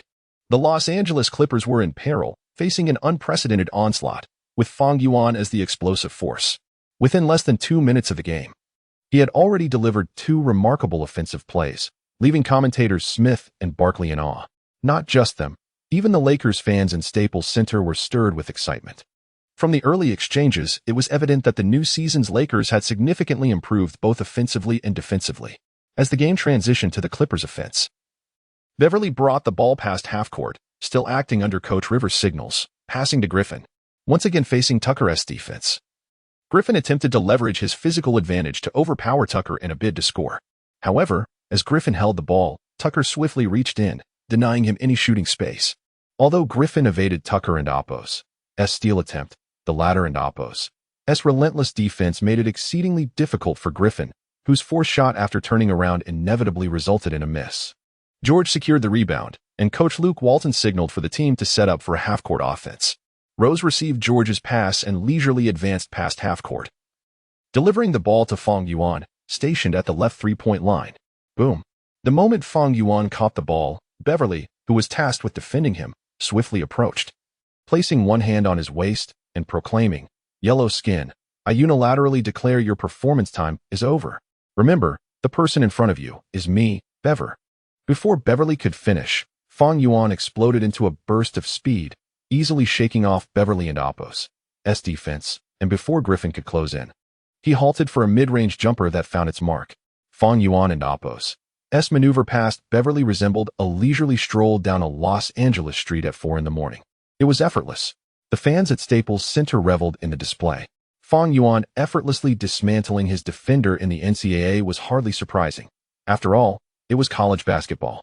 Now, however, he was facing an elite defender in the league, yet still effortlessly sending the ball through the hoop. Is the NBA really this easy? Simultaneously, Beverly, tasked with guarding Fang Yuan, was beginning to lose his composure. He was thoroughly outmatched by this young talent from Huaxia.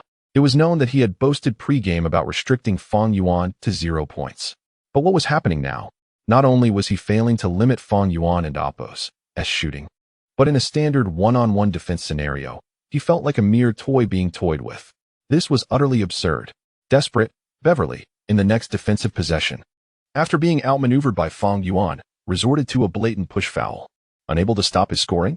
Then I might as well use a foul to hinder him. Beverly likely intended to convey to Fang Yuan, "Welcome to the NBA.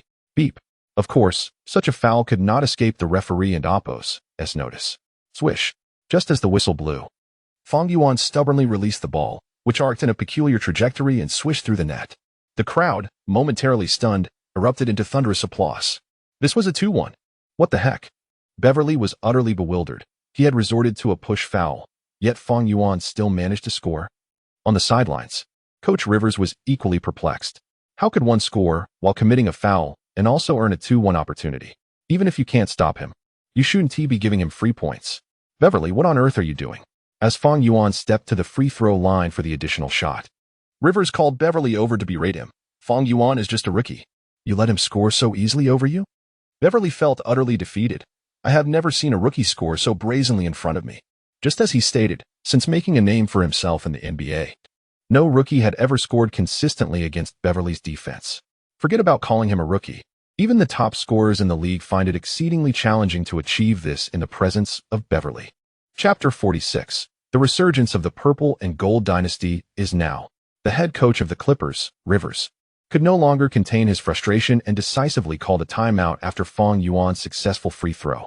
This timeout was not only aimed at addressing Fang Yuan's individual offensive prowess, but also to adjust the team's offensive rhythm. Our defense is utterly abysmal, especially you, Beverly. As the players returned to the bench, Rivers passionately directed his ire at Beverly. I cannot fathom why you would allow a rookie to dominate you. Fang Yuan is hardly a rookie. Beverly reiterated his earlier point, gesturing towards the technical statistics displayed above the arena. In the mere 3 minutes he was on the court, he scored 10 points with 100% shooting accuracy. You dare call such a player a rookie? Beverly was on the verge of exasperation. This was akin to witnessing a peak Kobe Bryant return to Staples Center. No, even peak Kobe, Beverly felt, could not compare to Fang Yuan's terrifying accuracy. The young player was simply too precise, surpassing even Bryant's prime. As the timeout concluded, the Clippers initiated their offense. In the low post, Griffin faced Tucker's defense, calling for a screen from his teammate. Finally breaking free from Tucker's relentless pursuit, he stepped forward for a mid-range jumper. Bam! Just as Griffin believed he would help the team break their scoring drought, Fang Yuan, clad in the purple and gold number 1 jersey, soared from behind him. With outstretched arms, he swatted Griffin's jump shot into the second tier, eliciting gasps of astonishment from the Lakers fans in attendance. Brutal. What a gruesome spectacle. Griffin had managed to escape PJ Tucker with the screen, but could not evade Fang Yuan's timely block. Fang Yuan's defensive awareness was impeccable. He was certainly a contender for the Defensive Player of the Year award. His instincts, dynamic athleticism, and wingspan were vividly demonstrated in that moment of help defense. Commentators Smith and Barkley lavished praise on Fang Yuan. Damn! Griffin, on the receiving end of Fang Yuan's block, wore an expression of helplessness. How is it fair that after finally shaking off PJ Tucker, I get ambushed by this rookie? Fortunately for the Clippers, they retained possession. As the ball was inbound, Griffin sought to receive it again. Undeterred, he prepared to utilize another screen to overpower Tucker, but now he faced Paul George. George's defensive prowess was unquestionable, particularly against lumbering power forwards like Griffin, with whom he had ample experience. After another failed isolation attempt, the Lakers surged on the counterattack. Fang Yuan received a pass from George, executing a no-look, behind-the-back assist to a speeding Rose, who effortlessly scored with a layup. 16-0. Upon resuming play, the visiting Los Angeles Clippers continued to struggle in breaking their scoring drought. Meanwhile, the Lakers executed their fast break with ease. I believe Blake Griffin is on the verge of losing his composure. The gap continued to widen, and Smith remarked, he simply cannot penetrate PJ Tucker's defense. Even when he sheds Tucker with a screen, he is met by the combined forces of Fang Yuan and George. Barkley added, just look at Griffin's expression, and you will understand how much he longs for Chris Paul. As Smith and Barkley noted, the starting five for the Los Angeles Lakers comprised Rose, Fang Yuan, George, Tucker, and Ibaka. Aside from point guard Derrick Rose, the rest were all players with commendable defensive tenacity. Any one of the Lakers quartet could guard Griffin, allowing him to call for screens to alleviate pressure. However, when all four were deployed simultaneously, Griffin found himself utterly helpless. With the departure of Paul during the offseason, the offensive mantle of the Clippers now rested squarely on Griffin's shoulders. He was tasked not only with scoring, but also with orchestrating plays. A daunting challenge indeed. The Clippers' scoring woes persisted. They remained unable to penetrate the Lakers' defense. Yet, the Lakers' offensive momentum showed no signs of abating. Fang Yuan's options for isolation on the perimeter left Rivers shaking his head. It was not for lack of desire to stifle Fang Yuan's scoring. It was simply that he was too enigmatic. Even when double-teamed, the outcome was still watching the ball swish through the net. Fang Yuan's ability to score at will while also facilitating for open teammates ensured the Lakers' offense flowed seamlessly, much to the delight of the Lakers fans at Staples Center. It felt as though, for that moment, they had been transported back to the Showtime era of the Lakers. In stark contrast, Griffin on the Clippers side was entirely stifled by the formidable quartet, relying solely on Lou Williams' individual prowess to alleviate the team's scoring burden. The disparate performances of the two teams on the offensive end were clearly reflected in the score. At the conclusion of the first quarter, the home team, the Los Angeles Lakers, had amassed 40 points while restricting the Clippers to a paltry 16 points. The changes in the Los Angeles Lakers for the new season were not limited to their offense. Their defensive capabilities were equally impressive. Fang Yuan continued to exhibit sharp offensive skills, shooting 8 for 10 in the quarter and contributing 20 points, including free throws. George maintained his all-around performance, tallying 8 points, 3 rebounds, 3 assists, 1 steal, and 1 block. The delineation of roles within the Lakers was remarkably clear. During the break, Smith analyzed the first quarter. PJ Tucker and Ibaka are tasked with defending the interior, focusing on defense and rebounding. Derrick Rose orchestrates the team's offense, managing the rhythm perfectly. The twin stars, George and Fang Yuan, serve as the team's offensive terminators, their combined scoring nearly doubling that of the entire Clippers roster. Scoring, playmaking, defense. The transformations exhibited by the Los Angeles Lakers during the offseason were truly eye-opening. Simultaneously, the Magic Man seated in the front row was joking with Pelinka beside him. He had anticipated the performances of Fang Yuan and George, but was pleasantly surprised by the contributions of PJ Tucker and Ibaka on the defensive end. The team's prowess on both sides of the court brought a smile to the Magic Man's face. The resurgence of the Purple and Gold dynasty is now. Chapter 47. Leave behind a rose. In stark contrast to Fang Yuan's impeccable performance in the first quarter, the Clipper star player, Griffin, appeared rather lackluster. After spending a considerable amount of time on the court, he managed to make only 1 shot out of 7 attempts, accumulating a meager 2 points, 3 rebounds, 1 assist, and 4 turnovers, leaving him silent on the bench. At this moment, Griffin perhaps realized that being the team's cornerstone is far from an easy task. Blake, pull yourself together. Observing the state of his team leader, Clippers head coach Rivers quickly rose to offer some words of encouragement. Losing a regular season game is trivial, however. If Griffin's mindset were to crumble during this match, succumbing to self-doubt, that would pose a genuine concern. The intermission soon concluded, and both teams' bench players took to the court. The Clippers' substitutes lacked a standout scorer, while the Lakers' rotation was anything but weak. Caruso, who joined the team on a minimum contract, firmly controlled the pace at the start of the second quarter as the Lakers bench players thrived. By the middle of the second quarter, as the starters returned, the point differential had ballooned to nearly 30. The game had lost all suspense, and Fang Yuan no longer paid much attention to his statistics. At halftime, he returned to the locker room with a commendable tally of 28 points, 5 rebounds, and 5 assists. Lakers fans in the Staples Center were engaged in lively conversations, with many expressing, the current Los Angeles Clippers can't even keep pace with the Lakers. Are we simply too formidable, or are the Clippers too feeble? As local rivals, the Clippers evidently lacked the standing to be compared with us. It was a pure display of dominance. The entire Clippers squad was devoid of capable players. Who is our next opponent? It seems to be the Phoenix Suns. The Suns? This matchup might spark some interest. But they too are merely a team that allows for easy victories. The vast point disparity prompted the spectators to discuss the Lakers' upcoming opponent. As fans noted, the Phoenix Suns are still vying for a top draft pick this season, although they selected Lonzo Ball with the 4th pick this year. The team's overall strength remains quite lacking. Naturally, the discussions among the fans were unheard by Fang Yuan, who was busy listening to head coach Luke Walton outline the strategies for the second half. Perhaps Ball still regards Fang Yuan as a rival, yet at this moment, Fang Yuan was oblivious to Ball's presence. They were not on parallel paths. Upon returning for the second half, the Clippers remained despondent, realizing the inevitability of defeat. Coach Rivers swiftly substituted the entire starting lineup, conceding early. Luke Walton, in turn, called Fang Yuan off the court. As Fang Yuan exited, commentator Smith passionately remarked, "This young prodigy from Huaxia has delivered a commendable performance in his professional debut." Ultimately, Fang Yuan's inaugural game statistics concluded at 36 points, 7 rebounds, 6 assists, 3 steals, and 1 block.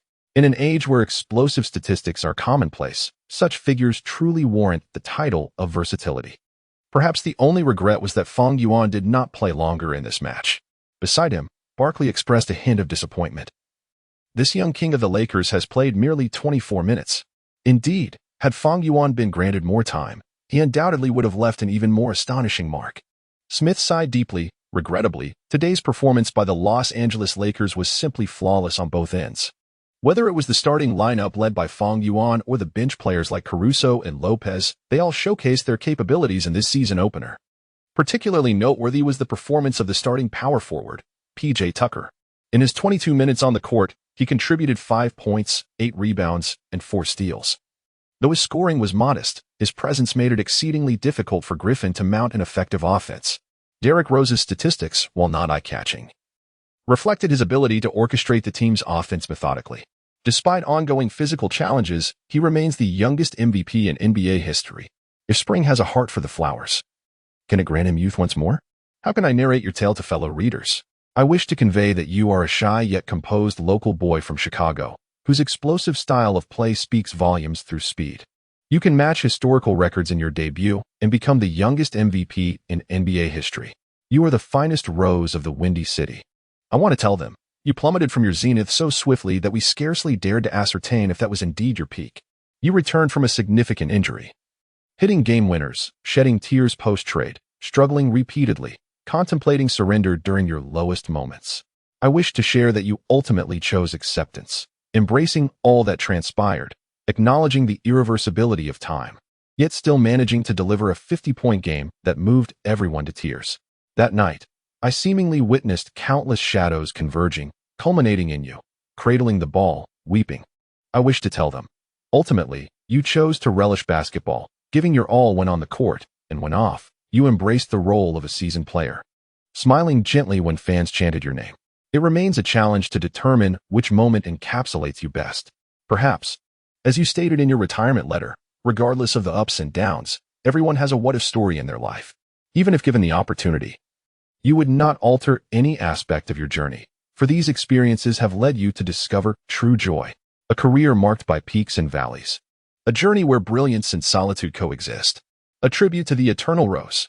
Moreover, Paul George exhibited no signs of adjustment issues, efficiently delivering 24 points, 8 rebounds, 5 assists, 3 steals, and 1 block.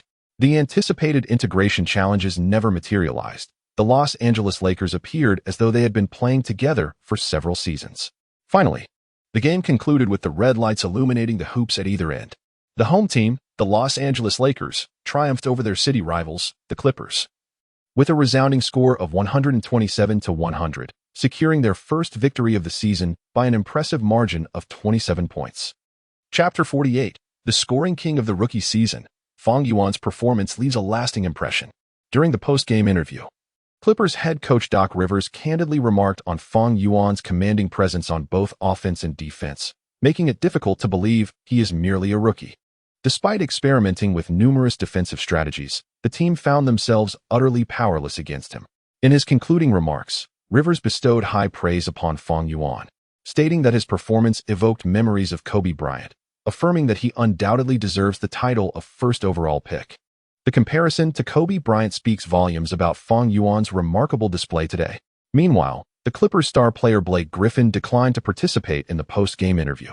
In his first game as the team's primary core, Griffin managed a mere 8 points, 6 rebounds, 3 assists, and 5 turnovers.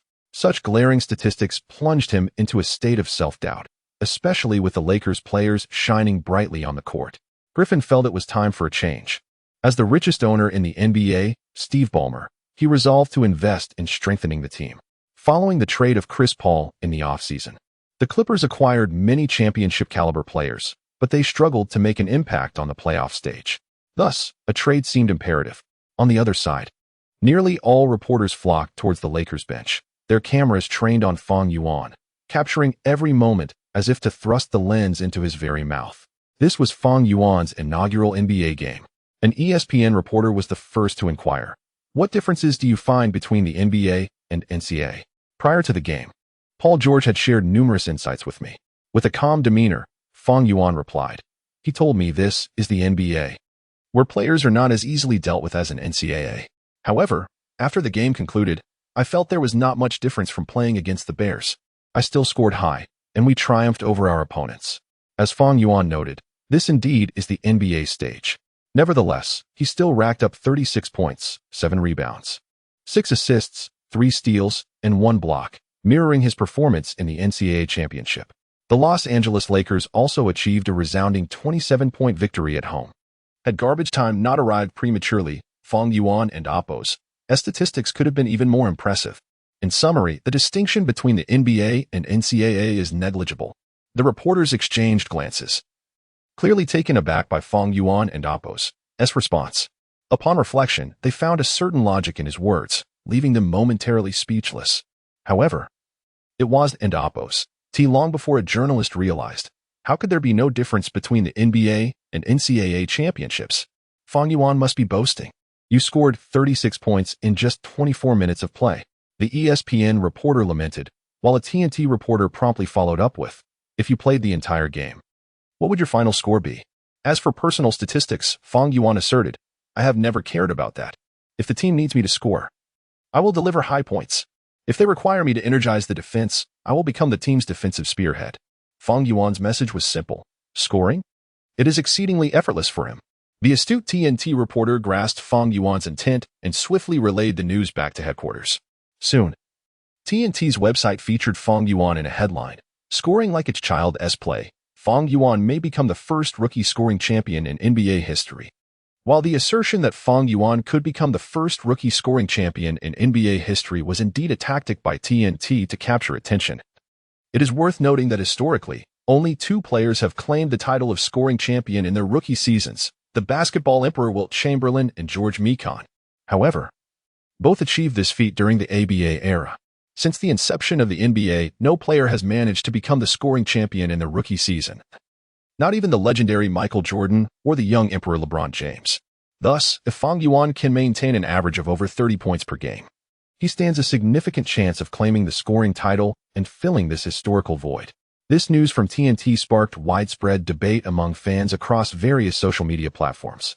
Many fans argued that Fang Yuan is merely a rookie and that it is premature to discuss the scoring title. Winning the scoring title as a rookie? A feat even Jordan could not achieve, and yet you dare to claim it. Indeed, securing the scoring title is no simple matter. Fang Yuan must outscore all the stars on the leaderboard.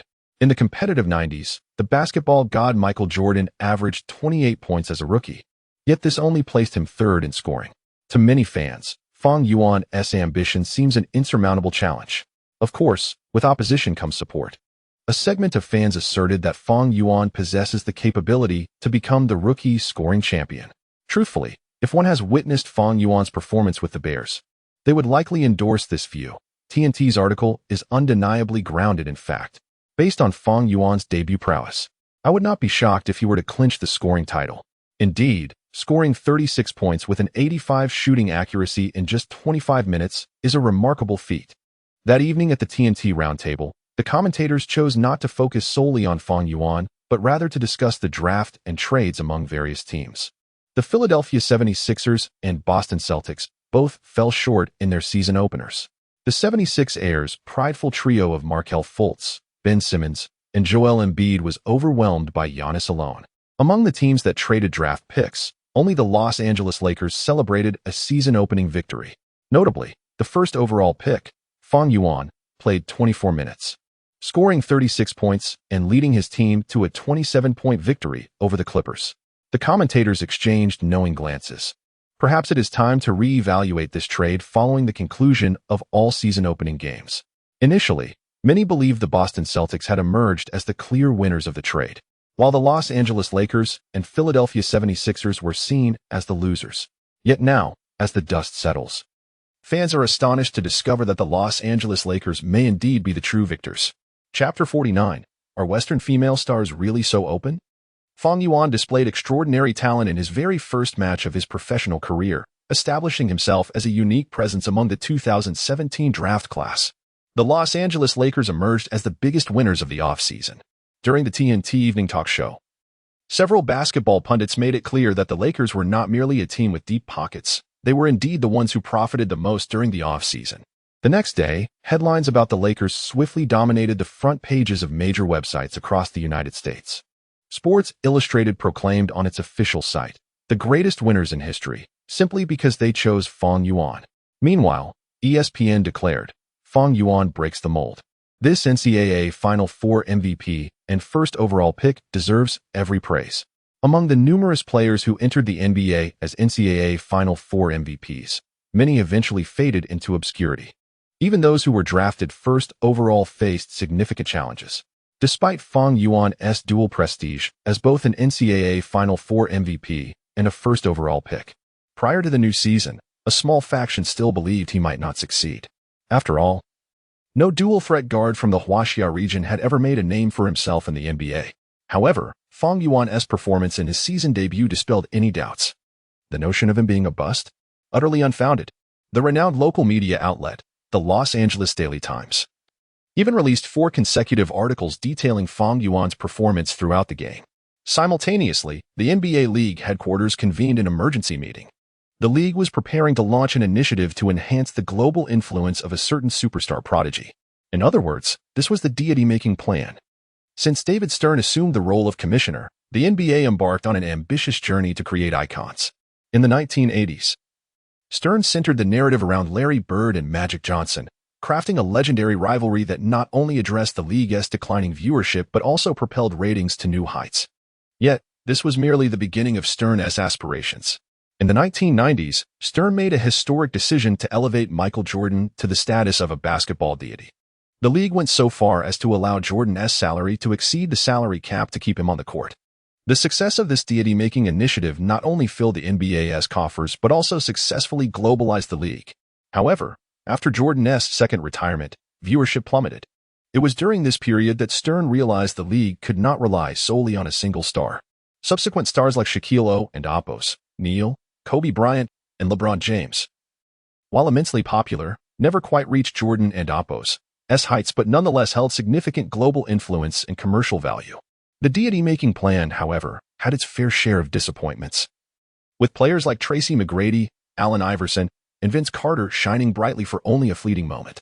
As LeBron James continued to age and Kevin Durant faced criticism, the NBA headquarters convened a roundtable meeting.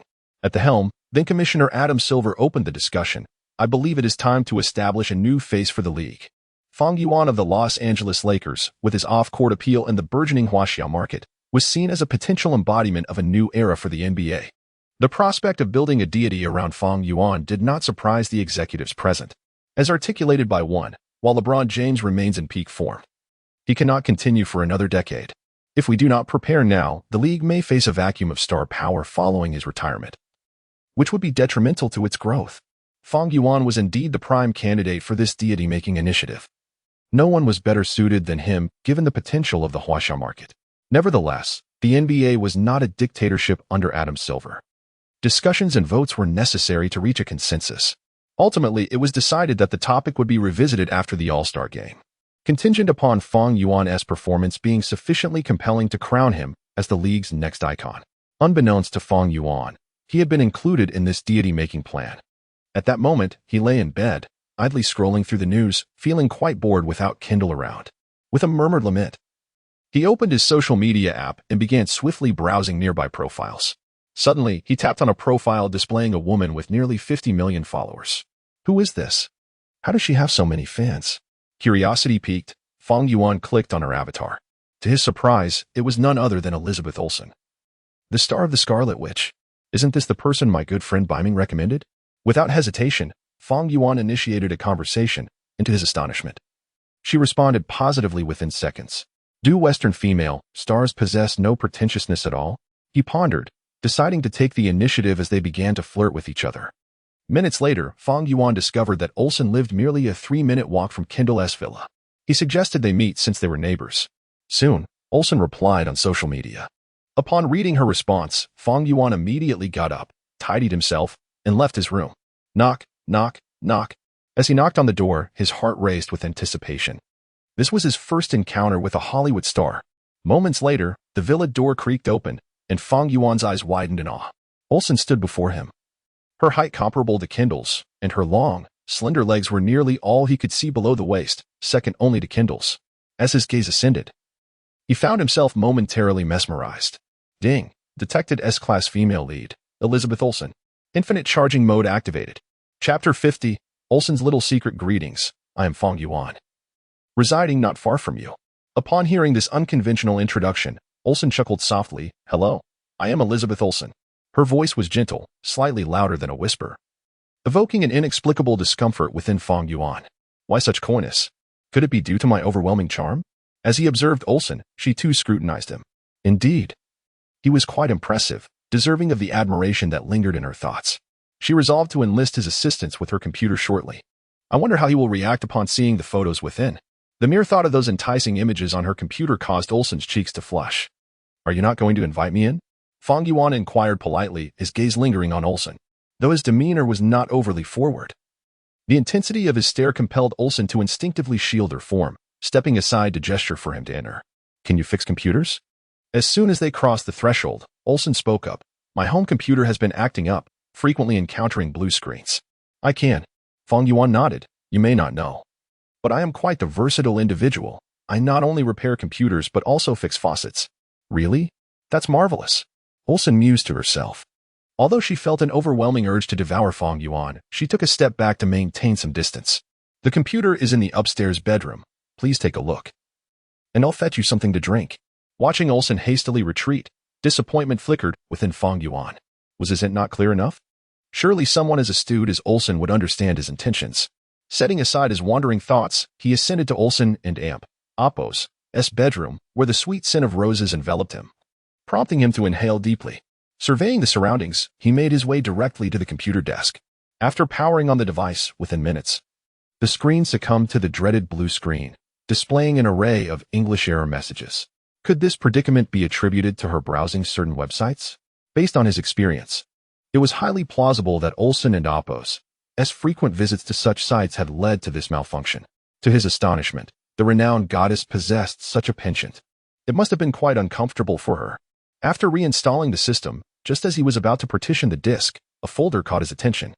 He had not anticipated that upon opening it, he would be greeted by a plethora of Olsen and Appo's photographs, artistic shots, portraits, and even some undraped images. Each photograph exuded allure, with several strikingly provocative ones. Particularly captivating were the images of Olsen clad in enticing ensembles, showcasing her voluptuous figure. One photo featuring her in a nurse and Appo's uniform left Fang Yuan utterly mesmerized. Time slipped away as Fang Yuan became entranced by the images on the screen, his eyes fixated unblinking. Is it time yet? Meanwhile, Olsen, carrying tea, calculated the time and stealthily ascended the stairs. Fang Yuan, would you like some water? Suddenly, her voice faltered as she beheld the scandalous photos displayed on the computer screen. Her face flushed crimson, along with her fair neck. Flustered, she dashed over and swiftly closed the laptop. It was undeniable that Olsen and Amp, Oppo's rise to fame in Hollywood was well-deserved. Her acting skills were remarkable. Wait. I haven't and Oppo's seen enough yet. You. Olsen, I wasn't he. Observing Olsen and Oppo's shy demeanor, Fang Yuan found himself at a loss for words, rising abruptly to offer an explanation, yet he was unsure where to begin. He had inadvertently glimpsed what he should not have. However, Olsen and Oppo's photos had indeed been a feast for the eyes. You saw everything? Yes, I saw it all. Olsen murmured in a voice barely above a whisper, her delicate hands fidgeting restlessly, her cheeks aflame as she lowered her gaze. If it and Oppo's prepared, perhaps you should leave? Upon hearing this, Fang Yuan raised an eyebrow, his expression revealing a knowing amusement. To depart under these circumstances would demonstrate a lack of perceptiveness. Having stumbled upon Olsen and Oppo's little secret, he could not simply walk away. I never imagined Miss Olsen had such varied interests. No, you're mistaken.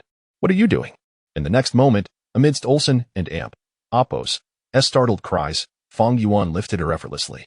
Be still, do not kick, he admonished, playfully tapping her on the bottom, which elicited a flurry of struggles and playful protests from Olsen. Fang Yuan, put me down. Let me go. With a swift motion, he tossed Olsen onto the bed, her expression a mix of indignation and delight.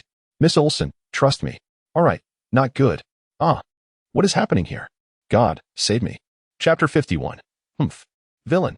Beverly Hills, Los Angeles. A soft, delicate sound of discontent broke the tranquility, leaving only the rhythmic sounds of two steady breaths. Feeling a slight numbness in his arm, Fang Yuan was the first to awaken from his slumber. He rubbed his eyes and glanced down at the contented Olsen, curled up in his embrace, peacefully asleep, observing the dried tear stains at the corners of her eyes. A look of tenderness spread across Fang Yuan and Amp, Oppo's face. Darn it. Moments later, Olsen comfortably leaned against the headboard, stretching languidly. She looked at Fang Yuan, who appeared as a diligent student engrossed in his studies, and couldn't and Amp, Oppo's help but let out a playful huff. Bad guy. You naughty villain. Olsen and Amp, Oppo's cheeks flushed with embarrassment as she playfully grabbed a pillow beside her and tossed it at him. Thud. Fang Yuan shrugged nonchalantly, securing the trash bag before returning to her side, gently lifting her delicate figure. You were truly enchanting last night. Absolutely dreadful. Olsen, blushing, nestled into Fang Yuan and Amp, Oppo's embrace, lightly thumping his chest with her small hand. October 21st, American time, Los Angeles, Staples Center. To be honest, since the day the University of California, Los Angeles, made a comeback against Arizona State University, I have become Fang Yuan's most devoted fan. At the ESPN commentary booth, Jeff Van Gundy raised his voice. This prodigy from China has delivered a flawless performance in his professional debut. Van Gundy, who had followed the Pacific 12 Conference all the way to the finals, was now commenting on Fang Yuan's inaugural game of the new season. Undoubtedly, the narrative surrounding this Chinese sensation is rich and multifaceted. Having discussed Fang Yuan, we must now turn our attention to his opponent tonight. Seated next to Van Gundy, Mark Jackson was equally animated. The Phoenix Suns also secured an exceptional talent during the draft. LaMelo Ball, a former teammate of Fang Yuan at UCLA, is likely to be his rival for the Rookie of the Year title. In Jackson's eyes, Ball is undoubtedly among the top 5, if not the top 3, players from this draft class. Though he may lack exceptional dynamic talent, Ball possesses an extraordinary court vision and defensive acumen. Had it not been for Fang Yuan's emergence, many would have believed that LaMelo Ball would have been selected by the Los Angeles Lakers. Indeed, after the conclusion of this year's NCAA championship, many lamented that Fang Yuan and Ball were teammates. When LaMelo Ball is mentioned, Jackson inevitably circles back to Fang Yuan. Today, we will finally witness the performances of these two superstars representing their respective teams. The two core players of the Bears will face off in their second career game. The match that fans have longed for will finally take place today. I have never denied Fang Yuan and Amp, Oppo's excellence. Before the game, a reporter approached LeVar Ball, who was in the stands with his family to cheer, for a brief interview. But I must tell you, LaMelo is the true core of the Bears. Without him, UCLA would not have achieved the championship. What did you say? Fang Yuan defeated Ball in the Summer League? Upon hearing the reporter's words, LeVar Ball smiled slightly and continued to showcase his skill. Does the Summer League count as a real competition? That was merely child's play. Now, entering the NBA. In Los Angeles, at Staples Center, LaMelo will demonstrate to everyone that he is the true #1 pick. As the pregame warm-up swiftly concluded, the starting players from both teams took to the court. The Phoenix Suns starters included LaMelo Ball, Devin Booker, TJ Warren, Landry, and Tyson Chandler. The Los Angeles Lakers lineup remained unchanged. Rose, George, PJ Tucker, Ibaka, and the team's new star, Fang Yuan. Fang Yuan. Fang Yuan. Fang Yuan. As Fang Yuan finally stepped onto the court, a resounding cheer erupted throughout Staples Center. Since Kobe Bryant's retirement, Los Angeles fans had not collectively chanted a player's name for quite some time. Hearing the crowd's roar, Van Gundy was visibly moved. Fortunately, Lakers fans did not have to wait long. They now have a superstar youth. Amidst the cheers of the crowd, the centers from both teams stood at midcourt. The referee tossed the ball high into the air. Tyson Chandler bested Ibaka, granting the visiting Phoenix Suns the first offensive possession. Ball, you will never measure up to Fang Yuan. Thank goodness we chose Fang Yuan and not you, you fool. One day, LeVar will ruin you. As LaMelo Ball received the ball in the backcourt, an uproar of jeers erupted throughout Staples Center. Unfazed by the boos, Ball calmly advanced past half-court, using Chandler and Apos' screen to swiftly evade Rose's south defense and drive into the lane. Faced with Ibaka and Apos' help defense, Ball executed a graceful layup, scoring the first basket of the game. I should be the #1 pick. Having made an easy opening shot, Ball brazenly directed his words toward Fang Yuan's defense, muttering, "Today, I will obliterate you all." It must be noted that with LeVar's boasting, Ball had grown overly arrogant. However, arrogance must be matched with capability. In the Lakers' offensive possession, Rose swiftly brought the ball past half-court, decisively passing to Fang Yuan, who awaited the ball outside the left three-point line. Devin Booker, tasked with guarding him, was prepared. The two commentators on the sidelines began to amplify the rivalry between these two heirs of the Mamba legacy. However, before Booker could make a move, a Lakers player appeared beside him. Derrick Rose stepped forward to set a screen for Fang Yuan. Fang Yuan chose to evade Booker and Apos' defense. Van Gundy paused momentarily. The player responsible for guarding Fang Yuan has switched to LaMelo Ball. It seems this was Fang Yuan's decision. He is not merely avoiding Devin Booker. Mark Jackson quickly grasped the situation. He aims to challenge LaMelo Ball directly. Fang Yuan's decision to confront Ball ignited the entire Staples Center. Fang Yuan, you don't genuinely believe you're strong, do you? In the face of Fang Yuan, Ball remained audacious. I will deliver a powerful block on you and silence the crowd. Fang Yuan's choice to confront Ball was unexpected for him. Nevertheless, he had already envisioned how he would celebrate after successfully containing Fang Yuan. Did you learn that mouth of yours from your father? In response to Ball's taunts, Fang Yuan simply uttered a single retort before executing a pronounced shoulder fake to the left. Ball reacted swiftly, moving laterally to intercept Fang Yuan's path. However, Fang Yuan's shoulder drop was merely a feint. With a sudden clear path before him, Fang Yuan decisively accelerated, charging toward the paint. Ball swiftly turned to bolster his defense, only to witness his opponent execute a rapid retreat dribble, stepping beyond the three-point line. As Ball attempted to pivot back into a defensive stance, his body lagged behind his mind's commands, leaving him momentarily frozen in place, watching as Fang Yuan launched a three-pointer. Swish. The basketball traced a beautiful arc through the air before seamlessly swishing through the net. 3-2. The Los Angeles Lakers, playing on their home turf, took the lead. In that fleeting moment of scoring and transition, Fang Yuan pointed at Ball on the court and at LeVar Ball in the stands, declaring, "You both, silence your insolent mouths." Now that is what one calls audacity. Chapter 52. Passing the buck? I learned it from James. You dare to point at my father? Watching Fang Yuan turn to defend. Ball and Apos' temper was thoroughly ignited. Turning back, Lonzo Ball once again utilized a pick and roll to evade Rose and Apos' defense, penetrating the paint. After drawing the Lakers and Apos' attention, he executed a deceptive no-look pass to Chandler, who was cutting in from the other side. Boom. Chandler received the ball, took a dribble, and leapt for a thunderous dunk. As Ball retreated on defense, he cast a glance at Fang Yuan. No words were necessary. A mere look conveyed his intent. He was declaring war on Fang Yuan. Naturally, Fang Yuan did not shy away from the confrontation. In the Lakers and Oppo's offensive possession rose past the ball to Fang Yuan once more. Bang! As the basketball touched his hands. Fang Yuan disregarded Devin Booker and Oppo's presence, signaling for another pick and roll, targeting Lonzo Ball again. Here it comes. The rivalry between these two stars from UCLA had been relentless since the game began. How would Fang Yuan conclude this offensive play? The commentators and Oppo's anticipation heightened. The duel between these two prodigies had entered an exhilarating phase right from the start. Swish. With the ball at the arc, Fang Yuan accelerated after a series of between-the-legs dribbles, swiftly breaking past Ball on his right. Just as Ball attempted to intercept, Fang Yuan executed a rapid spin, evading Ball and Oppo's interference while creating distance, plunging into the paint. Inside. The two-time Defensive Player of the Year, Tyson Chandler, was ready, prepared to impart an unforgettable lesson to Fang Yuan. Boom. Faced with Chandler, Fang Yuan showed no intention of retreating. He leaped up, soaring like Superman, and emphatically slammed the ball into the hoop.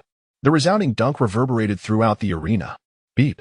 Simultaneously, the referee blew his whistle, signaling a foul as Chandler and Oppo's minor infractions did not escape his notice. A clear foul.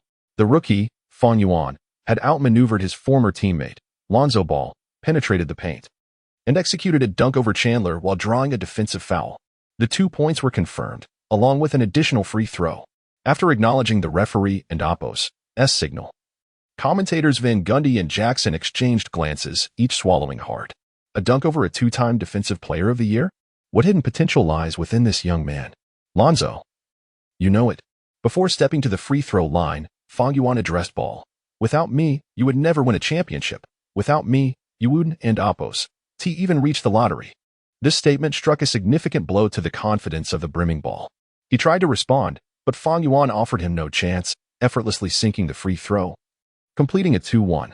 Mate, this was undoubtedly a dunk worthy of the history books.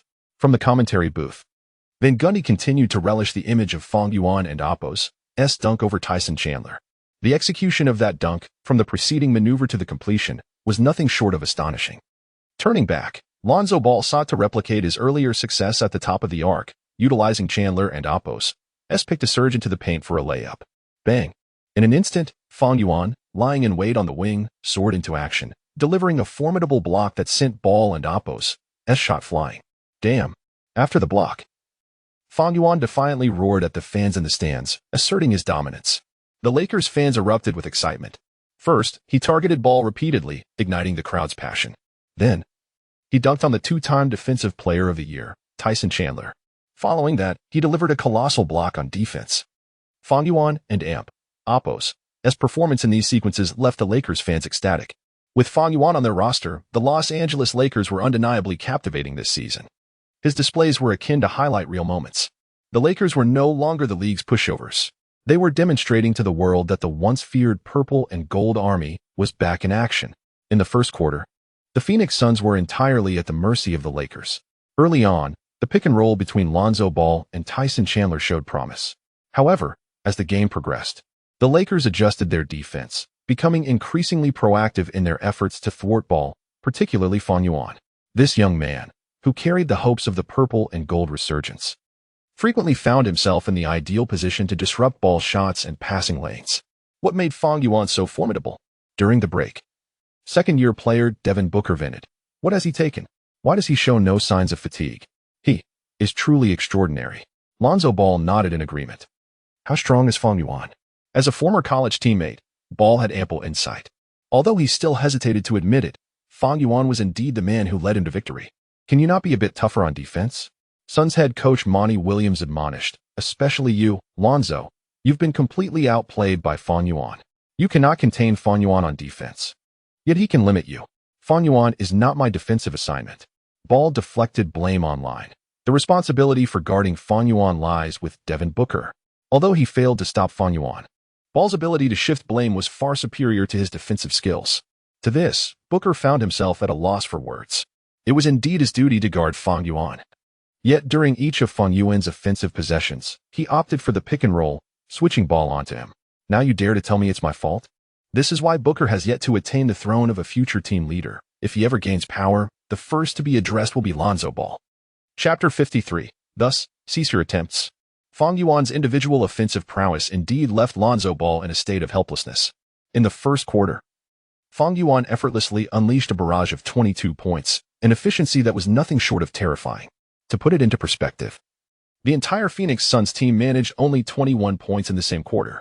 Fang Yuan single-handedly matched the scoring output of the entire Suns team in the first quarter. This level of scoring left the rookie Lonzo Ball feeling somewhat disheartened. Fortunately, he inherited his father's admirable trait: if he can't prevail, he can always shift the blame. The intermission concluded swiftly, and as the second quarter commenced, both teams' bench players showcased their skills. It wasn't until the midway point of the second quarter that the coaches of both teams reintroduced their starting lineups. As the Los Angeles Lakers initiated their offense, Derrick Rose brought the ball past half-court. At the top of the arc, Fang Yuan proactively stepped forward to set a screen for Rose, subsequently signaling for space. Upon witnessing this gesture, cold sweat trickled down Lonzo Ball's back. He was genuinely intimidated by Fang Yuan's pointedly educational one-on-one play. Hadn't he merely boasted at the outset? What followed were various humiliating displays of skill from Fang Yuan. After all, they were teammates from the same school. Was such ferocity truly necessary? Yet this time, after the Suns switched on the pick-and-roll defense, Devin Booker eschewed avoidance and instead advanced to intercept Fang Yuan directly. The heir to the Mamba legacy sought to demonstrate to Ball, "I'm no coward." Boom. Upon seeing Booker boldly stepping up to defend, Fang Yuan was somewhat taken aback. In Booker's eyes, he discerned a palpable desire for battle, and he wasted no time. With a simple crossover dribble, Fang Yuan swiftly broke past Booker on his left, dribbling twice and leaving him behind. Although Booker hurriedly pursued, the disparity in their speeds was apparent. He could only watch as Fang Yuan charged into the paint, executing a powerful one-handed dunk. "Devin, keep pushing yourself." After effortlessly completing the dunk, Fang Yuan landed and remarked to Booker, "You were merely a fraction away from stopping me." "A fraction away from stopping you?" Fang Yuan's words ignited a fire within Booker. Hearing it from Fang Yuan himself suggested that the gap between them wasn't insurmountable. At the very least, it was greater than that between him and Ball. However, what Booker failed to realize was that Fang Yuan's fraction was indeed a vast chasm. On the other side, witnessing Booker's newfound determination, Ball found himself at a loss for words. He knew Fang Yuan all too well. Was he the type to encourage his opponents? Please. It was fortunate if he left you with a bone to chew on after a feast. Yet, after his initial attempt at defending Fang Yuan ignited a spark of confidence, Ball chose to remain silent. Turning back to the top of the arc, Ball faced Rose's tight defense once more. He executed another pick-and-roll with Chandler. However, Fang Yuan was already poised to assist on the defensive end. Once again, he appeared precisely in line with Ball's offensive trajectory. Confronted by his former teammate's defense, Ball struggled to make an effective pass or even take a shot. He opted to pass. Oh no. George intercepted the pass directed at Ball, successfully snatching it away just before Booker could react. On the sidelines, commentator Van Gundy was animated. The duo of Fang Yuan and George, the twin stars of Los Angeles, skillfully thwarted Ball's every move, one defending the shot, the other cutting off the passing lane. Although in the latter half of the second quarter, Ball finally recognized the futility of fixating on pick-and-rolls and personal scoring. Opting instead to entrust the team and Oppo's offense to Booker, it was too late. Ultimately, the Los Angeles Lakers triumphed with a resounding score of 118-90. A staggering 28-point advantage, amidst the cheers of nearly 20,000 fans celebrating their second consecutive victory. Simultaneously, they handed the Phoenix Suns their second consecutive defeat of the season. The young players on the team had yet to fully acclimate to the NBA arena. In the post-game interview, Suns head coach Monty Williams appeared somewhat resigned. Fang Yuan of the Los Angeles Lakers not only dismantled our defense offensively, but also left a remarkable impression with his defensive performance. This game was not merely a demonstration of player prowess. Our coaching staff could not devise a solution to contain Fang Yuan. Williams, a seasoned figure in the NBA, was genuinely impressed by Fang Yuan's dual performance on both ends of the court. He even remarked that Fang Yuan did not resemble a rookie. His performance was akin to that of a top-tier superstar. These comments from Williams made Fang Yuan the focal point of media interviews post-game. Beyond stifling Lonzo Ball defensively, Fang Yuan played for 32 minutes, achieving a game high of 41 points, 7 rebounds, and 5 assists.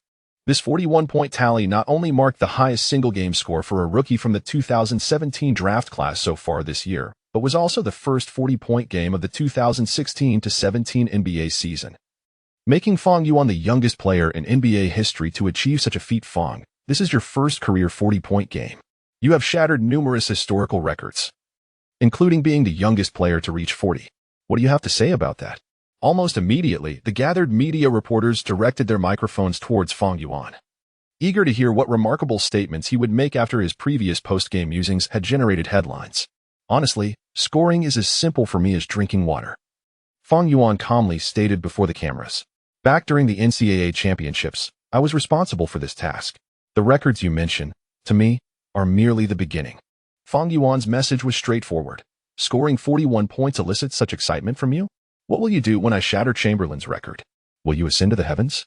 TNT reporter continued, and Oppos, today, you often targeted Lonzo Ball in your offensive plays.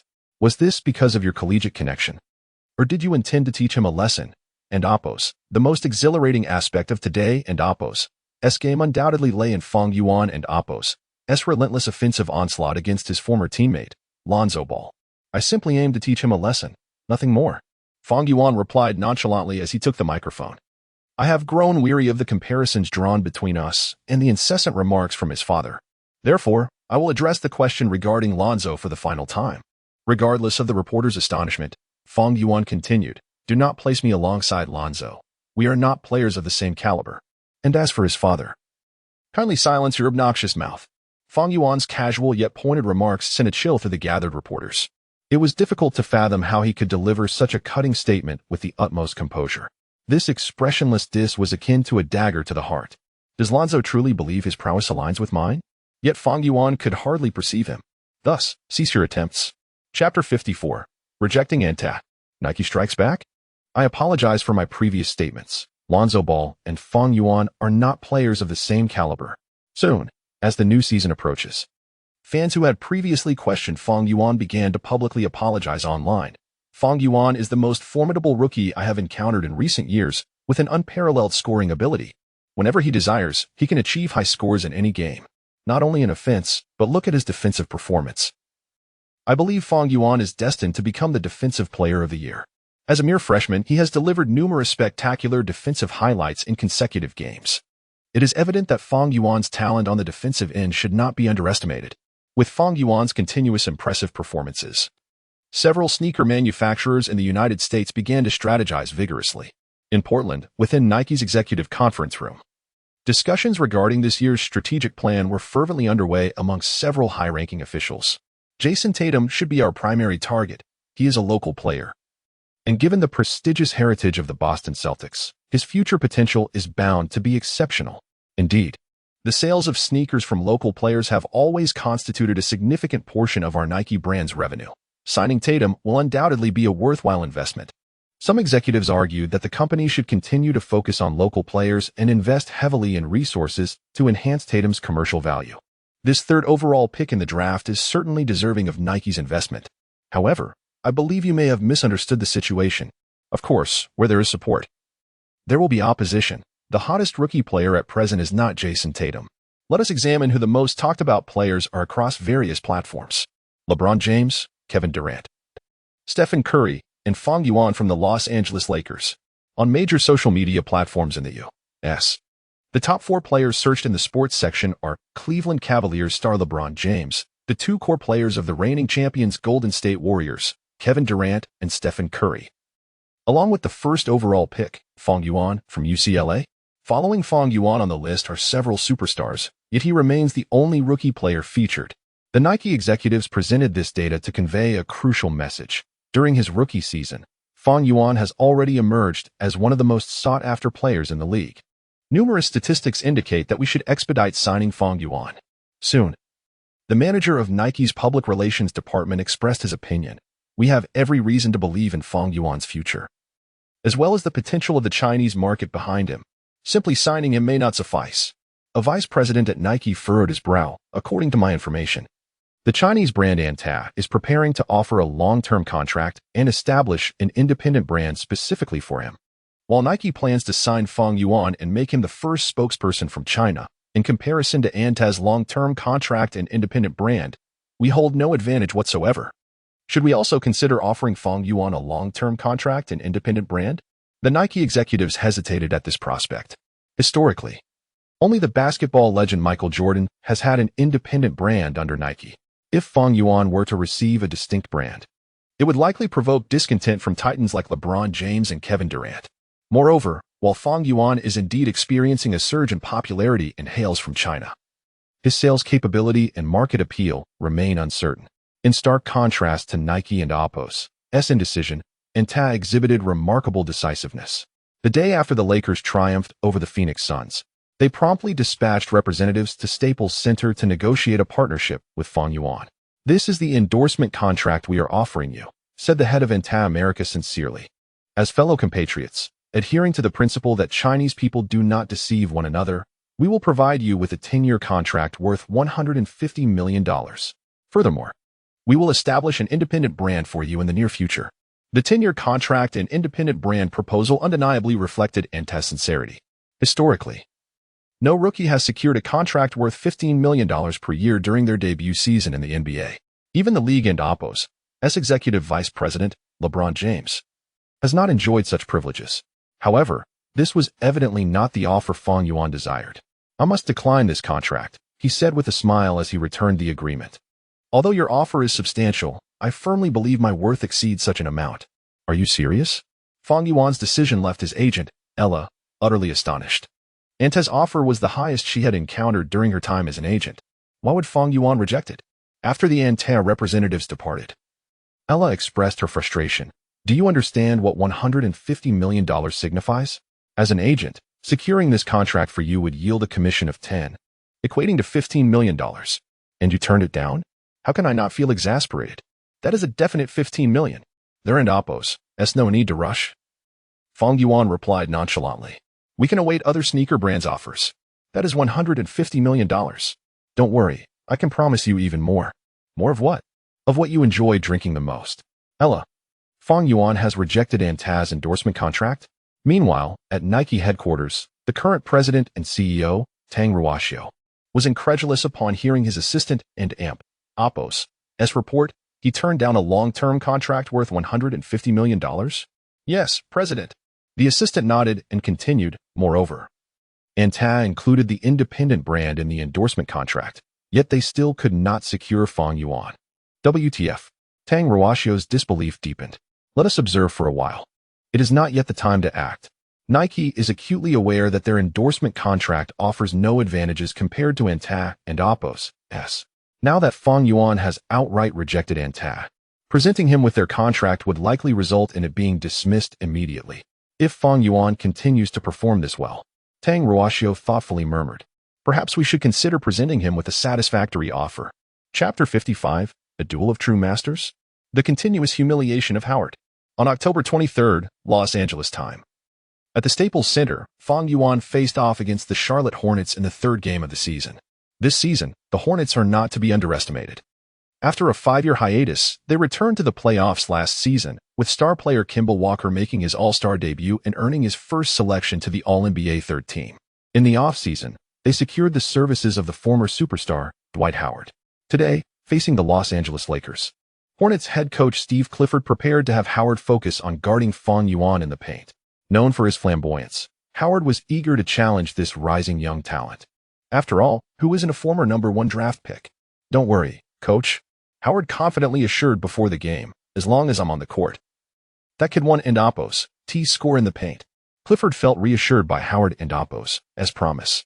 After all, he is a 2-time Defensive Player of the Year.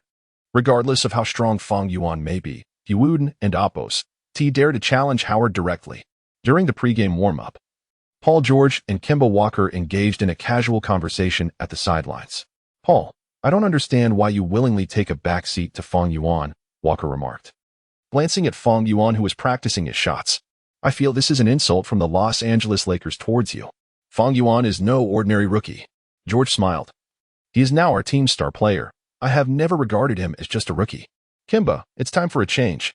Before they parted ways, George jokingly added, "The times have changed. It's now the era of the young." "The era of the young?" Walker shook his head. "Perhaps the times are indeed changing, but not today." Soon, the warm-up concluded, and the starting lineups of both teams took to the court. The Charlotte Hornets starters were Kemba Walker, Jeremy Lamb, Nicholas Batum, Frank Kaminsky, and Dwight Howard, while the Los Angeles Lakers maintained their lineup of Rose, George, P.J. Tucker, Ibaka, and Fang Yuan. As the centers took their positions at center court, The referee tossed the ball high into the air. Ibaka tapped the ball to Rose, giving the home team the first offensive possession. After a breakthrough, Fang Yuan would face the intimidating presence of Dwight Howard in the paint. Although Howard may no longer possess his peak offensive prowess, his defensive impact remains formidable. Amidst the commentary, Fang Yuan and George executed a simple pick-and-roll, then swiftly evaded Batum, charging towards the basket. Despite Howard already establishing his position, Fang Yuan still reached out to receive the ball from Rose. With a powerful leap, Fang Yuan soared towards the rim. The Staples Center erupted in astonishment. Throughout NBA history, many players have been dunked on, but few have managed to dunk over Dwight Howard. Wow, Fang Yuan just dunked on Howard. How brutal is that? The commentators marveled, seemingly forgetting moments earlier when they praised Howard's defensive capabilities. Who could have anticipated such a swift turnaround? The score stood at 3 o'clock, with the Los Angeles Lakers striking first. During the Hornets' next offensive possession, Kemba Walker struggled to score against Rose, and the rebound was claimed by Ibaka. In the Lakers' half-court set, Fang Yuan and George continued their cross movement, eventually leading to Fang Yuan finding an opportunity and delivering a precise three-pointer from the left side. The score was now 5 o'clock. Returning to the action, Howard managed to score against Ibaka, helping his team break the scoring drought. However, on defense, Howard was unable to contain Fang Yuan's penetrating drive, allowing him to score again. The score climbed to 8-2, with Fang Yuan achieving an impressive start with 8 points from 3 attempts. "Howard, what are you doing?" Hornets coach Clifford could no longer stay seated. He rose from the bench, directing his frustration at Howard. "I don't want to see him score again, okay?" Howard looked back, somewhat helpless. In his prime, such a reprimand would have been met with a swift response, but those days were behind him. The Hornets managed to claw back with a mid-range jumper from Walker, but defensively, Howard was determined to channel his former self to confront Fang Yuan's relentless drives. Unfortunately, this resolve did not last long. Fang Yuan utilized Ibaka's screen to shake off Batum and charged toward the basket, raising one hand skyward. Was he expecting an alley-oop? Surely he wasn't. Team mistaken. Howard was right there in the paint. Could he be attempting to dunk over Howard again? The commentators were left utterly bewildered. After already being dunked on once, Howard's anger was palpable. Did Fang Yuan truly dare to challenge him again with an alley-oop? As the play unfolded, Rose showed no hesitation. After Fang Yuan made his move, he delivered a precise pass soaring toward the left side of the basket. Fang Yuan leaped into the air, gathering speed.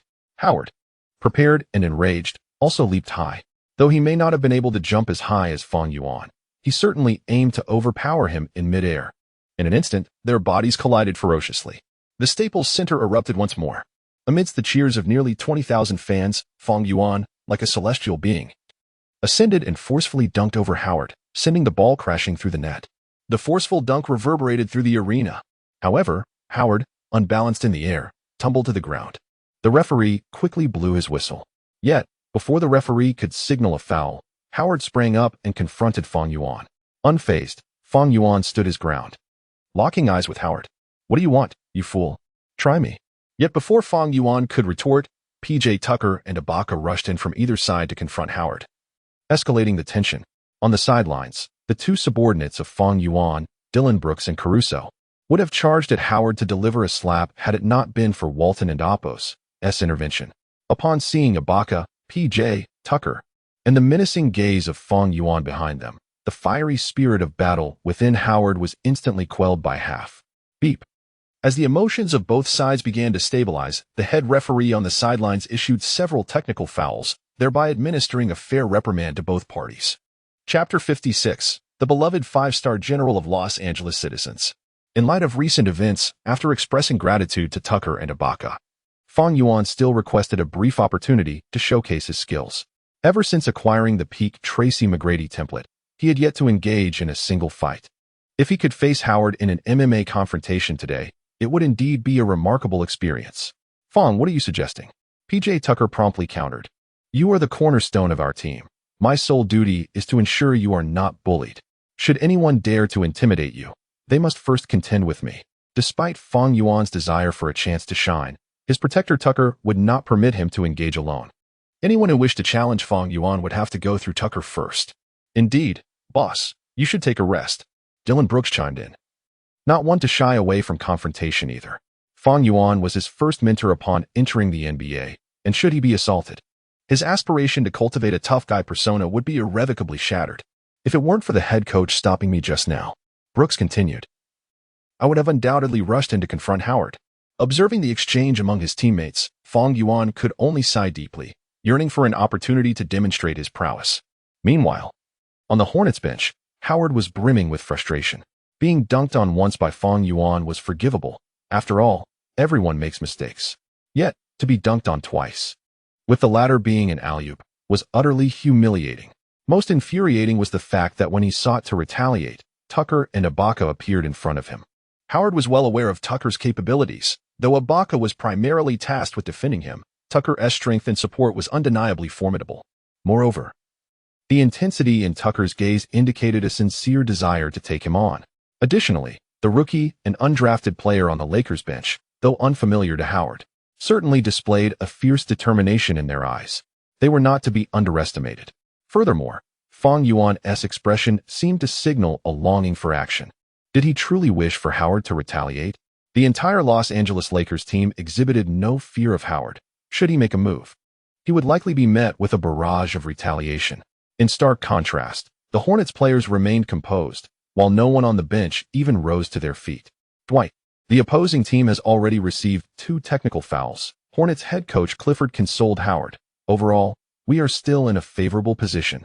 Take a moment to rest and regain your composure. Howard's simmering anger threatened to boil over. Continuing to play would only exacerbate the situation. It was wiser to remain on the bench and cool off. Unlike the Hornets, Lakers coach Luke Walton did not reprimand the players involved in the scuffle. Do you realize how slow you were to react? Next time, you must be quicker. Conversely, Walton believed the players should have charged in faster and continued. If you can throw a punch, don't waste time talking. He assured them he would personally discuss any fines with the management. Walton's message was clear. If a fight was necessary, they should not hesitate. Did they truly believe the Purple and Gold Brigade would shy away? Even if they faced penalties, he would ensure the management handled it. Dare to challenge Fang Yuan. He is the hope for the resurgence of our team. The beloved 5-star general of Los Angeles citizens. How could you possibly? Upon hearing Walton's words, Tucker and his teammates exchanged glances and nodded in agreement. Particularly, Dillon Brooks, whose eyes gleamed with excitement. This was the moment he had longed for. After Howard was substituted out, the Hornets lacked a formidable presence in the paint. The Los Angeles Lakers capitalized on this weakness, swiftly increasing their lead. The Hornets' performance on the defensive end was abysmal, especially with their star player Kemba Walker failing to deliver an all-star caliber performance.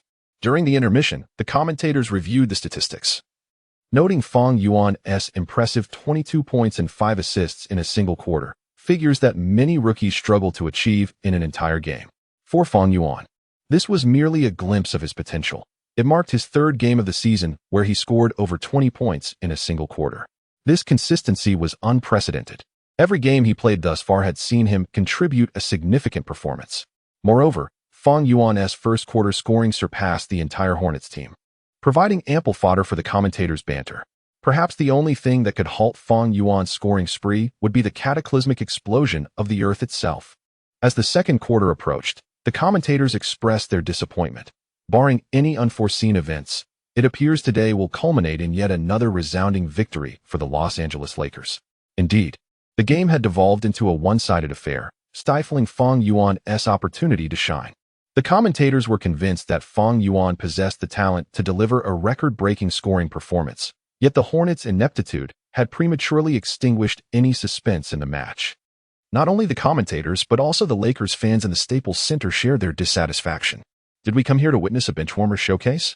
Why is our team so dominant when the East's playoff contenders seem so weak? And how is it that Howard, a multiple-time Defensive Player of the Year, is being toyed with by Fang Yuan? The discontent among Lakers fans further aggravated Howard, being labeled as a toy. If you think you can do better, step up. As the game continued, the score gap widened. Hornets coach Clifford was at a loss, astonished at how his team could falter against a Lakers squad that finished at the bottom of the league last season. Particularly, the Lakers rookie was exhibiting an unfathomable level of performance. Ultimately, the game concluded without any surprises, with the Los Angeles Lakers dominating the contest, defeating the visiting Charlotte Hornets with a score of 118-90. This victory marked their 3rd consecutive win to start the season. Chapter 57, he will not exit the Staples Center.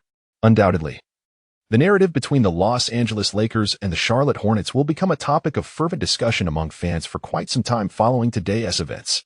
As the game concluded, the two commentators engaged in a post-match analysis. Indeed, today, Fang Yuan executed two spectacular dunks over Dwight Howard, nearly igniting a massive brawl between the teams.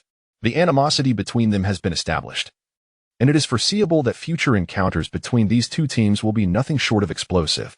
The commentators were thrilled, as this was merely the first encounter of the season between the two teams. They are scheduled to meet again in February of next year. The excitement was palpable among all the journalists present, who recognized that today's match was undoubtedly the most discussed game since the season commenced. The reasons?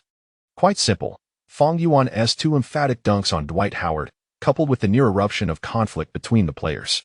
Now, the entire world of basketball enthusiasts is eager to know what Fang Yuan and Howard, the main parties involved, have to say about the events that transpired today.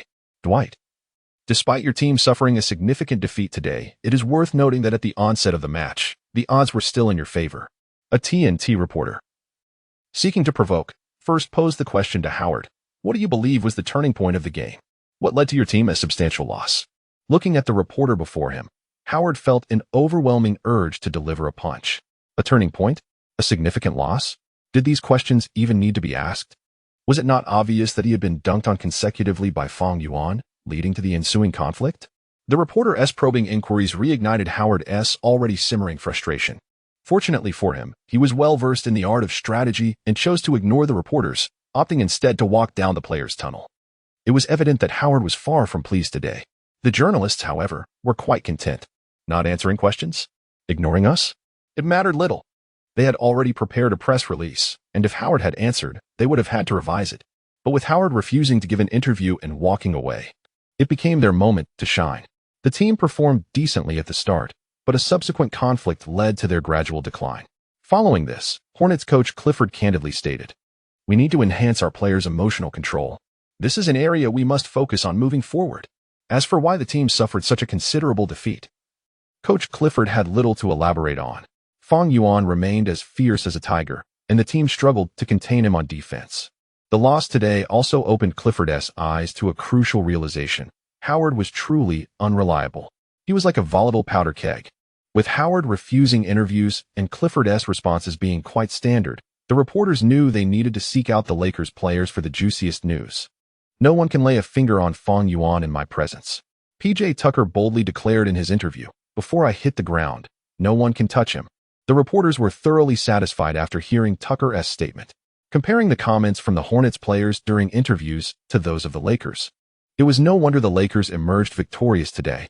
"I want the league to change the rules." Dylan Brooks, who followed suit in the interviews, added with a nonchalant demeanor, "It's time they allowed bench players to rush onto the court.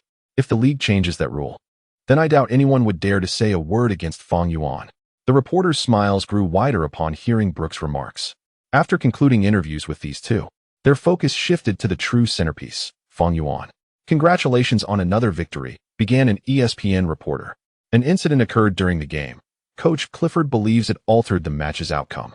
What are your thoughts on this?" "That may be just a minor factor," Fang Yuan replied, remaining composed. "Even without that incident, the Charlotte Hornets would not have triumphed over us at the Staples Center."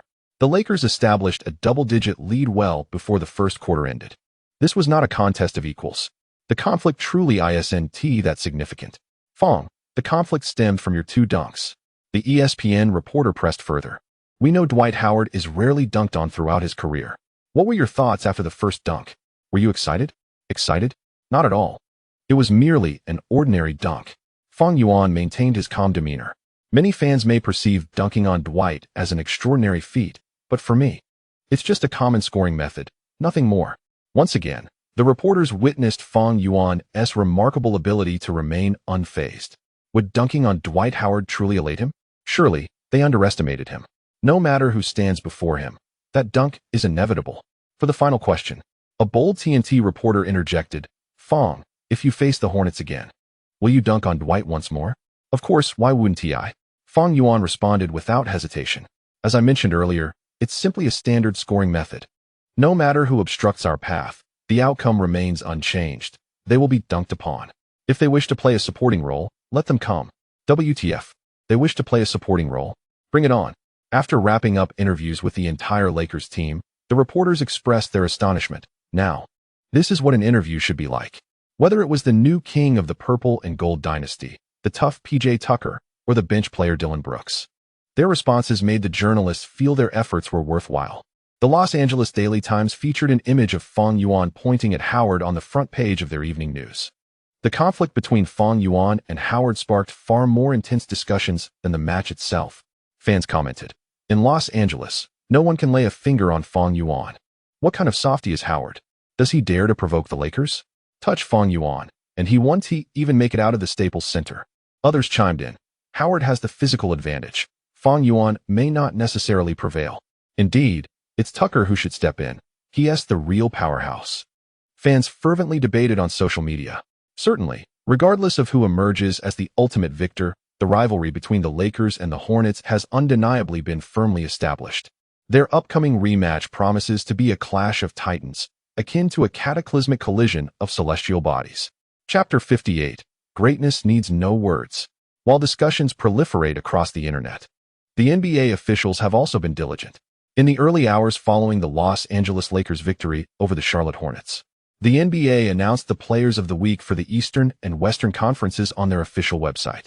First, in the Eastern Conference, the Cleveland Cavaliers and the Boston Celtics, who exchanged their core point guards during the offseason, had performances in the opening week that could only be described as mediocre. Notably, LeBron James, after leading his team to victory against the Boston Celtics in the season opener, saw his scoring dip below 20 points in the subsequent 2 games. The Cavaliers suffered a 2-game losing streak, and the chorus of criticism directed at James grew louder. This season, following the trade of Kyrie Irving, has undoubtedly posed significant challenges for James in his career, with his diminished personal statistics and the team's poor performance. He ultimately missed out on the Player of the Week award in the Eastern Conference. Instead, the honor went to the Milwaukee Bucks star player, Giannis Antetokounmpo, who has averaged an impressive 32 points, 11, 8 rebounds, and 2 assists per game throughout the season's first 3 contests. Particularly remarkable was his performance in the second game against the Boston Celtics, where he achieved a staggering triple-double of 38 points, 15 rebounds, and 11 assists, securing his team's victory and their position atop the Eastern Conference standings, making the award well-deserved. In the Western Conference, competition was even more fierce, with 3 teams maintaining an unblemished record in the opening week. The first was the Houston Rockets, who formed a formidable backcourt with Chris Paul and James Harden during the summer. They not only triumphed over the reigning champions, the Golden State Warriors, but also defeated the Portland Trail Blazers and the San Antonio Spurs, both of whom are strong contenders in the West. The second unbeaten team was the Oklahoma City Thunder, led by the indomitable Russell Westbrook. Despite failing to secure Paul George during the offseason, Westbrook's peak performance remains formidable, as evidenced by his average of 22 points, 5 rebounds, and 11 assists in the first 3 games. The third team to remain undefeated in the opening week was the Los Angeles Lakers, who underwent a series of transformative trades to build a new roster around their promising rookie, Fang Yuan. Few could have predicted that the Lakers, once regarded as a struggling team, would rapidly rebuild following Fang Yuan's arrival. They convincingly defeated their opponents in all 3 opening games, with their starters finishing games early. Fang Yuan's explosive performance, averaging 43 points, 5 rebounds, and 6 assists in these contests, has even drawn comparisons to the legendary Michael Jordan, with reports suggesting that his early season statistics surpassed those of the basketball icon. As a result, Fang Yuan was awarded the Western Conference Player of the Week for the inaugural week of the 2017 to 2018 season. The NBA's announcement regarding Fang Yuan's performance was succinct, attributing his accolade to the fact that his opening week surpassed that of Michael Jordan, marking the best statistical debut week in NBA history. He also became the first player in history to receive the Player of the Week award during his rookie season and the second Chinese player to achieve such an honor. At the tender age of 18 years and 300 days, he set a record as the youngest recipient of this award. This accomplishment is a testament to the greatness of the game that the young athlete has embraced. Immediately, esteemed media outlets such as TNT, ESPN, and the Los Angeles Daily Times published articles celebrating Fang Yuan's achievement. TNT declared him the youngest player of the week in history, shining a light on Chinese talent in America. ESPN proclaimed that greatness needs no elaboration, and Fang Yuan deserves the utmost respect. The Los Angeles Daily Times described him as a record breaker, rightfully earning the title of Western Conference Player of the Week. Not only did this news reverberate throughout the United States, but it also ignited fervor among countless fans back in China. Discussions regarding Fang Yuan's accolade flooded the Chinese internet. Akin to a relentless tide, many asserted that he has already secured the title of Rookie of the Year, with some even suggesting that he is a frontrunner for the Most Valuable Player award due to his current standing as the league's top scorer. On the evening sports program NBA Frontline on Tencent Sports, renowned basketball commentator Teacher Whale was invited to discuss Fang Yuan's burgeoning career. Host Wang Ming introduced Fang Yuan's season performance, prompting Teacher Whale to speculate on the heights Fang Yuan might reach in the NBA. Without hesitation, Teacher Whale asserted that Fang Yuan is on a trajectory to surpass Michael Jordan and ascend to the pinnacle of basketball. This bold assertion was met with silence from the typically opposing commentators, who recognized Fang Yuan's elevated status among fans. While dissenting voices expressed skepticism about the exuberance surrounding his talents, they were drowned out by the overwhelming enthusiasm of Fang Yuan supporters. Chapter 59. Olsen. How can she compete with Kendall? Meanwhile, Fang Yuan, alone at home, received a heartfelt message from Kendo Jenner. The two exchanged their mutual feelings of longing. The ever-playful Fang Yuan initiated the conversation. "Darling, would you like to experience a unique love story?" "What kind of unique love story?" Kendall inquired. "Literary love." "Literary love? What is that?" Kendall responded, astonished and curious. At that moment, Fang Yuan felt a pang of uncertainty. Yet with Olsen's recent melancholy and her manager Ella preoccupied with her endorsements, he was compelled to devise this method, expressing his affection through words. Instantly, Kendall's heart raced, both shocked by Fang Yuan and Appo's audacity and intrigued by this fresh experience. Particularly, her already restless body felt an inexplicable exhilaration from Fang Yuan and Appo's simple words. Where did this little rascal learn such tricks? As she pondered, Fang Yuan seemed to sense her thoughts and quickly sent another message. "Darling, I can't help it. You're in New York and I'm in Los Angeles." Indeed, it appeared that the allure of the elder sister was truly formidable. With this realization, Kendall's excitement surged, gradually revealing her inner desires as she typed a few words. "Honey, what do you want me to do?" While reminiscing about their time together, Fang Yuan continued to message her. As time passed, Kendall began to feel increasingly enchanted. When she had not replied for a while, Fang Yuan instinctively inquired about her silence. She truly did not anticipate that her young boyfriend, so far away, could evoke such unprecedented feelings within her. "Fang Yuan, I adore you. I can hardly wait to return to Los Angeles to see you." Damn. Beverly Hills, Los Angeles. Upon receiving a photo from Kendall, Fang Yuan could not help but curse under his breath. If he wanted to rest, couldn't he just go to sleep? Why send such a photo out of the blue, if not to torment him? In light of this, Kendall, do not blame me. With his anger dissipating, Fang Yuan rose and walked out of the villa towards Olsen's residence. Thoughts of her stunning figure, breathtaking beauty, and that teasing expression left him utterly speechless. Tonight was destined to be extraordinary. Knock, knock, knock. Before long, Fang Yuan knocked on the door of Olsen and Appo's villa. Upon seeing him, Olsen leapt into his embrace, excitedly offering her lips. After a long moment, they parted, a rosy blush rising on Olsen's exquisite face. Fang Yuan cupped her face and gently kissed the tip of her nose. Giggling softly, Olsen murmured with her characteristic charm. With a hearty laugh, Fang Yuan playfully patted her back. "Go take a shower and prepare dinner. We have plenty of time tonight." As he spoke, he flexed his arm, showcasing his muscular physique. "I want to wash with you, haha." "Well, that's your choice." As the bathroom door closed, the sound of running water and laughter echoed from within. Half an hour later, the bathroom door remained tightly shut. The next morning, Olsen, the first to awaken, gazed at Fang Yuan, who was still sound asleep beside her, unable to suppress a smile of happiness. She was uncertain whether her actions were right. After all, she knew that Fang Yuan was in a passionate relationship with Kendall. Having grown accustomed to Fang Yuan's intense nature, Olsen found herself increasingly captivated. They were merely dating, not married. Looking at Fang Yuan and Appo's handsome visage, she resolved, how could Kendall ever compare to her? I will dedicate myself to fulfilling Fang Yuan's every desire. How can she compete with me? Ding! Congratulations to the host for successfully securing the Best Player of the Week in the Western Division. Ding! Detected that Olsen, an S-Class protagonist, is providing energy for the host. Ding! Current available points to allocate, 12 points. Please make a selection promptly. Open the data panel. Name: Fang Yuan. Height: 203 centimeters. Weight: 101 kilograms. Wingspan: 221 centimeters. Merged star player: Tracy McGrady.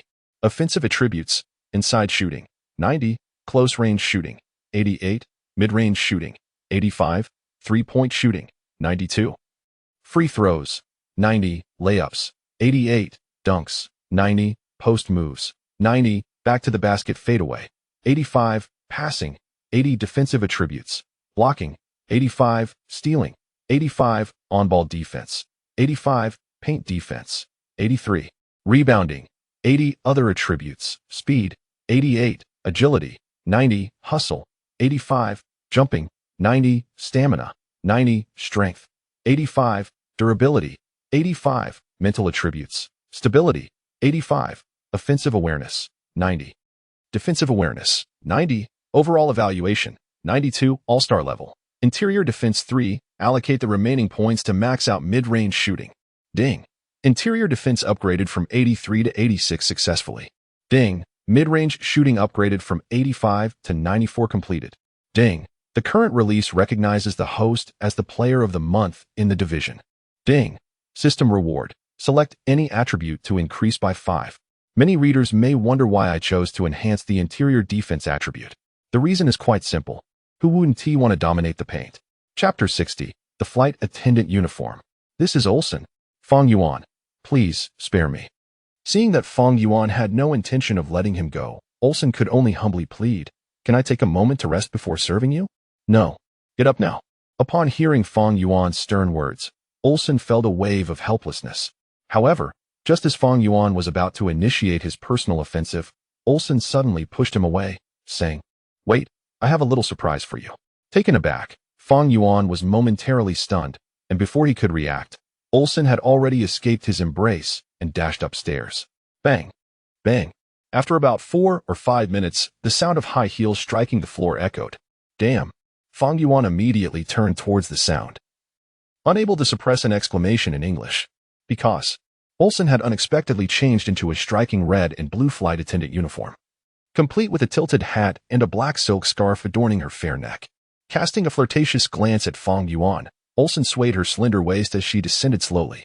The pent-up fire within Fang Yuan was ignited by Olsen's provocative display, heralding a charge. "Beautiful," he growled softly in anger and rushed forward. After bidding farewell to Olsen, Fang Yuan arrived at the Staples Center, joining his team, having secured the title of Western Conference Player of the Week. His next goal was to vie for the Player of the Month award. Completing the system's tasks and achieving an upgrade was of utmost importance. On October 27th, Los Angeles time, the Lakers traveled to Memphis to face the Memphis Grizzlies. The Grizzlies, unable to select the sharpshooter Durant, continued their dismal performance this season. Particularly, with Marc Gasol sidelined due to injury, the team's most prominent player was left as Mike Conley, against a team that had suffered 3 consecutive losses. Fang Yuan showed no signs of mercy. In the first quarter, Fang Yuan played for 12 minutes, taking 8 shots and scoring 7, including 3 out of 4 from beyond the arc, totaling 18 points and 4 assists in the quarter. Fang Yuan's talent was once again unleashed. The Los Angeles Lakers remained unstoppable in this new week. Indeed, the Memphis Grizzlies found it nearly impossible to contain Fang Yuan and Apos' offensive prowess. Ultimately, against the struggling Grizzlies, Fang Yuan achieved yet another milestone, finishing the game in just 3 quarters with 30 points, 4 rebounds, and 8 assists in 24 minutes, leading the team to a 4th consecutive victory. My players executed their tasks magnificently today. In the post-game interview, Grizzlies coach Jenkins even joked, "We successfully ended Fang Yuan and Apos' streak of 40-point games, and he only played 24 minutes in this one." Clearly, Jenkins viewed the team and Apos' significant loss as inconsequential. He even shared a laugh with reporters during the post-game interview, as he had been tasked by management to embrace a losing strategy. Jenkins might be one of the most relaxed coaches in the current NBA, losing aligned perfectly with the Grizzlies' management and Apos' intentions. When you and Apos' being paid to do so, you might as well take it easy. I have nothing much to say about today and Apos' game. On the other hand, Lakers coach Walton, when interviewed, shrugged and stated, "In our eyes, winning is a given. The coaching staff has already begun analyzing our next opponent." At the end of the interview, Walton offered some valuable insight, In our next game at Staples Center, we will face the defending champions, the Golden State Warriors. That will indeed be a fierce battle. Although the Los Angeles Lakers had achieved an undefeated 4-game winning streak, the validity of their record was met with skepticism from numerous experts. The reasoning was simple. Apart from their season opener against the Los Angeles Clippers, the Lakers, and Oppos, other 3 opponents lacked playoff caliber.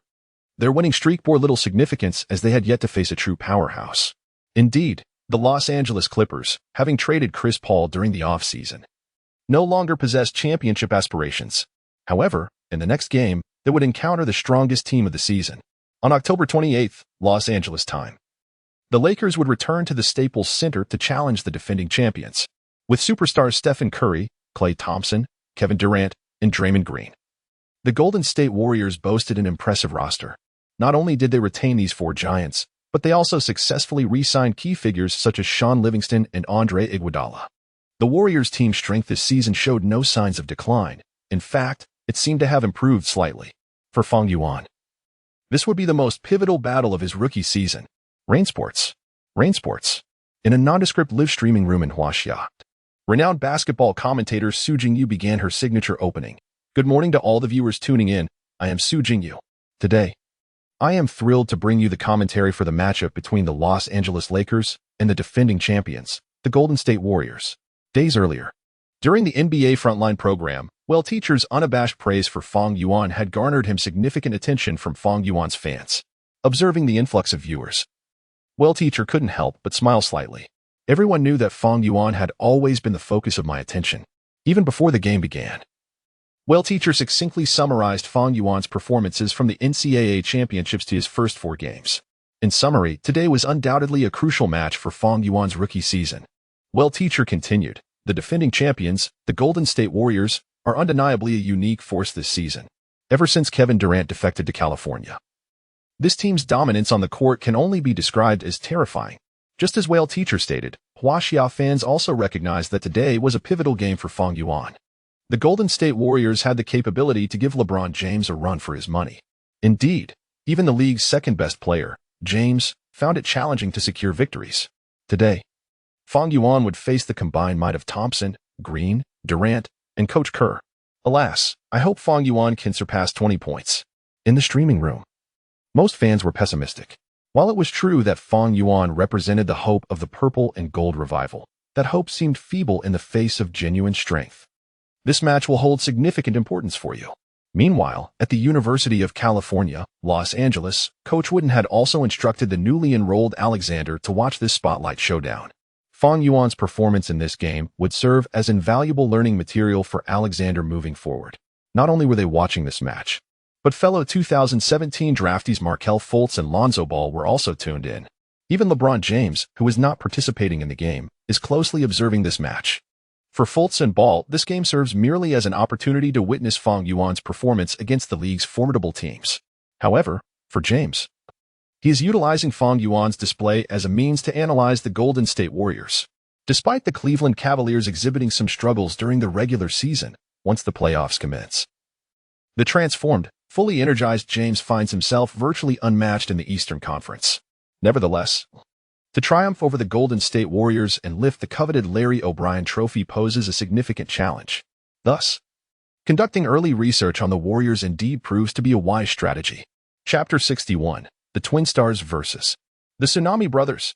Amidst the fervent anticipation of the crowd, the camera returns to the Staples Center in Los Angeles. Fang Yuan. During the pregame warm-up, nearly all the Lakers fans are chanting Fang Yuan's name in unison. They are acutely aware of the significance this match holds for him.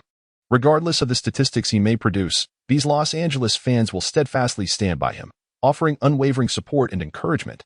This could very well be one of the most exhilarating moments in the annals of Chinese basketball history. In the live broadcast room, the esteemed commentator, Mr. Whale, expresses his pride. To have the discerning Lakers fans chanting Fang Yuan's name is a testament to his importance in their hearts. In contrast, players like Kevin Durant may not garner respect from any team. This remark from Mr. Whale elicits laughter from the viewers, who find humor in his comparison. As the pregame warm-ups conclude for both teams, the starting lineups take the court. The reigning champions, the Golden State Warriors, feature Stephen Curry, Klay Thompson, Kevin Durant, Draymond Green. and JaVale McGee. The Warriors do not commence with their famed death lineup. Meanwhile, the Los Angeles Lakers maintain their starting lineup of Derrick Rose, Paul George, PJ Tucker, Serge Ibaka, and Fang Yuan. Steven, the recent standout rookie. As the players exchange glances, Durant shares a playful whisper with Curry. Curry merely smiles and steps onto the court. Following this, the two centers position themselves at the center circle, and the referee tosses the ball high into the air. McGee secures the tip-off, and Curry advances the ball across half-court, initiating the first offensive possession for the visiting champions. Positioned beyond the left three-point line, Green and Thompson exchange knowing looks, after which Green sets a familiar screen for Clay, effectively blocking Fang Yuan and Apos' defensive assignment. Whoosh. In the next moment, Curry and Apos' pass seamlessly finds Thompson and Apos' hands. Thud. Upon receiving the ball, Thompson executes a fluid shot without hesitation, leaving the Lakers' defense with no time to react. Swish. The ball arcs gracefully through the air, finding the net. 3 o'clock. The Golden State Warriors strike first, claiming the initial points. The Warriors' rapid ascent in recent years can be attributed to their proud trio. From the commentary booth, Smith enthusiastically proclaims, Stephen Curry, Klay Thompson, and Draymond Green. This trio is destined to be remembered in history. On the court, Rose brings the ball past half-court, while Fang Yuan, utilizing PJ Tucker and Apos' screen to evade Thompson and Apos' defense, receives a pass and decisively launches a three-pointer. Swish. Mirroring Thompson and Apos' previous shot, Fang Yuan and Apos' offensive execution is equally simple and effective. 3. Both teams return to square one. As the momentum shifts, the Warriors initiate their offensive play, demonstrating that they do not solely rely on the sharpshooting duo. Curry passes to Durant at the elbow. Thud. Upon receiving the ball, the Slim Reaper swiftly turns to face the basket. Against George and Apos' tight defense, he executes a series of crossovers before launching a mid-range jumper. Swish. The shot finds its mark. Come on, boy. Following this basket, Durant lets out a roar directed at George, thumping his chest in celebration. It must be said, Durant's fluid celebration is indeed impressive. If one were unaware of his reputation as a notorious keyboard warrior, they might be intimidated by him. The Lakers take their turn on offense, with Rose advancing the ball over half-court. In contrast to the Warriors and Apos' diverse tactical approaches and multiple scoring threats, the Lakers and Apos' strategy is considerably simpler. On the wing, Fang Yuan and George execute a pick and roll. After the screen, Fang Yuan receives a pass from Rose, drives into the paint, and, drawing the attention of Green and McGee, delivers a no-look bounce pass to the wide-open Ibaka in the key. Boom. Ibaka receives the ball and, confronting an unguarded basket, emphatically dunks it. 5. Once again, both teams find themselves at parity. With exquisite teamwork, the Los Angeles Lakers leverage Fang Yuan's formidable offensive prowess to consistently challenge the Warriors' defense. In the commentary booth, Charles Barkley, a staunch supporter of Fang Yuan, remarks, "It is hard to imagine a rookie demonstrating such finesse in handling the finer details against a powerhouse like the Warriors. While we perceive Fang Yuan as a supreme scorer, his passing skills are truly remarkable. Not only excelling on offense, Fang Yuan's defensive contributions are equally commendable." Smith begins a rational analysis. Based on Fang Yuan's displayed talent on both ends of the court, it is not difficult to foresee him becoming a groundbreaking all-around superstar. In his excitement, Smith seems reluctant to conclude. Yet, the Warriors are advancing their offense, leaving him with little time to sing Fang Yuan's praises. Even Barkley, the foremost Fang Yuan supporter, is left feeling overshadowed. When it comes to boasting, it seems no one in the league can rival Smith's prowess. Swish. Meanwhile, on the court, the Golden State Warriors show no signs of relent. This time, it is Stephen Curry who finds the net after utilizing Green's screen at the arc. 8-5. The visiting Warriors take the lead. The Tsunami brothers have each made their mark early in the game, and their efficiency is strikingly high. However, while the Warriors boast their Tsunami brothers, the Los Angeles Lakers have their own twin stars. Rose brings the ball over half court and passes to Paul George, who is positioned near the free throw line. Thud. George assesses the clock, glances at the defending Durant, then executes a swift spin move. As he feigns a drive, he forces Durant to retreat, quickly stepping back beyond the three-point line and launching a precise shot. Swish. Following this successful attempt, George does not hesitate to gesture towards Durant, indicating a three-pointer. This marks George's first field goal of the game. In the commentary booth, Smith notes, "The Lakers' first 3 offensive plays have all been concluded by George and Fang Yuan. This sets them apart from the Golden State Warriors." Barkley adds, "The Warriors rely on their offensive system, allowing every player to score, while the Lakers depend on Fang Yuan and George to deliver the final blow." Chapter 62. Is this truly Fang Yuan? In other words, the reigning champions, the Golden State Warriors, do not solely rely on the Splash Brothers or the Grim Reaper for their offensive prowess. Instead, they depend on their well-established tactical system, engaging in a continuous dance of cross movements to ultimately find the best opportunities for scoring. This is the aspect that makes the Warriors so formidable. Conversely, the Los Angeles Lakers depend heavily on George and Fang Yuan for their offensive efforts. Observing the initial phases of the game, it becomes evident that it is a battle between the twin stars of Los Angeles and the Warriors' 4 Titans. The Warriors' offensive sequences resemble a finely tuned machine, with players executing their movements methodically, culminating in Green orchestrating plays from the top of the arc, delivering precise passes. Durant catches the ball in the corner, making a smooth mid-range jumper. 10-8. Today, we shall witness an epic confrontation akin to a collision between Mars and Earth. In a live stream from Huaxia, Teacher Whale rubbed his eyes and remarked earnestly, "From the current state of the game, it is challenging for either team to create a significant lead." The Warriors struggle to contain the combination of Fang Yuan and George, while the Lakers equally find it difficult to limit the scoring of the Warriors' Splash Brothers. Furthermore, both teams are playing somewhat conservatively at the start, particularly Fang Yuan. Evidently, as Fang Yuan and Appos, as most ardent fan in Huaxia. Teacher Whale has followed Fang Yuan's journey from his college days through to the present, watching every game video. As he stated, from the NCAA championships to the first 4 games of the new NBA season, in every match, Fang Yuan has exploded onto the scene right from the start, helping his team seize the initiative. Yet today, facing the formidable Golden State Warriors, Fang Yuan appears somewhat subdued. Notably on defense, he has not engaged extensively in helping to stifle the Warriors' scoring. Should Fang Yuan adopt a more dominant role as the game progresses, the dynamics of the match might shift dramatically. However, the reigning champions, the Golden State Warriors, are no pushovers. Their celebrated death lineup has yet to make an appearance, and they have not yet exhibited the playoff-level defensive intensity they are known for. Given their terrifying dominance displayed in last year and Appos' playoffs, many fans doubt Fang Yuan and Appos' ability to accumulate high scores against the defending champions. Thus, from numerous perspectives, both teams are primarily probing during this initial phase of the game. Which team will make the first adjustment? Who will retaliate effectively? These numerous questions not only rest in the hands of the players on the court, but also heighten the anticipation surrounding the tactical duel between the 2 coaches on the sidelines. Nevertheless, both teams made no defensive changes in the first quarter, leading to astonishing offensive efficiency. At the end of the first quarter, the home team, the Los Angeles Lakers, scored a season high of 44 points, while the Golden State Warriors matched them closely with 48 points. The Splash Brothers combined for 38 points, and Green's all-around performance of 4 points, 5 rebounds, and 5 assists in a single quarter further illustrates this year's Warriors' dominance on both ends of the court, proving to be as formidable as last year's squad.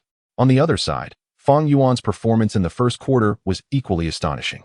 He took 12 shots and made 10 of them, including 3 of 4 from beyond the arc, leading to an incredible 26 points in just 1 quarter.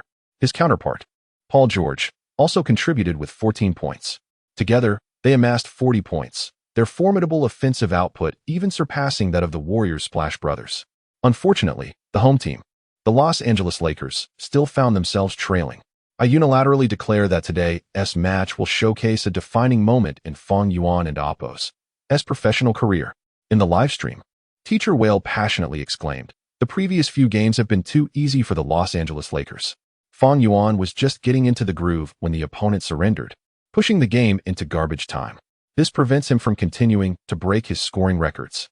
There exists an unwritten rule in the NBA. Once the opponent concedes, the core players of the team cannot continue to rack up points." However, today, Fang Yuan scored 26 points in the first quarter while the Lakers are behind. The prowess of the Golden State Warriors is well known, and we have every reason to believe that today's game will reach its climactic moments. Fang Yuan has ample time and the stage to display his offensive talents. Having said so much, Teacher Whale swallowed hard. This game may not become a classic moment in NBA history, but it will undoubtedly shine as a pinnacle moment in the annals of Washoe basketball. In Cleveland, the executive vice king, LeBron James, engrossed in the Lakers vs. Warriors livestream, fell into deep contemplation. Fang Yuan and Apos' terrifying scoring ability caught him by surprise. What astonished him further was that despite Fang Yuan and George's flawless first-quarter performance, the Lakers still trailed behind. This reflection inevitably reminded him of his own experience being besieged by the Warriors last year. More crucially, the Golden State Warriors have yet to unleash their full strength, as their esteemed death lineup has not yet graced the court.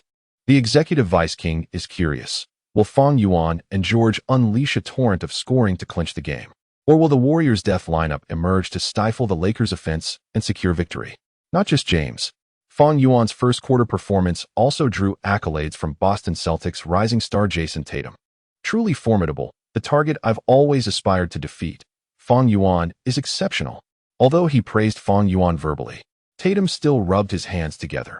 Only by defeating an opponent of this caliber can one truly earn the title of Rookie of the Year. The fierce competitive spirit within him continued to swell, as Tatum eagerly anticipated showcasing his skills in the next game. Is this truly Fang Yuan? In Phoenix, at the Suns training facility, Lonzo Ball gazed at his phone screen, replaying highlights from Fang Yuan's first quarter, unable to restrain an expletive. He seems even stronger than during college. His fellow twin star from the Bears, Lonzo Ball, felt a profound sense of helplessness witnessing Fang Yuan's remarkable individual performance against the reigning champions. If Fang Yuan continues to play at this level, it only reinforces the notion that he was the reason they secured the NCAA championship, doesn't it? If you believe you are stronger than Fang Yuan, then you must reconsider. Observing Lonzo and Apos' slight despondence, Devin Booker seized the moment to strike. When facing the Golden State Warriors, would you deliver a performance like Fang Yuan and Apos'? Since Lonzo joined Phoenix, Booker has harbored little goodwill towards him, primarily due to his outspoken father. Now, Booker has cleverly utilized Fang Yuan's brilliance to take a jab at Lonzo. Chapter 63. 16 points in a row, 40 points at halftime. The camera returns to the Staples Center where, during the intermission, Golden State Warriors head coach Steve Kerr is intently reviewing the tactical board, emphasizing the strategic arrangements for the upcoming game. He highlights the importance of focusing the defense on both Fang Yuan and George, cautioning against allowing them easy one-on-one opportunities. Although he stresses the need for vigilance against these players, Coach Kerr refrains from instructing his team to double-team. Clearly, he perceives Fang Yuan, despite his impressive 26 points in the first quarter, a personal best for a rookie, as merely a newcomer. To expect the reigning champions to employ double-teaming against a rookie is, in his view, rather preposterous. The intermission soon concludes, and both teams and Apos' bench players dominate the early moments of the second quarter. The Los Angeles Lakers, relying on the formidable inside duo of Lopez and Allen, maintain their offensive vigor. Meanwhile, the Warriors, with the seasoned pair of Livingston and Iguodala, strive to uphold a balance in both offense and defense. The rotations of the two teams exhibit a back-and-forth dynamic. However, for the fans in Staples Center and those watching through various channels, the first half of the second quarter feels like an agonizing lull. Having witnessed the spectacular clash in the first quarter, the sudden dip in performance is undeniably disheartening.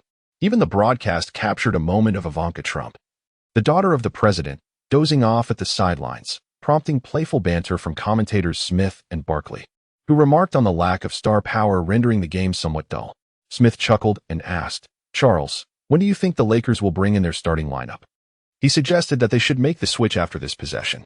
Barkley observed the Lakers bench closely, noting their 4-point deficit and the mounting pressure they would face upon reintegrating the starters. Although the Lakers bench players were performing admirably, they struggled to close the gap or take the lead. The Warriors' commanding performance was indeed formidable. As the game approached the 6-minute mark before halftime, an official timeout was called. Upon resuming, the fans, especially Ivanka, were more alert. The Warriors' Splash Brothers and Kevin Durant were on their feet, ready to return to the court.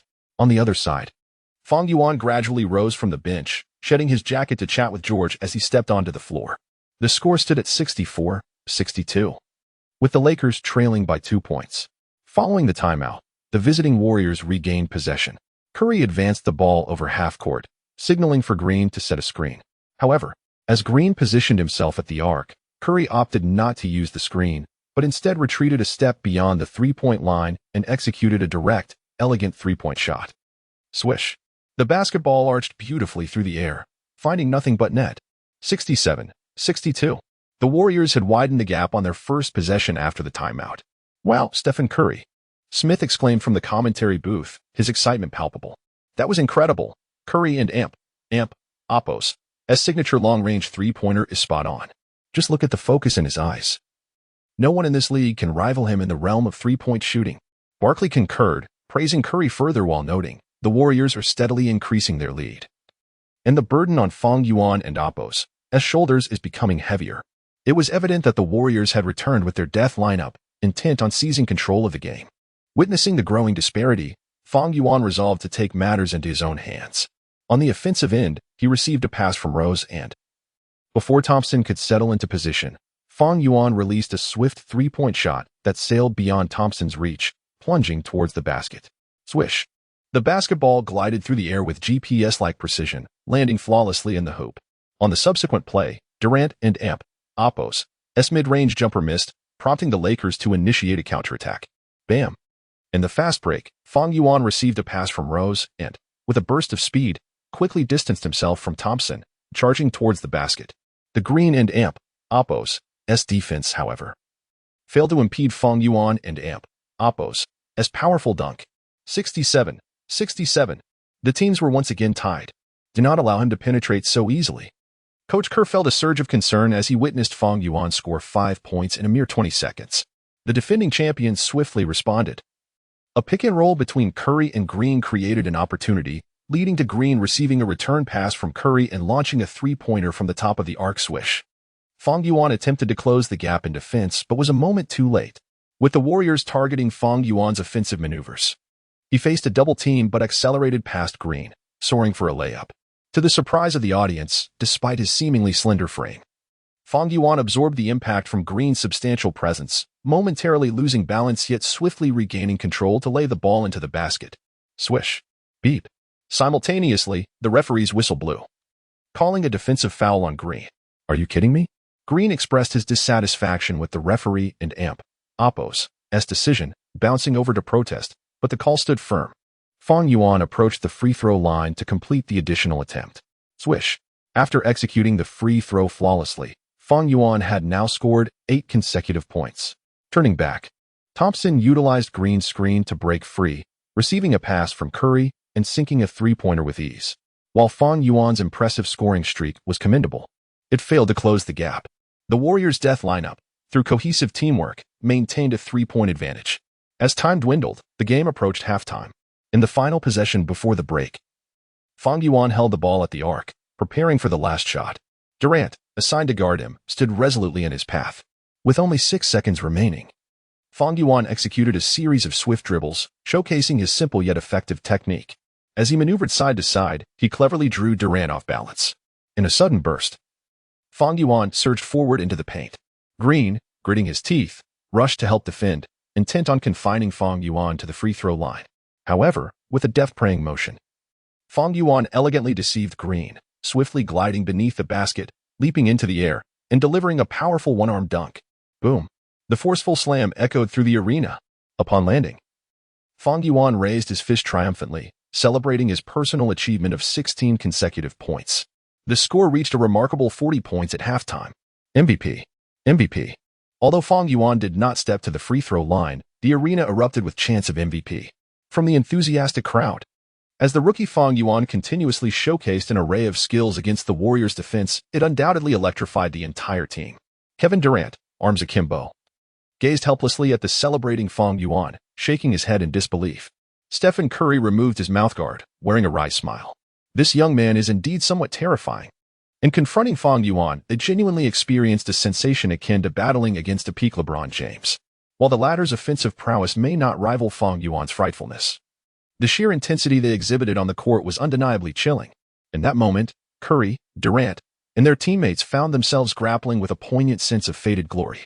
Chapter 64, Zhang Zhenlin's American Dream. Jean, come over for breakfast. In Liaoning, China, the youthful and naive Zhang Zhenlin was engrossed in the vibrant display of his mobile screen, where the match had just entered halftime. Despite the interruption, the commentary from the three brothers of Jishabang kept him thoroughly entertained. While he was captivated by Fang Yuan's personal highlights from the first half, his mother called him out of his room for breakfast. Having breakfast at around 10 o'clock is considered quite late in China. However, in pursuit of her child's basketball dream, his mother made an effort to prepare a sumptuous meal, complete with milk, eggs, and other delights for her son. Yet, Zhang Jinlin and Appo's thoughts remained fixated on his phone. And it was only during halftime that he managed to pull his focus back to reality. Hurry up and eat. This afternoon, I'll take you to try out for the Liaoning youth basketball team. After taking a sip of milk, Zhang Jinlin, with utmost seriousness, declared, Mom, I want to go to America and compete in the NCAA championships. Why do you want to go to America? Zhang's mother asked, perplexed. Isn't it great here in China? Besides, I've already spoken to the Liaoning basketball team. No, I don't want to join the Liaoning team. Upon hearing his mother's refusal, Zhang Jinlin's temper flared. I want to go to America. If Fang Yuan can help his alma mater win a championship there, so can I. All right. Zhang and Appo's mother gently patted Jinlin and Appo's head. Her expression warm and kind. Let us go to the Liaoning basketball team first to take a look. If you're not satisfied, I'll find a way to send you to America. Thank you, Mom. At this, Zhang Jinlin cheered with excitement, his mind wandering to the scene of him standing on an American college basketball court, just like Fang Yuan. Just wait, Fang Yuan. I will surpass you. Halftime soon came to an end, and the starting lineups of both teams returned to the court. The battle between the Los Angeles Lakers and the Golden State Warriors was far from over, as both teams began anew. Indeed, Fang Yuan's dunk before halftime had helped his team close the gap in the final moments. Now, the contest boiled down to the last two quarters. Who would emerge victorious? As Smith and Barkley conversed, the Lakers pushed their offense into the half-court. Rose, at the top of the arc, used Tucker's screen to shake off Curry's defense and immediately passed the ball to Fang Yuan. With a decisive move, Fang Yuan received the ball on the left side beyond the arc, faced with Durant and Appo's defense. Without any unnecessary motions, he accelerated past the defense and cleanly drove into the paint, scoring with a layup against the oncoming green. The Warriors transitioned to their offensive possession. At the elbow, Durant received a pass from Curry, and after a series of powerful drives, he penetrated the paint, attracting the attention of three defenders. He returned the ball to Thompson in the left corner. Swish. Thompson, after a slight adjustment, confidently sank the three-pointer. The score was now 80-79. With the Golden State Warriors taking the lead at the start of the second half. What an exhilarating match, exclaimed Teacher Jingyu in the live broadcast. Fang Yuan just completed a layup, and now the Warriors have capitalized on teamwork with Thompson and Appo's three-pointer. It's clear that until the final moments, it will be challenging to determine a victor. As Teacher Jingyu aptly noted, this match will be hard to call until the very end. In the early part of the third quarter, the narrative transformed into a showdown between the Los Angeles duo and the Splash Brothers. Fang Yuan unleashed his offensive prowess, scoring 16 points in just 8 minutes of play during the third quarter. By its conclusion, he had amassed 56 points. However, regrettably, the Los Angeles Lakers still trailed the reigning champions, the Warriors, by 2 points at 102-104. Regardless of the final outcome of this match, during the break, Barkley reviewed the statistics. Any doubts regarding Fang Yuan would soon dissipate. Indeed, with 56 points in 3 quarters, Fang Yuan showcased an unanswerable performance, illustrating precisely why he was this year and Appo's #1 draft pick. Smith chimed in. This young prodigy from China is demonstrating to the world that his legendary journey is not a future prospect, but a present reality. With 56 points in 3 quarters against the reigning champions, Fang Yuan delivered a resounding rebuttal to those who questioned his ability to perform in tough situations. Maintaining this momentum, they struggled to secure a victory. On the Warriors and Appo's bench, Coach Kerr clapped enthusiastically to rally his players. We have the advantage. Let Appo's continue playing our game. Steve, should we consider double-teaming Fang Yuan with Durant and Draymond? There and Appo's no need for that. Kerr promptly dismissed the assistant coach and Appo's suggestion. We are in the lead. No need to make premature changes. Fang Yuan was indeed formidable, capable of matching the output of the Splash Brothers single-handedly. However, ultimately, only Fang Yuan and George had exploded offensively for the Lakers today. Kerr's confidence stemmed from being a championship coach. As the final quarter commenced, both teams deployed their bench players into the fray. For the Warriors, the duo of veteran players faltered, and it was the bench shooting guard McCaw who began to shine. Who is McCaw, you ask? He is the only current NBA player to have won 3 consecutive championships. Meanwhile, for the Lakers, Nick Young stepped up to lead the offensive charge. The former 6th man of the year, averaging 16.8 points last season, began to showcase his scoring talents. With 6 minutes remaining in the final quarter, Lakers coach Luke Walton called a timeout.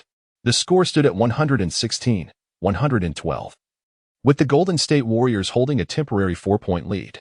Chapter 65, The Moment of Truth, Tension in the Air. As the timeout concluded, both teams emerged with their strongest lineups. The Warriors unleashed their formidable death lineup, featuring Curry, Thompson, and Durant. Meanwhile, the Lakers replaced Rose with Nick Young, forming a lineup of Fang Yuan, Nick Young, George, Tucker, and Ibaka. The Los Angeles Lakers seized the offensive possession. George swiftly crossed half-court and passed the ball to Fang Yuan at the top of the arc. With a resounding thud, Fang Yuan faced Durant and Apos' defense and executed a quick triple-threat move. Yet, just as he pivoted, Durant swatted at the basketball. Fortunately, Fang Yuan reacted swiftly, securing the ball with one hand, and surged past Durant and Apos' left side for a breakthrough. Before Green and Apos' help could arrive, he halted for a mid-range jump shot. Swish. The ball traced a graceful arc through the air and swished through the net. 116-114. The Los Angeles Lakers narrowed the gap to 2 points. The Warriors advanced the ball into their half. After a series of unsuccessful pick-and-rolls, Durant engaged in a fierce battle with Fang Yuan at the elbow. With a swift motion, he attempted to receive the ball, pulling his defender behind him. Thud. Despite Durant and Apos' relentless back-to-the-basket moves, he could not shake Fang Yuan. As he quickly spun to face the basket, Fang Yuan deftly intercepted the ball. However, the Grim Reaper and Apos' reflexes were equally sharp. Utilizing his extraordinary wingspan, he regained possession and retreated a step, trying to shake off Fang Yuan with his signature crossovers. Yet Fang Yuan, as if endowed with a second sight, stayed glued to Durant. Whoosh. With no success in his breakthrough, Durant leaped and took a jump shot. Thud. Almost simultaneously, Fang Yuan soared into the air, reaching an incredible height to emphatically block Durant and Apos' mid-range shot. Beep. As the ball was swatted away, the 24-second shot clock indicator illuminated at the edge of the basket. A 24-second violation. Fang Yuan and Apos' block on Durant not only thwarted the shot but also led to an offensive violation for the Golden State Warriors. In the commentary booth, Smith could not help but exclaim, "It is hard to fathom that someone in this league could directly block Durant and Apos' jump shot." The prodigious Fang Yuan from Huaxia was delivering an epic personal performance.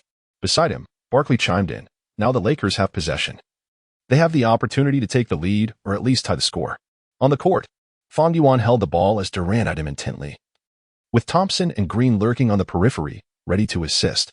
Yet, Fang Yuan disregarded the Warriors' defensive positions, propelling himself towards the paint like a tempest. His explosive speed and acceleration far surpassed Durant and Apos'. With a single step, he bypassed his opponent.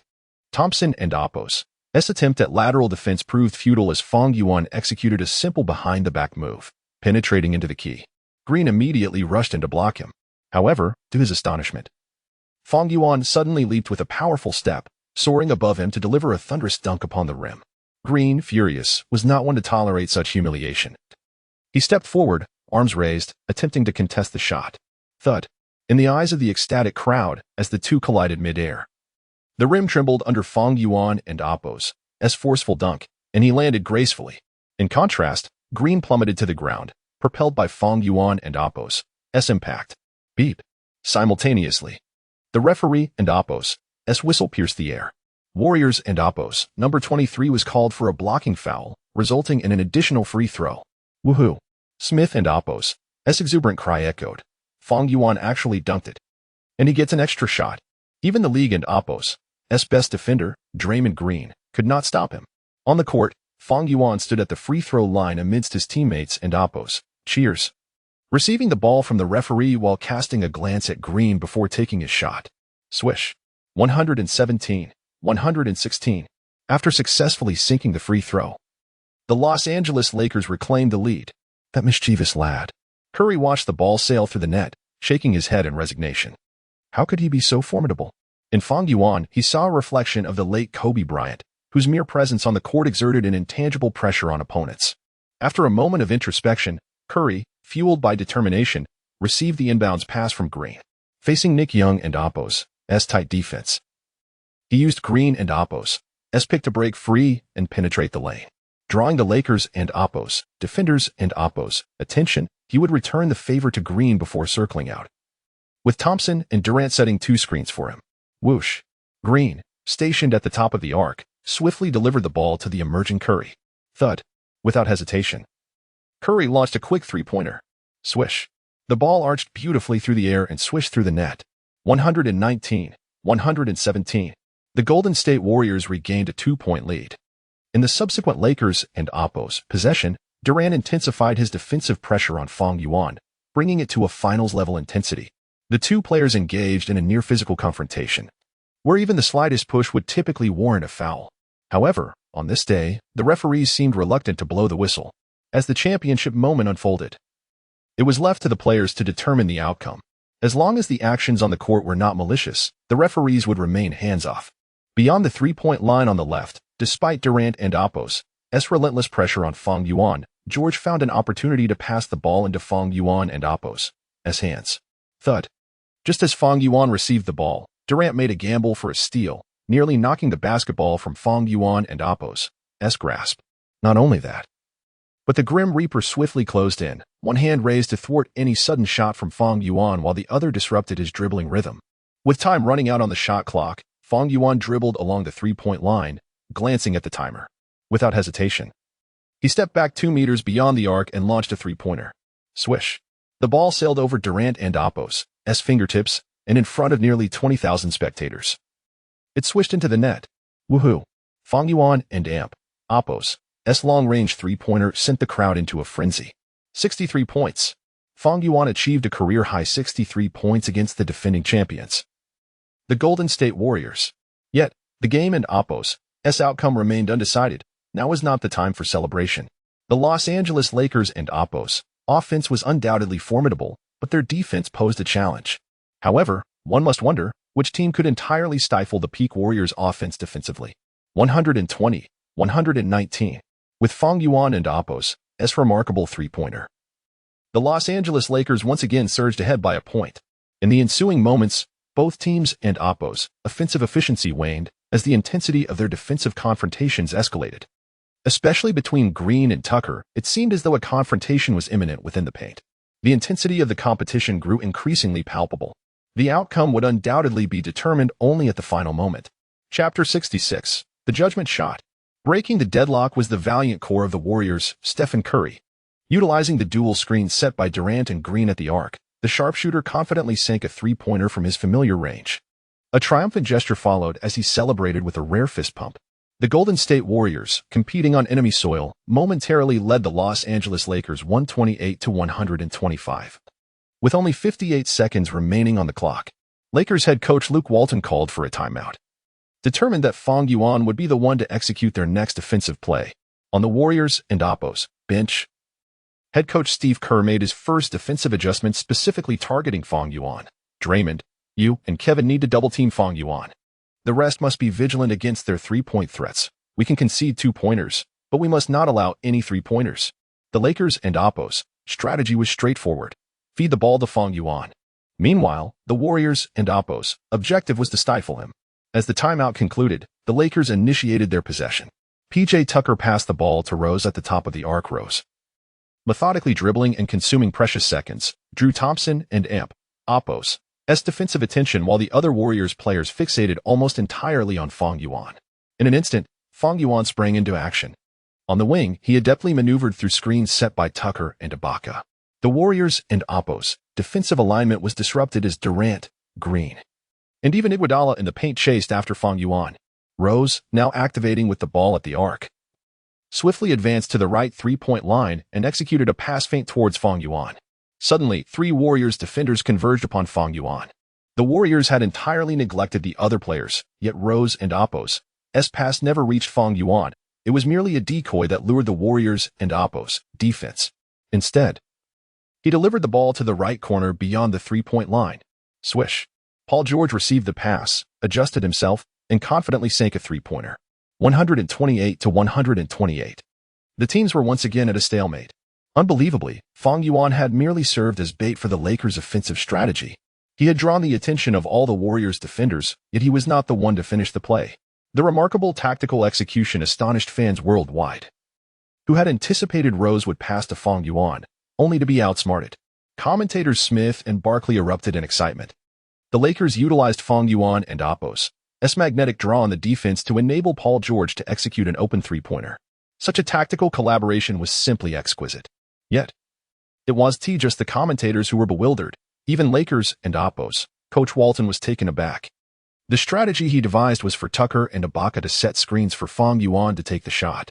The first half of the play unfolded as he intended. But Rose and Apos' deceptive pass that misled the Warriors and Apos' defense, facilitating George and Apos' three-pointer, was not part of his plan. This was a spur-of-the-moment decision made by the Phoenix Rose on the court. Beep. Now it was Steve Kerr and Apos' turn to call a timeout.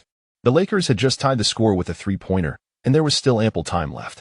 Although the Warriors had been unable to thwart the Lakers and Apos' offensive surge, Coach Kerr remained resolutely confident in his team and Apos' impending offensive play. Why? Simply because they had Kevin Durant. As the timeout concluded, Curry brought the ball up court, taking his time to direct his teammates into position, embodying the role of a traffic conductor. The timer above the arena ticked down second by second. The hearts of the fans inside Staples Center raced with anticipation. The dynamics on the court shifted instantly as Durant executed a sudden lateral move to shake off Fang Yuan, sprinting towards Curry, who quickly delivered the ball. At the top of the arc, Durant faced Fang Yuan and Apos' defense. Just as Fang Yuan contemplated whether to attempt a steal, Durant, without any forewarning, rose for a jump shot. The basketball traced a beautiful arc in the air. Clang. Alas, the Grim Reaper missed this critical shot. The crowd held their breath, their eyes wide with anticipation. P.J. Tucker and Draymond Green, two formidable players, leaped for the rebound, with Tucker and Apos' strength giving him the edge to secure it firmly. Nice. On the Lakers and Apos' bench, the cheerleaders began to erupt in fervent encouragement. At this moment, only 22 seconds remained. The Los Angeles Lakers had sufficient time to devise their final offensive strategy. Did they need a timeout? Coach Walton glanced at Fang Yuan, who shook his head in negation. Just as he had anticipated. He wanted to entrust the decisive moment to Fang Yuan. With the score tied and time ample for a game-winning opportunity, even if it did not succeed. Overtime was a possibility. Moreover, as the hope of the Purple and Gold Dynasty and Apos' revival, Fang Yuan needed this opportunity for growth. Calling a timeout would likely disrupt his rhythm. The Lakers chose not to call a timeout. In the commentary booth, Smith appeared perplexed. Is Walton preparing to let Fang Yuan take the final shot on his own? This was indeed a commendable decision. On the other hand, Barkley perceptively noted, the critical moments reveal the difference between a star and a superstar. I believe in Fang Yuan. At Staples Center, under the gaze of thousands, Fang Yuan crossed half-court with poise, his eyes surveying his opponents. After receiving affirming glances from Rose, George, and others, Fang Yuan nodded. 10, 8, 6. The timer continued to count down. And the fans inside the Staples Center rose to their feet in unison. In the next moment, Fang Yuan, holding the ball at the top of the arc, suddenly surged forward, his explosive power unleashed in an instant. Durant stood to his left, and as Fang Yuan advanced, he switched the ball to his right hand, penetrating inside the three-point line. No way he was going to play the hero. The green teacher rushed in, arms raised high to challenge Fang Yuan's shot. 1 second. Fang Yuan leaped, soaring against the outstretched arms of Green, elbowing and flicking the ball. The timer hit 0. The basketball hung suspended in midair, and for a moment, time appeared to stand still. That judgment-laden ball, under the watchful eyes of countless spectators, thundered through the net. Swish. The sound of the basketball swishing through the net resonated powerfully within Staples Center. 130 to 128. In the next heartbeat, the arena erupted with cheers, shouts, and a cacophony of sounds converging from every direction. I must declare, Fang Yuan, the eternal deity. Do you enjoy camaraderie? Fang Yuan teaches you the essence of the game with his judgment shot. This is our new king in Los Angeles. Chapter 67, a staggering 68 points. Defeating the defending champions. MVP, MVP, MVP.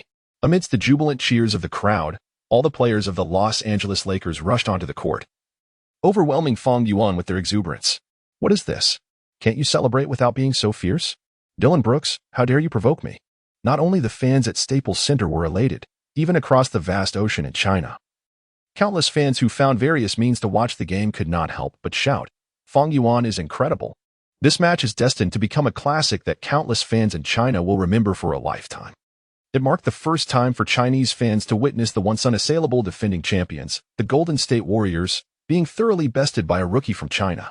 In the training facility of the Phoenix Suns, Lonzo Ball was still in disbelief as he watched Fang Yuan jump onto the technical platform in celebration. Is this even possible? Fang Yuan led his team to victory over the Golden State Warriors? Ball glanced at the equally stunned Devin Booker. The scenario they had fantasized about countless times in their dreams had been realized by Fang Yuan single-handedly. As Booker regained his composure, he exchanged a look with Ball. Words could hardly describe Fang Yuan's prowess. He was like a deity descending from the heavens. Meanwhile, in Cleveland, LeBron James stared intently at the television, watching as Fang Yuan was hoisted high by his teammates. The executive vice king, James, was utterly astonished. He had anticipated that the Los Angeles Lakers might defeat the Warriors, but he never imagined that Fang Yuan could accomplish such a feat single-handedly. It seemed the time had come to make another crucial decision. Watching Fang Yuan celebrate unabashedly on screen, James murmured to himself, even after the final whistle, "I still cannot believe what has transpired." Back at Staples Center, the celebration continued unabated. Commentators Smith and Barkley had finally regained their composure. "We have witnessed an epic showdown, one that will surely be regarded as the finest regular season clash of this year." Smith applauded the Lakers players celebrating on the court. "God once donned Michael Jordan's number 23 jersey. Today, he has donned the number 1 jersey of the Los Angeles Lakers. I am already looking forward to the rematch between these two teams." Barkley, equally animated, added, "It will undoubtedly be a thrilling contest. The Lakers and the Golden State Warriors will meet 4 times this season. Each of those encounters will be a timeless classic." Through this match, both commentators realized that this year in the West, the Golden State Warriors would no longer dominate uncontested. Fang Yuan and his Los Angeles Lakers would become the greatest obstacle in the Warriors' quest to defend their title. Amidst the frenzy, several media outlets turned their cameras toward the Golden State Warriors. Standing on the court, the Grim Reaper, Kevin Durant, could hardly believe what was unfolding before him. Damn it. At the last moment, the Green teacher, responsible for defense, was particularly furious. He regretted not providing help defense a few seconds earlier. Had he managed to halt Fang Yuan at the last moment, the outcome would have been different. If the game had gone into overtime, given the team's control over the match, the Lakers would have had no chance. Alas, both were thoroughly outplayed by Fang Yuan. The rookie from China maintained his offensive prowess until the very end of the game. Yet, everyone understood that the Golden State Warriors would not accept defeat lightly. Following their loss to the Lakers, they would be met with an unrelenting wrath from the Warriors.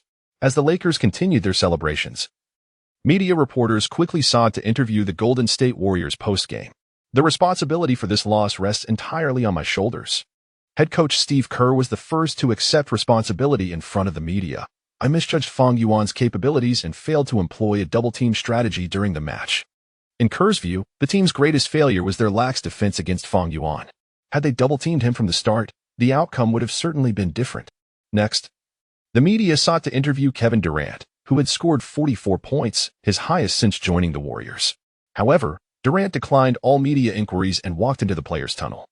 "We severely underestimated the strength of the Los Angeles Lakers." Stephen Curry, who scored 33 points, did not refuse the interview, especially Fang Yuan. "For a scorer of his caliber, we did not afford him the respect he deserved on defense." "How many points did he score?" The reporter replied, 68 points. Upon hearing this, Curry chuckled. "It's hard to believe that a rookie could deliver such a performance. They won today, but they may not be so fortunate next time." In the next match at the Oracle Arena in Oakland, the Warriors' defense against Fang Yuan will undoubtedly rise to playoff levels. Of course, that is a tale for another time. Today, the victors are the Los Angeles Lakers. "We have triumphed over the defending champions. We have defeated the Golden State Warriors." Dylan Brooks, who had been a standout performer in the game, shouted into the camera, "Fang Yuan is the best player in this league." This declaration left the media reporters present in shock. "Fang Yuan is the best player in the league? Only you would dare to say such a thing. This is why I joined the Los Angeles Lakers." Paul George, who followed up with an interview, reminisced, "Back during Fang Yuan's college days, I knew he had the ability to defeat the Golden State Warriors. However, I never expected this day would come so swiftly." Reflecting on the earlier conversation with Lakers owner Jeannie Buss and general manager Magic Johnson, Witnessing Fang Yuan score 68 points and deliver the game-winning shot against the Warriors made it clear that supporting Fang Yuan was far from shameful. After the prelude, the assembled media reporters finally surrounded Fang Yuan. There were countless pressing questions about today's match. A showdown against the Warriors Splash Brothers. A stunning 68 points. The game-winning shot in the clutch. An array of captivating topics lay before Fang Yuan, coupled with his astonishing quotes from previous interviews. Many reporters whispered to themselves, today's post-game interview may well prove to be more riveting than the game itself. Chapter 68, The Arrival of the Earthly Jewel, Ivanka. Fang Yuan, MVP. Fang Yuan, MVP. At the Staples Center, nearly 20,000 fans remained in their seats, their voices resonating in unison, chanting for Fang Yuan and the MVP title. There always has to be a winning team. Addressing the eager media reporters, Fang Yuan seized the microphone and ignited the entire Lakers nation with his first words. So why can't it be our Los Angeles Lakers? There must always be a victor. So why can't it be the Los Angeles Lakers? This statement profoundly shook every Lakers fan present. Once upon a time, they were the greatest antagonists in the league, with many teams reveling in the honor of defeating the Los Angeles Lakers. However, in recent years, following Kobe Bryant's retirement and the rise of the Golden State Warriors, it seemed that people had forgotten that the Los Angeles Lakers were indeed the league's most illustrious franchise. Now, the victories of the Warriors had dulled the senses of the masses. Regardless of the opponent, the Golden State Warriors were expected to triumph. In this league, no one had ever managed to defeat them. Yet at this moment, Fang Yuan voiced a different sentiment. It was not that the Golden State Warriors must win. Rather, it was that someone would emerge victorious. That team could be anyone, and today, it was the Los Angeles Lakers. Perhaps even Fang Yuan himself did not foresee that this very statement would become the most faith-filled basketball creed in the history of the Purple and Gold dynasty. Meanwhile, the assembled media were left in stunned silence. Fang Yuan's words were an unabashed provocation directed at the Golden State Warriors. The crucial point was that Fang Yuan had indeed earned the right to say it. On this day, Fang Yuan achieved a career high of 68 points, becoming the youngest player in NBA history to score 60 points in a game, leading the Purple and Gold Army to victory over the defending champions, the Golden State Warriors. In terms of personal statistics, final results, and the course of the game, Fang Yuan was undeniably the brightest star. To put it differently, had anyone else in the league uttered those words, they would have faced a barrage of criticism from fans, even LeBron James, the executive vice king. But only Fang Yuan could say such things and be met with adoration from the fans. Fang, how does it feel to face the Golden State Warriors for the first time in your career? A recovering TNT reporter followed the usual protocol of questioning. You scored a career high of 68 points against their defense. The experience of battling the Golden State Warriors was quite remarkable. They are the strongest team of this era, and defeating them is no small feat, Fang Yuan replied calmly. During this game, I briefly thought we would lose, but in the final moments, my teammate stepped up. Derrick Rose's decision-making at a critical juncture. Paul George's game-tying three-pointer with 50 seconds left, and P.J. Tucker's crucial rebounds were all vital. It can be said that the Lakers' victory was not solely due to my performance but also the pivotal contributions of my teammates. Fang, one last question. An ESPN reporter interjected. After defeating the Golden State Warriors, what is your next goal? We aim to sweep them. Fang Yuan confidently stated to the camera. We will complete a sweep against them in the regular season. Let us go Lakers. Let us go Lakers. Let us go Lakers. The goal of the regular season is to sweep the Golden State Warriors. As Fang Yuan concluded this statement, the entire Staples Center erupted in a chorus of cheers. Unique to the Lakers. After the interview, as Fang Yuan was about to leave the arena, he was called from behind, expecting a fan seeking an autograph. He turned to find none other than Ivanka Trump, the daughter of the president, waving at him. Fang Yuan was profoundly impressed by the stunning Ivanka. As he approached, she greeted him with an enthusiastic hug, wrapping her arms around his head and whispering excitedly, so fervently that Fang Yuan found it somewhat difficult to breathe. Fang Yuan, you are simply amazing. Coughing slightly, Fang Yuan managed to break free from her embrace, taking a moment to catch his breath. Had he stayed in that position for a minute or two longer, it would have been unbearable. Following this, Fang Yuan politely expressed his gratitude to Ivanka. Ivanka, ever the eager one, quickly revealed her intentions. Fang, I know Kendall is your girlfriend, but I would really love to have dinner with you. Her enthusiasm was evident through her gestures, conveying the excitement of the dinner invitation. Beep, detected S-class female lead. Ivanka. Beep, infinite charge mode activated. There was no doubt, The system's notification echoed in his mind once again. All right, how should I contact you later? Fang Yuan was not one to easily dismiss Ivanka's gracious invitation. After you finish, head to the parking lot. I will be waiting for you. As she spoke, Ivanka handed him her personal business card. Call me when you arrive. With no uncertainty. Fang Yuan's performance during the game and his post-match comments dominated the trending searches across the United States. Numerous media outlets rushed to capitalize on the initial wave of excitement, releasing their articles immediately after Fang Yuan's interview. TNT, a staggering 68 points. Fang Yuan upholds the glory of the Purple and Gold dynasty. ESPN, the Chinese prodigy's buzzer beater against the defending champions signifies the dawn of a new era for the Lakers. Sports Illustrated, this is the strongest rookie in NBA history. Fang Yuan alone rivals the Warriors' formidable four.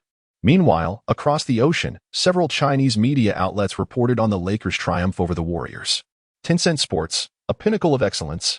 Fang Yuan becomes the youngest 60-point scorer in NBA history, delivering the game winner against the Warriors. Hupu Sports, the Rookie of the Year award is all but secured. Fang Yuan is vying for the MVP trophy this season.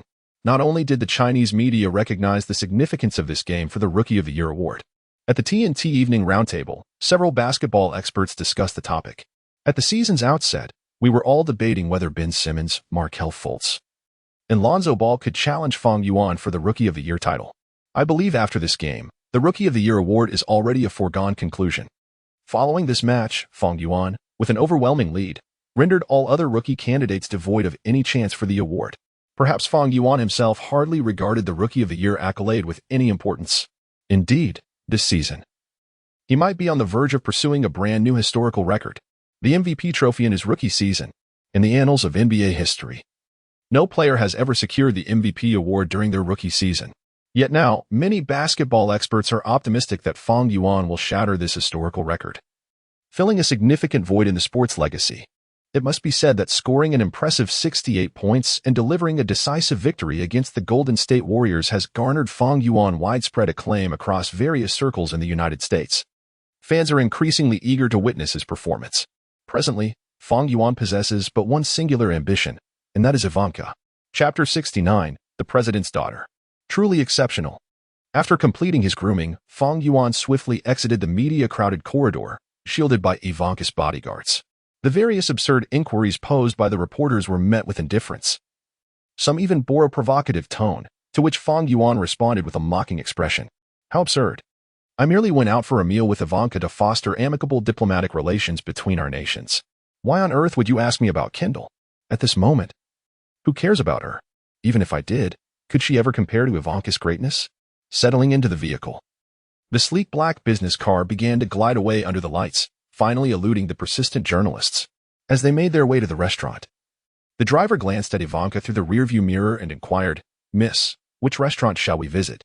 Ivanka looked at Fang Yuan, who reclined comfortably as if he were an emperor, and asked, Fang, what would you like to eat?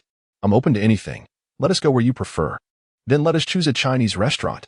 Inside the private room, Fang Yuan courteously pulled out a chair for Ivanka. Thank you, she replied with a smile, gracefully taking her seat while Fang Yuan circled around to sit opposite her. After placing their orders, Ivanka requested the waiter to bring a bottle of red wine for the two of them. Fang Yuan, she began. Did you know that I was your most devoted fan back in college? I had intended to meet you, but I gave up because of Kendall being your girlfriend. Kendall. At this remark, Fang Yuan's lips twitched. What a peculiar woman to bring up such a subject.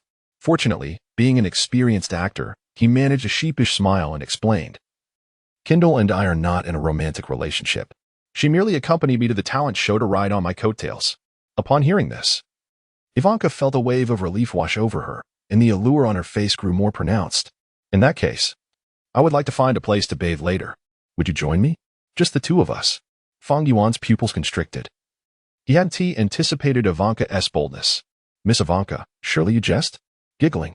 What do you think? Coughing, he hastily covered his mouth with a napkin, nearly choking.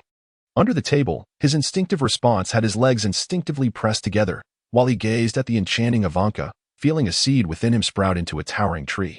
It was impossible for Fang Yuan to decline. Only a fool would refuse such an opportunity. Miss Ivanka, you know I'm not the obedient type. Haha. I was rather hoping you weren't. Their dinner was filled with joy as they polished off a bottle of exquisite red wine. upon leaving the restaurant. A rosy hue adorned Ivanka's cheeks, and her smile took on a more mischievous tone. The glint in her eyes suggested she was eager to consume Fang Yuan at that very moment. Once inside the car, the privacy screen slowly rose, leaving only the driver, who wore a wry smile. 20 minutes later, they arrived at a chosen swimming pool. In the water, Ivanka gazed at Fang Yuan's robust physique with a knowing smile, her pupils dilating in surprise. Yet, biting her red lip, she loosened the belt of her trench coat. Her figure, worthy of historical records, was now laid bare before Fang Yuan.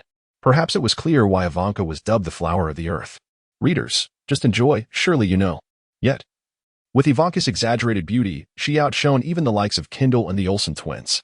Fang Yuan did not rush. Instead, he feigned the role of an obedient student, while Ivanka remained silent, both seemingly reluctant to break the stalemate. After a glass of red wine, Ivanka, initially perplexed, erupted into a melodic laugh at Fang Yuan's words, truly a sight to behold. Fine.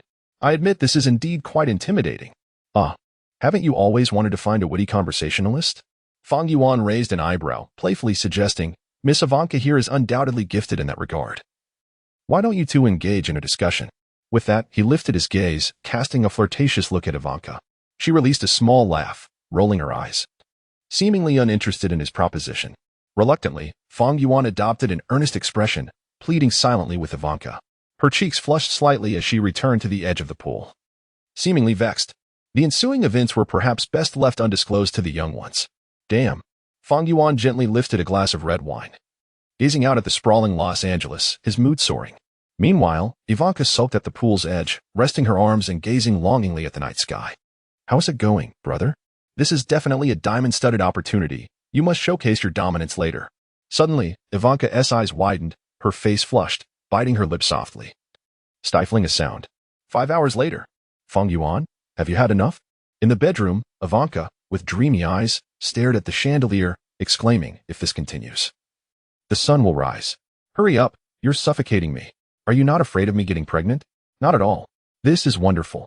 Who knows? My future child might become the President of the United States. You. Beep. Detected S-rank heroine Ivanka is assisting the host in providing energy. Beep. Considering Ivanka's unique status, the system rewards a choice of any attribute 10. Damn. The daughter of the President of the United States. Truly exceptional. Chapter 70. The President's daughter is extraordinary. The President's daughter certainly knows how to enjoy herself. With a mischievous smile, Fang Yuan embraced Ivanka and led her to the bathroom. Inside, a spacious bathtub awaited, ample enough to accommodate 2 individuals for a simultaneous soak. As the water filled to an ideal level, Fang Yuan gently lifted her, cradling her waist, and stepped into the tub, slowly setting her down. His every movement was tender, mindful not to cause her any discomfort. This feeling of being cherished enveloped Ivanka in a wave of happiness and sweetness. Despite being the President's daughter, she had grown up under the strict guidance of Trump, adorned in her red scarf. Now, receiving such attention from Fang Yuan made her feel immensely cherished. Although she was several years his senior, being with him ignited a sense of bliss and security within her, transforming her into a delicate woman in her own heart. The warmth of this realization, combined with the soothing embrace of the perfectly heated water, deepened her infatuation with Fang Yuan. Unbeknownst to him, Ivanka's thoughts were far from his mind. He was preoccupied with the idea of enjoying a playful bath together. Noticing her comfortably closed eyes, he pondered his next move. What are you up to now, little troublemaker? Ivanka exclaimed, her eyes fluttering open, a playful smile gracing her lips, as she offered no resistance. At that moment, as they were lost in their playful antics, a sensational piece of news erupted across the nation. According to renowned journalist W.J., the Cleveland Cavaliers were reportedly preparing to trade Kevin Love and Isaiah Thomas, along with 2 future first-round picks, in pursuit of Fang Yuan. This was undeniably monumental news. Earlier that day, TNT had dedicated a segment to discuss this potential trade. Smith stated with utmost seriousness, as a championship-caliber team, the Cleveland Cavaliers' objective this season should be to exact revenge on the Golden State Warriors. Indeed, the season had only just commenced when rumors of acquiring Fang Yuan began to circulate. Barkley interjected, and the assets they're offering are Love and Thomas. Hold on. Charles, let us be cautious with our words, O'Neal added. I've just received word that the Cavaliers have put everyone except LeBron on the trading block. This indicated that the entire roster was open to offers, with the ultimate goal of obtaining the necessary resources to acquire Fang Yuan. Sending Love and Thomas, two players with hefty contracts, to Los Angeles seemed impractical, as salary cap considerations posed a significant challenge. Thus, the Cavaliers were seeking to involve third or even fourth parties in the trade. Reports suggested that Cavaliers GM Griffin had reached out to the Lakers management, indicating that they could request any player aside from LeBron, including future draft picks. Glancing at the latest updates on his computer, Smith continued, "It appears the Cavaliers are genuinely committed to this pursuit. Yet, one cannot deny that Fang Yuan is indeed worthy of such an offer from Cleveland." Barkley, a staunch supporter of Fang Yuan, nodded in agreement. If even a team of Cleveland's caliber desires Fang Yuan, it's clear that other players in the league are feeling the pressure too. Just imagine if the Cavaliers could form a duo of LeBron and Fang Yuan. They could win the championship even with Shou-Chi on the roster. Most importantly, Fang Yuan was currently under a rookie contract, meaning the Cavaliers could maintain substantial salary cap space to enhance their team. Moreover, being so young, he could seamlessly transition into being the next king of Cleveland after LeBron. The implications were staggering. Just then, news broke that the Boston Celtics had swiftly made a trade proposal to the Los Angeles Lakers.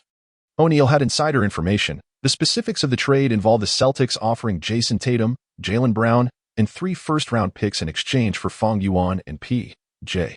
Tucker. Unfortunately, the Lakers management rejected this proposal. The Celtics' twin stars were undeniably formidable, capable of standing shoulder to shoulder with Fang Yuan. However, in the eyes of the Celtics management, they were not comparable. Should they form a trio featuring Irving, Fang Yuan, and Hayward, they would not hesitate to part with the twin stars. Regrettably, the Lakers firmly declined the Celtics' offer. The crafty Magic Johnson didn't miss the chance to deliver a parting shot to the Celtics. "This is the consequence of your own choosing. God shall not bear the cost of your regrets." As Magic stated, the Boston Celtics were the most likely team to secure Fang Yuan during this year's draft. However, GM Ainge, relying on his cleverness, opted to maximize the benefits of the top pick, resulting in the Lakers acquiring Fang Yuan for a first-round pick and a pick swap. Now, witnessing Fang Yuan's extraordinary performance in the NBA, Ainge must be filled with regret. The Lakers' rejection of the Celtics' proposal was the only confirmed news amidst a flurry of trade rumors. Beyond that, the trade offers from the Cavaliers and other teams remained mere speculation, yet the sheer volume of these rumors underscored Fang Yuan's immense popularity within the league. He had become the coveted superstar that every team aspired to obtain. As these trade rumors emerged, the question of what level of offer Fang Yuan truly warranted became a hot topic among fans. Given his staggering statistics in NBA games and the vast market potential of his Chinese heritage, no one could present a reasonable offer that would persuade other fans. On November 1st, in Sacramento at the Golden One Center, Los Angeles Lakers head coach Luke Walton addressed the media regarding the ongoing trade rumors surrounding Fang Yuan before the game commenced. "I am aware that many teams in the league are eager to acquire Fang Yuan through trades," Walton asserted with conviction before the camera. "But I want to make it clear, Fang Yuan is not for sale.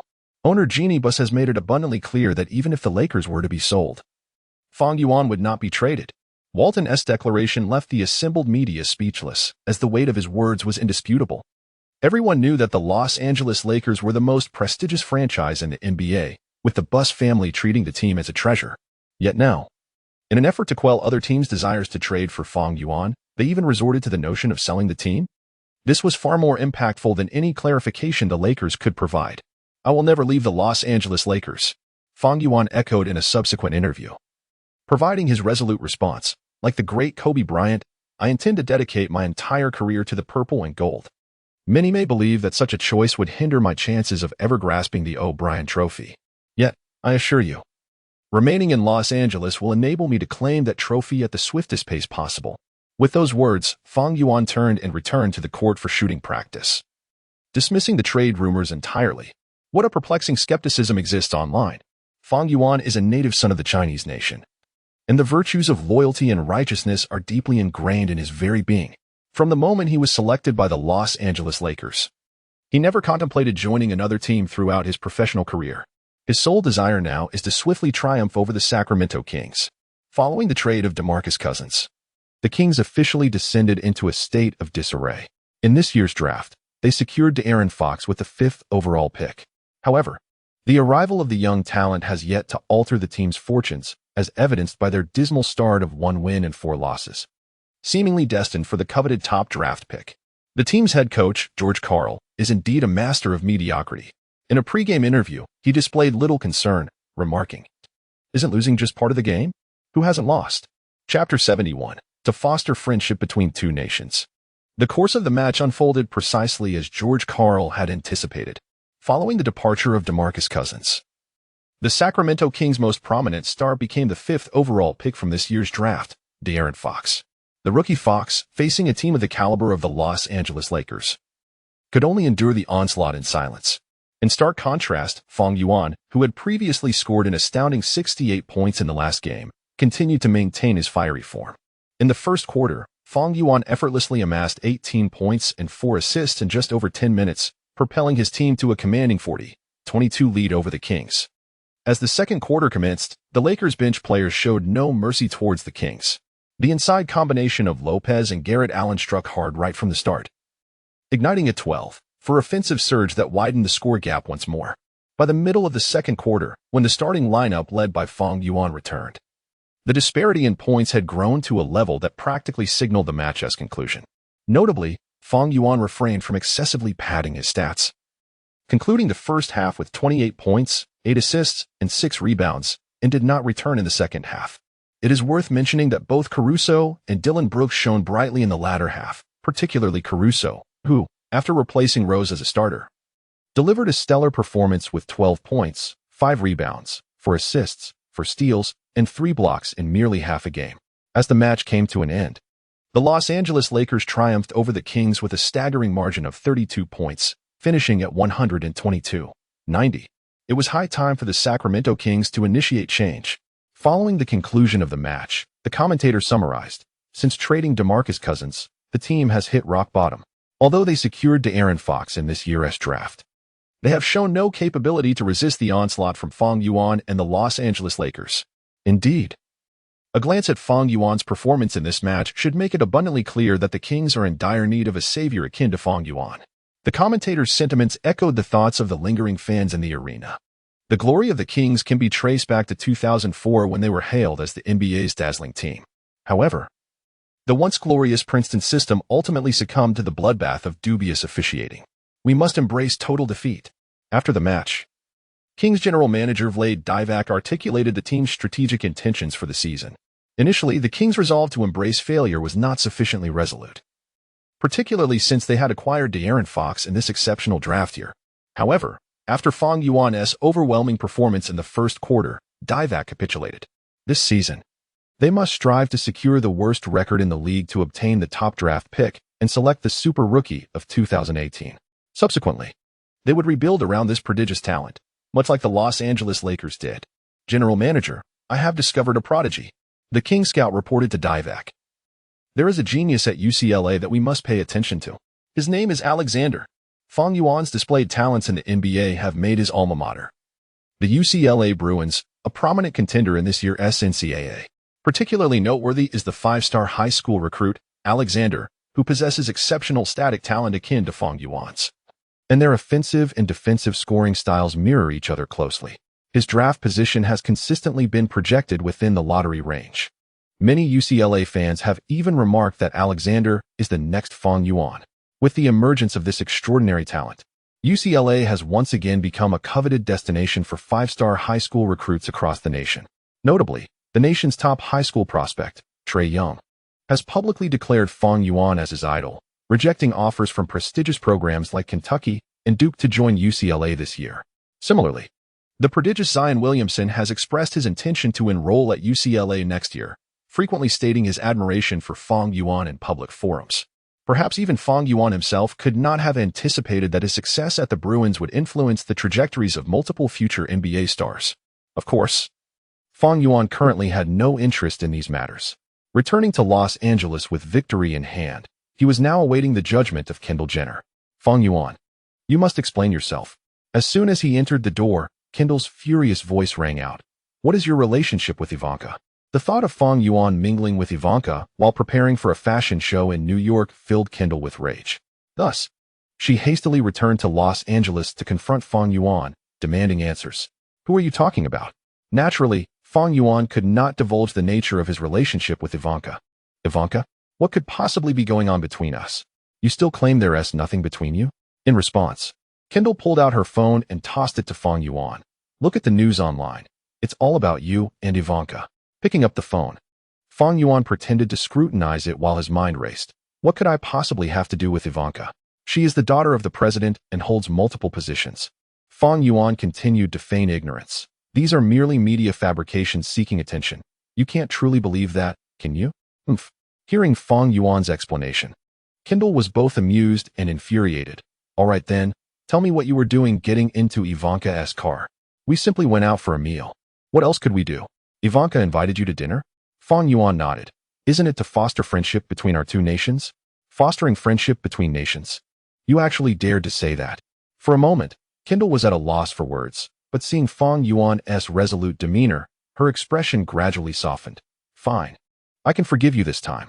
But if the media reports any more rumors about you and another female celebrity, you are finished. Kendall spoke with unwavering conviction in a firm tone. Rest assured, there will not be a second occurrence. With Kendall and Appo's forgiveness granted, Fang Yuan felt compelled to express his gratitude. He swiftly approached her from behind. Darling, are you tired from the flight back from New York? As he spoke, Fang Yuan placed his hands on Kendall's shoulders. Come. Let me give you a massage to help you relax. Chapter 72. Kendall, tonight, I shall dominate. My dear, you truly startled me just now.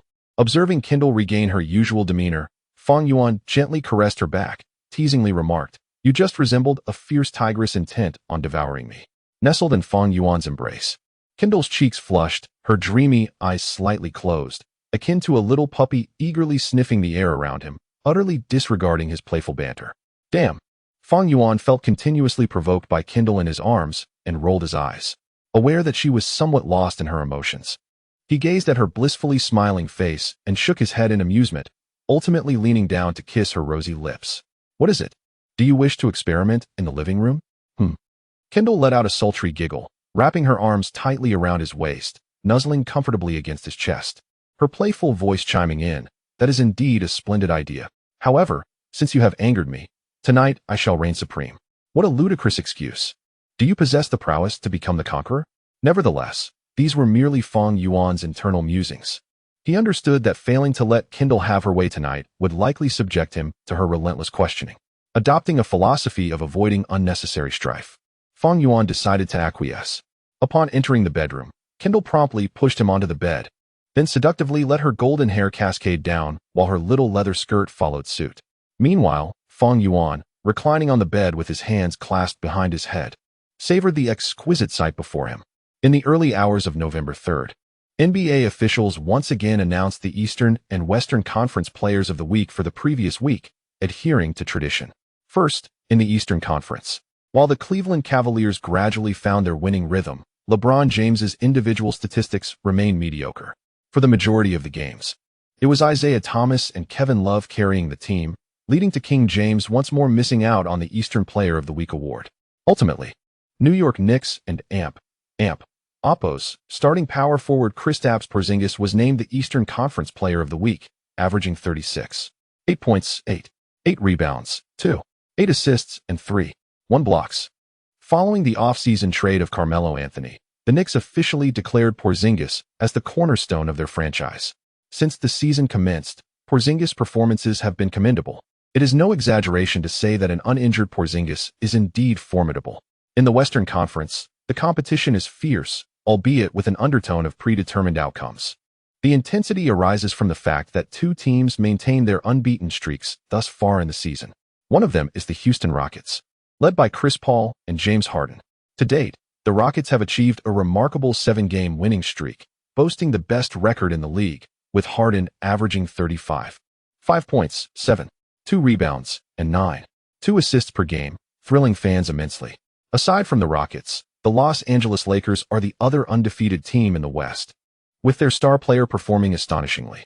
Last week, Fang Yuan dazzled in a matchup against the defending champions, the Golden State Warriors, scoring an astounding 68 points and delivering a buzzer beater. This singular performance against the Warriors was sufficient to earn him the Western Conference Player of the Week title without contest. Ultimately, Fang Yuan was awarded the Western Player of the Week for the second week of the 2017 to 2018 NBA regular season. This marks the second time in his career that he has been honored as the Player of the Week in his division. And he has achieved this accolade consecutively for 2 weeks. Furthermore, he has become the first rookie in NBA history to win the Player of the Week award for 2 consecutive weeks, as well as the first player from Huaxia to achieve this feat. Fang Yuan's recognition as the Western Player of the Week has once again shattered numerous NBA records. TNT has dubbed him the New Era Record Collector. Despite being merely a rookie, Fang Yuan and Appos on-court performance rivals that of superstars. Throughout NBA history, no player has shone as brightly as he has in the first 2 weeks of the season. Previously, questions arose regarding the trading value of Fang Yuan.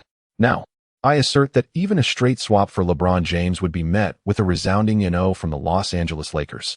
As one basketball expert aptly stated, based solely on the performances of the first 2 weeks of this season, James indeed pales in comparison to Fang Yuan. Of course, the notion of a one-for-one trade involving James was merely a metaphor employed by the expert. James remains undeniably the top player in the league. Meanwhile, across the ocean in Huaxia, the news of Fang Yuan winning the Player of the Week award surged across various websites. With Fang Yuan and Appos' rising fame, numerous stars from the entertainment industry sought to capitalize on this wave of attention. Foremost among them was Chris Wu.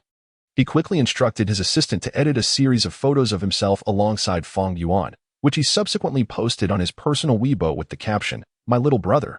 I am proud of your achievements in the NBA." Following the post, it garnered considerable attention. However, many fans questioned, is Fang Yuan really Chris Wu and Appos' little brother? Is this a joke? This photo looks heavily edited.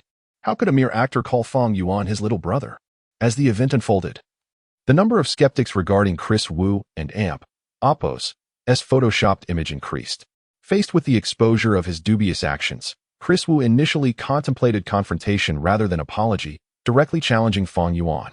Yet, what awaited him was not resolution but a flurry of reports from concerned citizens. That afternoon, a trending topic regarding Chris Wu and Appos' alleged involvement in lewd gatherings swiftly ascended to the top of Huaxia and Appos' trending searches. At that moment, Fang Yuan, who was in Los Angeles, remained entirely unaware of the situation. It was only in the morning that his manager, Ella, informed him. Chris Wu attempted to ride your coattails and was subsequently reported for hosting lewd gatherings, resulting in a 13-year sentence. To this, Fang Yuan could only helplessly shrug his shoulders. Damn, setting everything else aside, that little pudding dares to consider himself my brother? This is an utter disgrace. Chapter 73. Did I ask you to check the time? On November 3rd, in Portland's Moda Center, which can accommodate up to 20,000 spectators, the arena was filled to capacity. Truthfully, every game involving Fang Yuan has become highly anticipated. From the TNT commentary booth, Barkley raised his voice. This young talent from Huaxia never fails to amaze us. Indeed, their opponents today are far from weak. Sitting beside Barkley, Smith appeared equally exhilarated. The Portland Trail Blazers have just reached the conference finals last season, and they are poised for a comeback this year. The showdown between Damian Lillard and Fang Yuan undoubtedly stands as the highlight of this match. Currently, Fang Yuan leads the league with an average of 42.8 points per game, with James Harden trailing at 34.5 points, followed closely by Damian Lillard at 32.2 points. The scoring duel between Lillard and Fang Yuan is, without a doubt, the main attraction of this game. Additionally, there are numerous storylines to follow in today and Appos' match, as both teams concluded their warm-ups. Smith quickly shifted the topic. Many fans online are discussing Fang Yuan and Appos' chances of becoming the most valuable player this season. If Fang Yuan aspires to claim the MVP title, he must first surpass the star point guard Lillard standing across from him. This season, Lillard and Appos' leadership has reached an unparalleled peak in his career. The prolific scorer has led his team to an impressive record of 6 wins and 1 loss, placing them just behind the Los Angeles Lakers and Houston Rockets in the conference standings. Hence, today's contest is not merely a scoring battle between Fang Yuan and Lillard, but also a potential showdown for the coveted MVP award. As the pregame warm-ups wrapped up, both teams and Appos' starting players took to the court. The starting lineup for the Portland Trail Blazers included Damian Lillard, C.J. McCollum, Harkless, Aminu, and Nurkic. Meanwhile, the Los Angeles Lakers maintained their starting 5, Rose, George, Tucker, Ibaka, and Fang Yuan.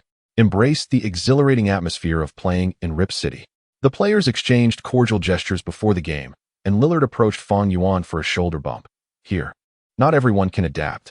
Clearly, Lillard was hinting at the fervor of the Rip City fans. After all, for a rookie like Fang Yuan, visiting Rip City for the first time could be daunting, significantly affecting his performance. I relish this sensation. Fang Yuan smiled back at Lillard. A game with booze fuels my motivation. Hearing Fang Yuan and Apos' words, Lillard chuckled. The players retreated to their positions, and both centers stood at the midcourt. The referee tossed the ball high into the air. Nurkic outmaneuvered Ibaka to tap the ball into Lillard and Apos' hands. Lillard advanced the ball over half court as McCollum, positioned beyond the left three-point line, utilized a screen to get open, reaching for the ball. Thud. With the ball in hand, McCollum faced Paul George and Apos' defense, using Nurkic and Apos' screen to shake off his guard, and seizing the fleeting opportunity, C.J. McCollum would not miss. He drew back and launched a three-pointer. Swish. The ball traced a beautiful arc in the air before swishing through the net. 3-0. The Portland Trail Blazers, playing at home, took the lead first. This splendid individual effort by C.J. McCollum, hitting a three-pointer right at the start, showcases why the Trail Blazers have maintained formidable competitiveness in recent seasons, largely due to McCollum and Apos' contributions. He is undoubtedly one of the league and Apos' most underrated players. Amidst Smith and Barkley's commentary, the Lakers initiated their offensive play. Rose brought the ball forward, delivering it to Fang Yuan, who emerged from the wing using a double screen. Swish. Fang Yuan caught the ball beyond the left three-point arc and immediately released it. The basketball soared through the air, tracing a beautiful arc, and then swished through the net. 3-3. The Los Angeles Lakers swiftly equalized the score. Wow, Fang Yuan and Apos' response was remarkably direct. His offensive display never fails to impress. His quick response on the offensive end drew praise from Barkley in the commentary booth. This is why I admire him. His offensive prowess is consistently formidable. Setting Fang Yuan aside for a moment, here comes Damian Lillard. Smith interjected, interrupting Barkley and Apos' admiration for Fang Yuan. Lillard, at the top of the arc, utilized Nurkic and Apos' screen against Ibaka and Apos' defense. At the three-point line, Lillard glanced at the clock and then at Ibaka standing before him, executing a series of dribbles before stepping back, launching a shot from 2 meters beyond the arc, and it swished cleanly through the net. This is my moment. After making the shot, Lillard continued to chatter, glancing at his wristwatch. As Rose approached with the ball, he utilized Ibaka and Apos' screen to drive into the paint, drawing the defense before passing the ball to Fang Yuan, who awaited on the left three-point line. Thud. Without hesitation, Fang Yuan rose up for the three-pointer. Swish. The ball flew through the air as if guided by GPS, hitting the mark perfectly. 6-6. Both teams returned to square one. Fang Yuan remained undeterred by the booing crowd, responding fiercely on the offensive end. Facing the jeers from the audience, Fang Yuan appeared like a seasoned general, exhibiting remarkable maturity. As the teams switched roles, the Trail Blazers initiated their next offensive possession. Lillard, confronted by Rose's tight defense, chose not to call for a screen this time, but instead accelerated to break free from his defender, preparing for a mid-range jump shot near the free throw line. Whoosh. In the next moment, Paul George, coming in from the wing, reached out towards the basketball in Lillard's hands. Thud. Yet, Lillard instinctively pivoted to evade George's interference, releasing a fading jump shot. While Lillard and Apos' series of flashy yet graceful maneuvers had the front row fans leaping from their seats in excitement. Thud. Just as the crowd was ready to erupt and cheer for Lillard's successful shot, a figure surged from the side, soaring like an eagle in flight, and swatted the ball out of bounds at the apex of its arc. It was Fang Yuan. Witnessing the ball fly out of bounds, Smith stood up in astonishment.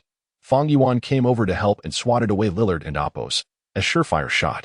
Lillard had executed perfectly, yet he could not escape Fang Yuan and Apos' prowess. Barkley was equally astonished. Fang Yuan jumped so high that even the team's center Ibaka would struggle to contest that shot. Nice. Meanwhile, Paul George celebrated with Fang Yuan, colliding shoulders in jubilation. What time is it? Fang Yuan also raised his hand to check his wrist. Turning to Lillard to declare, I didn't ask you to check the time. You cannot check the time today. Chapter 74. I will not leave my talent in Portland. The Trail Blazers executed a sideline inbounds pass. With the clock winding down, Damian Lillard catching the ball beyond the three-point arc on the right, disregarded Derrick Rose and launched a quick three-pointer. Clang! The ball ricocheted off the rim, failing to find the net. The rebound was secured by P.J. Tucker, who promptly passed it to Rose. On the wing, Fang Yuan and Paul George initiated a rapid transition, and with George and Appos' assist, Fang Yuan soared in for an electrifying alley-oop dunk. 8-6. The visiting Los Angeles Lakers surged ahead, taking the lead. Although Lillard and Appos' offensive momentum began to wane, Fang Yuan continued to score. In the commentary booth, Barkley exclaimed, "The defensive strategy employed by the Lakers to limit Lillard has made things exceedingly difficult for him." Despite the challenges, Lillard quickly adapted to the Lakers and Appos' defense, regaining his rhythm and driving to the basket for another 2 points. It must be said, during this period, Lillard was indeed one of the league and Appos' premier perimeter scoring machines. However, when it comes to scoring, who can rival Fang Yuan? As the first quarter concluded, the visiting Lakers held a narrow lead at 38-36 over the Portland Trail Blazers. Both Fang Yuan and Lillard had played for over 10 minutes, with Fang Yuan netting 20 points and Lillard contributing 18. Lillard swiftly adjusted to the Lakers and Appos' defensive scheme and found his form. Yet, in this scoring duel during the first quarter, Fang Yuan undoubtedly held the upper hand. Indeed, Fang Yuan's aggressiveness was palpable, but Lillard would not relent. Their scoring battle was destined to continue until the final moments of the game. Meanwhile, in Boston, the Celtics and Appos' general manager, Danny Ainge, was closely monitoring the ongoing match between the Lakers and the Trail Blazers. Observing Fang Yuan and Appos' highlights from the first quarter juxtaposed against Jason Tatum and Appos' ongoing struggles, the seasoned Ainge felt a pang of regret over the decision to trade away draft picks. The Lakers had repeatedly rebuffed their trade proposals. Celtics head coach Brad Stevens, with a look of resignation, added, "They have made it clear that Fang Yuan is an untouchable asset, and even if they were to sell the team, they would not part with him. I understand." Upon hearing Stevens and Appos' report, Ainge nodded. "Our decision during this year and Appos' draft was a miscalculation. I intend to resign as general manager at the end of this season." Ainge, "Sir." Stevens was taken aback. "We also selected Tatum and possess several future draft picks, and..." "Stevens, let us not dwell on this."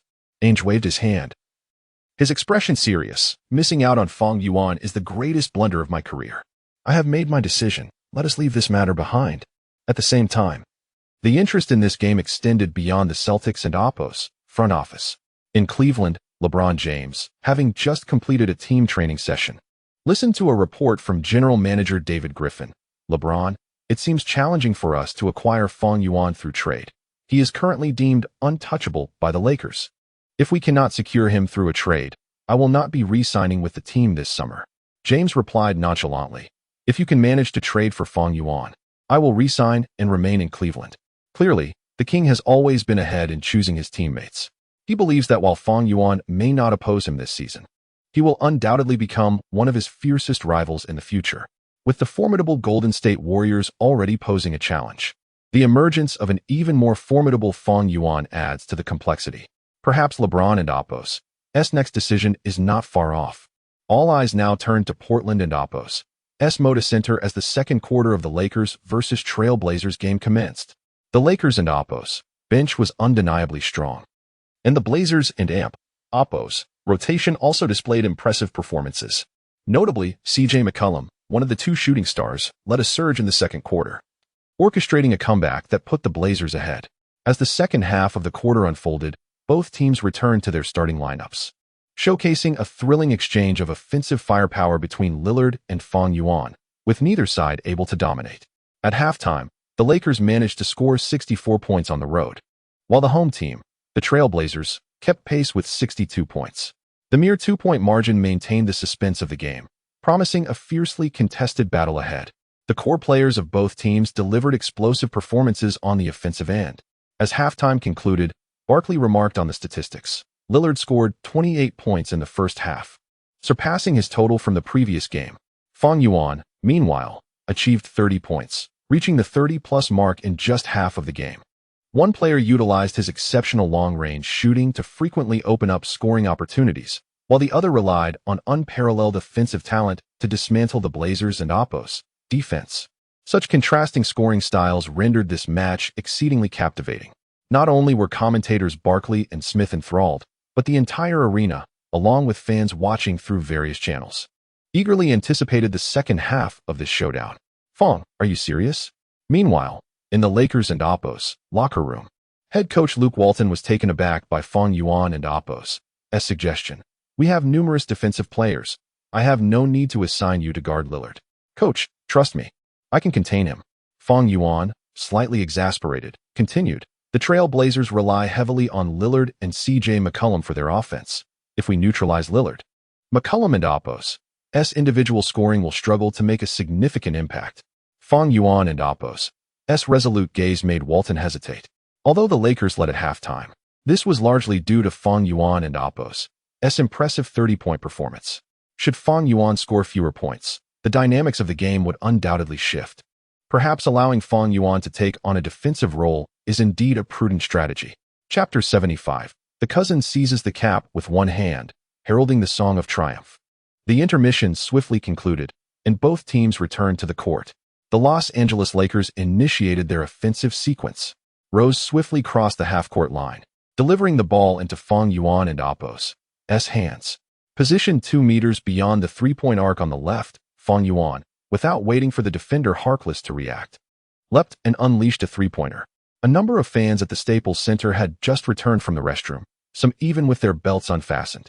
Fang Yuan's long-range three-pointer swished through the net. 67-62. The Lakers extended their lead to 5 points. What the heck? Fang Yuan and Oppos' unexpected long-range shot provoked an involuntary exclamation from the sideline commentator Smith. Fang Yuan, having just re-entered the game in the second half, decisively launched a shot from beyond the arc. This was indeed quite sudden. Smith was momentarily stunned. Before I could process it, Fang Yuan had already taken the shot. The astonishment of the two commentators did not end there. In the subsequent offensive play for the Trail Blazers, Lillard dribbled the ball into the front court. Now facing Fang Yuan, who had taken over the defensive assignment from Derrick Rose. Fang Yuan was actually stepping up to guard Damian Lillard? The matchup situation left Smith astounded once again. Right after the halftime break, the Lakers and Oppos' strategic approach on both ends of the court was undeniably perplexing. However, Lillard was undeterred by the circumstances. Since Fang Yuan had taken the initiative to guard him, the cousin decided to let this young player experience the might of the game. With this thought, Lillard executed a series of crossovers, feigned a shot, and rapidly launched himself to penetrate past Fang Yuan on his left side. Fang Yuan's footwork was equally swift. Endowed with the prowess reminiscent of a prime Tracy McGrady, he closely shadowed Lillard. Swoosh! Yet, Lillard was no ordinary opponent. After failing to break through, he executed a step back, swiftly following it up with Harden and Oppos' signature double step back to create space at the three-point line. Then rose for a clean shot. As the ball left his hands, Lillard elegantly raised his arm, not even glancing at the basketball, preparing to perform his signature celebration, checking his watch. But the next moment, instead of the anticipated cheers from the crowd, a wave of gasps echoed throughout the arena. Fang Yuan, having evaded Lillard's maneuver, soared into the air, executing a spectacular one-handed block. It was as if he were reaching for the moon. Fang Yuan. The first to react in the commentary booth was Barkley, who leapt from his seat in excitement. What did I just witness? Ladies and gentlemen, what have we just seen? Fang Yuan's performance was truly unbelievable. Not only Barkley, but Smith, sitting beside him, was also utterly astonished. Lillard had created a clear shot, yet Fang Yuan managed to intervene and execute a one-handed block in midair. Lillard had executed an impeccable offensive play. His movements and step back were flawless. Smith succinctly summarized, Lillard and Oppos' offensive sequence could only be described as perfect. Yet it was precisely this level of offensive excellence that accentuated the sheer brilliance of Fang Yuan's defense in that moment. On the court, having accomplished such a feat, Fang Yuan was not one to slow his offensive momentum. He dribbled past the momentarily stunned Lillard, accelerating towards the front court, faced with an unguarded basket. How could Fang Yuan pass up such a moment to showcase his talent? He took a small step inside the free throw line, leaped into the air, and with a powerful motion akin to a tiger leaping from the mountain, executed a thunderous dunk. Boom! The rim reverberated with the force of his slam. Upon returning in the second half, Fang Yuan single-handedly scored 5 points, aiding his team in further extending their lead. Despite the growing advantage, Coach Walton remained furrowed in thought. He found it hard to believe that the strategy Fang Yuan proposed during halftime could truly yield results. Transitioning to the Trail Blazers and Oppo's offensive sequence, Lillard utilized Nurkic and Oppo's screen to shake off Fang Yuan and penetrated the paint. Attracting defensive attention, he passed the ball to the open C.J. McCollum. Unfortunately, McCollum's first three-point attempt of the second half failed to find its mark. The rebound was securely collected by P.J. Tucker, and the Lakers swiftly launched a counterattack. As Rose advanced the ball rapidly, his peripheral vision kept a keen eye on Fang Yuan's positioning. Swoosh! Attracting the attention of two Trail Blazers defenders, Rose executed a slick behind-the-back pass to Fang Yuan, who was stationed beyond the three-point line on the left. Swish! After a slight adjustment, Fang Yuan confidently sank the open three-pointer. 72-62. The visiting Lakers, with Fang Yuan scoring 8 consecutive points to start the second half, unleashed an 8-0 offensive surge, stretching their lead into double digits. On the sideline, Trail Blazers coach Terry Stotts could no longer remain composed. Instead of calling a timeout, he stood up and yelled at his players on the court. Yet, mere shouting was insufficient to alter the course of the game. Even the Trail Blazers players were bewildered, unable to comprehend how they suddenly found themselves trailing by 10 points. Turning back to the action, Lillard faced Fang Yuan's defense, elevating for a high-arc three-pointer. Although he evaded Fang Yuan's block, the shot had already veered off course from the moment it was released, clanging off the rim. The rebound was firmly secured by Ibaka, and this time Rose opted to slow the pace, settling into a half-court offensive set. On the wing, Fang Yuan once again utilized screens from Ibaka and Tucker to create separation. Nurkic, who was initially tasked with guarding Ibaka, was compelled to abandon his assignment and rush to contest Fang Yuan. No one desired to witness Fang Yuan attempt another three-pointer. Swoosh! However, this time, Fang Yuan did not act selfishly. Instead, he passed the ball to the better-positioned George. Boom! George received the pass without hesitation, made a quick adjustment, and decisively launched a three-pointer. Swish! The basketball found its target with certainty. 75-62.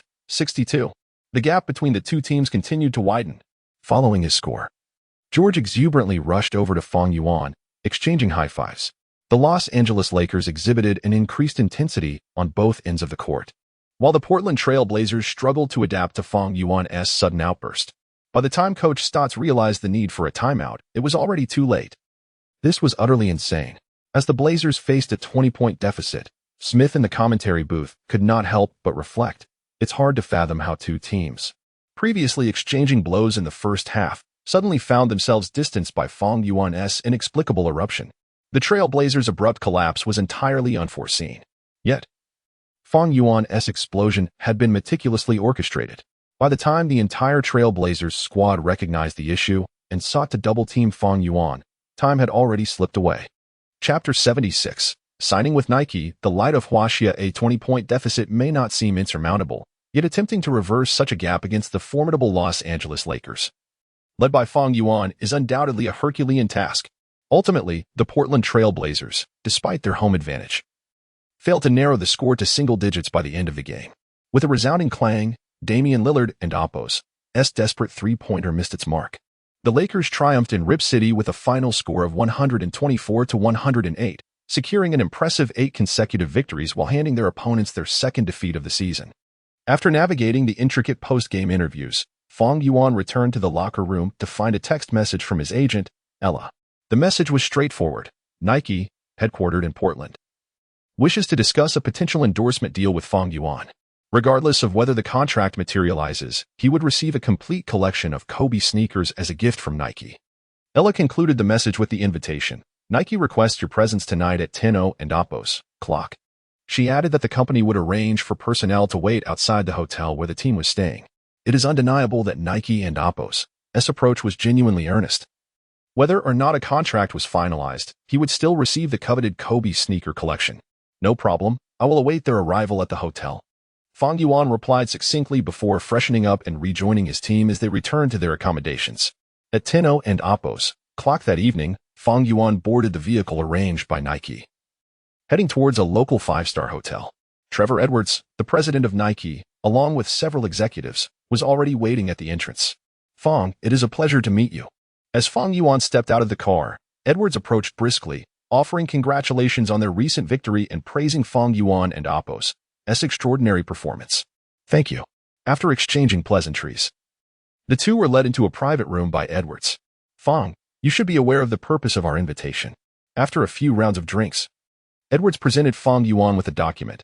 Nike wishes to sign you and create an exclusive brand for you, named Apos, the Light of Huaxia. Apos, the Light of Huaxia? Upon glancing at the bold lettering on the cover, Fang Yuan opened the document detailing the brand. It soon became clear that the name was not chosen arbitrarily. Apos, Huaxia and Apos, refers to his homeland, while Apos, Light and Apos, symbolizes the radiant acclaim he has received from American fans since joining the NBA. You must understand.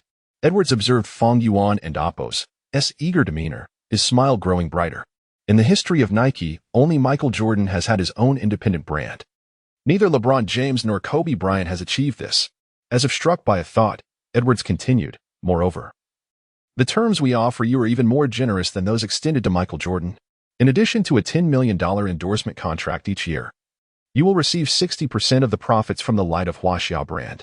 In other words, even if the brand and Apos' sales were dismal, Fang Yuan would still secure $10 million annually from Nike. I am ready to finalize the agreement with your company, Fang Yuan calmly stated, outlining his conditions. Firstly, I wish to have a say in the design of the sneakers. Beyond basketball shoes, I would like you to create practical casual shoes and athletic footwear. WTF? You, a basketball player, want to produce casual and athletic shoes? Are you serious? Edwards was taken aback. Yet, there was no denying Fang Yuan and Apos' bold vision, which also reflected his confidence in his marketability. These are not issues.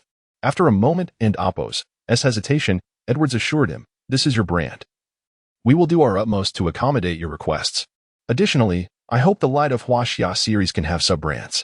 Fang Yuan continued to articulate his expectations, including a desire for his sub-brands to have their own endorsers. All of this is feasible. Following further discussions on sneaker sales and designating Huaxia as the distribution region, the contract was finally signed. Trevor Edwards was left astounded.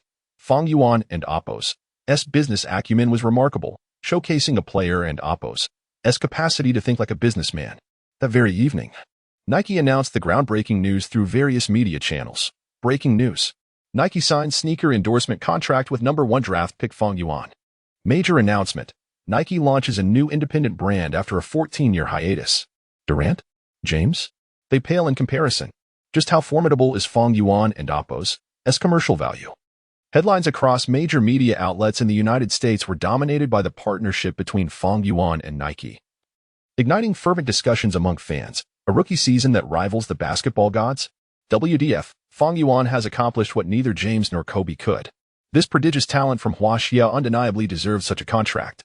Fang Yuan and Apos' news of the endorsement deal quickly soared to the top of trending searches nationwide, further solidifying Trevor Edwards and Apos' determination to champion Fang Yuan and Apos' potential.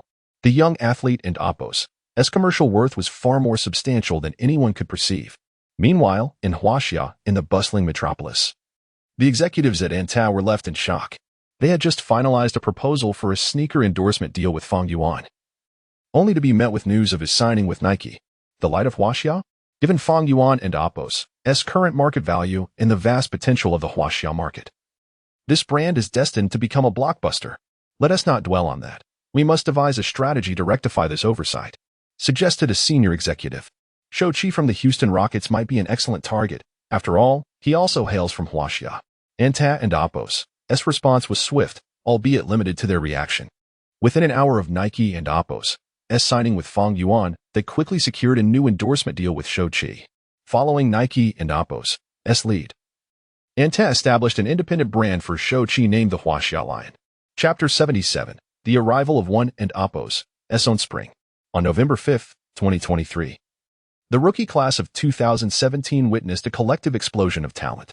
The fourth overall pick, Lonzo Ball, delivered an astonishing triple-double with 27 points, 12 rebounds, and 11 assists in a match against the Sacramento Kings, making him the youngest player in NBA history to achieve this feat. From this moment forth, the Phoenix Suns officially enter the championship race. After the game, LeVar Ball reached a new pinnacle during an interview with TNT, showcasing the power of his words. This is merely the beginning. Lonzo has fully adapted to the rhythm of the NBA. He will lead the Phoenix Suns to a remarkable turnaround, and they will be the champions of this season. The third overall pick, Jason Tatum, shone brightly against the Milwaukee Bucks, sinking 7 three-pointers and scoring a career-high 34 points. Had it not been for Fang Yuan, he would undoubtedly have been the brightest star among the 2017 rookies. The 13th pick, Donovan Mitchell, also played a crucial role in helping the Utah Jazz break free from a losing streak.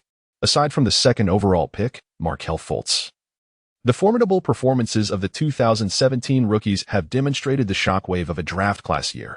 Yet, among the multitude of exceptional rookies, the most radiant star is undoubtedly Fang Yuan. That evening, the Los Angeles Lakers faced off against the Dallas Mavericks. In a match against a team clearly in a rebuilding phase, the Lakers effortlessly triumphed, extending their winning streak to 9 games. During the post-game interviews, reporters flocked to Fang Yuan, more interested in his complete signing with Nike than the game and Oppo's outcome. Nike had presented him with an irresistible contract. Calmly facing the cameras, Fang Yuan stated, "They will create a brand new independent line for me and provide a substantial endorsement fee each year, which is why I chose them. However, Fang, have you considered what would happen if your shoe sales were dismal? Why would you entertain such a far-fetched notion?" Without hesitation, Fang Yuan replied, "I do not believe my shoes will underperform in sales. Just wait and see. The Light of Huaxiao series will set a new standard." Fang Yuan's confidence piqued the curiosity of many fans. If anyone else had made such a claim, they would likely have faced harsh criticism. Yet, spoken by Fang Yuan, the number 1 pick from Huaxiao, fans could only adopt a wait-and-see attitude, for he has always been a harbinger of miracles. Will the Light of Huaxiao series indeed become the new benchmark? Only time will tell.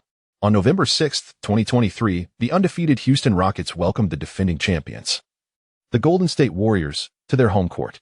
After a grueling 48-minute battle, the Warriors emerged victorious with a score of 128-120, ending the Rockets' 9-game winning streak and avenging their defeat in the season opener. Stephen Curry was the standout performer, amassing 42 points and 8 assists. In New York, at Madison Square Garden, an ESPN commentator exclaimed with fervor, "There remains only one undefeated team in the league. The visiting Los Angeles Lakers hold the top spot. But their winning streak may very well come to an end, as the New York Knicks will not allow a rookie to run rampant in their legendary arena." In terms of championship trophies, the Knicks may not boast the wealth of the Lakers, but when it comes to market presence and exposure, who dares to claim superiority over the Knicks in the NBA? Furthermore, Madison Square Garden is renowned as a hallowed ground for basketball, where countless stars have left their indelible marks. Today, Fang Yuan, the future superstar, finally steps onto the court at Madison Square Garden for the first time. Everyone eagerly anticipates the statistics he will deliver in this inaugural game. Will he pay homage to the legendary Kobe Bryant with a high score? Or will he demonstrate an all-around performance akin to the greats? Of course, these are mere speculations. The home team, the New York Knicks, will not easily become a backdrop for Fang Yuan's brilliance. His performance in the NBA evokes memories of the illustrious Chicago number 23. Prior to the game, the Knicks' new king, Kristaps Porzingis, is boldly declared, "I must inform him that this is New York, and he cannot run wild here." Porzingis' audacity stems from the fact that he is an interior player, while Fang Yuan excels on the perimeter, sparing him from a direct confrontation. The pressure belongs to the perimeter players. What concern is it of his? Tim Hardaway Jr. also boasted before the game, "Everyone has their moments of glory in the NBA. And I am no exception." With no need to defend against Fang Yuan, Hardaway reveled in his pre-game bravado, expressing greater anticipation for his matchup against Paul George. The bravado of the Knicks core players left some of their teammates uneasy.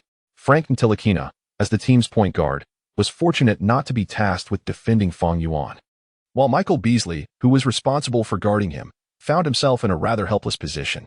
After all the talk, will any of them step up to defend Fang Yuan? It seems they have had their fun, leaving him to bear the burden. Fang Yuan is indeed an exceptionally talented young man. However, during the pre-game interviews, Beasley exhibited remarkable emotional intelligence, stating, "He is the most gifted offensive player I have encountered in the league. It may be difficult for me to contain him. Yet, he will also find it challenging to limit my game on the offensive end." Acknowledging his defensive limitations while seeking to reclaim his pride offensively. How splendid. As the Knicks players concluded their interviews, the broadcast cameras captured Fang Yuan's true love, Kendo Jenner, in attendance. Amid her busy schedule in New York for a fashion show, she took time to support Fang Yuan alongside her close friend, Gigi Hadid. Moreover, The stands were filled with numerous celebrities, including Taylor Swift, Scarlett Johansson, Victoria Justice, Angelina Jolie, and Dua Lipa, among many contemporary female stars. Fang Yuan couldn't help but exclaim, "My spring is finally arriving." Chapter 78. The dazzling dunk by Beasley. The thunderous block by Porzingis. The pregame warm-up swiftly concluded, and both teams' starting players took to the court. The New York Knicks starting lineup featured Frank Ntilikina, Tim Hardaway, Michael Beasley, Lance Thomas, and Kristaps Porzingis. As Porzingis stepped onto the court, Madison Square Garden erupted into a cacophony of cheers. Following the off-season trade of Carmelo Anthony, this Latvian superstar was poised to become the new king of New York. The Los Angeles Lakers maintained their usual starting five: Rose, George, Tucker, Ibaka, and Fang Yuan. When Fang Yuan entered the court, many fans on the sidelines hoisted their well-prepared banners. He is undeniably one of the hottest rising stars in the league. Indeed, regardless of the arena, he boasts a loyal fan base. The broadcast captured numerous signs held by Fang Yuan's supporters, surrounded by Knicks fans donned in their home team jerseys. With a sharp whistle from the referee, the centers took their positions at the center circle. The referee tossed the ball high into the air.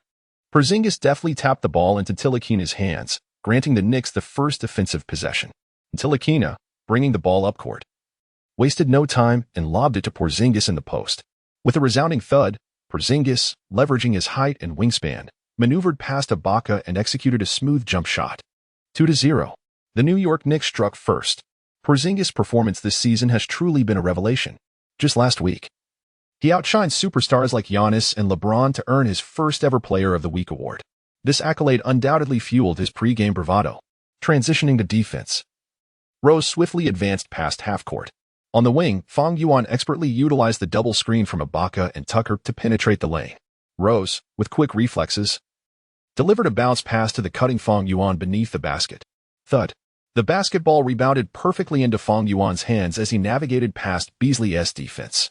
However, Porzingis and Thomas had already established their positions in the paint, leaving Fang Yuan with little opportunity for an easy score. Porzingis showcased his dynamic athleticism brilliantly. Yet, despite the Knicks' defensive setup, Fang Yuan showed no signs of slowing down. With a swift three-step motion, he leaped into the air, daring to challenge both Porzingis and Thomas before they could block him. With ferocious force, he slammed the basketball into the hoop. The rim reverberated with the impact. Upon landing, Fang Yuan maintained an air of composure, contrasting sharply with the uproar of Knicks fans in Madison Square Garden. Porzingis' static prowess was indeed formidable, yet Fang Yuan was undaunted. "Your Fang Yuan is quite impressive." On the sidelines, Victoria's Secret model Gigi Hadid gazed at Fang Yuan with admiration. "How did you manage to get someone so talented?" "Oh, he has nothing special," Kendo Jenner replied nonchalantly, though internally, she was elated. "You see, he pursued me for quite some time before I agreed."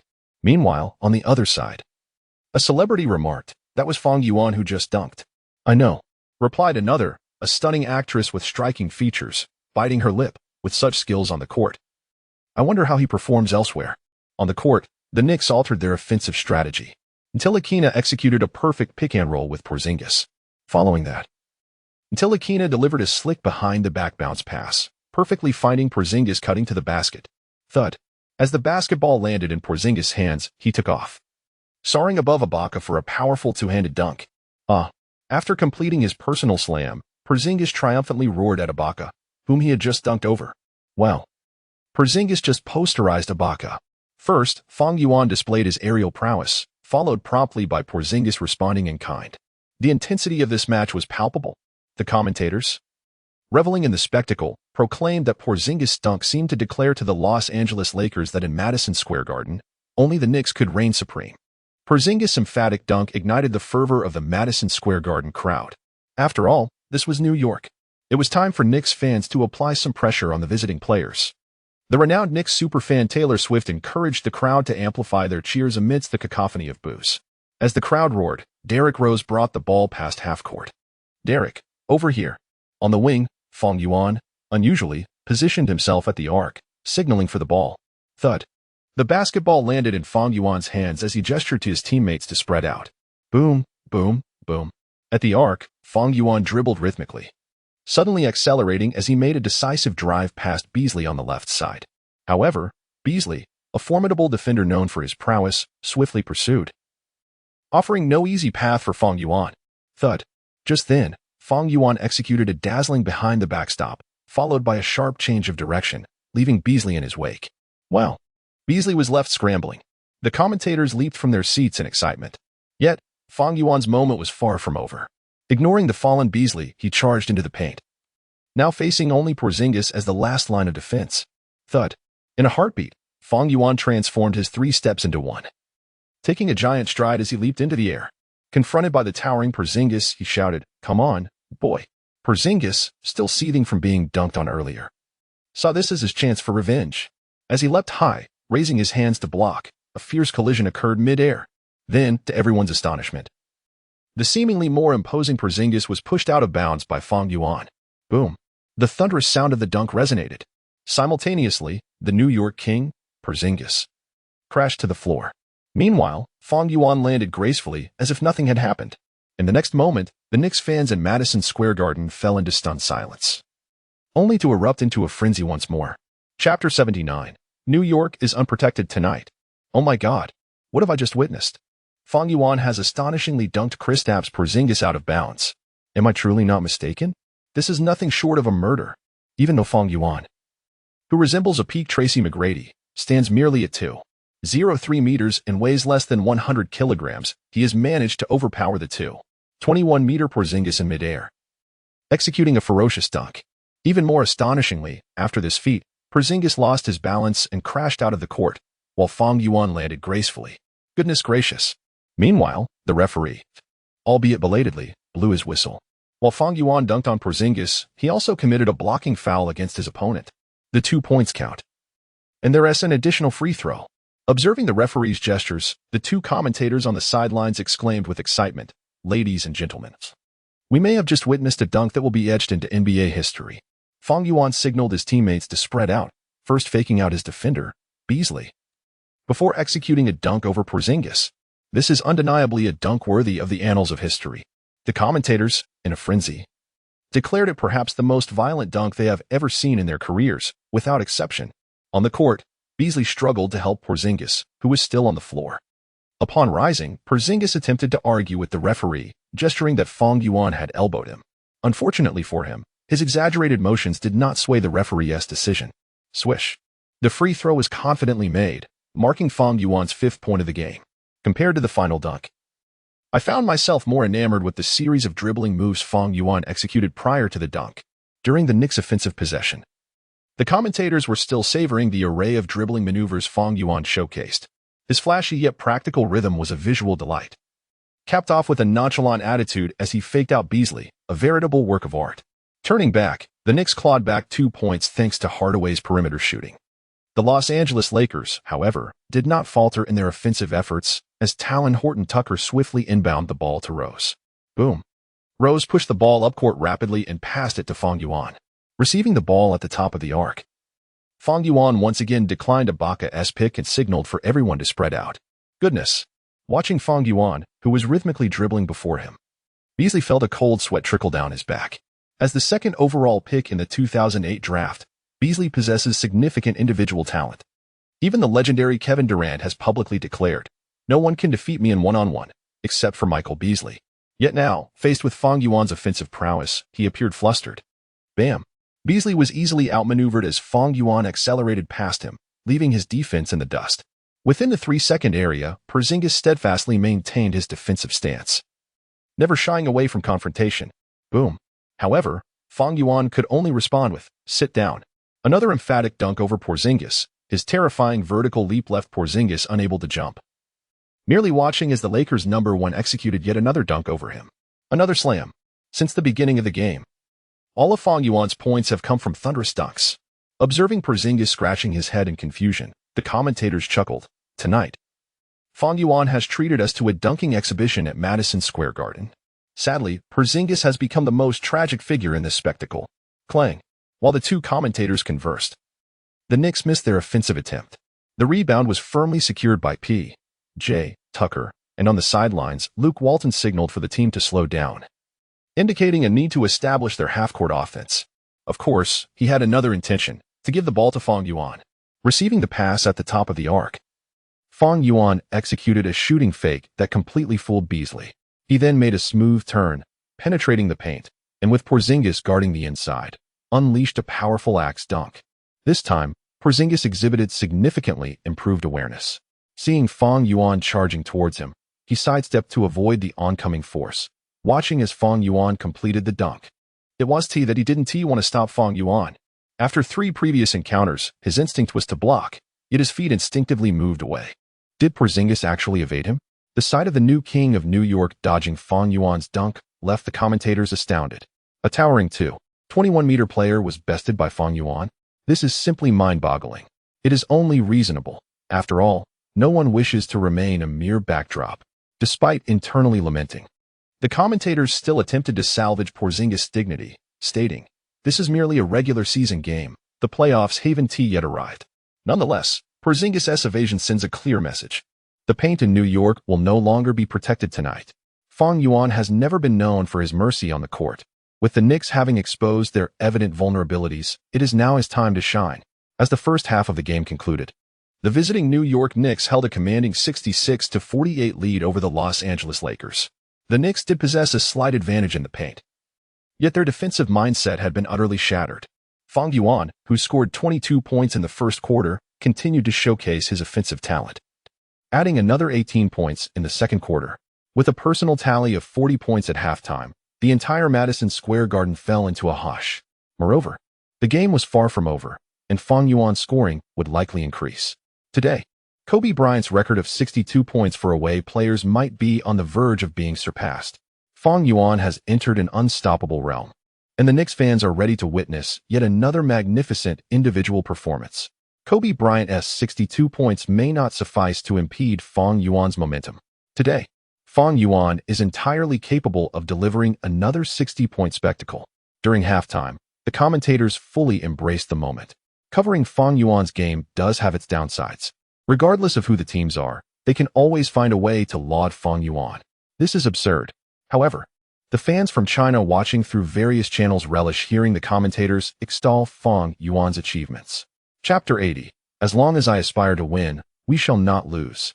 As the second half commenced, Fang Yuan unleashed an extraordinary long-range three-pointer, embodying the essence of a gentleman and the instinct of a killer.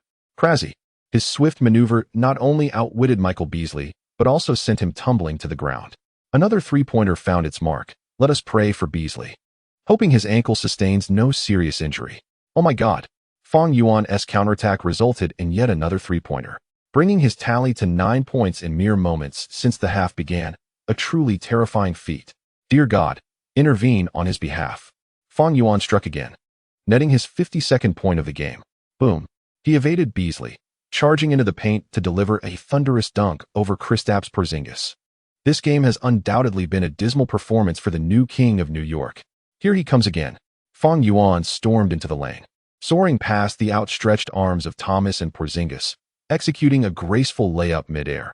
He has become an unstoppable force.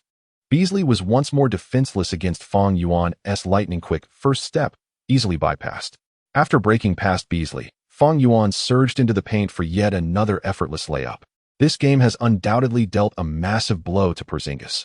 Let us hope this superstar's morale remains intact. Amen. Fang Yuan received a pass from Paul George, launching another three-pointer that rippled the net. This marked his 60th point of the match. Here he comes again. The Knicks' interior defense has all but vanished as they watch Fang Yuan triumphantly score yet again, bringing his total to 64 points. 64 points. This was the final score achieved by Fang Yuan through a spectacular solo dunk. Madison Square Garden, a legendary basketball sanctuary, erupted as if a bomb had detonated, unleashing deafening cheers. The fans within Madison Square Garden had completely forgotten their allegiance to their home team. Listen to the roars of the crowd. They have entered a euphoric state akin to that of Los Angeles Lakers fans. No one can help but applaud this prodigious talent from China, who has etched his name into the annals of Madison Square Garden's highest scoring record. 64 points. This is the highest scoring record since the arena's inception, and Fang Yuan accomplished this monumental feat in just 3 quarters. MVP, MVP, MVP. As the cheers from the crowd grew ever more fervent, Luke Walton wisely substituted him out, allowing him to bask in the adulation of the audience. Fang Yuan gracefully exited the court, and upon reaching the sidelines, he received a warm embrace from Kendo Jenner, seated in the front row. At that moment, the entire arena stood in unison, celebrating with cheers and applause, the sound echoing like a grand symphony. Witnessing this scene, Dua Lipa, not far away, whispered to a blonde beauty beside her, "Is Kendall Fang Yuan's girlfriend?" "Indeed." The blonde nodded. "You must have just found out." Upon hearing this, Dua Lipa felt a pang of disappointment, but quickly regained her composure, her eyes brimming with determination. "They're just dating. They aren't married. Who knows who will ultimately emerge victorious?" Perhaps even Dua Lipa did not foresee that her decision would ignite one of the most significant rivalries in the history of American entertainment. On the court, following Tim Hardaway's buzzer-beating three-pointer, the third quarter concluded with the Los Angeles Lakers leading over the New York Knicks by nearly 28 points, signaling the impending end of the contest. As the final quarter began, the Knicks had no starting players on the floor. Luke Walton, understanding the situation, sent in a lineup led by Dylan Brooks and Caruso. Thus, the game officially entered garbage time. Ultimately, the Lakers triumphed over the Knicks at Madison Square Garden with a score of 125-100, a staggering 25-point advantage. Fang Yuan contributed an impressive 64 points, setting numerous new records for this historic venue. Today, our defensive performance was akin to a pile of refuse. After the game, Knicks head coach David Fizdali succinctly addressed the media regarding their defensive struggles, particularly emphasizing the soft nature of their interior defense. The Knicks' most significant issue today was indeed their defense in the paint. However, this cannot solely be attributed to Porzingis. Initially, he truly exerted effort to defend against Fang Yuan's incursions, but after being dunked on 3 times, his mindset shifted, impairing his mobility. Undoubtedly, Fang Yuan of the Los Angeles Lakers is a prodigy, Coach Fizdali remarked. "In him, I see the shadows of Kobe Bryant and Michael Jordan. His future is destined to be radiant." Not only Coach Fizdali shared this sentiment, the Knicks' new king, Porzingis, similarly expressed his thoughts in front of the cameras. "I apologize to Fang Yuan for my pre-game remarks. Although this is his rookie season, his composure on both ends of the court belies his status as a newcomer." Other Knicks players also took the opportunity to redefine their pre-game statements. After the interviews with the Knicks concluded, the media's gaze shifted entirely to Fang Yuan. This prodigious talent from China, having achieved his second career game with 60 points, also shattered Madison Square Garden's highest scoring record, an achievement that many legendary stars have yet to attain. Congratulations on breaking the highest scoring record at Madison Square Garden. How does this performance differ from your previous game against the defending champions, the Golden State Warriors? There were indeed differences. Facing the camera, Fang Yuan once again showcased his prowess. "In that game against the Warriors, I scored 68 points over the entire match, while today, I achieved 64 points in just 3 quarters. That is the most significant difference." Just as Fang Yuan articulated, in the previous peak showdown against the Warriors, he scored 68 points under the relentless defense of their formidable lineup. In contrast, today, against the rather lackluster defense of the Knicks, he amassed 64 points in merely 3 quarters. Fang, winning in New York must feel extraordinary, right? Following this, an ESPN reporter posed a question to Fang Yuan. "As of now, your team is the only one in the league that remains undefeated. What do you have to say about that?" "As long as I aspire to win, we shall not lose." Fang Yuan's response elicited an audible gasp from the gathered reporters. Indeed, it perfectly encapsulated his character. Chapter 81. The Fashion Show? Go to hell. Fang Yuan, are you going to explain to me why you received an invitation from Dua Lipa? In the presidential suite of the Hamptons Hotel, New York, Kendall raised the invitation with her right hand while her left arm was crossed, standing tall to accentuate her long legs encased in black silk, drawing all of Fang Yuan's attention away. "How rude. I'm asking you a question." Noticing Fang Yuan's gaze, Kendall sulkily smacked her palm down on the table in front of the salivating Fang Yuan. "How would I know why she invited me?" Fang Yuan coughed lightly, retracting his gaze and shrugging his shoulders. "I'm just as puzzled. I don't even know Dua Lipa. Then why did she invite you?" Kendall, a bit irate, tossed the invitation onto the sofa, pouting as she sat beside it. "Fang Yuan, tell me the truth. Did you meet Dua Lipa behind my back? This time, don't think you can fool me with some ridiculous excuse about promoting friendship between our countries. I can concede that with Ivanka. It was about fostering international relations since she is, after all, the president's daughter. But Dua Lipa? She is a rising star in the Western music scene, not only possessing a sweet visage but also a figure that could be described as devilish. Contemplating this, a flicker of anxiety crept into Kendall's heart. I swear to God, I truly do not know this Dua Lipa. Fang Yuan approached Kendall with a wry smile, gently draping his arm over her shoulder. However, I am curious about this event. I want to see what this Paji intends. What did you say? Kendall spun around, her golden hair swishing behind her as her beautiful eyes narrowed dangerously. Seeing her expression, Fang Yuan immediately raised both hands in a gesture of surrender. I promise, I will just take a look, and I will bring a teammate with me. If there is the slightest hint of chaos at their gathering, I will guarantee my swift departure. Upon hearing this, Kendall scrutinized Fang Yuan's handsome face. To be honest, ever since Fang Yuan joined the Los Angeles Lakers as a top draft pick, the number of women around him had multiplied. There were 2 that she was aware of. How many more were there that she did not know? Even if Fang Yuan were an honest man, he could not necessarily withstand the advances of other women. Reflecting on the torturous tactics he employed, Fang Yuan hardly fit the mold of a typical honest man. Are you really going? Fang Yuan leaned in, planting a soft kiss on her exquisite cheek, whispering, Darling, my feelings for you are as clear as day. What if this Pajier is inviting me to discuss a potential endorsement? One should not always think negatively. Every situation possesses its own beauty. Kendall nestled against Fang Yuan's embrace. Fang Yuan, it's not that I don't trust you. It's just that, now that you have fame, the glances from those bad girls out there are rather intimidating. But Kendall, I already have you. In my eyes, no one can compare. Listening to Fang Yuan's sweet nothings, Kendall felt an overwhelming warmth in her heart. Her cheeks flushing as she playfully pouted, her eyes misting with a captivating allure. Suddenly, as if struck by a thought, Kendall's expression shifted, and she broke free from Fang Yuan's hold, dashing into the bedroom and shutting the door behind her with a giggle. Knock, knock. Open the door, Kendall. What on earth are you doing? Outside, Fang Yuan was bewildered. He had expected Kendall to return to the bedroom for a romantic encounter. Yet he was left puzzled by her sudden closure of the door. Damn it, just bear with it tonight. Inside, Kendall bit her lip. I have a very important fashion show tomorrow. I don't have time for you. Just go do whatever you need to. Come on. Fang Yuan persisted. Knocking on the door, Kendall, that's not fair. Open up. But no matter how fervently he pleaded, all he received in return was Kendall's melodious laughter. Damn. Realizing she had no intention of opening the door, Fang Yuan cursed under his breath, sulking as he slumped onto the sofa, his fingers incessantly scrolling through his phone. Though his eyes remained fixed on the door to the bedroom.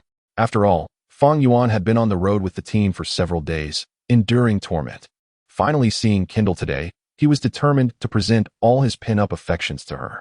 Inside the bedroom, Kendall applied a facial mask and slipped into a lace-trimmed, alluring nightgown. Gazing at her stunning reflection in the mirror, she playfully pouted. During her time with Fang Yuan, it seemed her cup size had increased by 1, and her figure had become more voluptuous. Lost in thought, she felt her cheeks warm and cautiously approached the bedroom door, pressing her ear against it. Hearing nothing, she gently opened the door. With the unexpected opportunity before him, how could Fang Yuan miss his chance? Like a cheetah, he sprang forward, his phone tumbling through the air. Ah! Kendall gasped in surprise, a touch of irritation flaring, before Fang Yuan swept her back into the bedroom. Fang Yuan, put me down. Seriously, stop messing around. Kendall protested as Fang Yuan hoisted her up, shutting the door behind him as he tossed her onto the bed. Before she could resist, he descended upon her like a mountain. Ouch! You're crushing me. Honey, please listen. I really have an important fashion show tomorrow. After tomorrow, I'll let you do whatever you want. Fang Yuan smirked devilishly. You're a liar. I just fell for one of your tricks. Do you think I'll let you off the hook now? Humph. You've made me feel miserable. Let me show you how I'll punish you. Looking down at the struggling Kendall, Fang Yuan stated firmly, if you continue to resist, I won't hesitate to take things to extremes. Ah, don't. Please. No. The embarrassment flooded Kendall's cheeks as her gaze, filled with longing, pleaded for mercy. 10 minutes later. To hell with it. The fashion show? I just want to be cherished by my husband right now. Chapter 82. Surely, you do not assume that Fang Yuan is a novice? As the morning sun streamed through the window, illuminating the disheveled bed, a thin blanket covered 2 exposed figures. Kendall was the first to awaken. Her beautiful eyes fluttering open as she turned to gaze at Fang Yuan's handsome visage, a smile of contentment gracing her lips. Gently caressing his robust muscles and observing Fang Yuan still lost in slumber, Memories of the previous night's fervor flooded her mind, causing her cheeks to flush crimson. She bit her lips softly, murmuring, "How infuriating. I told you there was an important runway show today, yet you seem utterly indifferent." Carefully lifting the blanket, Kendall gingerly descended from the bed, her legs feeling weak and unsteady, the familiar sensation of exhaustion washing over her. She retrieved her tattered nightgown from the floor and made her way to the bathroom. Staring at the mirror, her skin adorned with vivid strawberry marks, she sighed in resignation. How could she possibly don a splendid gown for the show in this state? Kendall had only been released from Fang Yuan's grasp at 3 in the morning. Had she not begged for mercy, she would have faced a relentless all-nighter. After a quick wash and changing into a clean outfit, she bestowed a deep kiss upon Fang Yuan before quietly slipping away. By the time Fang Yuan opened his eyes, Kendall's presence had already vanished. Remembering the invitation to Sister Pa's gathering today, Fang Yuan requested a day off from his coach, Walton. Fang Yuan, "No problem at all." Walton replied without hesitation, "I was actually considering giving you a day off myself. Take the day to rest, and we shall reconvene tomorrow at the Brooklyn Nets Arena." If anyone on the Los Angeles Lakers deserved a day off, it was undoubtedly Fang Yuan. Moreover, since he was taking it for his own happiness, Walton had no reason to decline. After preparing according to the invitation, Fang Yuan, accompanied by Dylan Brooks, set off for the gathering. Located in a scenic area on the outskirts, seated at a table with unfamiliar faces, they exchanged greetings before descending into a silence. The gathering boasted numerous stars and business elites. Halfway through the meal, Fang Yuan felt satiated and, having indulged in several glasses of red wine, began to feel lightheaded. After sharing a few words with Brooks, he excused himself to take a stroll outside, leaving Brooks behind at the table. As he stepped outside, intending to leisurely wander, a female voice suddenly called out to him from behind. Sister Pa approached swiftly, extending her hand. "This is our first meeting. Hello, Fang Yuan. I am Dua Lipa." "Hello, Sister Pa. I am delighted that you invited me to this gathering." Fang Yuan took her hand, his pinky inadvertently brushing against her back. An action that seemed accidental yet carried an air of intention. He was well aware of Dua Lipa's prominence as a rising pop sensation, having encountered numerous viral videos featuring her on social media in his past life. Even without the system prompting him to engage, Fang Yuan found himself desiring to include her in his life, if only to listen to her melodious voice daily. "I have been following your work for quite some time," he confessed. Sister Pa appeared unfazed by his subtle gestures, smiling radiantly, her lips parting in laughter. "Are you uncomfortable in crowded situations?" "Indeed, somewhat." "Then why not accompany me for a stroll in the small grove behind?" "A grove? Are you certain that is the best place for a leisurely walk?" Fang Yuan responded, a hint of youthful naivety in his tone. "Don't be shy, Fang Yuan. I'm not a bad person. Just come with me." What audacity! Does she truly think of herself as a novice? He mused, anticipating the ensuing events. As they entered the grove, the darkness deepened, emboldening Fang Yuan to make intentional contact with Sister Pa. As they ventured into the heart of the grove, he gently placed his hand upon her back, rather than resist. Sister Pa seemed to welcome his advances, a hint of excitement shimmering in her demeanor. Upon reaching a clearing, they embraced passionately, their lips meeting fervently. Gradually, Fang Yuan became aware of the intoxicating scent emanating from Sister Pa, a blend of her natural fragrance and the aroma of wine, overwhelmingly enticing. She loosened her grip around his neck, adjusting her hair as their eyes adjusted to the dim light, allowing them to see each other more clearly. Suddenly, Sister Pa pressed her face close to his, playfully asking, "Who do you think is better, me or Kendall?" "In what regard?" Fang Yuan stammered, caught off guard by the question. "In all aspects, such as looks and physique." For the sake of fleeting happiness and system rewards, Fang Yuan clenched his teeth and nodded. "You are indeed superior. You're a liar." Feeling the sting of her playful accusation, Fang Yuan quickly retorted, "I genuinely believe you surpass Kendall. You are kind, fit, and more attractive in every way." Her laughter rang out, and Fang Yuan playfully pinched her cheek. "You're incorrigible. Shall we begin? Let us commence." Through her unabashed cries, Fang Yuan found himself somewhat at a loss for words, relieved that they were in the seclusion of the grove, away from prying eyes. Chapter 83. When stealing a kiss, one must wipe their mouth.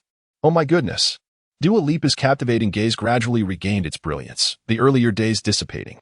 With a voice tinged with a raspy delight, she exclaimed, "This feeling is truly exquisite. From the very first moment I laid eyes on you through my phone, I fell deeply in love."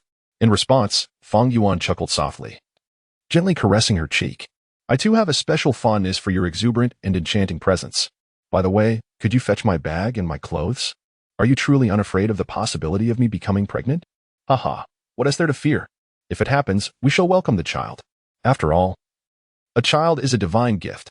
As a traveler from another world, Fang Yuan might not be capable of sowing seeds across the land, but he could certainly manage to have a few renowned Western starlets bear his children. Will you marry me? Sister Pa inquired, her eyes glimmering with a hint of hope. Fully aware of the foolishness of her question yet compelled to ask it nonetheless. I am merely 19 and have never contemplated the matter of marriage, Fang Yuan replied, shaking his head lightly. What, do you wish to tie the knot so hastily? Sister Pa sighed in disappointment upon hearing this, but quickly resumed her authoritative demeanor, issuing commands to Fang Yuan. As he dashed off to retrieve the bag, Sister Pa gazed after him, her eyes filled with a blend of disappointment and intrigue. Regardless, he was not inclined towards marriage at present. The future would reveal who would ultimately win his affection, depending on their abilities. Sister Pa harbored a genuine disdain for Fang Yuan's official girlfriend, Kendo Jenner. In a moment of distraction, Fang Yuan playfully delivered a light smack to her backside, declaring, Remember, this is your final command to me. From now on, you shall heed my directives. I still have many years to live. I refuse to be commanded by you. Just as she finished her retort, another firm smack landed on her rear. Do you dare strike me? I shall bite you, she exclaimed, baring her teeth in a playful threat. It seems you are once again in need of discipline. Beep. Detected S-rank heroine Dua Lipa is currently charging the host. Beep. System rewards the option to increase any attribute by 5. At the banquet, Fang Yuan and Sister Pa feigned distance as they sat opposite each other, awaiting the arrival of red wine from Dylan Brooks. Soon, Brooks approached with 2 glasses of red wine, placing them before Fang Yuan and Sister Pa. Haha, you two chat away. I'll keep watch, he said as he stepped back, astonished by the ease with which his boss and Sister Pa interacted. Did you manage to win her over in just 3 hours? When will you return to Los Angeles? Fang Yuan inquired, glancing at Brooks, who had his back turned. The team will be on the road for the next few games. I should be back in about a week, Brooks replied. What about you? Are you also returning to Los Angeles? I don't wish to witness you and Kindle flaunting your affection. Sister Pa's words dripped with jealousy. I plan to purchase property in Los Angeles and settle there. Fang Yuan remained silent. The banquet soon drew to a close, and after bidding farewell to Sister Pa, Fang Yuan returned to the hotel alongside Dylan Brooks. On the way, Brooks chattered incessantly, attempting to discern the nature of Fang Yuan's relationship with Sister Pa. Naturally, Fang Yuan had no intention of divulging any information. Upon reaching the hotel, Fang Yuan changed out of his clothes and tossed them into the washing machine before heading to the bathroom for a soak. It was not that Fang Yuan was overly fastidious. He was merely aware that Kindle could detect certain scents on him with her keen sense of smell. To indulge in infidelity and neglect to clean oneself? That would be an act of utter foolishness. On November 7th, in the United States, the Los Angeles Lakers faced off against the Brooklyn Nets in New York. This season, the Nets continued their familiar pattern of disarray. Following the failure of their famed quintet, Durant, ISO Joe, Pierce, Garnett, and Lopez, the team entered a prolonged rebuilding phase. However, the not-so-astute management of the Nets failed to grasp the essence of the situation during their descent. This year's first overall pick served as their tuition fee. Witnessing Fang Yuan's ruthless offensive display against them, the Nets management felt a pang of helplessness. Moreover, their draft rights for the following year still rested with the Boston Celtics. Ultimately, during his second match in New York, Fang Yuan once again clocked out after 3 quarters, delivering an impressive performance of 44 points, 7 rebounds, and 5 assists, leading his team to an impeccable 11-game winning streak.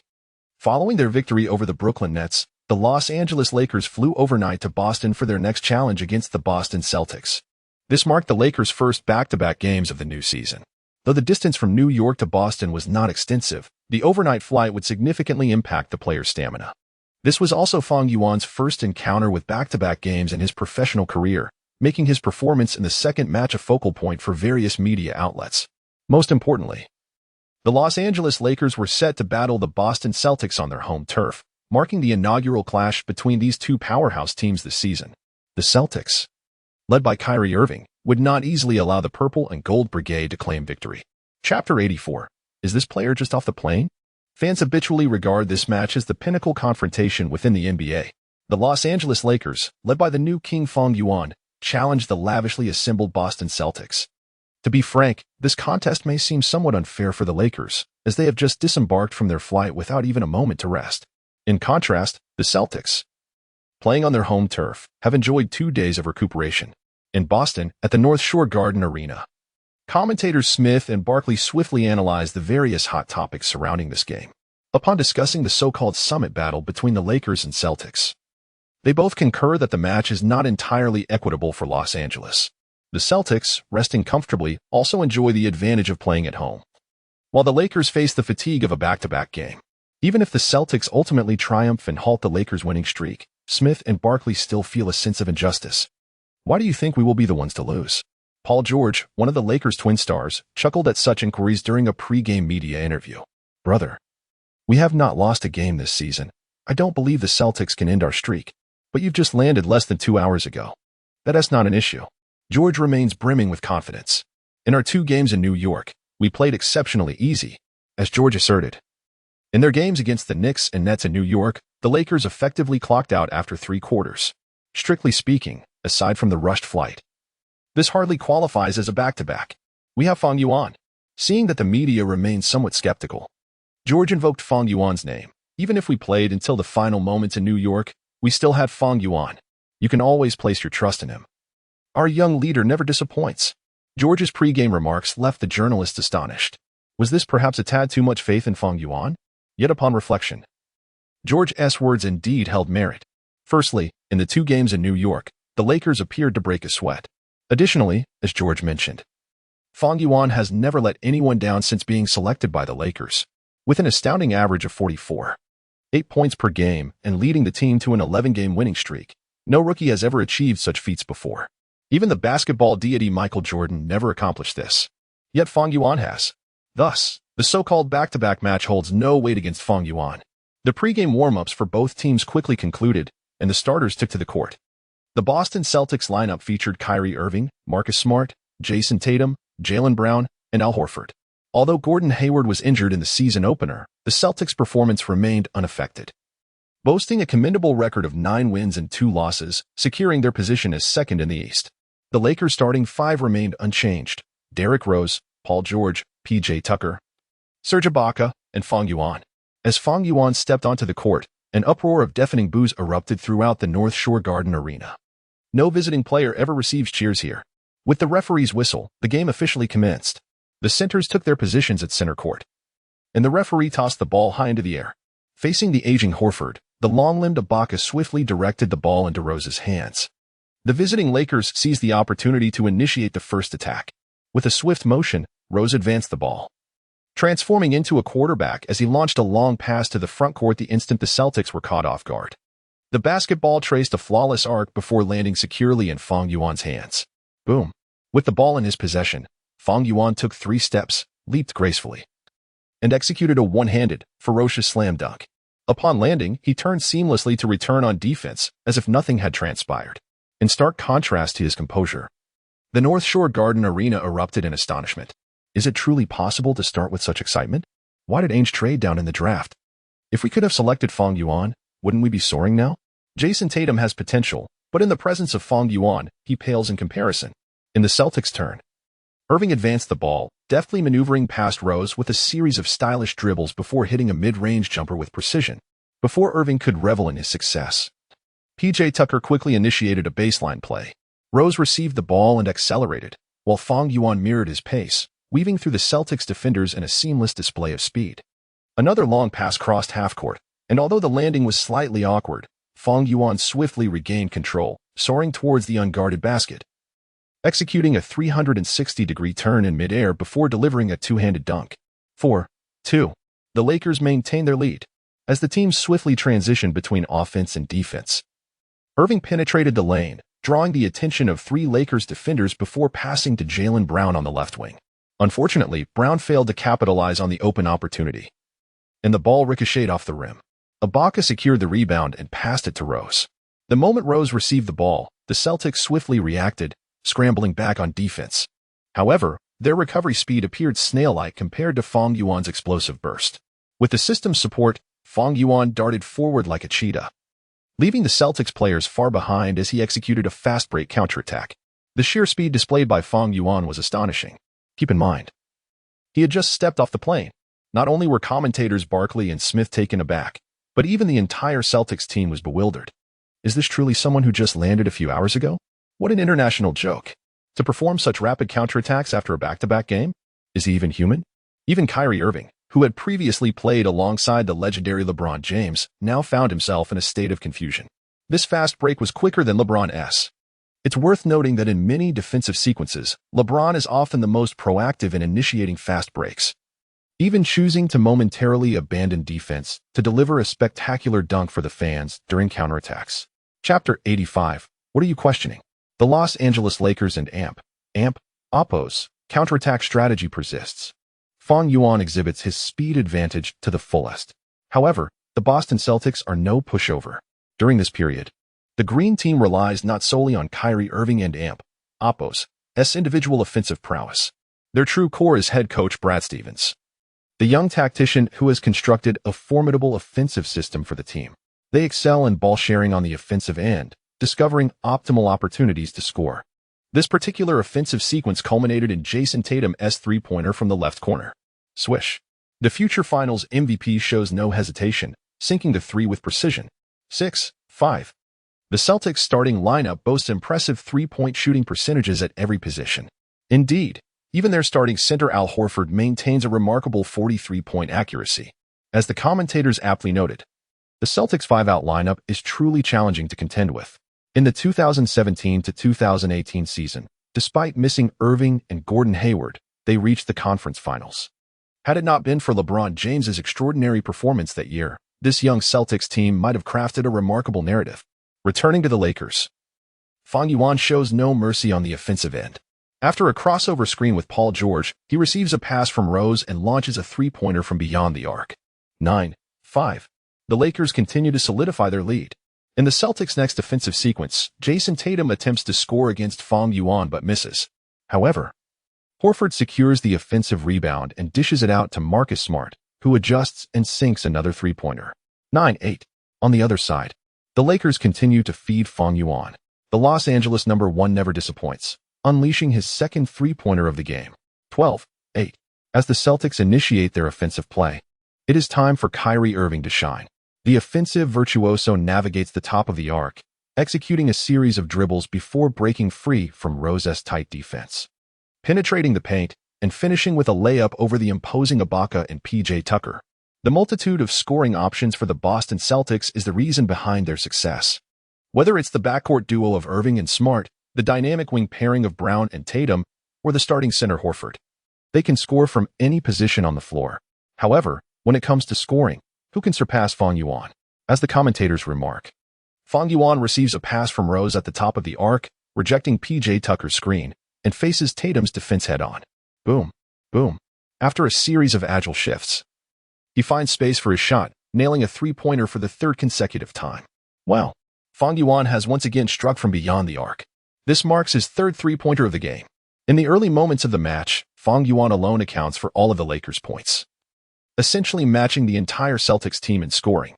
Within a mere 3 minutes of play, the Celtics have relied on teamwork to score consistently, while the Lakers have depended on Fang Yuan's unstoppable three-pointers and individual fast breaks for a total of 15 points. Thus, it is not an exaggeration to say that Fang Yuan is matching the entire Celtics team in scoring. In fact, he has outscored the Celtics as a whole. Facing the multitude of scoring threats from the Celtics, the Lakers' defensive performance is evidently lacking. In the commentary booth, witnessing Irving assist Smart for yet another three-pointer, Smith cannot help but exclaim, under Stevens' tutelage, this Celtics team is terrifying on the offensive end. Yet, they are unable to contain Fang Yuan's brilliance on defense. Barkley interjects, look at Fang Yuan's offensive efficiency today. Aside from one missed three-pointer, he has hit all of his other attempts. In the first quarter, the Celtics amassed a staggering 44 points, completely overwhelming the Lakers' defense. Fang Yuan, on the other hand, registered an impressive 26 points and contributed 4 assists. Thanks to Fang Yuan's outstanding performance, the Lakers find themselves trailing the Celtics by 4 points, 40-44, on the road. Although the Boston Celtics, playing at home, hold a temporary lead, the two commentators discern the differences between the teams. The Celtics starting 5 exhibit balanced scoring with numerous offensive threats. In contrast, the Lakers depend heavily on Fang Yuan, who stands out alone. The other star, Paul George, finds himself overwhelmed by the Celtics' perimeter defense. This is, of course, understandable. Both Smart and Brown possess elite defensive capabilities. George has always been somewhat inconsistent on the offensive end, and today, facing two all-defensive players, he is indeed struggling. Coach, I believe it is time to unveil our trump card. On the Lakers bench, Fang Yuan rises to discuss strategy briefly with Luke Walton. This is a tactical system they had established early in the season. Previously, during a matchup against the defending champions, the Golden State Warriors. The Lakers had substituted Nick Young for Rose to add another perimeter shooter. However, in the crucial moments of that game, Fang Yuan's performance was so exceptional that Coach Walton could not implement the strategy of playing Fang Yuan, George, and Young together. No problem. Let us have them all on the court together at the start of the second quarter. Walton pats Fang Yuan on the shoulder. Let them see the strength of the purple and gold. Soon, the intermission concludes, and both teams rotate their lineups onto the floor. What kind of lineup are the Los Angeles Lakers deploying? Upon seeing the Lakers starting lineup for the second quarter, Smith in the commentary booth is somewhat surprised. The Lakers have chosen to keep Fang Yuan and George on the court instead of giving them a rest. What is Luke Walton thinking? Barkley, sitting beside him, questions. The Celtics starting lineup is likely to remain on the floor until the middle of the second quarter. By that time, Fang Yuan and George's stamina may wane, potentially impacting their performance in the game. Celtics head coach Brad Stevens has also noted this development. He glances over at Walton on the Lakers bench, a look of puzzlement on his face. Although Walton's coaching skills have often faced criticism, he would not make such a fundamental mistake. Could it be that the Lakers, having won too many games, are intentionally trying to lose? Regardless, Coach Stevens will not let such an opportunity slip through his fingers. Chapter 86, the brand new version of Fang Yuan. As the second quarter commenced, the Los Angeles Lakers, playing as the visiting team, swiftly initiated their offense. Fang Yuan assumed the role of the team and Oppo's rotational point guard, gradually advancing the ball into the front court. The Celtics and Oppo's defender, Terry Rozier, felt a twinge of anxiety, for he was up against a rising star, the league's top scorer this season. For Rozier, a sophomore player, merely avoiding being overwhelmed would be considered a success. However, Fang Yuan, stationed at the top of the arc, exhibited no intention of engaging in a one-on-one confrontation. After a series of deft behind-the-back dribbles, he seized the opportunity to pass the ball to Paul George, who had maneuvered free from two screens on the wing. Following a successful pick-and-roll that allowed him to shake off his defender, George caught the ball effortlessly and confidently launched a three-pointer. Swish! The basketball traced a beautiful arc through the air, seamlessly finding the net. The exquisite pass from Fang Yuan was executed to perfection. On the sidelines, commentator Smith refrained from extolling George's successful three-pointer, instead directing his focus toward Fang Yuan. Fang Yuan's remarkable scoring ability often overshadowed his exceptional passing skills. He has the potential to evolve into an all-around warrior akin to LeBron James. Transitioning to defense, Paul George aggressively pressured Marcus Morris, intensifying the defensive effort. Morris, unprepared for the onslaught, committed a turnover that handed the ball directly to Fang Yuan. Faced with such a golden opportunity, how could Fang Yuan refuse? Securing possession, he accelerated into the front court, drawing the attention of three Celtics defenders before delivering the ball to Nick Young, who was stationed just beyond the left three-point line. Bang! After a brief adjustment, Young confidently sank the three-pointer. 46-44.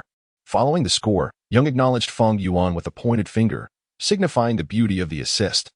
With both George and Young hitting three-pointers consecutively, the Lakers surged ahead in the score while playing away from home. The Lakers had completed their comeback. Smith on the commentary team mused thoughtfully. Perhaps we have misjudged Coach Walton. This lineup for the Lakers may indeed be their secret weapon. Since taking on the role of starting point guard for the second unit, Fang Yuan's offensive intimidation factor has not diminished. Rather, it appears to have increased. One must ponder how many teams would dare to leave the league's top scorer unguarded. His potent ability to draw defenders has afforded his teammates substantial opportunities. Nick Young, who entered as a substitute, found his offensive role simplified, using screens to create open shots for three-pointers. Even without his teammates setting picks, Young constantly repositioned himself, causing chaos within the Celtics' defensive formation. Is this not the essence of Fang Yuan's offensive strategy? In simpler terms, the Lakers' offensive tactics are straightforward. Spread the floor. With Young and George engaging in various off-ball movements combined with teammates setting screens to create scoring opportunities, the interior players, Tatum and Ibaka, need only focus on setting screens and defense. And as for Fang Yuan, he simply stands at the top of the arc, orchestrating the play. Beep. By the time Celtics coach Stevens realized the situation and called for a timeout, the Lakers had expanded their lead to 12 points. What had transpired during this interval? The momentum had shifted dramatically, leaving commentators Smith and Barkley utterly astonished. The Lakers unleashed a formidable offensive surge at the beginning of the second quarter. Surprisingly, this entire sequence was not solely reliant on Fang Yuan's personal scoring prowess. Had this wave of momentum been generated by Fang Yuan's individual efforts, Smith and Barkley could have comprehended it, given his capabilities on the offensive end. However, during this stretch, apart from one three-point attempt, Fang Yuan had predominantly focused on facilitating the team's offense from the perimeter. He was not the focal point for the Lakers during this period. It was Paul George and Nick Young who shone brightly. George and Young completely dismantled the Celtics' perimeter defense. Their three-point shots pierced through the heart of the Celtics lineup like blades. In terms of efficiency, George and Young might not parallel Fang Yuan, but since the beginning of the second quarter, their accuracy from beyond the arc has been remarkably high. The Celtics bench simply could not withstand an offensive onslaught of this magnitude from the Lakers. The widening point differential was entirely expected. What were the Celtics substitutes doing during this time frame? Coach Stevens was experiencing a headache. It was one thing to contend with Fang Yuan, but now George and Young were both on fire. If the Celtics struggled against one Fang Yuan, how could they hope to manage both Young and George? Upon returning from the timeout, Stevens opted to reinstate his starting lineup led by Kyrie Irving. He believed that, considering Fang Yuan and George had been on the court for an extended period, the team might still turn the tide despite the energy expenditure. A 12-point deficit was not insurmountable for the Boston Celtics. However, in the very first possession after the timeout, Fang Yuan surged from the wing, swatting away Irving's layup attempt. He appeared to show no signs of fatigue whatsoever. After launching a three-pointer, he spent the remainder of the time facilitating for his teammates. Where was the notion of conserving energy? Once the Celtics starters returned, Fang Yuan activated his personal scoring mode, helping the Lakers maintain their lead firmly. By halftime, the Lakers had amassed an impressive 78 points at the North Shore Garden, while the Celtics had only managed 62. Although a 16-point margin is not excessively large, the prospect of overturning such a lead with Fang Yuan in play is undoubtedly a fool's errand. Upon the conclusion of the first half, Fang Yuan submitted a flawless performance.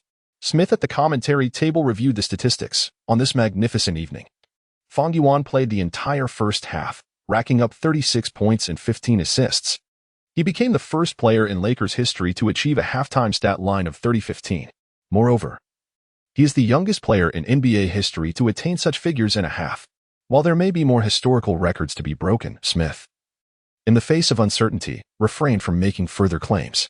He could assert with certainty that Fang Yuan would undoubtedly deliver a performance worthy of historical significance today.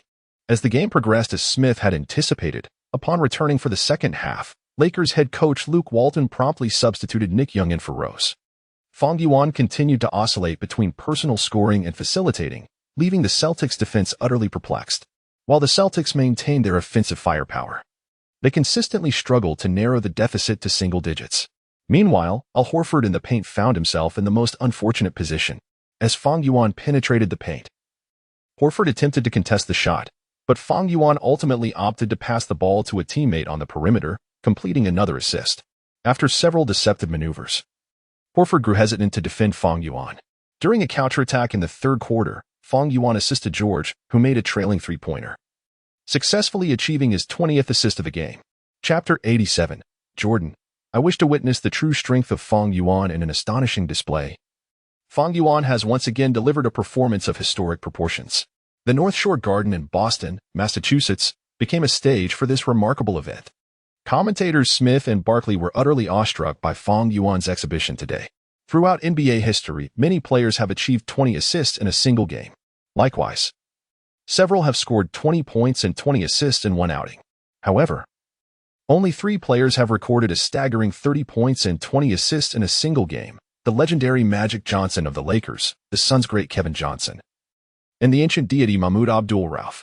Yet, even these 3 titans of the sport had a maximum scoring record of merely 37 points.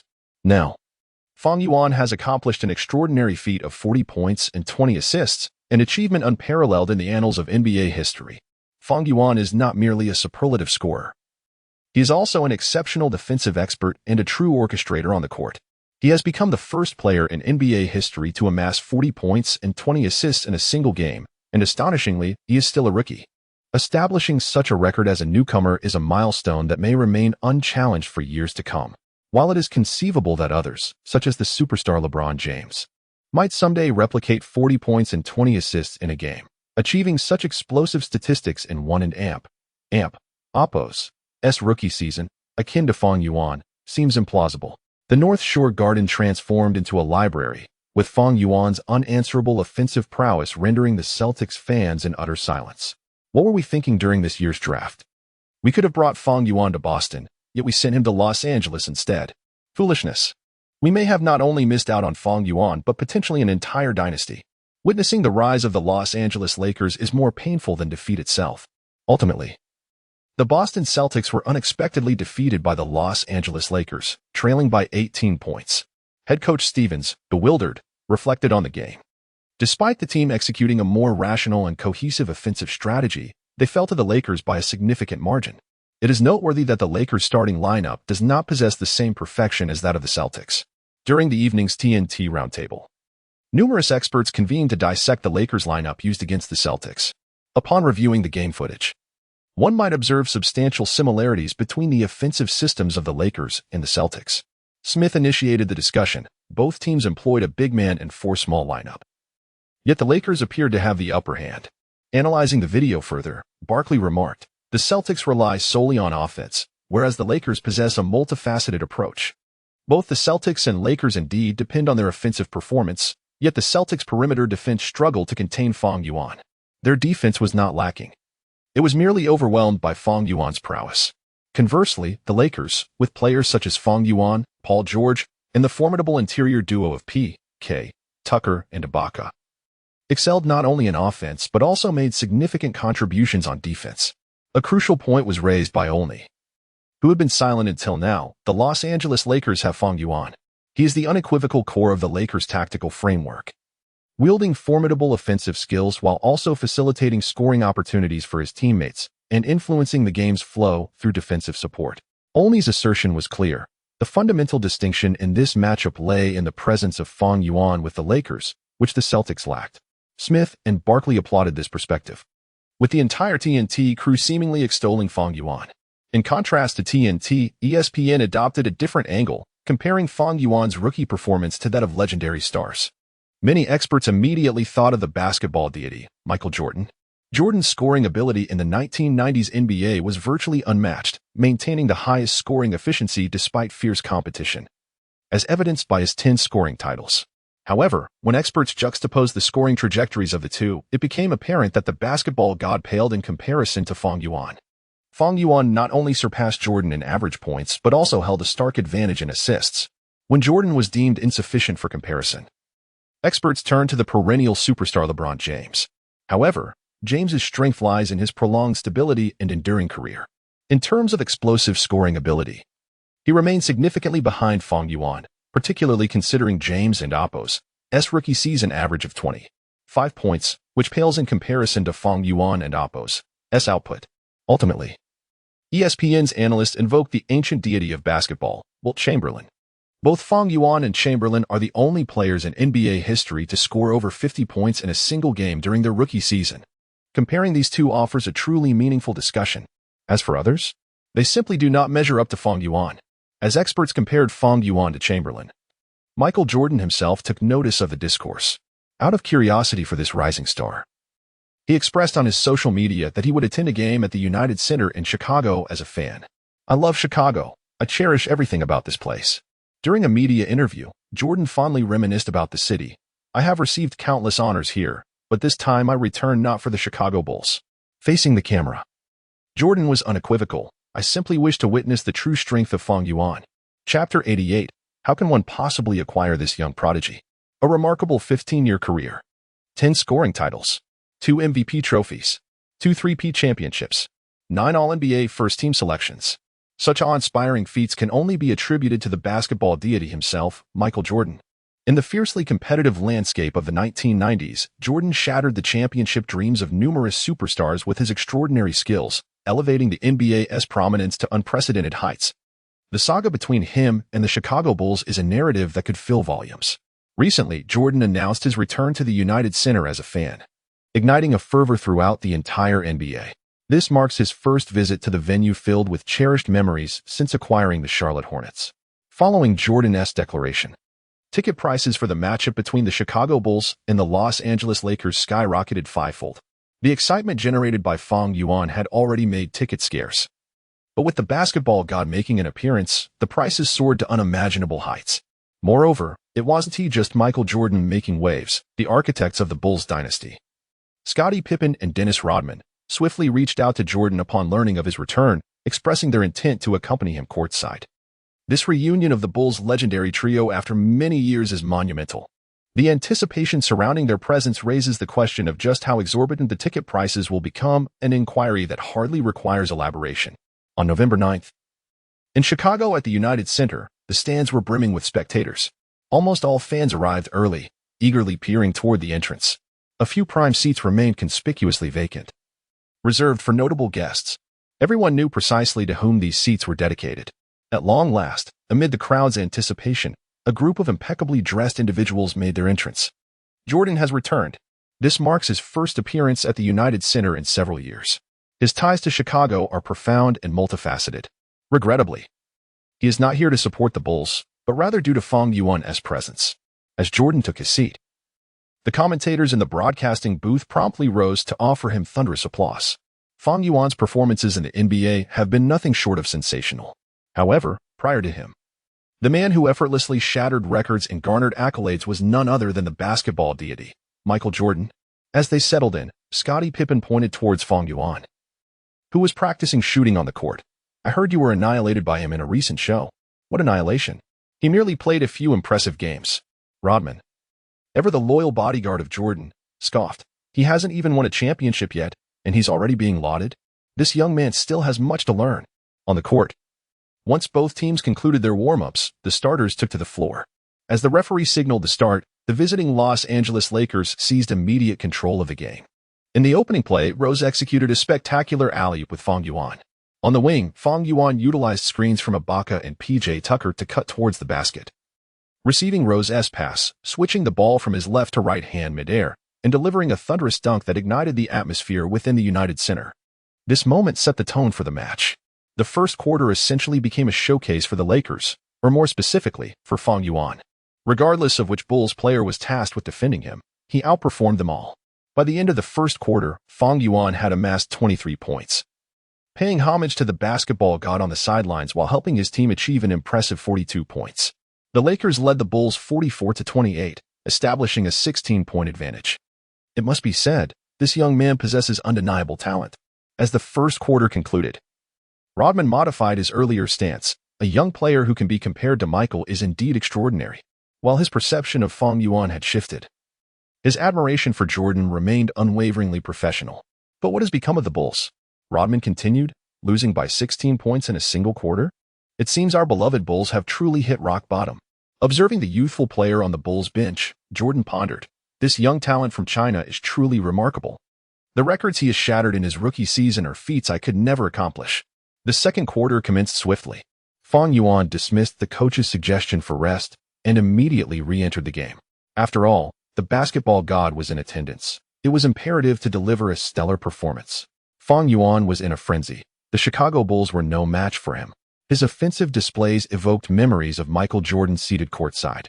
Witness this play, a graceful mid-range jumper after faking out his defender. Let us not forget his prowess in penetrating the paint. Rose delivered a precise bounce pass, and Fang Yuan soared for a ferocious dunk over the Bulls' starting center. As Fang Yuan continued to dominate offensively, the commentators were thoroughly exhilarated. Not just the commentators, but the Bulls fans in the United Center were swept up in Fang Yuan's relentless offensive onslaught, rising from their seats to applaud him. Despite the steep ticket prices, witnessing Fang Yuan score 38 points in a half made the expense feel justified. After all, fans were not only treated to Fang Yuan's scoring prowess, but also the presence of Jordan, Pippen, and Rodman, alongside the return of their beloved Rose. To witness such a momentous gathering in a single game, even at a premium price, would be a rarity. Jordan was genuinely elated. Fang Yuan's explosive talent on the court deeply impressed him. Yet the paramount question lingered. This exceptionally gifted young player was neither a Chicago native nor a member of the Charlotte Hornets. Alas, how might one secure this prodigious talent? This is a dilemma that Michael Jordan must contemplate.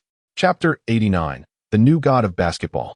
At long last, Fang Yuan scored an astonishing 60 points in just 3 quarters, securing a commanding 28-point lead for his team and effortlessly clocking out for the day. 60 points.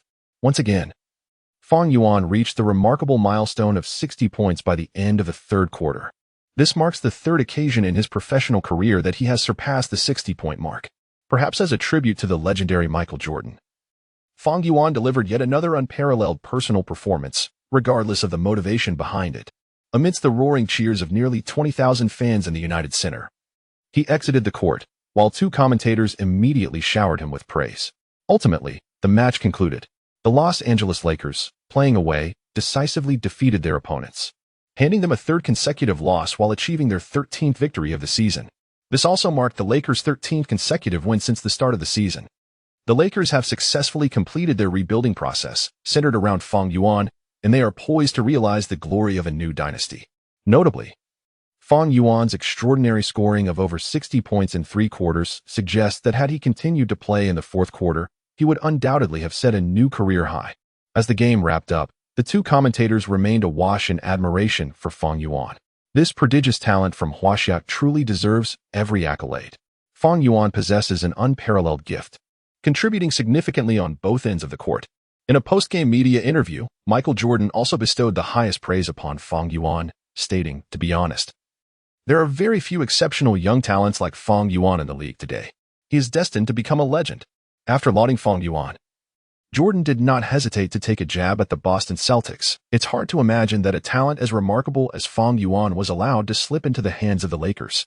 With that, Jordan concluded his post-game interview. Jordan's assessment is indeed accurate. Fang Yuan is a truly exceptional player, following suit in the media interviews. Dennis Rodman also weighed in on both Fang Yuan and the Celtics. "I suggest Celtics general manager Ainge resign immediately. Even if I had 3 Tatums, I would trade them without hesitation to acquire Fang Yuan." As both Jordan and Rodman criticized the Boston Celtics management, many fans shifted their attention to the Celtics, who had just suffered a significant defeat at the hands of the Cleveland Cavaliers. Jason Tatum is undoubtedly talented, but it is clear he pales in comparison to Fang Yuan. As the game concluded, the commentator at the North Shore Garden declared, "Had we chosen Fang Yuan in this year's draft, the Cleveland Cavaliers would not even be our rivals." Meanwhile, Fang Yuan is aiding his team in its resurgence, while Jason Tatum remains overshadowed by Kyrie Irving. It is not only the commentators who are skeptical of the Celtics draft decisions this year. Even the Celtics fans at North Shore Garden were seen holding signs. Danny Ainge, "Step down. What we need is Fang Yuan." The cunning Ainge must be feeling desperate. Today, at North Shore Garden, the Boston Celtics faced yet another significant defeat. This time against their old rivals, the Cleveland Cavaliers. This loss marked the Celtics' 2nd consecutive defeat, while the team still holds a respectable 3rd place in the Eastern Conference.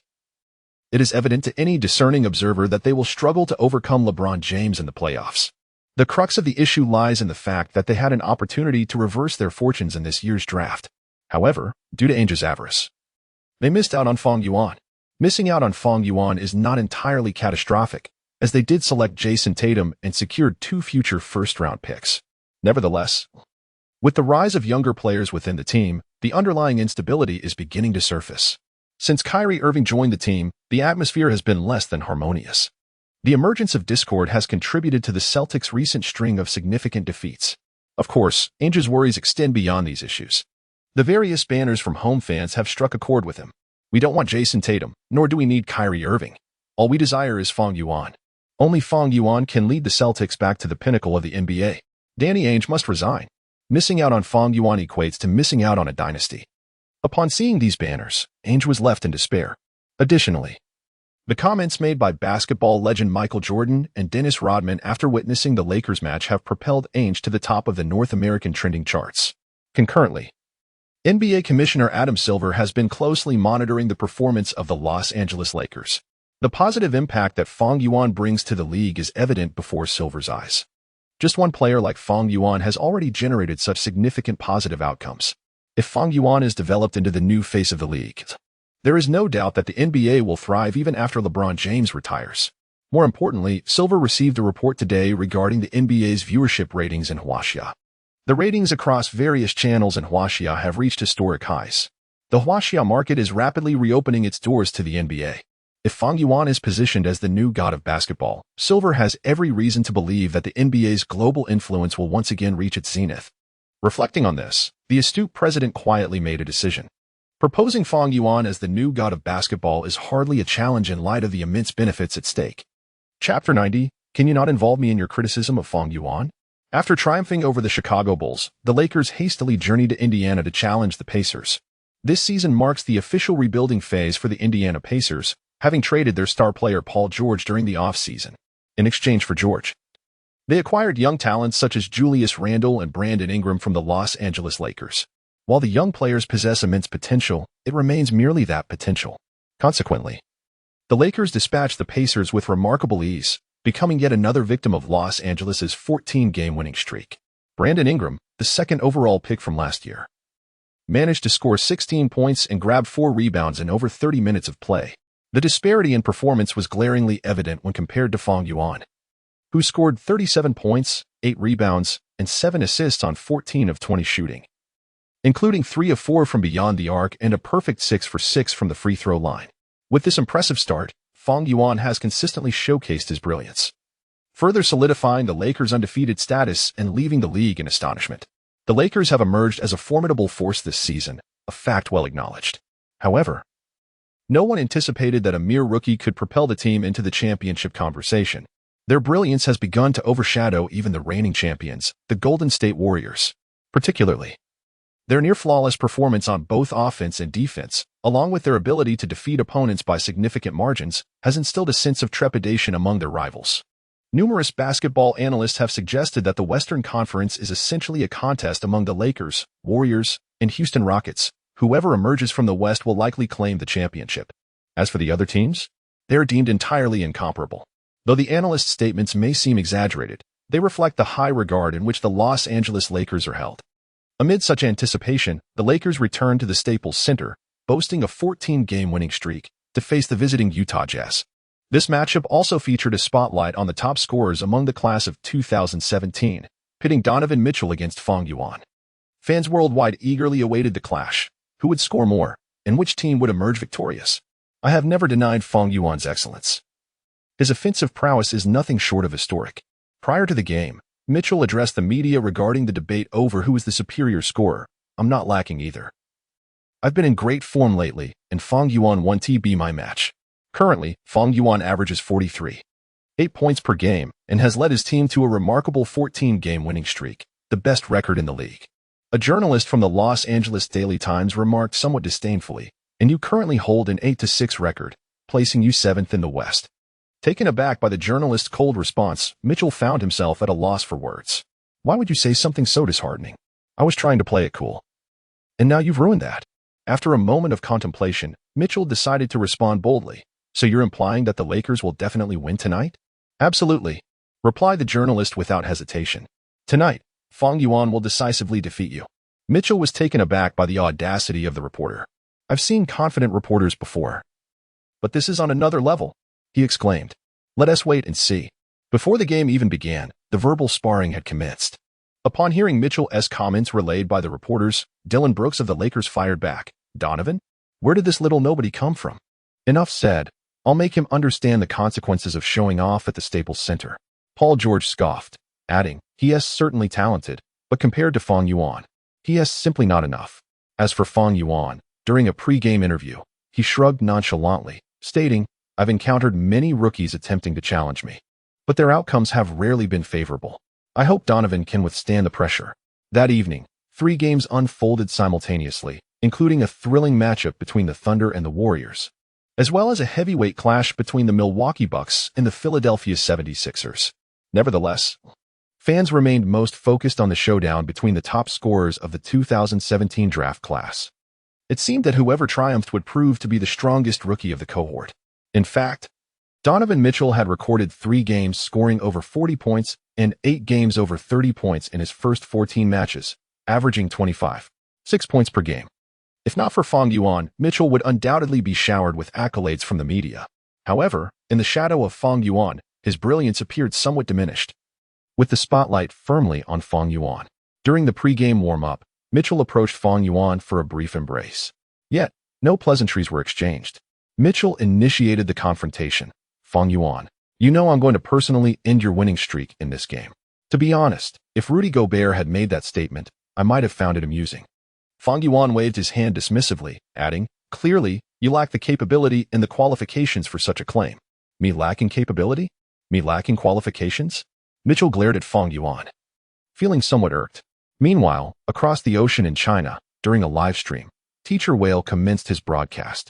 He never missed a Lakers game this season. And with the team having achieved a league-best 14-game winning streak, Fang Yuan's performance was pivotal, averaging the highest points in the league. Fang Yuan had also elevated his assists to 6 per game. It could be said that he is undeniably the strongest player in the league, without a doubt. As the live stream began, Teacher Whale could not help but praise Fang Yuan. The records Fang Yuan set in the NBA were indeed astonishing. Moreover, he skillfully capitalized on the hype, promoting Fang Yuan while simultaneously drawing attention to a luxurious Maybach. Just as Teacher Whale was extolling Fang Yuan, the game officially commenced. The Los Angeles Lakers maintained their starting lineup, which had contributed to their 14-game winning streak. Opposing him was Joe Ingles. Additionally, the Utah Jazz's starting lineup featured Ricky Rubio alongside Mitchell in the backcourt, with Derek Favors and Rudy Gobert manning the front line. Chapter 91, the battle of the top scorers in the 17th season. Amidst the resounding cheers of the crowd, the starting centers of both teams stood at the center court. Confronted by the towering French player, Ibaka relied on his superior attributes to outmaneuver his opponent, deftly passing the ball to Rose.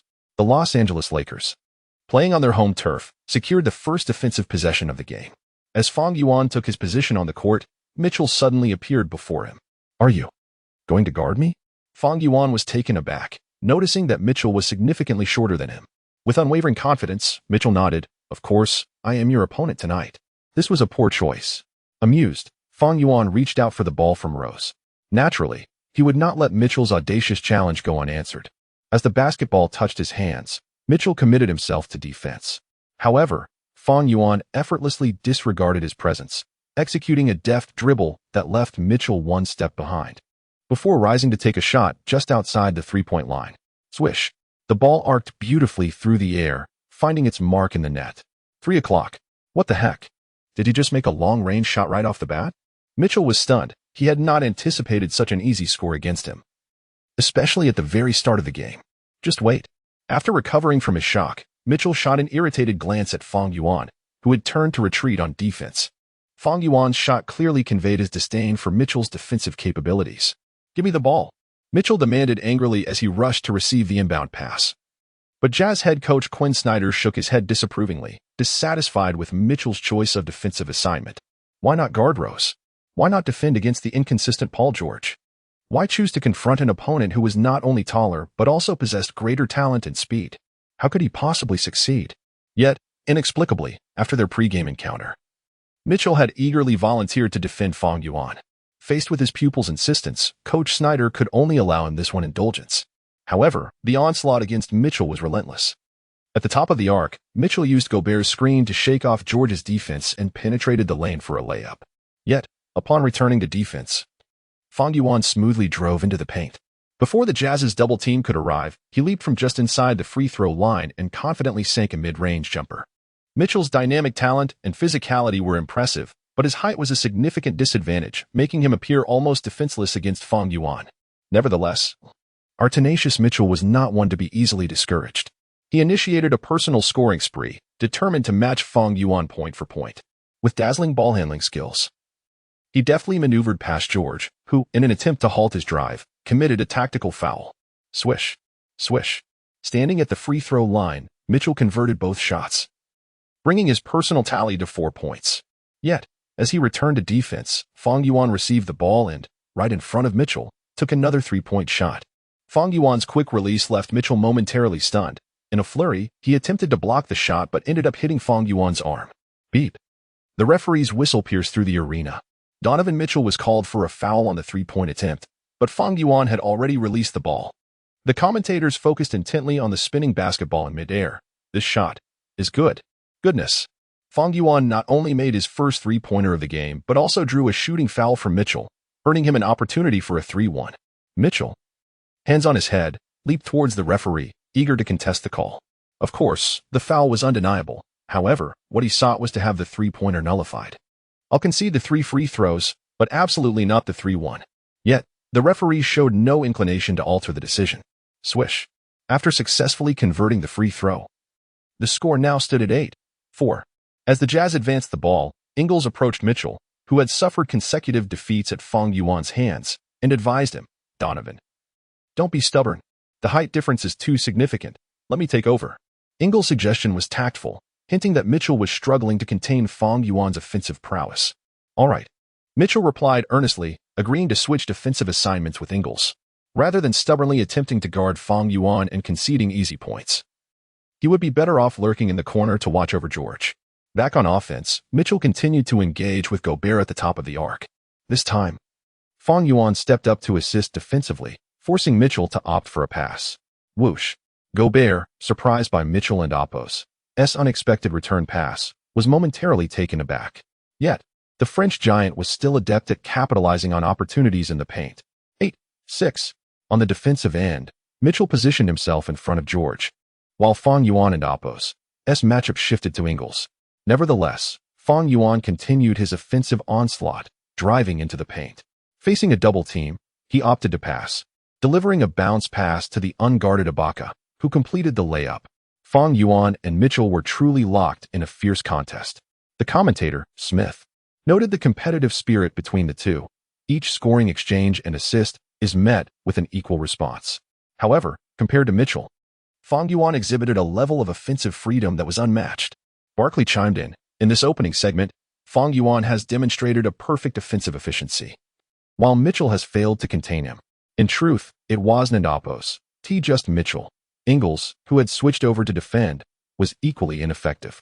Fang Yuan, with his agile footwork, left him behind and launched another three-point shot. Swish. Once again, it found its target. In just over 3 minutes of play, Fang Yuan had accumulated 12 points. Once he activated his personal scoring mode, he became nearly unstoppable. Despite having the same height, Ingles still could not contain him. As Fang Yuan sank another three-pointer, Smith marveled at the situation. If the Jazz cannot devise a strategy to limit Fang Yuan, they are likely to face defeat. Chapter 92. Tucker, Fang Yuan. Please allow me to explain. Donovan Mitchell was uncertain about the outcome of the match. All he knew was that he was being provoked by Fang Yuan. This recollection stirred memories of his college league, where he had felt the paralyzing fear of being dominated by an opponent.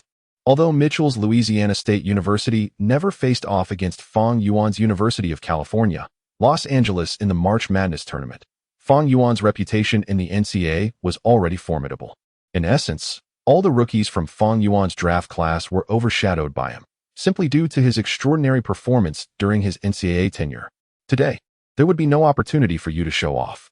Observing Fang Yuan retreating on defense, Mitchell gritted his teeth and remarked, "The NBA is no comparison to the NCAA championship." As the game transitioned back to offense, Mitchell's layup was thwarted by Ibaka, allowing Fang Yuan to grab the offensive rebound and swiftly pass it to the fast-breaking Derrick Rose. Rose advanced the ball to the front court, drawing the attention of two Jazz defenders before returning the ball to Fang Yuan. With a swift motion, Fang Yuan relaxed into a feigned shot before executing a genuine drive, evading Ingles' defense and penetrating the paint. As Mitchell rushed back on defense, he lunged to intercept the basketball. However, to his surprise, Fang Yuan did not secure the ball, but instead used the momentum to knock down the trailing Paul George. Boom. George caught the ball and executed a one-handed dunk with flair. "Nice pass," George exclaimed with a smile as he gave Fang Yuan a thumbs up while heading back on defense. "As expected of you, you always deliver the perfect pass." Fang Yuan thought to himself, the NBA is indeed a stage for fame and fortune. Here, if you possess skill, even the legendary General George from Indiana must act like a subordinate. On the defensive end, Fang Yuan faced Ingles one-on-one. As Ingles held the ball, he suddenly surged forward, taking advantage of Fang Yuan's momentary instability. Yet, upon reaching the paint, Fang Yuan maintained his pursuit, delivering strong physical resistance. With the shot clock winding down, Ingles had no choice but to force a difficult shot. Clang. Under Fang Yuan's defense, he twisted his body midair to release the shot, but it veered off course and missed the target. PJ Tucker secured the rebound and quickly passed it to Derrick Rose, who sped down the court. His relentless effort paid off as Rose attracted a double team and dished the ball to Fang Yuan at the top of the arc. Fang Yuan then found Tucker, who had already established position in the left corner. Swish. Tucker calmly sank the open three-pointer. After scoring his first field goal of the game, Tucker felt a surge of confidence, suddenly basking in the limelight. However, misfortune struck when, during the Lakers' next offensive possession, Fang Yuan attempted to set him up again. But Tucker slipped and fell awkwardly. Fortunately, he managed to protect himself and was unharmed. After a brief scare, his teammates helped him up. But possession was awarded to the Utah Jazz. "Is everything all right?" Fang Yuan asked, unable to suppress his laughter at Tucker's exasperated expression. Little did he know, in the next moment, Tucker deflected the blame. "This isn't my fault, nor yours. It's the floor's fault. The staff at Staples Center must be slacking off." "Shouldn't it be the other way around?" Fang Yuan replied, unimpressed. "Why did only you slip while the rest of us remained unscathed? If it weren't for them, how could I have slipped without reason?" Tucker stubbornly insisted. "Luckily, I'm wearing Kobe's shoes today. Otherwise, I could have easily injured myself." Hearing this, Fang Yuan chose to ignore him and jog back to defense. The ball. Mitchell received the inbounds pass and shot a fierce glare at Fang Yuan as he casually dribbled the ball up the court. Upon reaching the front court, he organized the offense, quickly regaining possession of the basketball. At that moment, Gobert's pick and roll was perfectly timed. Mitchell deftly evaded George's defense, penetrating the lane and executing a Euro step to evade Ibaka, finishing with a layup. 6 points. After scoring, Mitchell glanced up at the arena's scoreboard. Damn, how is that guy still ahead by 5 points? Though the gap was not vast, he felt a surge of frustration. It was important to note that Fang Yuan had scored 11 points with a perfect shooting percentage, while Mitchell had only managed just above 50. Fortunately, there was still ample time left in the game for him to accumulate points. In the next offensive possession for the Los Angeles Lakers, Fang Yuan attacked the basket aggressively but failed to score, hindered by Gobert's long reach, causing the ball to ricochet off the rim. Undeterred, he surged back into the fray, leaping for the rebound just before Favors could grab it. With the ball in hand, Gobert grew anxious and immediately closed in for a double team, while Favors rushed over from the wing to assist. Faced with the daunting situation, Fang Yuan executed a bounce pass through Gobert's legs, landing perfectly in Tucker's hands. Swish. Following a series of missteps, Tucker once again scored. Afterward, he smugly remarked to Fang Yuan, "See? I told you it wasn't my problem. It's all the floor's fault." Haha. Fang Yuan nodded, chuckling in response. "Hurry back on defense." "Trust me, it was truly an accident," Tucker exclaimed, though he himself was uncertain why he felt the need to clarify. What was the significance of this explanation? Perhaps even he did not know. As Tucker spiraled into self-doubt, he could not have predicted that he would experience a remarkable breakout during this game. In the first quarter, he was on fire, making all 7 of his initial shots and efficiently scoring 16 points, establishing himself as the brightest star in Staples Center. Meanwhile, Fang Yuan's shooting touch waned in the subsequent quarter, netting only 14 points but dishing out 7 assists. Coupled with Paul George's strong performance, the Los Angeles Lakers emerged victorious in the first quarter, leading the Jazz by 12 points. This diminished the significance of Mitchell's impressive 17-point output for the quarter. As the second quarter commenced, Mitchell opted not to rest but to continue playing, intensifying his personal offensive efforts. He was determined to outscore Fang Yuan and lead his team to victory. However, during the second quarter, he faced Caruso, whose tenacious defense posed considerable challenges. After contributing another 10 points in the second quarter, Mitchell entered halftime with a total of 27 points. Yet, he was not pleased. For Fang Yuan had also scored impressively in the second quarter, totaling 18 points and surpassing him by 5 points with a halftime tally of 32. Chapter 93. If you appreciate Fang Yuan, please show your support. During halftime in the visitors' and Oppos locker room, Jazz head coach Snyder furrowed his brow. They found themselves trailing the Los Angeles Lakers by 17 points at the half. While this deficit was not insurmountable, considering the Lakers' performance this season and the concerns regarding their defense against Fang Yuan, there was cause for alarm.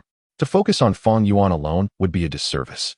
Even PJ Tucker had managed to score 20 points in the first half, which was astonishing given the typically defensive nature of the Jazz. It was worth noting that Tucker was primarily recognized for his defensive prowess rather than his scoring ability. In most games, hitting 2 or 3 three-pointers was already a commendable feat for him. Yet, today marked a significant outburst for Tucker. who had been largely absent offensively since a slip during a previous game. You all must rally your spirits, particularly on defense. Ingles. You need to concentrate more on Fang Yuan, denying him easy shots, Snyder emphasized. As for the offensive end, Snyder's brow furrowed once more. Under Mitchell's leadership, the team's offense had performed admirably in the first half, with Donovan Mitchell scoring 27 points and the team achieving a season high of 58 points. For a defensively oriented team, scoring 58 points in a half was extraordinary. However, in stark contrast, the Lakers had amassed a staggering 75 points, a figure that was disheartening. "I'll take charge of the offense," Mitchell interjected, declaring his intent to maintain an aggressive approach. "Do you really need to state the obvious? But could you perhaps think beyond your own scoring? Can you pass the ball to Gobert, who sets screens for you? What about facilitating opportunities for the wide-open Rubio and Ingles?" Snyder felt a strong urge to voice his frustrations but opted to suppress them for the sake of his players. "We must remain vigilant against the opponent's counterattack, especially on defense. As for offense, let's keep it consistent." In contrast to the Jazz's locker room, the atmosphere among the Lakers was significantly more buoyant. After emphasizing the importance of defense, Walton allowed the players some freedom to relax. The second half commenced swiftly. Mitchell did not disappoint. He intensified his offensive aggression. His rapid pace and dynamic talent left Paul George, tasked with defending him, struggling to contain him, forcing George to tighten the defensive line. However, as George focused on preventing Mitchell's drives, Mitchell was able to punish the defense from beyond the arc. On the offensive front, Fang Yuan drove hard to the basket, completing a thunderous dunk just before the Jazz's double team could converge. Gobert, the towering Frenchman, wore a look of frustration. Unable to showcase his offensive skills and constantly facing Fang Yuan's relentless incursions. The subsequent play saw Ingles and Gobert executing a pick and roll, resulting in an alley-oop dunk by Gobert. Yet, upon returning to defense, they were caught off guard as Fang Yuan immediately launched another three-pointer. The ball soared through the air, tracing an elegant arc before swishing through the net. Both teams engaged in a back-and-forth exchange, with neither able to impose restrictions on the other, relying solely on individual skill. Fortunately for the Lakers, Mitchell's offensive efficiency waned in the second half, and the point gap between the teams widened. By the end of the third quarter, the disparity had grown to 25 points. This was a daunting gap to overcome. Recovering 25 points in the final quarter seemed improbable unless every Jazz player experienced an extraordinary shooting night while simultaneously stifling the Lakers' offense. This was an almost insurmountable task. When Fang Yuan returned in the final quarter, scoring 8 consecutive points, the game transitioned into garbage time. As the final whistle blew, Fang Yuan's individual tally had unexpectedly soared to 52 points. He shot 15 out of 20 from the field, including 4 out of 6 from three-point range. And with free throws accounted for, he recorded a stunning stat line: 52 points, 8 rebounds, 6 assists, 3 steals, and 2 blocks, leading the team to a resounding 128-102 victory over the visiting Utah Jazz, marking an impressive 15-game winning streak to start the season. However, Fang Yuan was not the only standout. PJ Tucker also had a breakout performance, contributing 26 points, pairing with Fang Yuan to amass a remarkable 78 points together. The remaining Paul George was the only player on the Lakers to score in double digits. Despite his relentless efforts, Mitchell fell short, unable to outscore Fang Yuan and witnessing his team's significant defeat. He attempted a staggering 34 shots, hitting 16 of them for a career-high 43 points. But in the shadow of Fang Yuan's 52, he appeared somewhat diminished. The Jazz's rookie Mitchell displayed commendable skill, creating various challenges for the Lakers offensively. Despite the loss, the two commentators lauded him highly post-game, remarking on his unfortunate matchup against the more formidable Fang Yuan. Today, Fang Yuan once again dominated the offensive realm, his performance leaving spectators in awe. Most significantly, he facilitated the play of his teammates and thwarted any resurgence from the Utah Jazz. He exuded the poise of a seasoned superstar rather than that of a mere rookie. While a 52-point performance might not seem exceptional for Fang Yuan, it was a captivating showcase and a duel between two rising stars. His comprehensive statistical dominance ignited excitement among fans. Fang Yuan once more demonstrated his prowess as the top overall pick. In the streaming room, commentator Whale was concluding with a fervent summary, expressing both excitement and astonishment. Truthfully, prior to the season's commencement, it was hard to envision Fang Yuan achieving such exceptional statistics amidst a league dominated by veterans. We never anticipated that a dual-threat guard from Huaxia would shine so brilliantly in the NBA. After such reflections, Will reminded the audience before signing off, "Brothers, every game of the Los Angeles Lakers will be streamed live. Those who enjoy watching Fang Yuan play, please consider following the channel." Chapter 94. This time. "You must go to the hospital for an examination, Mitchell. Do you have anything to say about your performance today?" After the game concluded, a reporter from the Los Angeles Daily Times did not forget Mitchell Andapos' pre-game bravado. Following a brief official inquiry, you shifted to a more provocative tone. You failed to deliver on any of your promises before the game. Not only did you not surpass Fang Yuan in scoring, but your team was also thoroughly defeated by the Los Angeles Lakers at Staples Center. What do you have to say about that? It must be said that the reporter from the Los Angeles Daily Times knows how to capture attention. However, one cannot place the blame elsewhere. It was Mitchell who made bold statements before the game, and reporters relish these moments of comeuppance. Clearly, they were not going to let Mitchell off the hook easily today. What is there to say? Taking the microphone, Mitchell remained remarkably composed. Fang Yuan was simply in better form today. It's as straightforward as that. He intended to mention that his teammates performed better as well, but the words fell silent as he realized the impropriety of such a statement. As the unequivocal core of the team, how could he utter such a thing? If Gobert and others were to hear that, it would surely lead to internal discord. It is worth noting that his teammates were already resentful of his reluctance to pass the ball. What is your current opinion of Fang Yuan? The reporter from the Los Angeles Daily Times pressed on. Is he truly reliant solely on luck? I never claimed he was merely lucky. Mitchell seethed internally. His expression icy as he glared at the somewhat smug reporter. What I meant to say is that he possesses immense talent and skill. Moreover, he has an outstanding team supporting him, and that's all there is to it. Will you be joining the Los Angeles Lakers in the near future? A female reporter from TNT promptly inquired. Why would I join the Los Angeles Lakers? Mitchell responded without hesitation, adding, and why would I play second fiddle to Fang Yuan? So are you implying that the TNT reporter quickly seized on the inconsistency in Mitchell's words, retorting sharply, are you admitting that Fang Yuan is superior to you? No. That is not what I meant. Realizing his slip, Mitchell fell silent. Good grief. Are these reporters sent by Fang Yuan? Why are they fixated on my affairs? In contrast to the sparring between Mitchell and the reporters, the atmosphere surrounding the Los Angeles Lakers appeared far more tranquil. Lakers head coach Luke Walton, who was the first to face the media, praised the team's victory and lauded the Utah Jazz, stating that Mitchell is a remarkable rookie with all the qualities necessary to become a star. Following this, an ESPN reporter asked, and what about Fang Yuan? He's already a superstar. Facing the camera, Walton calmly stated, he contributes to the team on both ends of the floor every night. Tonight, he scored 52 points again. Do you really think he is not a superstar? Mitchell, a potential star, and Fang Yuan, a superstar? That seems quite reasonable. When Fang Yuan subsequently addressed the media, he first acknowledged that the Utah Jazz is a formidable opponent and that Mitchell is indeed an outstanding figure among this year's rookies. When a TNT reporter asked Fang Yuan if he had any remarks regarding Mitchell's pregame comments, our king of bravado delivered a textbook-worthy response. First, I must congratulate him for keeping my score below 60 points. I only managed to score 52 over him tonight. To be honest, I still have many areas where I fall short compared to Mitchell. If I had taken as many shots as he did, 34, I would have easily surpassed 60 points. This ironic candor elicited laughter from all the media present. Scoring 52 points while congratulating Mitchell? And yet, he claims to have much to learn from him? Good heavens.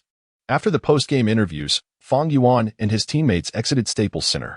Tucker and others wished to take advantage of the one-day break to enjoy some leisure time. Eager to experience the thrill of black on black, Fang Yuan, however, was not particularly interested in their plans and bid them a brief farewell before returning to Beverly Hills alone. Los Angeles, Beverly Hills Kendall, having just returned home from a New York fashion show, was not in the best of spirits. She had initially been filled with hope regarding her plans for pregnancy, but disappointment set in after her monthly visitor arrived punctually. Lying in bed, she closed the parenting book in her hands, glanced at the time on her phone, sighed softly, rose from her bed, and headed to the kitchen to prepare dinner. A few minutes later, Kendall peeked into the living room from the kitchen archway and, upon seeing Fang Yuan return, quickly retreated back into the kitchen. After changing his shoes and removing his gear, Fang Yuan entered the kitchen to find Kendall, dressed in a short black skirt with only a thin fabric on top, busily preparing. He approached her from behind, wrapped his arms around her waist, and planted a kiss on her cheek. You're back? Kendall turned her head to catch a glimpse of his handsome face up close. Wait for me outside. I'll have dinner ready shortly. Fang Yuan rested his chin on her shoulder, embracing her waist as he sensed her troubled mood. Forcing a smile and gently reassuring her, pregnancy cannot be rushed. Don't put too much pressure on yourself. The best approach is to let nature take its course. I understand. Kendo turned her face and kissed Fang Yuan lightly on the lips. Now go wait outside. Dinner will be ready soon. Fang Yuan moved into the living room, noticing the parenting books scattered on the desk and sofa, and grimaced. Kendo, can't you take a little pride in yourself? In my past life, you only considered having a child with Devin Booker after he won a championship. Why are you so eager now? In the dim light of the bedroom, amid intense and rapid movements, Fang Yuan's robust figure was elongated by Kendo's grasp. With her legs curled, Kendo let out a soft moan. Her slightly tanned skin glistening with sweat, her cheeks flushed with a captivating glow. Fang Yuan slid off the bed, causing her to momentarily forget the beauty of the fireworks above, raising her hips slightly. This risky period, if you don't conceive, you should visit the hospital for a checkup to see if everything is functioning as it should. Kendo's words struck Fang Yuan like a slap to the face. Don't you know for yourself whether it's functioning? Who was it that was just shouting and screaming? That's not certain. Kendo turned her face, eyeing Fang Yuan, who appeared somewhat flustered, and laughed mockingly. Chapter 95. Kendo, you scoundrel, how dare you smack my bottom? ZFA? Upon hearing this, Fang Yuan's expression darkened. As a transmigrator himself, he had indeed harbored doubts about his own prowess. Now, confronted by Kendo's pointed remarks, he immediately rolled over and declared with righteous indignation, You foul woman, don't speak nonsense. Just wait until tonight. I'll make you regret it. Giggling, Kendo, looking down at the somewhat flustered Fang Yuan, continued to laugh. Moments later, after a muffled hum, her gaze began to grow increasingly dazed as she wrapped her arms around Fang Yuan's neck. The morning sunlight filtered through the gently swaying curtains, casting a warm glow into the bedroom. Fang Yuan, still asleep, lay with one leg tangled in the covers, instinctively reaching for the woman beside him. Kendo? Upon realizing he had grasped nothing but air, Fang Yuan opened his eyes, inhaled deeply, and sat up. Without any sign of modesty, he made his way out of the bedroom. Do you even realize how unattractive you look right now? Kendo said, somewhat helplessly as she observed Fang Yuan's slow approach. Move aside. I'm in the middle of cooking. Pinned against the bar counter by Fang Yuan, Kendo pushed back with all her might. And it seemed a culinary battle was about to ensue. Stop it. My girlfriend is coming over soon. You wouldn't want her to see this, would you? Your girlfriend? Fang Yuan paused, pondering the implication. Which one are you talking about? I know your friends are all stunning beauties. If I could trigger the system's charging mode, the three of us together, that would indeed be quite splendid. Gigi Hadid. Kendo forcefully shoved Fang Yuan away. Let me tell you, we have something important to do soon. After breakfast, you need to hurry to training. Reluctantly, Fang Yuan acquiesced and trudged off to the bathroom. Damn it. I must be out of my mind to be worried about this nonsense. Cursing Kendo for sowing seeds of doubt in his mind. He felt uneasy during breakfast as Kendo's peculiar gaze lingered on him. Clink, clatter. Fang Yuan threw down his cutlery onto the plate, glaring at Kendo, who continued to smile foolishly. What does that look mean? And what about that smile? What could a little girl like me mean by anything? Kendo retorted, her tone laced with sarcasm. I just thought, Fang Yuan, before you met me, you were quite the wild one, weren't you? Fang Yuan. Carrying the squirming Kendo into the bedroom, soon the muffled sounds of her cries and pleas echoed, accompanied by more light-hearted sounds. After more than half an hour, Fang Yuan emerged from the room, equipment in hand, and dashed towards the Staples Center as he closed the door behind him. Inside the bedroom, Kendo gritted her teeth, her beautiful eyes shimmering with unshed tears as she rubbed her reddened backside, searching for Fang Yuan. That damn scoundrel dared to smack my bottom. Ouch. It hurts so much. Kendo did not doubt Fang Yuan's abilities. After all, their previous encounter had been spontaneous, occurring after her danger period had passed, making conception reliant solely on luck. However, this time, she was well prepared, having calculated the dates and confiscated all of Fang Yuan's proverbial ammunition. Although Fang Yuan had never undergone a checkup for that sort of thing, his status as a professional basketball player ensured he underwent regular health assessments, with all metrics impressively high, leaving the examining doctors envious. Yet, one must concede that sometimes, in the realm of intimate encounters, talent and physique do not dictate one's efficacy. For instance, Shaquille O'Neal's former girlfriends and even his ex-wife have publicly ridiculed his shortcomings, claiming his abilities were utterly inadequate to meet their needs. Such statements caused an uproar worldwide, leaving Shaq speechless as he silently wiped away his tears before seeking out a new partner who would not mind his stature. In Cleveland, after leading his team to victory over the visiting Orlando Magic, the esteemed LeBron James participated in a brief media interview. When reporters informed him that Fang Yuan had once again scored over 50 points, James found himself at a loss for words. Fang Yuan scored 52 points again. He is truly a remarkable rookie. In just over 10 games, he has shattered numerous historical records. It's simply unbelievable. I had my eye on him back in college. He possesses all the qualities to become a great superstar. Before the cameras, James expressed his admiration without reservation. I always anticipated this day would come, but I never expected it to arrive so swiftly. Fang Yuan's talent and capability are astounding. He is the most exceptional rookie I have ever witnessed. I can hardly wait to compete alongside him and experience firsthand just how extraordinary this newcomer is. The reporters present were taken aback by the sheer volume of praise James lavished upon a rookie, a first in his storied history. As to why he expressed so much, perhaps only he knows. To be candid, the Cavaliers fans were understandably apprehensive that James might suddenly declare, "You know, Fang Yuan is my brother, and Los Angeles needs me to revive the Lakers, so I've decided to bring my talents to the City of Angels." Damn. At the Staples Center. After finishing his training, Dillon Brooks stumbled upon James' interview on his phone and exclaimed with excitement, "Boss, are you going to try and break your scoring record tomorrow night and shock James again?" Beside him, Talon Horton Tucker eagerly chimed in, "Exactly. Tomorrow night. You could score even more, aiming for 70 points. For players like Tucker and Brooks, who hovered just below star status, they relished watching Fang Yuan challenge scoring records.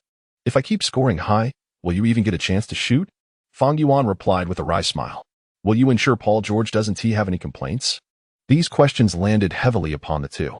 Scoring opportunities are limited. To aim for 70 points, one would likely need to attempt at least 30 shots, which would be tantamount to outright theft for a team driven by dual stars. The previous high-scoring games occurred due to the team being in dire straits and George's fluctuating performance. However, if he were to initiate a personal offensive from the start and maintain it until the end, that could spark George and Apos' discontent. Tucker pondered for a moment before shrugging. "I'm indifferent. I'm not really an offensive player, and I doubt George would say much. We're the same. As long as you can win and bring us championship rings, everything is fine." Derrick Rose chuckled. "Otherwise, we might just see you running around in your birthday suit." Chapter 96. You are the Prince of the Purple Gold Legion. On November 22nd, in Los Angeles, the Lakers faced off against the San Antonio Spurs. Just before the match commenced, Paul George unexpectedly clapped his hand on Fang Yuan's shoulder, deep in thought, and inquired, "Fang Yuan, I hear you're planning to make a significant impact tonight." Ouch. Fang Yuan winced slightly, rubbing his shoulder. "I certainly won't be going out to rob anyone." "Haha." George chuckled, glancing at Rose and the others, whispering, "I heard you're aiming to break your career scoring record tonight? Don't worry. I won't mind how many shots you take. If you want to pursue it, then go ahead." With a broad smile, George made a fist gesture towards Fang Yuan, encouraging him, "Go for it. Don't think twice. Whether it's 70 points or even 100, you can achieve it. We will support you." Damn.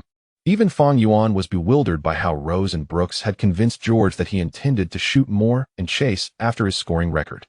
But since George had expressed such confidence, Fang Yuan decided not to hesitate, nodding in agreement. "If you all want me to do this, then I shall go for something big." Upon hearing this, George beamed with approval and continued to encourage him. "Just play boldly. I'll handle the defense. Besides, you shouldn't worry about us blaming you for taking too many shots. You are the future of the Purple Gold Legion, and we players will eventually move on." "All right." Fang Yuan nodded solemnly, looking at the giant before him with deep respect. He contemplated George's future, whether alongside Westbrook in Oklahoma or teaming up with Leonard on the Clippers. George had yet to earn even a single championship ring, but with Fang Yuan on the court, he vowed to help George secure that coveted championship trophy. The game soon commenced, and amidst the cheers of nearly 20,000 fans at the Staples Center, Ibaka secured the initial possession for the team. Right from the start, Fang Yuan exhibited a fierce desire to attack, remaining highly active on the offensive end. On the first play, he received a pass from Rose, executed a simple behind-the-back dribble to shake off his defender, Danny Green, and charged into the paint. Aldridge, determined to assert his toughness, stood defiantly in front of him. However, with a deft spin, Fang Yuan evaded him effortlessly. Boom. He surged into the unguarded lane and delivered a thunderous dunk. "Let us go Lakers. Let us go Lakers. Let us go Lakers." The atmosphere in the Staples Center ignited. Such a passionate dunk right at the start stirred the crowd, who chanted the Lakers' battle cry in unison. Aldridge, still standing under the basket, appeared stunned. He had assured Coach Popovich before the game that he would staunchly defend the paint, denying Fang Yuan any easy scoring opportunities. But alas, just moments into the game, he faced such humiliation. Perhaps Aldridge was unaware that even more embarrassment awaited him. After Fang Yuan's initial dunk, he returned for the next possession, driving in from the left three-point line, challenging Green's tight defense as he barreled towards the basket. Even as Aldridge lunged desperately to contest, Fang Yuan, with blinding speed, slammed the ball through the hoop. Fang Yuan, Fang Yuan, Fang Yuan. Another ferocious dunk. Following his explosive entry, Fang Yuan scored back-to-back dunks, sending the fans into a frenzy, their faces flushed as they shouted his name. What have I done? Aldridge was once again struck by despair, suddenly feeling anxious. Could it be that tonight, he would be relegated to the role of a mere supporting character like Porzingis? No, that simply could not happen. Returning to the offensive end, he received a pass from Dejounte Murray, but his layup was blocked by the combined efforts of P.J. Tucker and Ibaka. Before he could transition back on defense, Fang Yuan launched a quick three-pointer, disregarding Green entirely. Clang. Unfortunately, this time, Fang Yuan's initial three-point attempt was too strong, and the ball ricocheted off the rim. Seeing his miss, George felt a twinge of excitement, rushing into the paint to fight for the rebound. However, Tucker, positioned better, secured the offensive board and scored with a putback. After that missed shot, Fang Yuan decided to slow down his offensive rhythm. He sensed he had been a bit too eager and needed to compose himself. A minute later, he caught a pass beyond the right three-point line, utilizing Tucker's screen to shake off Green and took another three. Swish. The ball sailed gracefully through the air, finding the net. Hearing the crisp sound of the net snapping, Fang Yuan felt his blood surge with adrenaline. In the next play, he initiated a brilliant solo drive from the backcourt, slicing through the defense and soaring towards the basket, finishing with a layup over Aldridge's outstretched arm. Turning back, the Spurs executed an elegant team play, culminating in a three-pointer by Bertans from the left corner. Returning to the offensive end, Fang Yuan swiftly retaliated with a three-pointer of his own. 12 points. Within just 4 minutes of the first quarter, Fang Yuan had amassed his 12th point. His teammates, witnessing his explosive performance, began fervently creating opportunities for him. From beyond the left three-point line, Fang Yuan utilized the screens from Ibaka and Tucker to free himself from Green, landing another three-pointer. Following this, in a fast break sequence, he received a pass from Derrick Rose, positioned 2 meters beyond the arc, and shot again. Swish. The ball traced another beautiful arc through the air, once more finding the net. Swish. In the next possession, just before his regular rest period, Fang Yuan unleashed a sudden three-pointer, shaking off Green once more, and took another shot. Swish. After scoring 21 points, Fang Yuan finally took a break. In this quarter, he had an oppos. He'd taken many shots, yet his shooting percentage was astonishingly high, missing only one attempt. As he was substituted, the Spurs collectively exhaled in relief. Yet, when the second quarter commenced and Fang Yuan returned, they realized that the true scoring feast belonging to him had only just begun. Chapter 97, Taylor Swift. I invited Fang Yuan as a guest at my concert. As the next segment commenced, Fang Yuan attempted a three-pointer from beyond the arc. Unfortunately, he was unable to replicate the rhythm he had found in the latter half of the first quarter, and the ball ricocheted off the rim. Despite the miss, his defender, Danny Green, was visibly anxious. Any slight movement from Fang Yuan made him spring into action without hesitation. Upon witnessing the miss, Green let out a quiet sigh of relief. The Spurs initiated their offense, with Mills orchestrating a play at the top of the arc, and the ball found its way into the hands of Aldridge in the paint. Bang! Upon receiving the pass, Aldridge faced staunch defense from Ibaka and was unable to take a shot, opting instead to pass the ball. At that moment, a shadowy figure emerged from the wing, having seemingly anticipated the pass and intercepted the ball. It was Fang Yuan. Seizing control of the ball, Fang Yuan dashed down court, with Derrick Rose and Paul George closely trailing him, quickly reaching the three-point line. Mills and Danny Green frantically pursued, both positioning themselves in front of Fang Yuan. Faced with the double team, Fang Yuan wisely chose to distribute the ball to the better-positioned George, who, upon receiving the pass, took 3 steps and executed a one-handed slam dunk with finesse.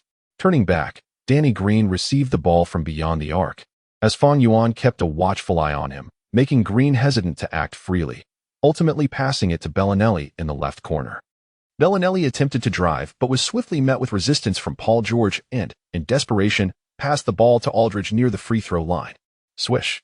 Aldridge, receiving the ball near the free throw line, launched a straight-arm jumper against Ibaka's defense, securing 2 points. Derrick Rose received the ball from the baseline and, upon reaching the front court, passed it to Fang Yuan. Bang. On the left side beyond the arc, Danny Green was intently focused on Fang Yuan, his eyes fixed on every movement.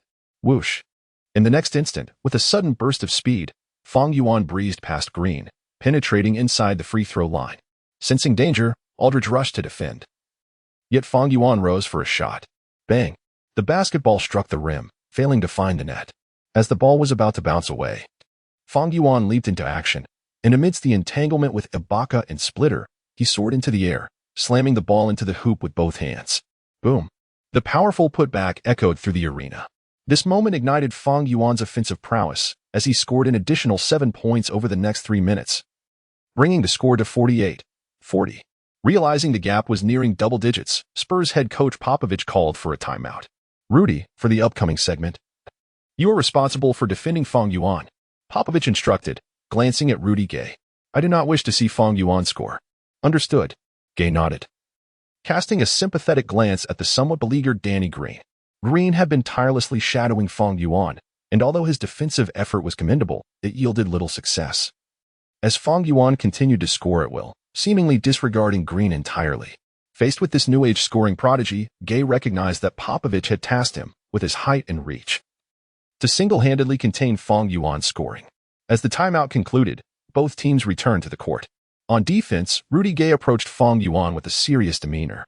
In the first 3 possessions following the timeout, Fang Yuan refrained from initiating his personal offense, and Gay mirrored his movements. However, on the 4th possession, when Fang Yuan feigned a pass, Gay, believing he would indeed pass, eased off by 2 steps. Little did he know, that brief moment created an opportunity for Fang Yuan to shoot, and he unleashed a shot. Swish. The basketball sliced through the air like a sharp blade, striking true. This 3-pointer elevated Fang Yuan's personal score to 35 points.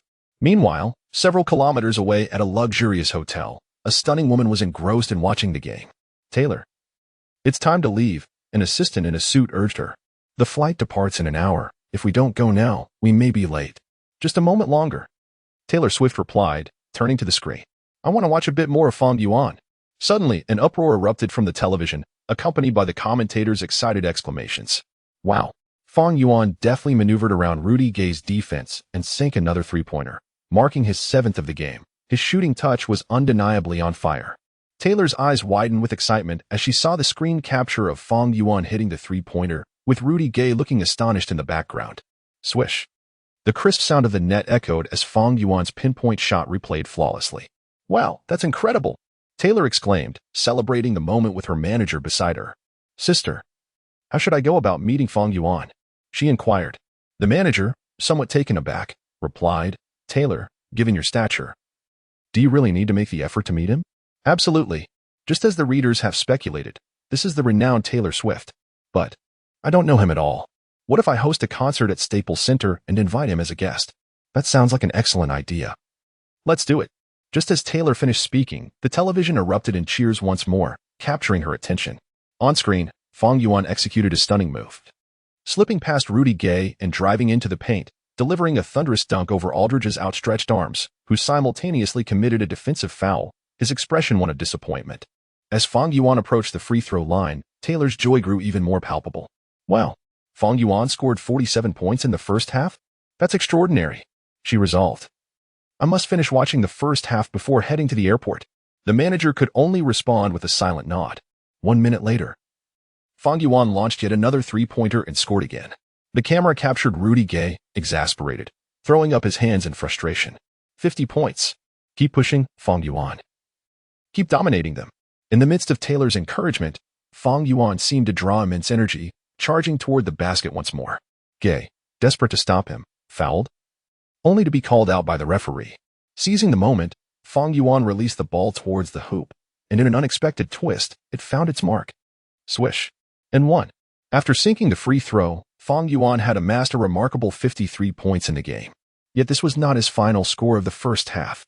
A mere 30 seconds later, he executed an off-ball movement, utilizing Tucker's screen to elude the pursuing defender behind him. He arrived at the left corner, received the pass, and released the shot. Swish. The basketball traced a beautiful arc through the air before seamlessly swishing through the net. 60 points. Chapter 98, 71 points. The entire arena shouts for Fang Yuan.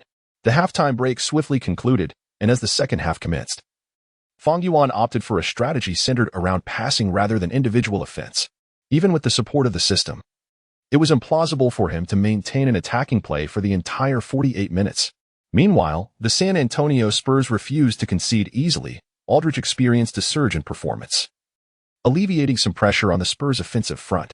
The teams continued to mirror their first-half gameplay, methodically executing their strategies. At the conclusion of the third quarter, the Los Angeles Lakers had extended their lead to 18 points, with a score of 108-92. However, it was noteworthy that Fang Yuan had amassed another 11 points in this quarter, bringing his personal tally to an impressive 67 points. In the commentary booth, Smith excitedly exclaimed that it seemed inevitable for Fang Yuan to become the first rookie in NBA history to score 70 points in a single season. Historically, players achieving 70 points in a game are exceedingly rare. The prospect of a rookie accomplishing such a feat was unprecedented and unimaginable. Now, as the third quarter drew to a close, Fang Yuan stood just 3 points away from the coveted 70. As the final quarter commenced, the Spurs returned with their full roster, and Fang Yuan re-entered the game. Trailing by 16 points, they launched a fervent comeback, prompting Walton to reinstate his starting lineup. Yet, their resurgence inadvertently facilitated Fang Yuan's pursuit of greatness. Upon his return to the court, Fang Yuan was closely shadowed by Rudy Gay, who clung to him like glue, following him relentlessly. In the face of such tight defense, Fang Yuan executed a sudden stop-and-go move, skillfully evading the eager Gay, and received a pass from Paul George. Launching a shot, swish, the basketball traced a beautiful arc through the air before finding the net. Fang Yuan, Fang Yuan, Fang Yuan. With that basket, his score soared to 69 points, igniting a cacophony of cheers within the Staples Center. Many fans leapt to their feet, unwilling to sit down, eagerly anticipating Fang Yuan's breakthrough to 70 points. Scoring 70 is a significant milestone, a testament to the prowess of elite scorers. Crossing this threshold elevates one and Oppo's status and popularity tremendously. Legends like Jordan and Kobe, along with many future stars such as Luka Doncic, have all embraced this milestone. After Kobe Bryant and Oppo's retirement, the NBA had seen a dearth of 70-point performances due to numerous stars banding together. How could the fans not be exhilarated? Even those watching through various channels clenched their fists in anticipation of this moment. Fans from Huaxia had already activated their recording devices, fearful of missing this spectacular instant. On the court, the Spurs were tense. Allowing Fang Yuan to score 70 points would be of no benefit to them. Instead, they would be forever remembered by the fans and marked in the annals of NBA history with shame. To counter this, Coach Popovich called a timeout, assigning Danny Green and Rudy Gay to double-team Fang Yuan. Upon returning to the court, Fang Yuan faced their combined defensive onslaught. It appeared that if they could contain his scoring, the outcome of the game would be inconsequential. Losing was acceptable, but allowing Fang Yuan to achieve 70 points? Absolutely not. With two defenders shadowing him, Fang Yuan was forced to expend greater energy in his movements. George and the others, eager to assist Fang Yuan, set up screens to create shooting opportunities. After Tucker blocked Danny Green, Fang Yuan dashed between Aldridge and Rudy Gay into the lane.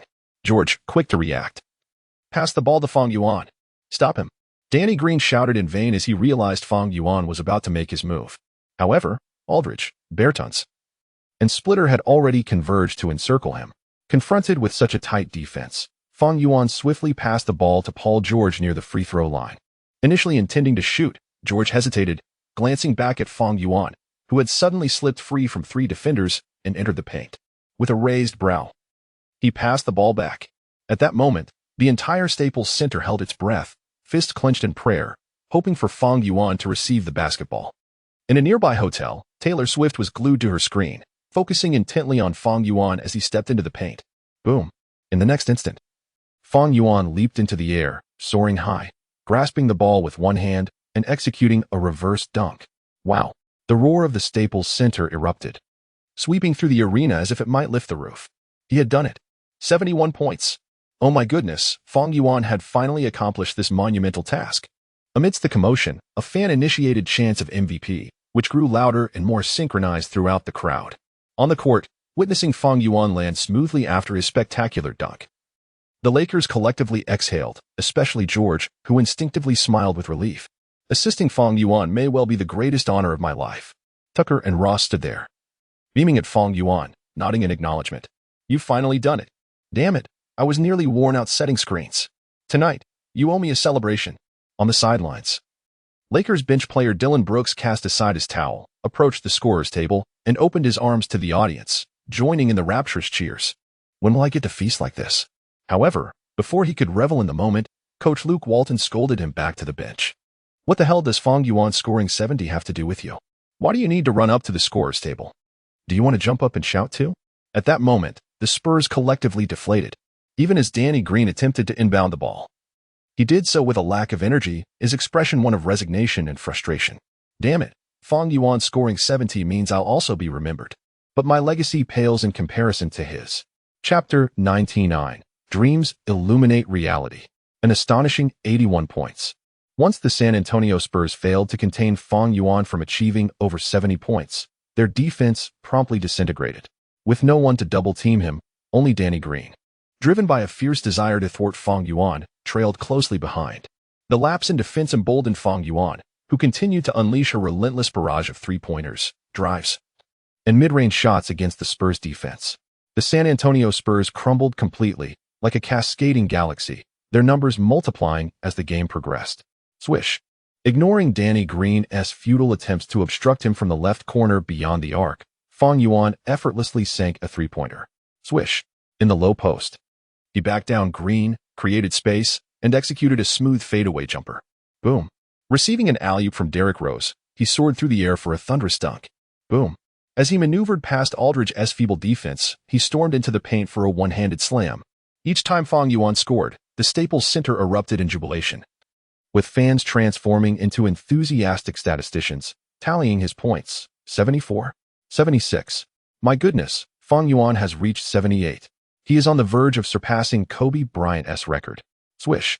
Fang Yuan, moving without the ball, appeared beyond the left three-point line, received a pass from George, and without hesitation, released a shot. The basketball traced a beautiful arc in the air, akin to the majestic peaks of the Taimu Mountains, grand yet graceful, before cascading into the hoop, igniting a flurry of white netting. 81 points. He achieved a remarkable 81 points, in breaking his personal career scoring record. He also tied the second highest single-game score in NBA history, set by Kobe Bryant in 2006. He accomplished all of this. In the commentary booth, Smith rose with solemnity, declaring, Fang Yuan has just scored his 81st point. He has equaled Kobe Bryant's scoring record. The first player in NBA history to score 80 points in his rookie season has emerged. Barkley also stood to applaud, exclaiming, his name is Fang Yuan. After reaching 81 points, Fang Yuan gestured to Coach Walton, gracefully retiring to the bench, where he was met with thunderous applause reminiscent of a tidal wave. Embraced by his ecstatic teammates. In that moment, Fang Yuan shone like the sun, radiating brilliance throughout the arena. Across the streets of Los Angeles, every fan engrossed in the game transformed into a sea of excitement, fervently celebrating, oblivious to the Lakers' championship aspirations. Fans from Huaxia were equally ecstatic, unable to contain their shouts, chanting Fang Yuan's prowess. The camera returned to the Staples Center, where the atmosphere remained electric. Already seated on the bench, Fang Yuan adjusted his disheveled attire, indulging in a refreshing sip of Gatorade, feeling triumphant. At this juncture, the San Antonio Spurs were beyond redemption, having lost another 10 points at the start of the final quarter, with the score gap widening to 26 points, even with 3 minutes remaining. Ultimately, as the game concluded, the impact of Fang Yuan's 81-point performance continued to reverberate. The entire Spurs team appeared dejected, as if they had swallowed a fly, particularly Danny Green, who had the daunting task of defending Fang Yuan. Coach Popovich sighed and chastised his players, but ultimately came to accept this harsh reality. The Spurs, a traditionally strong team, would be marked by this game in the annals of disgrace. Perhaps the only solace for them was that Fang Yuan's 81 points merely matched Kobe's record, without surpassing Wilt Chamberlain's legendary mark. Though the word merely seems peculiar, it was a small blessing in the grand misfortune for the Spurs. Had Fang Yuan equaled Chamberlain's record, they would have felt a profound sense of shame towards their storied franchise. Perhaps the final outcome of this game was beyond anyone's expectations. As the game concluded, Smith expressed his excitement. The prodigy from Huaxia, Fang Yuan, has once again delivered an unforgettable lesson. Just when we thought 68 points was his limit, he has struck back with 81 points, silencing the entire world. This was a night solely belonging to Fang Yuan. Beside him, Barkley passionately remarked, Fang Yuan has shown the world, in the manner of a novel's protagonist, that dreams can indeed become reality. In a somewhat fantastical manner, Charles Barkley defined this game. Fang Yuan's performance, akin to that of a literary hero, completely captivated the fearless Flying Pig. It is worth noting that during the peak of the Flying Pig's career, even the basketball deity Michael Jordan was regarded with indifference. Yet now, Fang Yuan, through his actions, has fully won him over. As a celebrated figure overseas, it is only natural that Barkley will continue to extol Fang Yuan's virtues with unabashed enthusiasm. Between the two commentators' remarks, the Lakers fans had become utterly euphoric. Even after the game concluded, their cheers reverberated throughout the arena. MVP. Fang Yuan. Fang Yuan. MVP. Nearly 20,000 Lakers fans remained in the arena, chanting Fang Yuan's name and calling for his MVP recognition. At this moment, he was the sole hero of the arena, the true master. Dillon Brooks was the first to rise, raising his arms towards the remaining fans.